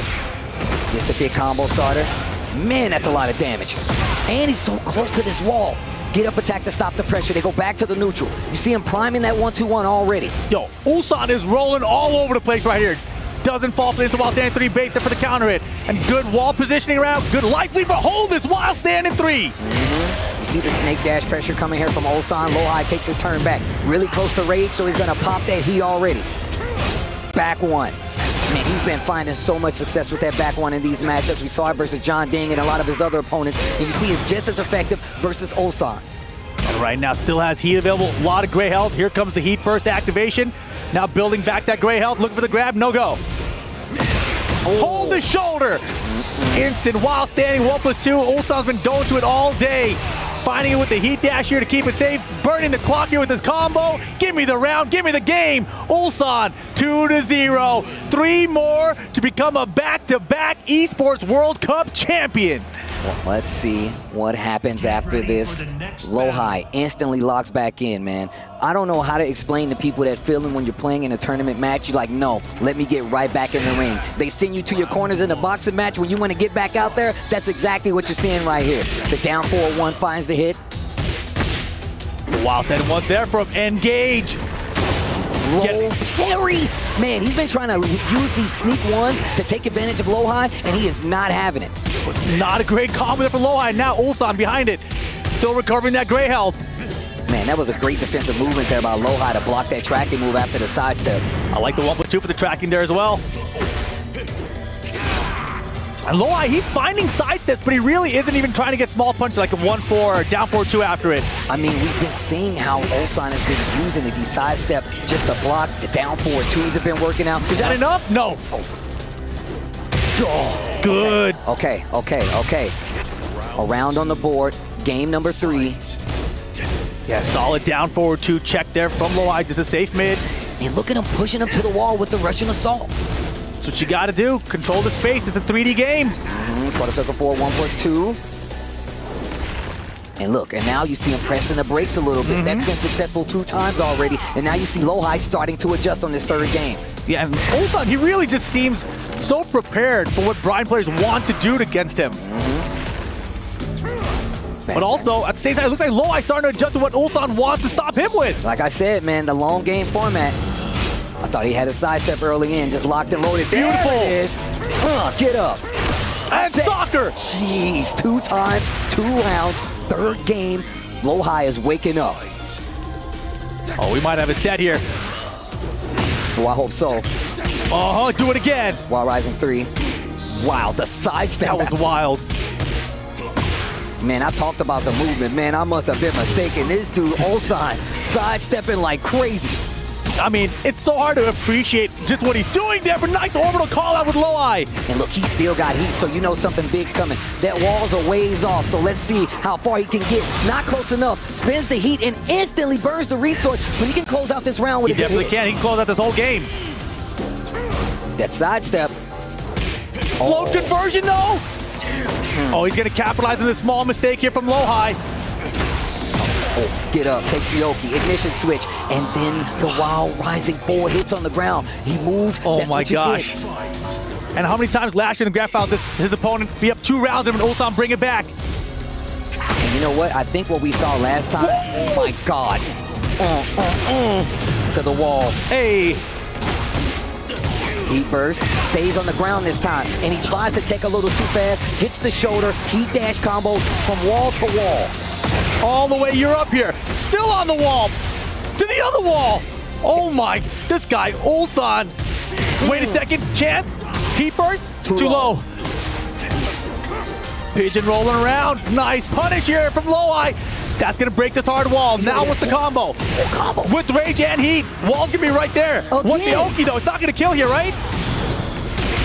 Oh, not enough. Last chance. Tail pixel. Bucks. No, he's still alive. What a duck. What a duck. Lo-Hi 2-1 now. He's fighting back. Oh my gosh. Yo, Rip, you might be right. We might have a set, bro. We might have a set here. Bro. Lo-Hi gets a game on Ulsan in the grand finals. I was starting to believe it could never be done. Look, Ulsan asked for somebody that can beat him. And I'm going to tell you right now, we're seeing a lot of contention right out of the gate. Those 2 games, definitely something to look at. Lo-Hi answers back with one of his own, and he was looking pretty dominant in that 3rd match. And now he's going to start getting more comfortable after just getting that 1 on the board. And on top of that, you see he's starting to scout the fact that he's really doing a lot of sidestep. The 4-3s are starting to come out a lot more, but you shouldn't be ducking on the wall because big damage is a 4, and this is going to take you off the balcony. Yes, oh, that's right. We're going all the way down. Give him the tour. Take him through the entire house. Heat burst activation. To the wall. Oh my goodness. This character's pretty cool. He stays on the ground, takes the 1 hit. Hey. Get up. Call the heat burst activation, the rage art instead. That's a hit. Speaking of locked in, Brian. Locked on. I like his little pose afterwards.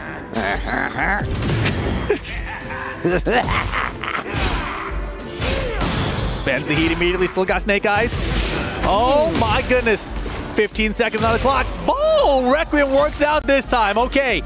Lo-I starting to put it together. Starting to shift. It's starting to shift.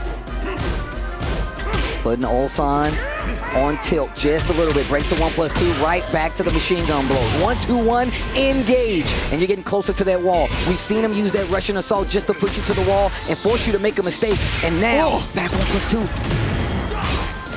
Jab into heat burst. 1-2-1 again, spins it. Orbital, nice patience there from Ulsan here. And keeping the positioning. Oh my gosh. So explosive with it. Got the snake eyes too. Be careful. We've seen how he uses it. Just ducks right in front of his face. Has 3 to. again. Lo-I's been calling out the lows now. Or trying to at least. 1-2-1 counter it again. Ulsan's jab confirms have been so good. And you see him move full 360 around Lo-I on the wall right there to keep the wall and keep the pressure. Well played by Ulsan. You can tell he knows what he's going for. Gets the shoulder and now engage. Small whiff punish there. Sidestep. Didn't take anything big. Goes for the hatchet instead. Amazing jab keep out right there. Got him stepping. Up 4-2. Taunt. It's good. Both players heat winding down. There's a smash spent by Lo-I. Now Ulsan's side. Doesn't get it spended. Lo-I kept him locked down. Tries a sidestep. He's going to make him pay for it. Be careful because he does have rage. We've seen him also press on the brakes because he knows. Oh my goodness! 1-2-1 counter it off the wall. We've got rage as well. Cash it in. And that is going to be another round on the board. 2 rounds to 1. 3 games to 1. Still got another round. Lo-I can definitely switch it up. Lo-I had like a 50-60% life lead, and Ulsan just held back. No backdash cancel. Straight walk back. And then when he saw Lo-I wasn't doing anything, he hit him with the lows, and the counter confirmed the 1-2-1. It was amazing. This is what we was kind of talking about with Lo-I. Sometimes he steps on the brakes a little too much, but this long game format really does help him out. Yep. He kind of finds the gaps, but Ulsan's not even giving him a chance to breathe. Damn, get off me, though. Oh, the down 2. 1-2-1 heat dash, spins the resource. Lo-I, yes sir! He gets over the sneak 1, and now he's got an opportunity, and he's got the life lead, and he can get the wall if he does it correctly. Leave the body smoking. Just a pixel needed. 2 rounds apiece in this game. Oh man. This is an important round. Let's get it. Back 1+2, trying to keep the frames in his favor. What an interrupt with the string, the classic. Seeing a lot of the old classics, the down back 3. Counter and grab! Whoa. He's moving fast. A lot of down for 1 checks. Good life lead right now, but both players still have heat available. Look at how close he's playing the Lo-I right now. Engage. No gray behind though, so Lo-I still behind on health here. Oh my goodness, that would have been bad news. Todd works out. He's got the life lead now. Still has the heat and the snake eyes. Heat dashes it.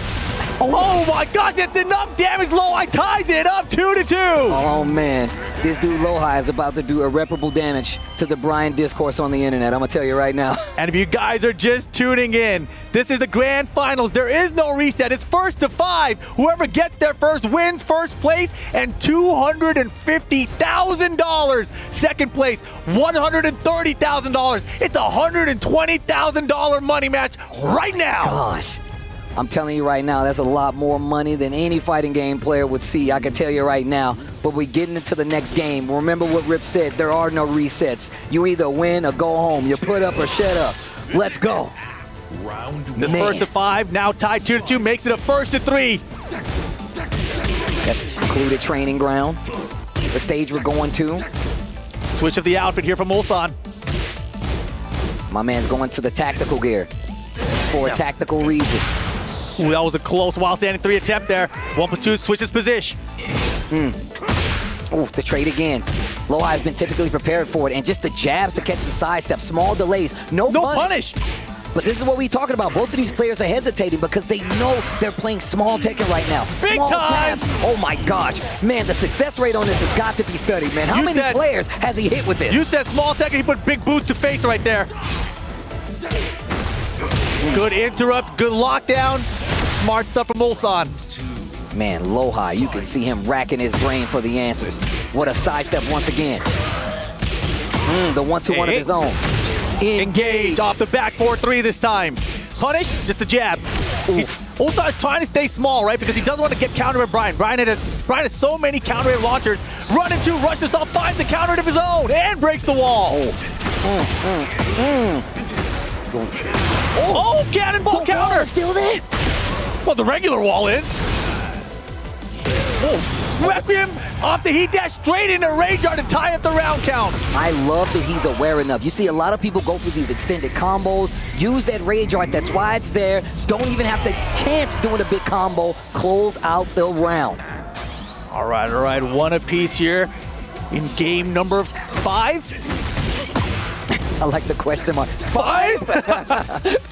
Breaks the 2 throw. And look at this, 2 games apiece, 1 round apiece. Hey. First to 3 on both sides, by the way. Oh, what a sidestep. I like him delaying the down 4-1. Oh, that was sick. Small poke, small Tekken. We're back to it. Yo, right in his face. They're just dashing it into each other's face. Engage. Jabs to stop it. Both heat active. Oh, he sidestepped the cannonball. Not enough damage, just left the chance. Gotta not get hit. Rohan gets the orbital. He's got the Rage Art. He's gonna use it again. We don't need to do these combos. I'm gonna hit you with the Rage Art. Make it simple. I now have the lead. It's 2 games apiece, but I'm leading in the rounds. It was such a risky choice to run and hit a button when you had that big of a life lead, but that's how Ulsan plays this game. That's how you have to play this game sometimes. And now Lohai, as you mentioned, with the lead. Engage. Running 2. What a sidewalk, but a little too late for the punish. And just the 1-2-1 didn't heat dash it. And now this time he does. Ulsan adjusting his game, going for some of these strings to catch Lohai, trying to do something after the sidestep. That's going to be another round. 2 rounds apiece, 2 games apiece. Oh my gosh. Final round, game 5. Once again, back to the jabs. Punish that. Come on. This is crazy, dude. And look at him. He's just waiting. Knows, and it's like he's trying to confirm the 1-2-1 counter hit for the... He is. Oh, out of range. Nothing from Lohai. Oh, big spin. That was a big gamble right there. I mean, he's behind right now. He needs to find something big. Still has heat available. Here's the pop. Orbital! Oh my God! It saved his life so many times. Like he's stranded in the ocean and somebody. And now the wall though. Back to wall against Brian. Deadly place to be in with heat especially. Look out here. Heat smash spent. Now what? He's got rage. Snake eye spent. Okay. Last chance here for Ulsan. He activates his heat. That actually helped him out. Well, we see if he can do something. Spend the heat smash immediately. Gets a little bit of health back. 10 seconds on the clock. The low. Oh boy! 1-2 nothing! Jesus! Oh! Cannonball straight! He's got the lead! He finished! Oh my God! Oh my goodness! Ulsan hangs on and gets the lead to go up 3-2. And holy scramble situation! Oh my gosh! 1-2-1. Bro, did you see Chanel's face? My man looked like he was terrified. Man! How is Ulsan so chill? I am pumped right now. Bro, I'm telling you right now, the Brian trying to get Lohai to even things out. It's 3-2 in a first of 5 scenario. Ulsan has the lead. That was such a crazy end at game 5 there. And now airborne. Game 6 underway. Pigeon roll. Look at the travel on this. Fighting in the middle of the stage. I like that. You don't want to go to the wall against Brian anyway. Machine gun blow. Finds the hit. Stuffs the armor. And then activates his own. Oh, shimmy in his face. Looking for it. Doesn't find it, but there's the homing attack with the mid this time. Wow, the sidestep. He tried to go for jet upper, but he got jabbed out of it. These strings are doing damage. Oh. Not enough damage to close out that one, though. Oh, he had the 1-2. Didn't believe in the 1. It wasn't a counter. That one was. Ulsan going off right now. CBM. I mean, he's doing for a teammate, man. DM Freaks, they got 2 people in the top 3 guaranteed. Oh, no, sir, out of range. That's going to be an engager. Down 2. Lohai playing back. Trying to find something. Machine gun blow again. Engage. Lohai needs more of that, more Requiem. He's got stepped a few times, he's kind of shied away from it, but still such a useful tool for Brian. Orbital is good! Oh my God. Bro, how many orbitals? This is awesome! Heat dash here for the combo. Spike, yes sir. Gets the spike, Lohai. Man, you can see his brain working through his eyes. That's crazy. Wop, wop, wop, wop, calculating. He is the Terminator after all. Nope. Small punish. Great patience from Ulsan again, right? Those kind of moments where a lot of people end up swinging a little bit too hard. Ulsan still locked in. One poke at a time. And his range 0 game has been phenomenal. And and Ulsan's been using nothing but jabs in a lot of these situations. Yeah. Single jab, much harder to find a counter it against. Wow. Look at the steps too. And if that was Requiem, he would have stepped it as well. Oh, down 2. We're seeing the orbital. When is he gonna pull it out? The snake eyes here, spent. And now Ulsan trying to be safe about closing this out. He might be playing 2, safe! And just like that, Loy up 2 rounds to 1. Jeez. You gotta go in this game. Defense is bad, play offense. The bar fight. Hey! You take it outside. Engage. Back 1+2. Side step, jet upper. We've been talking about his reluctance to pull the trigger on some of these big side step whips, and now we're seeing it. It pays off. It's a long set. You called it. Heat dash. Oh. Wow. Tried to go for the wolf tail. Not going to work. He's still not afraid of the orbital. He's got hit by so many. Ulsan's so brave right now. Looking to go up 4 games here to 2. Final round. Game 6. Yeah, that mock kick there at the tail end. Ulsan gets a read on it. 1-2-1. He actually evades it just a little bit, and it gives him an opportunity. And Lohai now brave as well. Dashing in his face. Going up for the hatchet at range 0. Okay, heat burst hits. Sneak. No break on the 1+2. The success rate on these throws is picking up. Counter it throws. Harder to break. Side step. Didn't get it. 1-2-1 heat dash. Look out. Yeah, he challenges, and he knew he would. And just like that, Ulsan up 4 games to 2. 1 game away. Yo, he's like, I see you. 1 game away from becoming a back-to-back Esports World Cup champ. And we're going to select character. What are you about No to way. do? Is Lohai going to actually switch? No, he's not. He's locking back into that Brian. Okay. But man, he's got to win 3 games straight. It's possible. He can do it. But Ulsan just needs to get 1. And guess where we're going, Steve? This could be his final fantasy. We're headed there for the potential final game of the tournament. Phoenix Gate, here we come. The icons in the background. 1 more game, Ulsan, to be a repeat champion here for Tekken 8. 1-2-1 engager. You saw on Meo-IL's phone. 1-2-1. Ignition switch. Looking for orbital. Great little punishes here too. And back to the wall already. Standing 4. Blocking the back 4s. Putting the pressure on here. He's doing back 4-3s. Now the back 4-2s are coming out. 1-2-1 engager. Nearly a perfect. Ulsan 2 rounds away. Oh man, this dude, Ulsan, is just starting to take the big lead here. 2 games to 4. Ulsan with the lead. Throw breaks good. Ooh, good punish. Love that. Lohai, he's still playing. He's not giving up just yet. Get it out of here. Parry, here we go. The wall is right there. I'm sure he knows. Yeah, had to activate the heat burst a little bit early, but that's fine. Still gets amazing damage cash out. 3-4. That's the smash and gets the engagement for the boom. Joshua. Fighting in my house. We do strings in my house. Oh, wow. Big damage Are we coming out. going wall to wall at this stage? Almost. Almost. Pigeon roll Loki. Get hit while standing 3 counter hits for Lohai. He does not have any resources, not even rage. Can he close out? No wall. No dice. Down 4-2, not going to work. No duck. Spins the heat. Just ducking, nice block.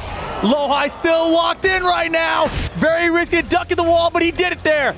Oh my God. The fact that he ducked right there is crazy. 1-2-1 counter hit for Lohai. Oh, but 1-2-1 counter for Ulsan. Oh, the armor. Oh, they are swinging right now.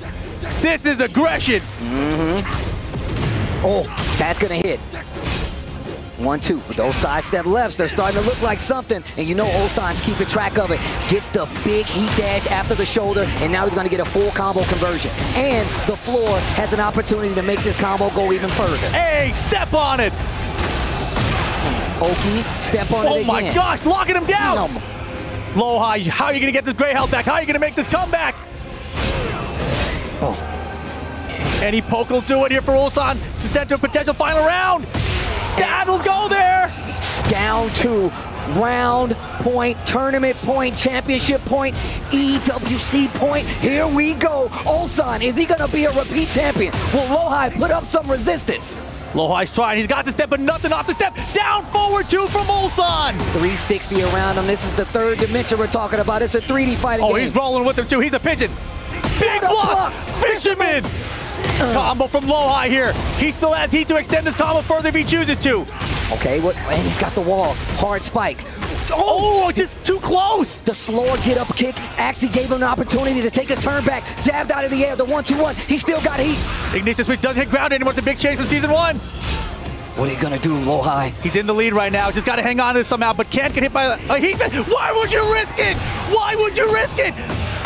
I don't think he's dead. He's not dead here, but Ulsan all caught him in time. 10 seconds. Ulsan could become the champ again. Hatchet.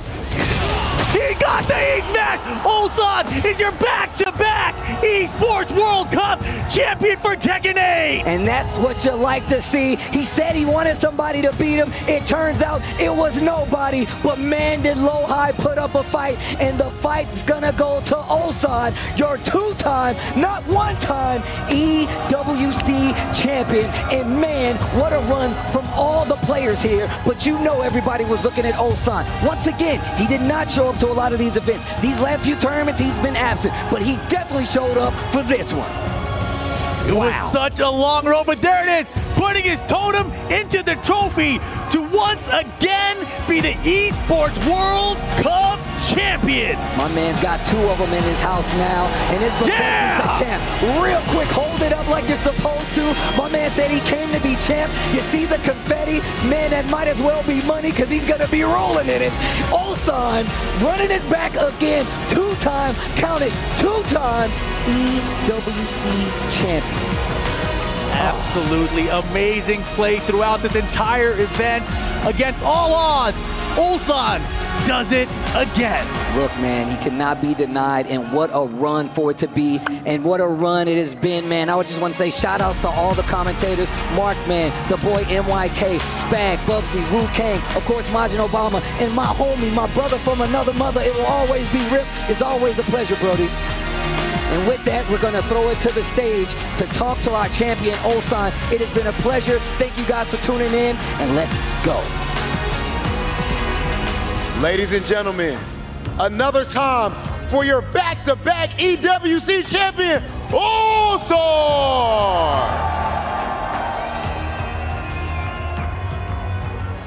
Absolutely phenomenal. Ulsan, you've done it. You've officially made history. The first person to go back-to-back here at EWC. First, did you know coming into this that you will be able to accomplish this, and how does it feel now that you've officially done it? 일단 울산 선수 승리 축하드리고요. 정말 역사적인 순간입니다. 2연속 우승을 거머쥐시면서 정말 철권계의 역사를 이렇게 쓰게 되셨는데 이렇게까지 2연속 우승을 할 거라고 생각하셨는지 궁금합니다. I never expect this. How I can imagine I win again.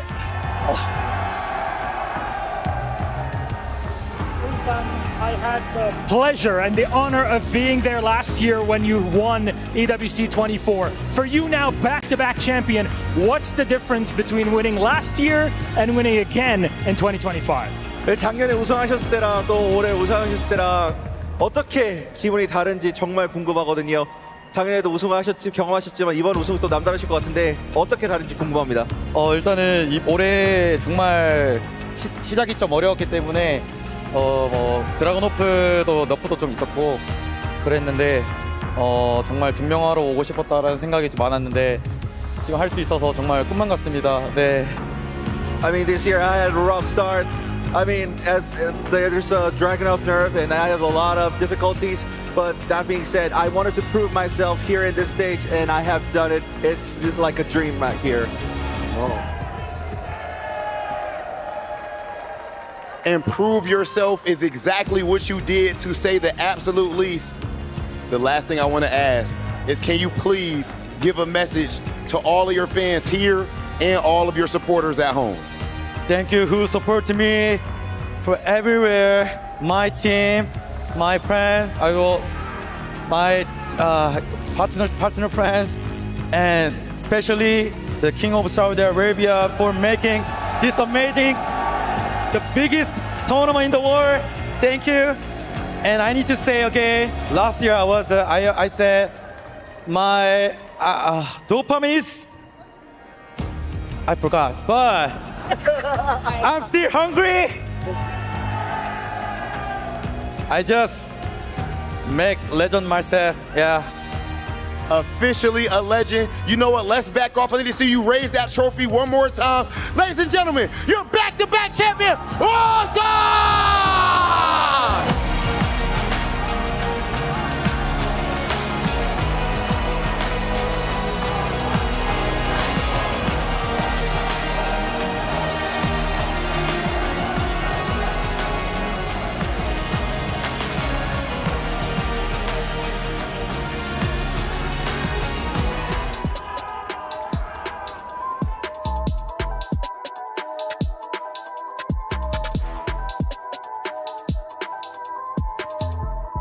He's living the dream. Ladies and lads, he's done it again. Ulsan is your two-time Esports World Cup champion. History has been made. The highest earning Tekken player of all time. He proved his ability in the short form game, being a game down multiple times, and then with the first to five, but Ulsan has done it back to back. One last time, I'm joined by Bubsy, MYK, and Rukang to break it all down. Lads, you said it was going to be Ulsan, and boy, you were right. Oh my God, congratulations to Ulsan for winning the Esports World Cup 2025. What an incredible game we just witnessed. I'm getting emotional here as well. It's incredible to see, and he was crying himself there, man. You see how much it means to him, right? The scenes, man. Yeah, it's really, you know, it's heart-wrenching, man. I felt the emotion there, you know, everyone chanting his name. I'm still really, really speechless. I did not expect that. Ulsan, 축하해요. Wow, congratulations to Ulsan. Absolutely banger of a set, man. I don't even understand how he turns it up, man. The speed that he plays at and the sharpness and the fact that his hatchet kick just only got blocked once. One time. We were looking at each other. Grand final. We were looking at each other like, why is no one blocking that move? And the one time he gets it blocked, 3 seconds later, he just does it again. He had so much confidence going into that game. Absolutely. It's the way he plays it. Like you said, the speed. And he's always in your face at that range. And the threat of he does the running too so well. So you just don't want to duck. And then there was one moment he was in his face, right? And then he's just like, what's your timing? What's your timing? Lohai does a forward 3, and right then he sidestepped right down forward 2. Just that kind of stuff is amazing. Oh, there it is, man. Ulsan, he's done it again. And he's going to be walking very soon to that totem to mark his place in history. Once again, there he is. You can see, I'm sure his heart is racing at 100 miles per hour right now. Ulsan just seems to turn it up every single time when it comes to these massive occasions, when it comes to being in Saudi Arabia for the Esports World Cup. Ulsan, he's done it again. And let's not forget, man, when it was Game of Zayd back a couple years ago, man, he got second place there as well. Played very phenomenally. But he's got to pick his keys now, I believe, that he's going to put into his trophy. Now, what was that one that he picked? World Teammates. Okay, that is someone that he highly respects. There's another player. What did he pick there this time? It's not Atif. CBM. CBM. Wow, he's putting his teammates in there. His homies. He's bringing his homies into the trophy. Boys. Okay, respect. And the last one there, what is it going to be? That one's split. Let's have a look. Big smile on his face. Meo-IL! Let's go! DNF boys, oh, you love to see it, man. You know, normally people would want to bring the keys of the people that they really wanted to beat, some of their rivals, but what Ulsan is doing here is he is bringing his teammates with him to his trophy. That is absolutely beautiful scenes there from Ulsan. His first international tournament back in 2018, man, when he traveled with Lohai, and then how many years later, playing against him in the grand finals there on the biggest of stages, and taking it, like you said, NYK, in the most phenomenal way. Yeah, absolutely incredible performance to Ulsan. It's just like he kept saying he wasn't confident going into Evo, going into even this tournament at EWC. I'm not sure about my character, Dragunov, there's all these things, but he just locked it in and turned it up. I'm glad he stuck with the Dragunov. I feel like that's the thing that, you know, may have been the downfall of some people. You know, you believe in his character. And we've always said it, Spec, that you need to just kind of just believe in your main. Just believe in it. Just go with it. Believe in your main, man. Like, this is the mantra that we've been speaking for many years now. And I think even with all this talk of top 1, top 3, this, that, and the other, Ulsan has just shown that it doesn't matter, because, you know, when it comes to Tekken, there are characters that suit your playstyle. And with how comprehensive and deep this game is, as long as you can use the tools that your character possesses in a really good way, the job can be done. You're right, yeah. His fundamentals are something we need to speak about. He was so solid, his jab game, the way that he was moving, and at times he showed us that you don't always need to, be sidestepping and ducking. At one point, he just held back for like 5 seconds, and it was so crazy to see because then, Lohai wasn't sure what to do in that situation. So a masterclass in how to play Tekken. All right, here we go. Ulsan is now walking towards the totem. You can see he's still celebrating. He's surrounded by the bodyguards as well. But yes, of course. And we should mention as well, by the way, that he's actually given his team a win there with 1,000 points, right? That's pushed them up to top 15. And that's a pretty significant amount of money. It's going to be around the $400,000 mark too. So it's not just Ulsan here winning money. It's for his team as well. DN Freaks, who have supported him for so many years. Fist pumping. I saw that. No, but that's awesome. Resurrecting his fallen comrades to bring to his trophy. That is awesome.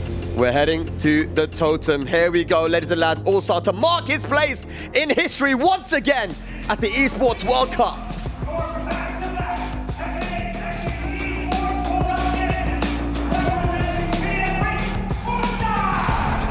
And there he is, meeting his Royal Highness. And of course, he's been given his key. Now he's going to be moving up to that totem to mark his place in history once again. You can see he's still breathing heavy. He can't quite believe it. He's living the dream. There he is. He walks up. And this area, we were there, Rukang, right? It's heavily guarded, right? But there he is. He's earned his spot there. And he's going to elevate now and put that key into its position and mark his place in history. Ulsan, DN Freaks from South Korea.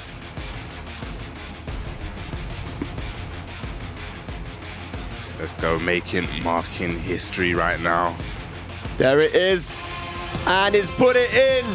Ulsan, DN Freaks, Tekken 8 champion once again.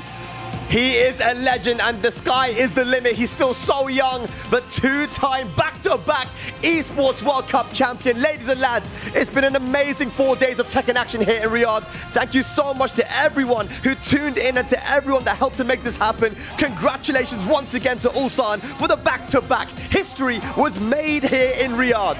I've been your host, Bag, and this was Tekken 8 at the Esports World Cup 2025. We'll see you guys next time. Take care.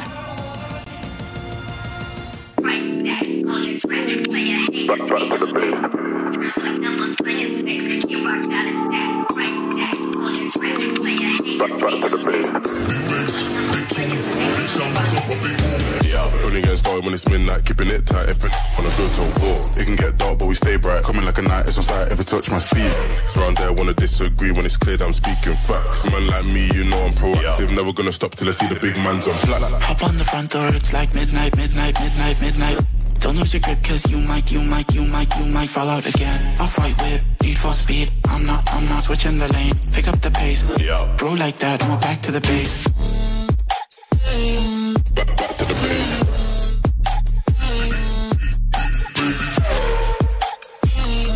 Back to the base. How I can never act. Been trying to stack up racks on racks. Boys in the back wearing all black, staying on track. Better chef, show you and that's on me. Out here getting this beer. If you work for the devil, better retreat. Coming too icy, coming too clean. Could never move shady, ain't no fiend. Shotgun, London, what's the outcome? You know, I'm a madman. Just can't stick to the program. Raise up the heat, keeping the tension. Shifting the gear to a different dimension. Red light, speed up, take off. Hop on the front door, it's like midnight. Don't lose your grip, cause you might fall out again. Off-white whip, need for speed. I'm not switching the lane. Pick up the pace. Bro like that, and we're back to the base. Back to the base.